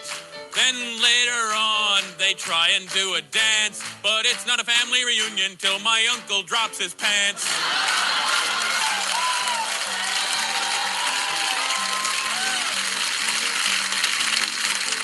Don't like talking about my family. No, sorry, Bob, that's not the subject for me. But let me ask you a question. Tell me, Jack, am I adopted? Because the rest of my family's black.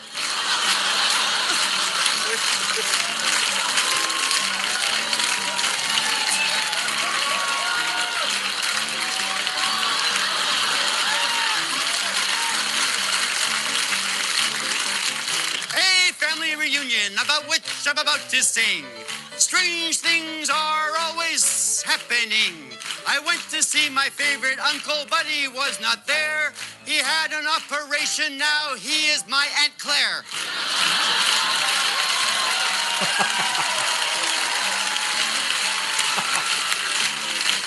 I want to see my relatives, but don't you know it's not right? Every time we get together, all we do is fight. I want to see my family, but don't you know I can't? We are from the South, and my sister is my aunt. My sister is my aunt.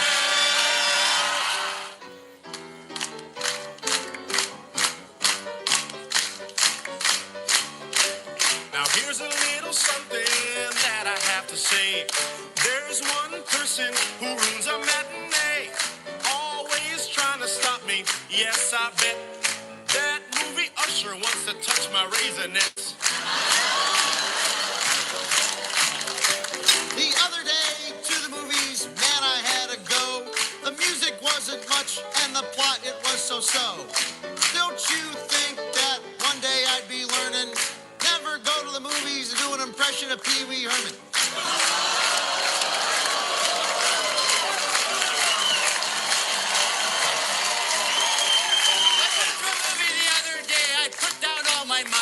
I got in a fight with the usher, it wasn't funny. I hit him really hard, he wished he never wasn't born. And to get his revenge, he peed in my popcorn.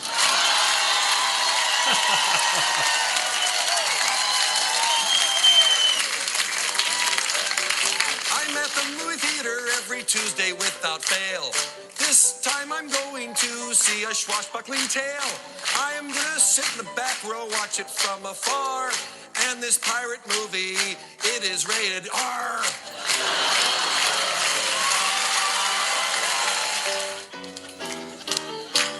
I love that somebody made this like seamless. This is every hoedown ever existed apparently. When I was younger, took a field trip to the zoo. I was really mischievous, so here's what I would do.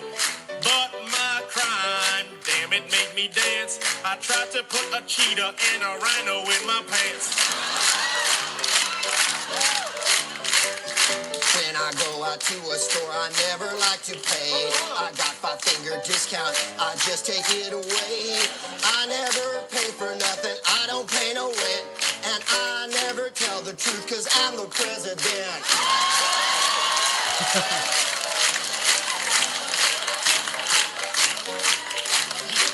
The other day I stole something, it really was a sin.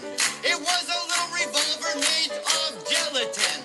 It really was a bad idea, something I should have slept on, cause I was arrested for carrying a congealed weapon.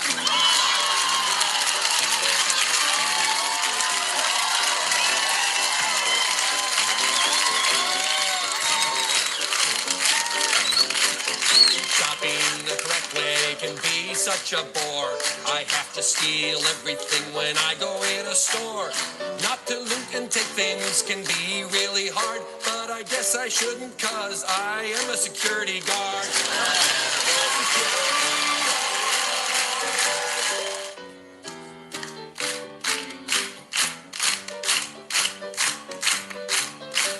I had to wait for cable installation the whole day. It really made me mad that for TV I must pay. So when he came to the door, what did he see? I was wearing a negligee and I got cable for free.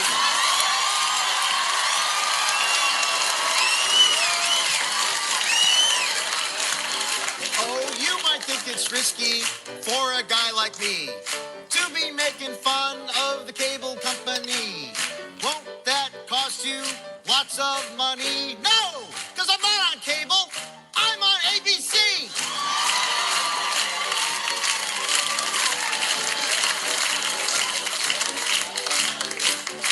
With my new cable, I have a lot of choice. Some of it makes me happy, some of it makes me moist. Gee, it's a lot of fun. I'm happy as a mouse. Now all day I can see Full House. I really hate my cable guy. He makes me wait all day. There is one guy that I really don't want to pay. Then one sunny day I really got my wish. I murdered my cable guy and then I got a dish.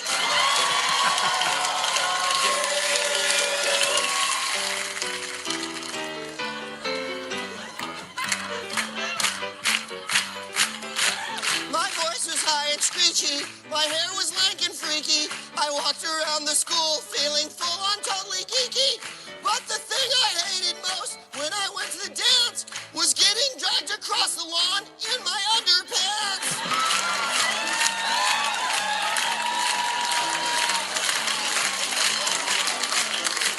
Well, I hated high school. I did not have a ball. I just hated walking through the hall. I hated going to every class because the pimples on my face. But now they're on my ass.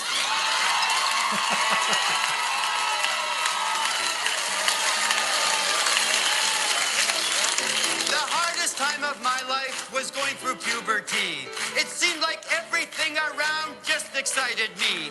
Now listen to me now, this isn't one of my rants.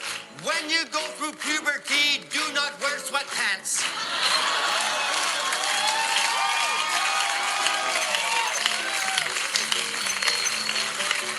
I didn't handle the puberty thing too well. In fact, for me, it was like going to hell. And it was kind of embarrassing, if the truth be told, 'cause when I went through it, I was 42 years old. 42 years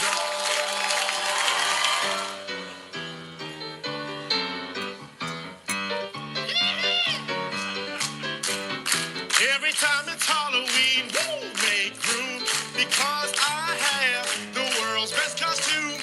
Yep, you see me get a sheet, man, because I'll pull it over my head and go as a Ku Klux Klan. Halloween's the only time I get a girl. That's the only time I really give it a whirl. Never get anyone pregnant. How is that, you ask? Well, it's real easy. I wear a rubber mask.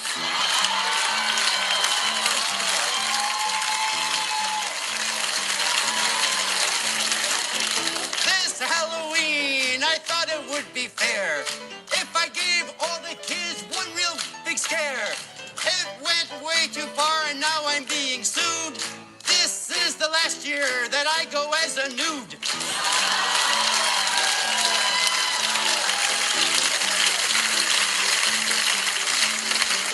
I have the most horrifying costume you've ever seen. When the children see me, they run away and scream. When it comes to costume, there is none more scary. I put on stupid glasses and go out as Drew Carey. Ryan always gets Drew Carey at some point. Is my favorite day. When I open up the door, kids and mothers run away. I have no costume, I don't care in the land. I open up the door, I've got my penis in my hand.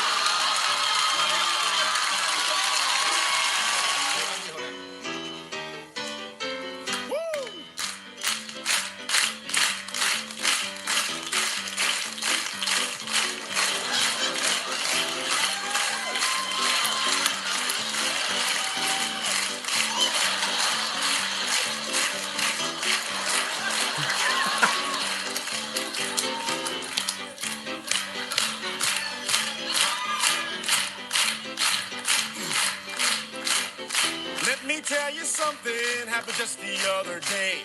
My date was so ugly, I almost ran away. She was just horrific. They actually didn't blank that out. Wow. When that heifer was born, her mama should have pushed her back in. I met a girl at a nightclub, it was pretty dark. Thought I'd take her home just for a lark. But when I saw her in the light, I ran a mile. Cause she looked just like Ryan Stiles. There is there's another segment on Whose Line Is It Anyways called the Irish Drinking Song. I haven't heard this in a while. Let me see what this is about.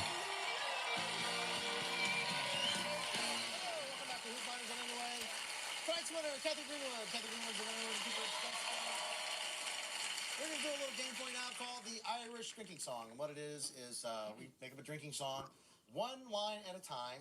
And Oh, what we yeah. do for the audience is the Who Do You Want by applause. Who do you want us to sing the song about? Ryan? Oh, yeah. You're the Bill from the Freaks and Geeks. By the way, I looked at the video with the Monica or whatever it was called. It was good. I'm not a fan of listening to Indian songs per se, but I have to say I love the dancing, and I did like and I got to see Pooja. So it was good. It was good to see her. So yeah, I appreciate that.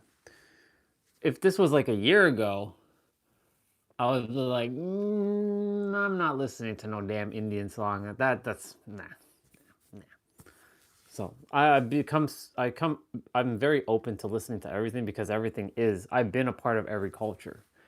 It's just in this lifetime, this character had its own preconceived notions about like, that stuff. Ugh. But because I've told the character, like, you're just a character that created all this unnecessary nonsense, like, be open to stuff. It's okay if you don't prefer things, but don't just like, So I appreciate it. I watched it. It was good. It was good. Wearing a nice red dress, and there's a bunch of construction guys dancing with her, and they were all like in sync. It was good. I like the choreography of the track she was singing. She's nice. I like. Now, is she my cup of tea? Not really, but she's still beautiful. I mean, not that I would say this, but I tapped that. But thing is, like, I was never into brown women ever. I always like white women and Asian. But now I don't even like Asian women that much. Well, my preference is white women. But I mean, if a beautiful brown woman were to come into my atmosphere, I wouldn't just be like, get out of here. I'd be like, yeah, she's cute. She's cute. I like her. I like her vibe. I like her style. All right, let me listen to the Irish drinking song. It's been a while since I heard Who do you want us this. to sing the song about? Ryan? I haven't heard the Irish drinking song in forever.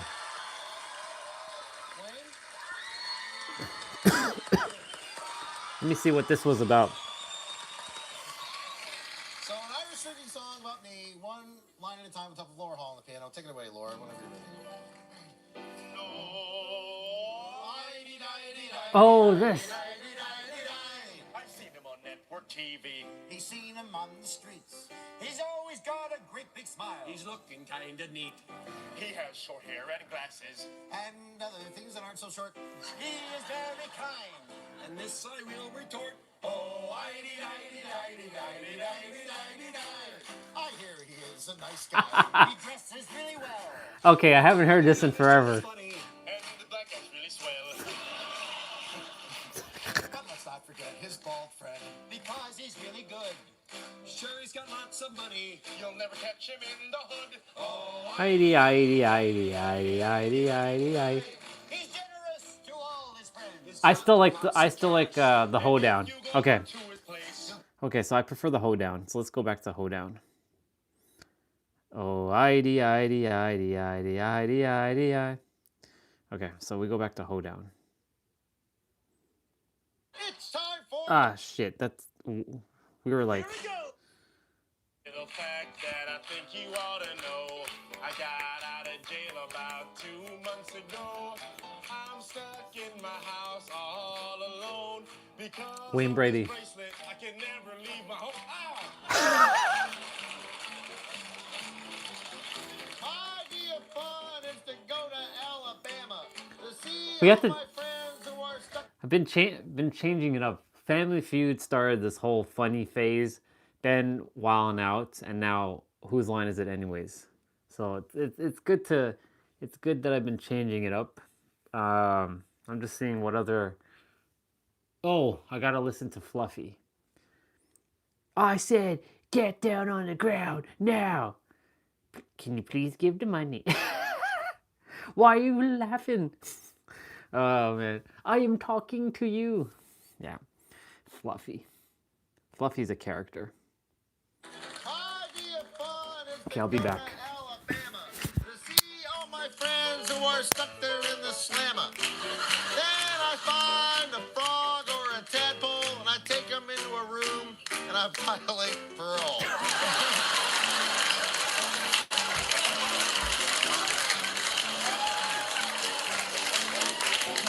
I've got a probation officer. He's not very tough. He doesn't have that many rules. My life is not that rough. Life is pretty easy if you know what I mean, 'cause my probation officer is Charlie Sheen. My officer wants me to go back to jail. I thought I was scot-free. I thought that I'd made bail. When I go back, I know that I will do life.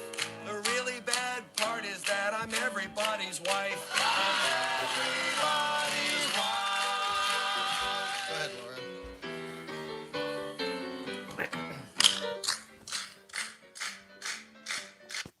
I would have said no, but you know what? It's fine. I get to see her one more time.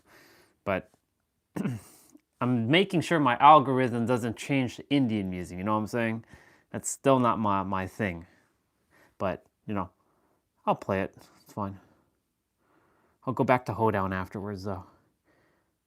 Hold on one sec. One thing you have to understand is that when we're stuck Uno in the same cycles momento. again and again, typically that's perpetuated because the same cycle is still stuck in your subconscious mind. You can't. This guy outwork be using the subconscious Interstellar mind. Please thing. write that down, because the truth of the matter is, if your subconscious mind is the cause, you're trying to do something different instead of be something different. The reason why you're stuck in the same cycles is for two reasons. One, that is still in your subconscious mind, whatever cycle it is that you're stuck in. The emotional reflection of that situation that you're stuck in exists in your subconscious mind, but then you're glued to the frustration of that situation. And typically, one thing that I've begun to realize is that when we're stuck in the same cycles again and again, frustration is the glue that perpetually keeps us going in the same cycles. First, you need to break out the idea that you're stuck, because the thing that perpetuates you being stuck is actually the idea that you're stuck. Then you need to disconnect from the frustration, which is the glue that's holding you being stuck in the same cycles together. And then you just need to begin to operate from the opposite state of Yes, consciousness that you're Nero, in yeah. right now.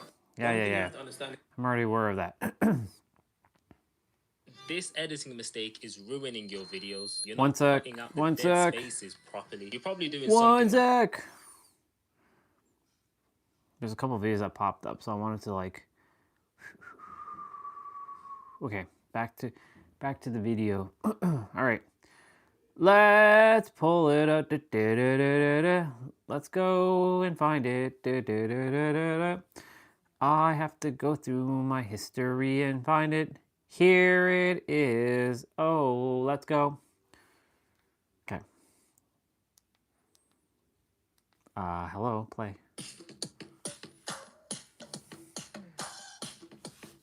I don't really care for I mean, the lyrics, I don't know. It's just gibberish to me, right? Because I don't understand it. I can turn on captions, but like, yeah.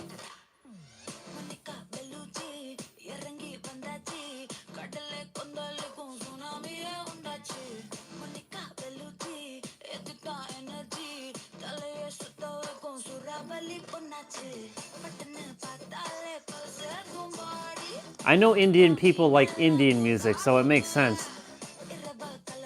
But when I come to India, I'm gonna change that. I'm gonna make Indian people listen to American music. Get them into American music. Nah, I'm kidding.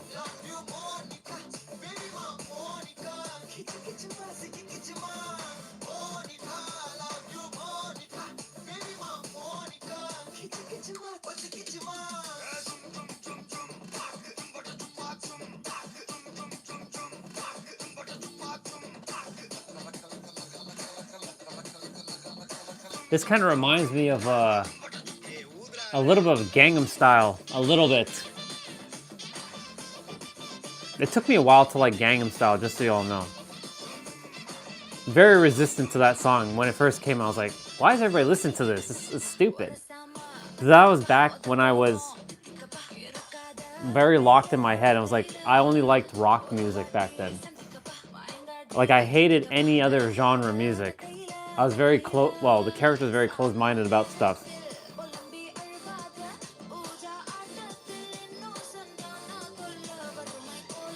So right now, for me, because it's just gibberish. I see Olga's there. Because this is gibberish to me, it's just words, right? It's just like sounds coming out of someone's mouth. But like, to someone who knows the language, this isn't gibberish, right? So this is perfect. So like, I can tell what they're probably saying without cheating and putting on the caption. But like, just by looking at them, I can see like they're like expressing some sort of like joy. And then like the guy just took her away from the construction scene saying, hey, enough is enough. And like the guy who's doing his dancing here, he's probably be like, hey, why'd you take my chick away?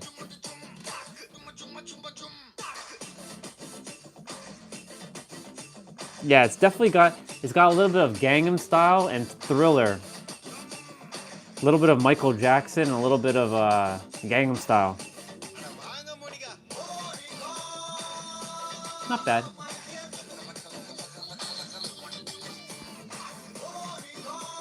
I'm going back to Hoedown after this, though. Not bad.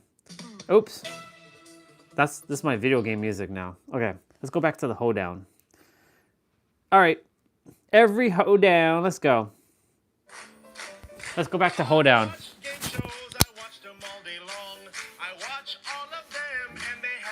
I hope you enjoyed that. But there is something I understand with my wife. If they had a game show in South Central LA, it'd be called Run For Your Life. I hate to tell the story cause myself it might embarrass. But the other night I went out with the daughter of Chuck Barris. When we went to make love, she did something that's wrong. I took off my pants and she gave me the gong.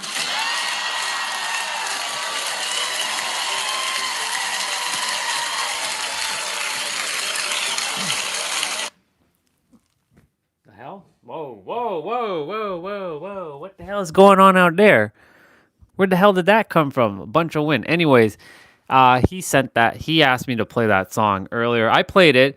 It's only because there was a cute girl, but if it was just, I'm not a fan of Indian song. It's not that I hate Indian songs. It's not my thing.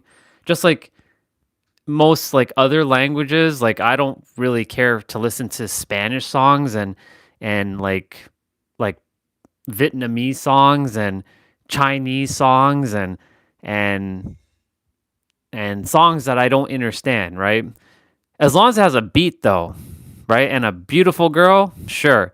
But I don't really care to like pick I like English stuff, you know what I'm saying? Because I understand it. But see, the thing is, you see what I'm saying? Like, it's just words, right? It's just made up words that people are singing in a song, right? It's not even real. Just like English isn't real. So like if I was born in a different time, I wouldn't be speaking English. I'd be speaking Indian or Hindu, not Hindu, Hindi, right? And I was Hindu at one point, or I was Indian at one point in another lifetime. Not like full on born in India, but I was also born in Jamaica. I was born in Africa. I was born in Ireland. I was born in America. I was born in Mexico. I was born in South America. I was born in Australia. I lived every life. I've lived every culture that's ever been on the planet. Even if they weren't called that, I would live them to some degree, like the ancient versions. So that's why like I can't hate on anything anymore like I used to. I used to hate on anything Indian related. I'm like, don't put this Indian shit in front of me, right? Or like anything like European, like get that European shit out of here, right? I was only into like Japanese and English.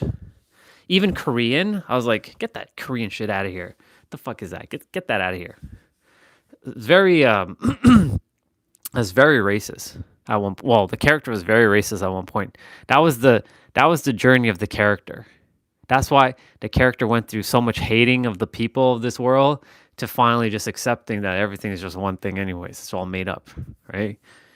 So it's just fascinating how, this music, even if we don't understand the song, we can still enjoy the beat for what it is. I enjoyed the beat. I really did enjoy that beat. I liked it. I just didn't understand what was going on in terms of like what they were saying, but I can definitely clue in what's going on with by the way they're expressing their like body language to each other, right?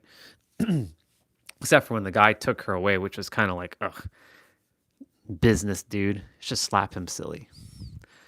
Um, yeah, I used to just hate on every other type of like cultural music, get like get like Indian stuff out of here. Get like even like my ex-wife, she was Ukrainian, so she listened to a lot of Russian and Ukrainian stuff. I hated that stuff. I'm like, get that shit out of here.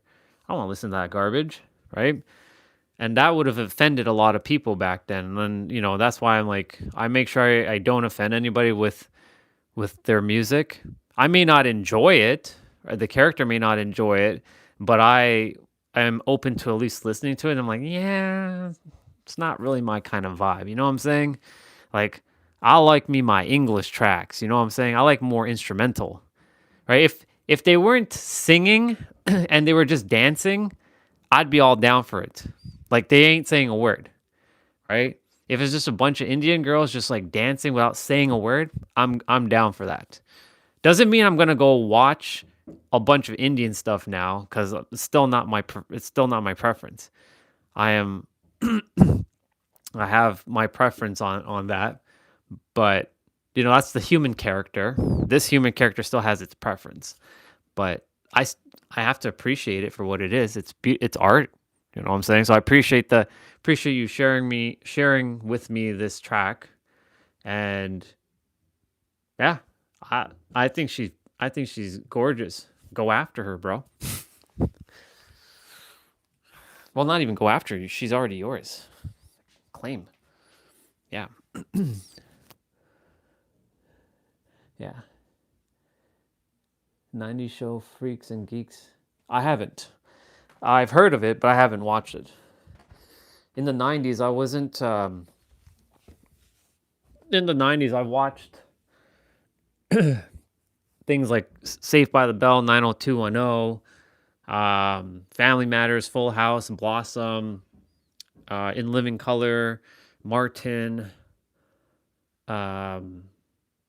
the old school stuff like Jeffersons, even though that's from the 70s.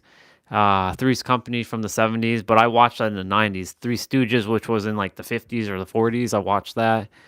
What was the other one? The Andy Griffin Show.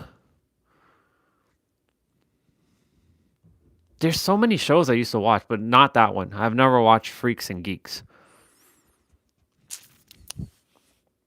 Or I may have seen it. Let me have a quick peek at it.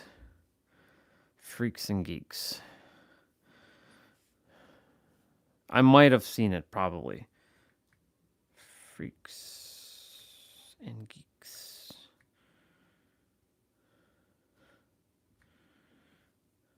Freak and Geek.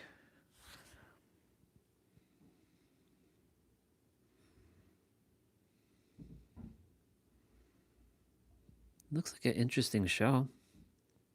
Is this a movie or is this a no, it's a Is it a movie or is it a show?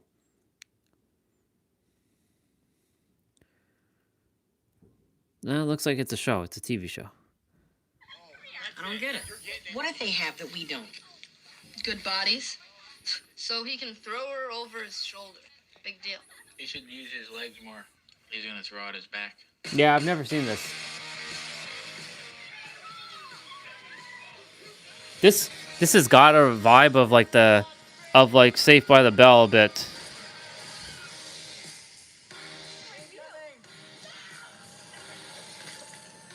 Yikes. We just egged my little brother. Congratulations, you're all of age. Who the hell is Jesus H? Wait a minute. Is this... Hold on. Is this like a reboot of it or something?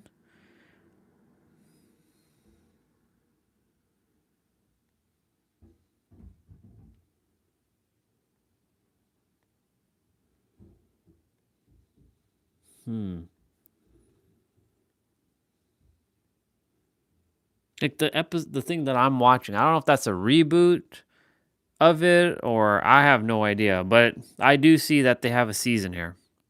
Freaks and Geeks. Looks interesting.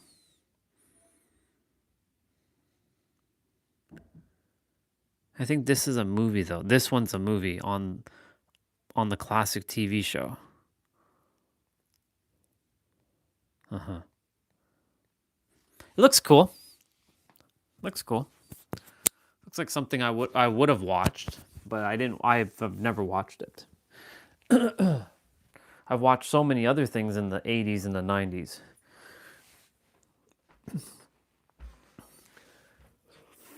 Let's see. Let's see. Which one we got? Well, it's not, the culture belongs to nobody. It's not our culture because you're not a culture. You are beyond your culture. You're just a soul that's lingering with a culture.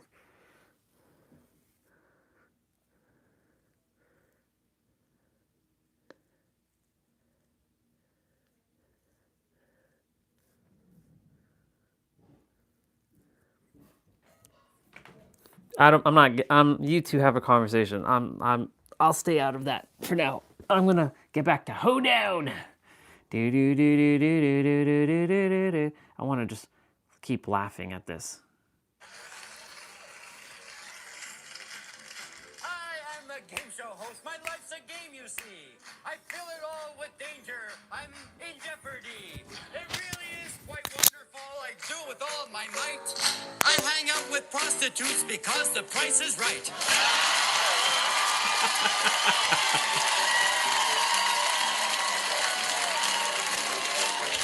I'm on a game show competing against a girl. When I look at her, it sends my heart in a whirl. To beat her at this game, it would be so heinous. I answer to this question, it must be.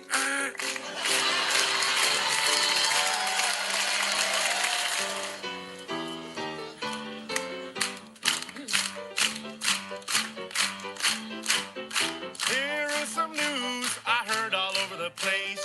Michael Jackson had surgery to fix his face. He didn't think that he looked good.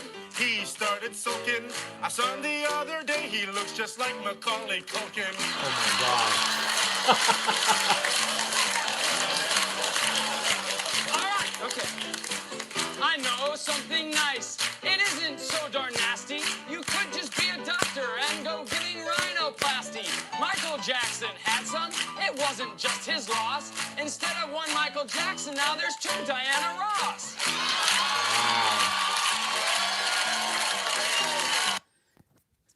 You know what's funny? It's fascinating how they got away with a lot of these things back in the day. If you were to say some of these things now, you'd be like, eh. You'd be like canceled. So it's so funny how things have changed. But then again, it's all made up words anyways, which has zero meaning and zero everything, but it's only because we've collectively agreed from an English standpoint, of course, on these words. So like, for example, cancel, right? I'm canceling you. I cancel you. What does cancel really mean? Who came up with that word? Why is it named cancel, right? Just like who came up with the word English? Why did they name it English? Why did they choose the letters exactly as they are? Who made the letter A to Z, right? Who made these letters? Someone made the letters, but where did they get the inspiration for making these letters, right? And then when they started making these letters, how did they choose the sound for those letters? Like A is ah, and B is ba, and C is s. Well, C can be anything really, depending on. And then how did they know to take two letters, put them together, and then change the phonetics of the sound? Right?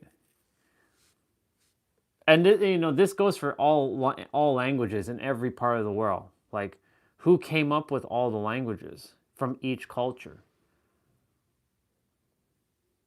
Pretty fascinating thing. A lot of humans don't get the time to really think about these things. Right? And we've just collectively agreed that this thing is called cancel, just to make things simple, right? But really, like, it just is. Like, they're like the countries, the cities, the cultures, the religions, the foods, the places. Like, who called it San Diego? Why did they call it San Diego? What was why did they put SAN and then space DIEGO? Which is funny because Diego has ego in it. I just realized that. It's pretty interesting. Like, why did some place be called Dallas? Like, why did they name it DALLAS? Why not DALAS? Why did it start with a D? Why didn't it start with a B, like Ballas? Right? Like, these are questions that I am like what is the reason, right? Like, why? Just cuz, right? The answer is like just because somebody felt like it, potentially. Maybe somebody just felt like naming it this thing. So basically, because somebody just felt like naming something, and then we just collectively agreed to make it just like, all right, we'll just call this place Dallas, or we'll call this place San Diego, or we'll call this place New York, or we'll call this place like India, or we'll call this place Canada, or we'll call this place Toronto, or Vancouver, or Ireland, or Scotland, or Japan, or Egypt, the pyramids, right? But that means anybody can just make shit up now. If you really think about it, I can go and start a whole new language and to call something that maybe English doesn't have. Like, that's called a but that doesn't make any sense, right? Right? I'm just doing a bunch of tongue things. But that's what language is. It's a bunch of tongue things that you're doing with your mouth. You're moving your mouth, you're moving your tongue, and you're moving your lips, and you're bringing a sound out of your throat, right?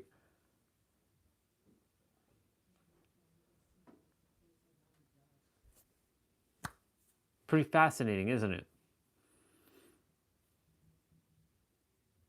But imagine there was no English, there's no Russian, there was no Hindi, There was no Japanese, there was no Spanish, there was no Portuguese, there's no anything that's not English related. What would the world be like?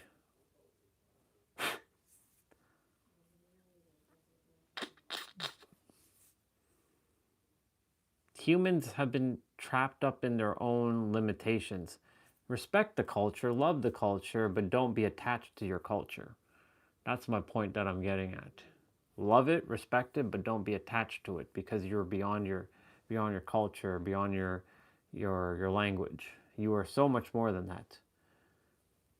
Though that is what you were designated with, though. You chose to immigrate to that part of the world. You were born into that spot into the world, just like I was born here. And the reason why I was born here was so that I can be vastly open to all perspectives. But there's other places in the world where not a lot of people are open to these perspectives, unfortunately. They're locked to their limitations of their culture because it's like ingrained, right? Canada and United States, well, I would say Canada is a little bit more free than America, I would say. But Canada is so multicultural, diverse that Canada in itself doesn't have an identity. So you're basically just kind of making your own way. America has its identity. Some are fighting against their identity though, but it has an identity. You can feel it.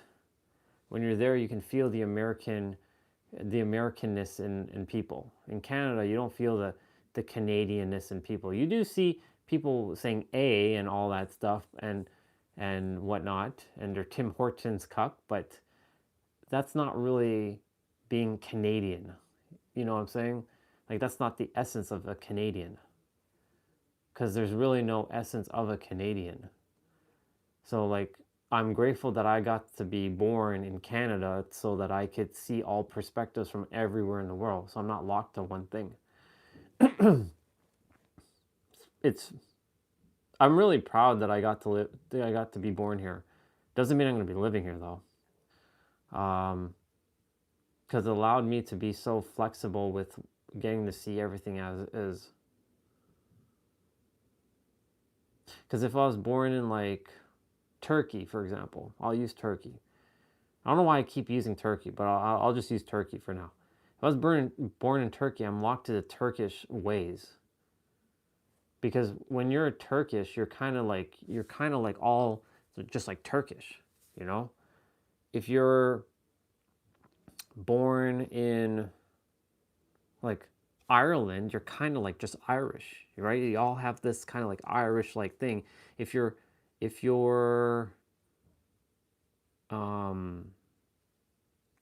like Egyptian, you're kind of like just Egyptian. Places like Australia and Russia, and because Russia has a bunch of Asian people living there, right? And I've seen a bunch of like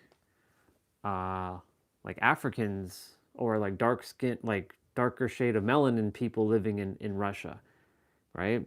But like when you're living in other countries like Turkey, I mean, I'm not saying that no white people, no black people, no brown people, no Asian people don't live in Turkey, right? I'm sure there's probably like a couple, but it's very, very, it's not really, you know, it's like, it's extremely rare. But in places like Australia, Canada, United States, they're very multicultural. Like you'll find practically every culture in these places living, even the UK, right?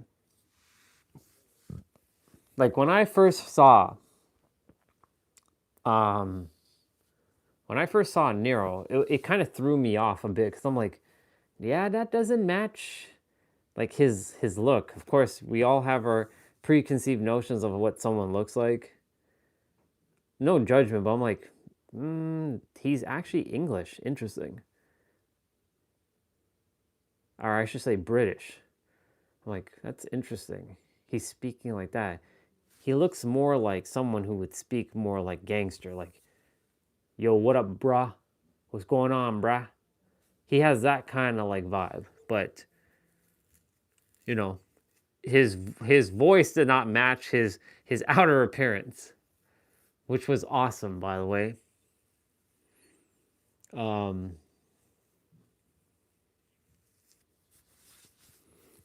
Anyways, what I'm getting at is like, yeah, you're so much more than what you think you are, right? Again, you know, respect the culture, love the culture, but detach from it, because that's not what you are. That's just all made up. It's all made up shit. All of it's all made up. Canadian, American, Chinese, Japanese, Irish, Indian, Russian, Ukrainian, right? Portuguese, Spanish, like Spain people, Spanish, Egyptians. All of it's all made up. It's just words. In fact, in ancient Egypt, it wasn't called Egypt, it was called Kemet. And they weren't called Egyptians back in the days.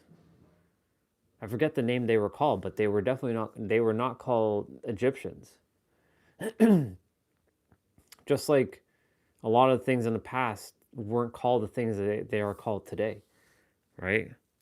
Like people who live in Italy, because Rome is in Italy, they're not called Romans, they're called Italians, right? There's no more Roman. Roman doesn't exist anymore.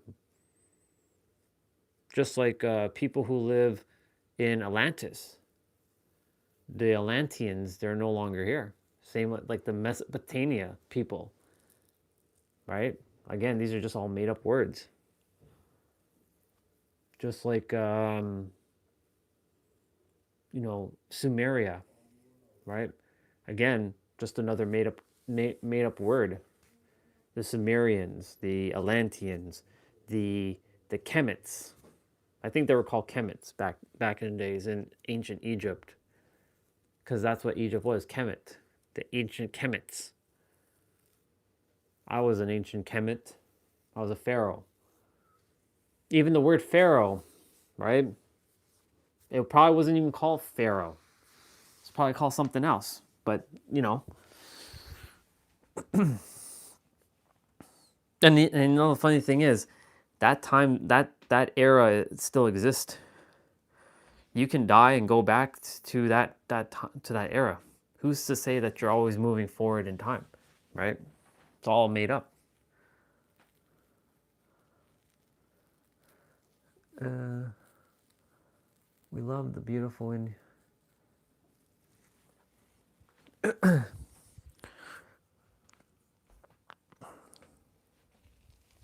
What else?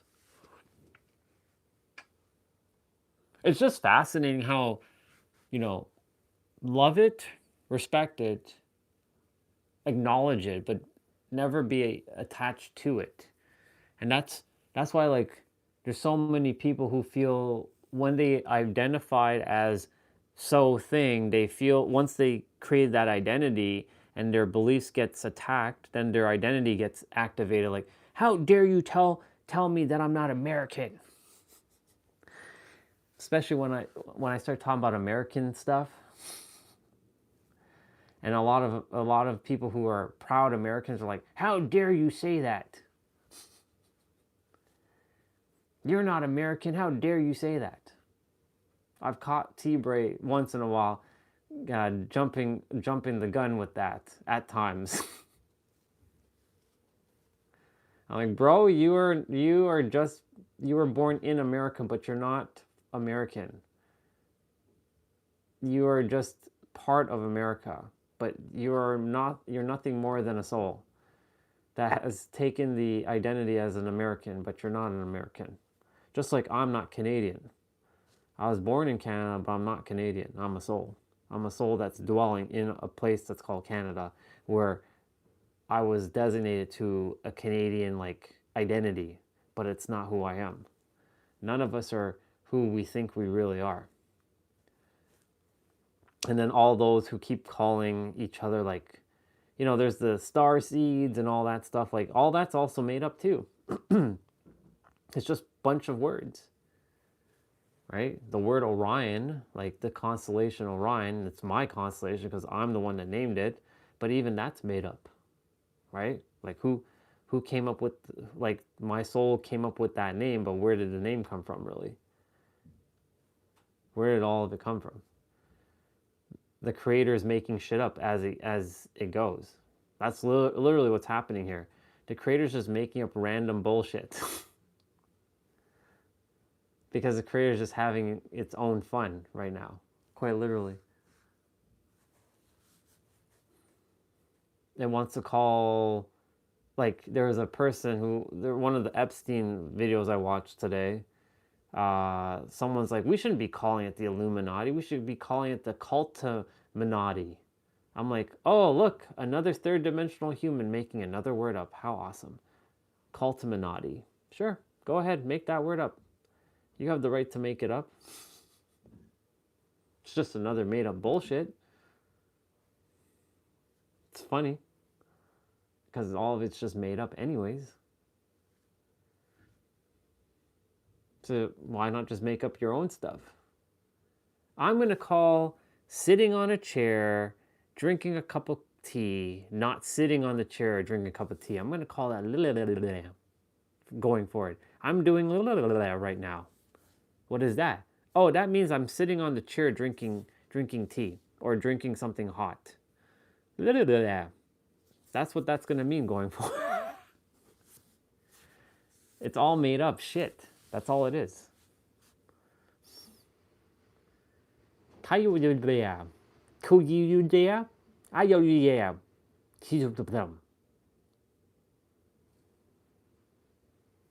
Gibberish.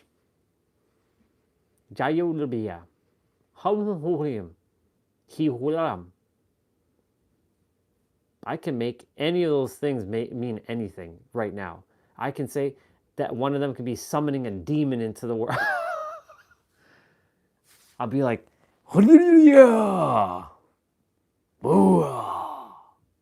demon.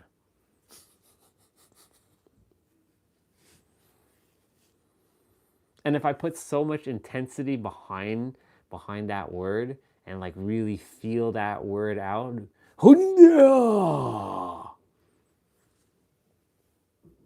then a demon might appear.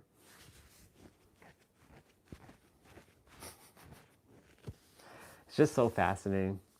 A world of language that's trapping so many humans. Even as I'm speaking, these words are not enough. They can never be what we really desire to say, what we desire to really encapsulate, the intention behind it. I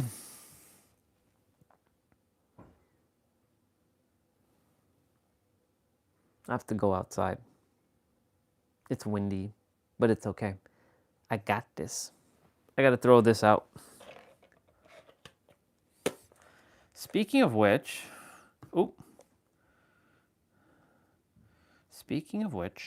just going to check something. Quickly.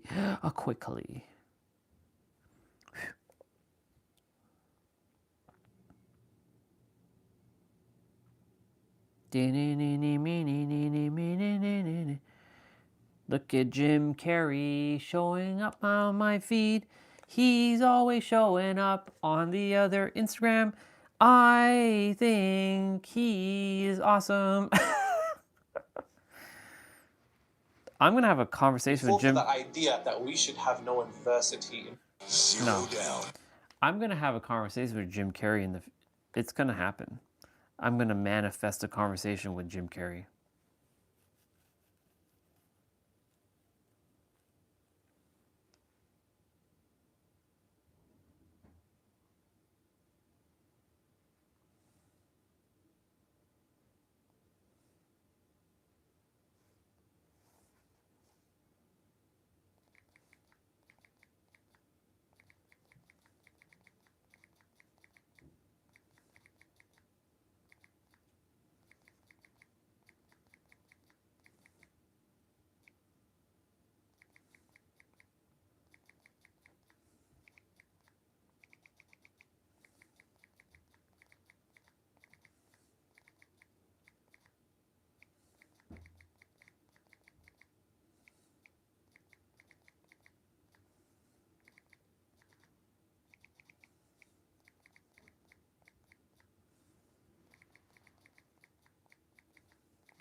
Nice.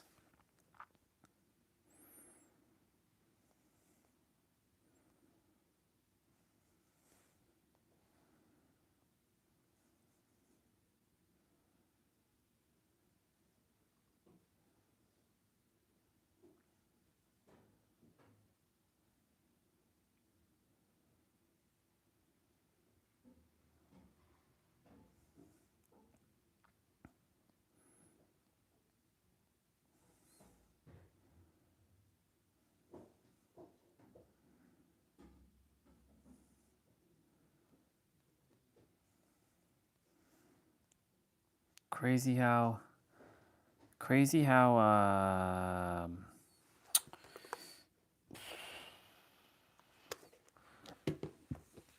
so many people are getting caught up in the crosshair.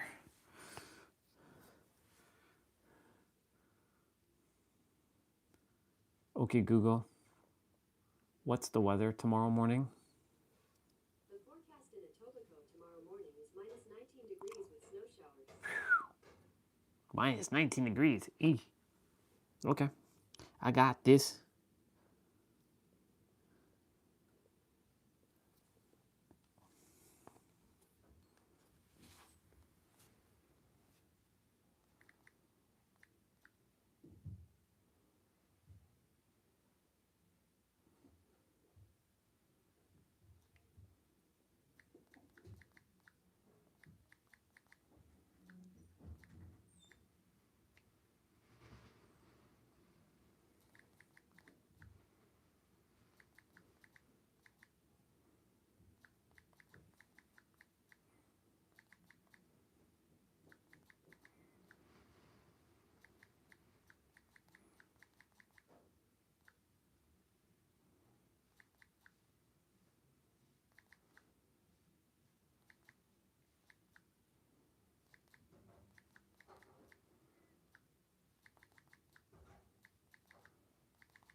Jesus.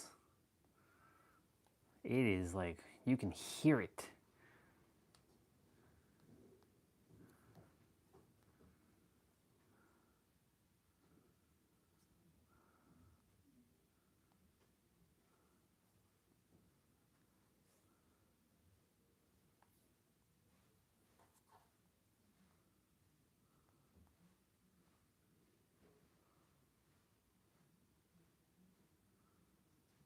That's a nice Supra.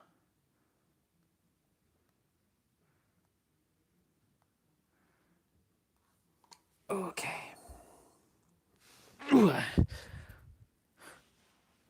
I am going to go outside for a moment.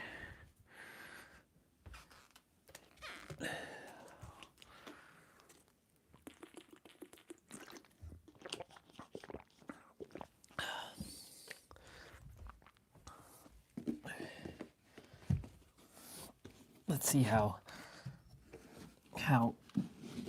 ridiculous.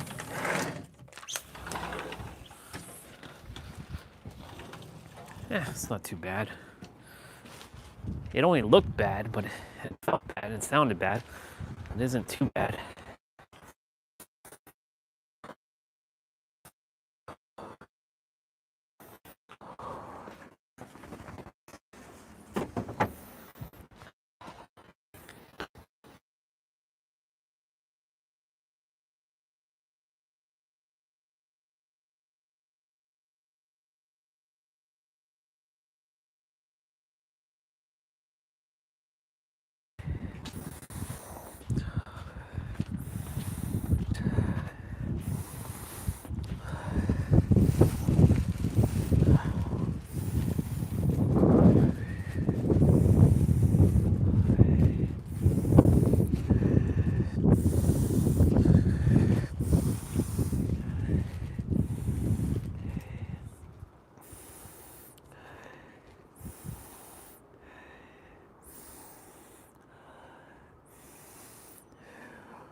Alexa, play notification.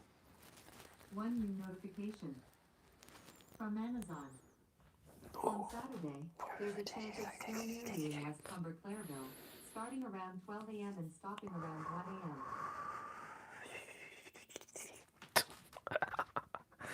That was cold. But it's nothing that I can't handle as Orion.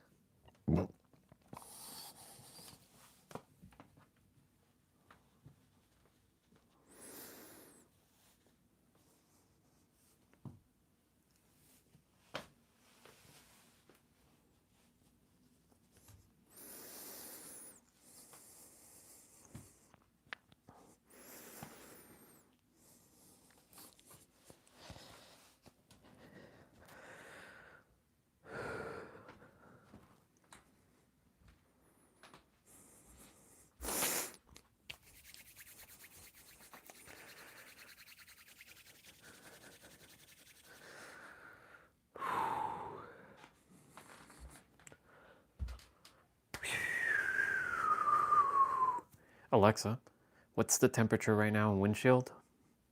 Right now, it's -3 degrees Celsius. Oh, that's not -3. Alexa, what's the wind chill at right now? Right now, the wind chill is -10 degrees Celsius. Tonight, expect it to feel like -25 degrees. Oh, damn. Yeah, I don't think Alexa's telling me the truth, though. I don't believe that.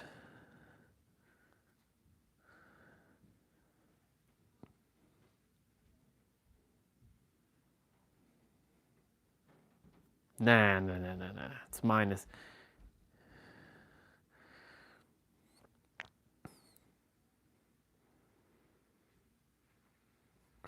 Tomorrow morning is going to be fucking cold. It's going to be cold AF.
Dude, I almost had you. That's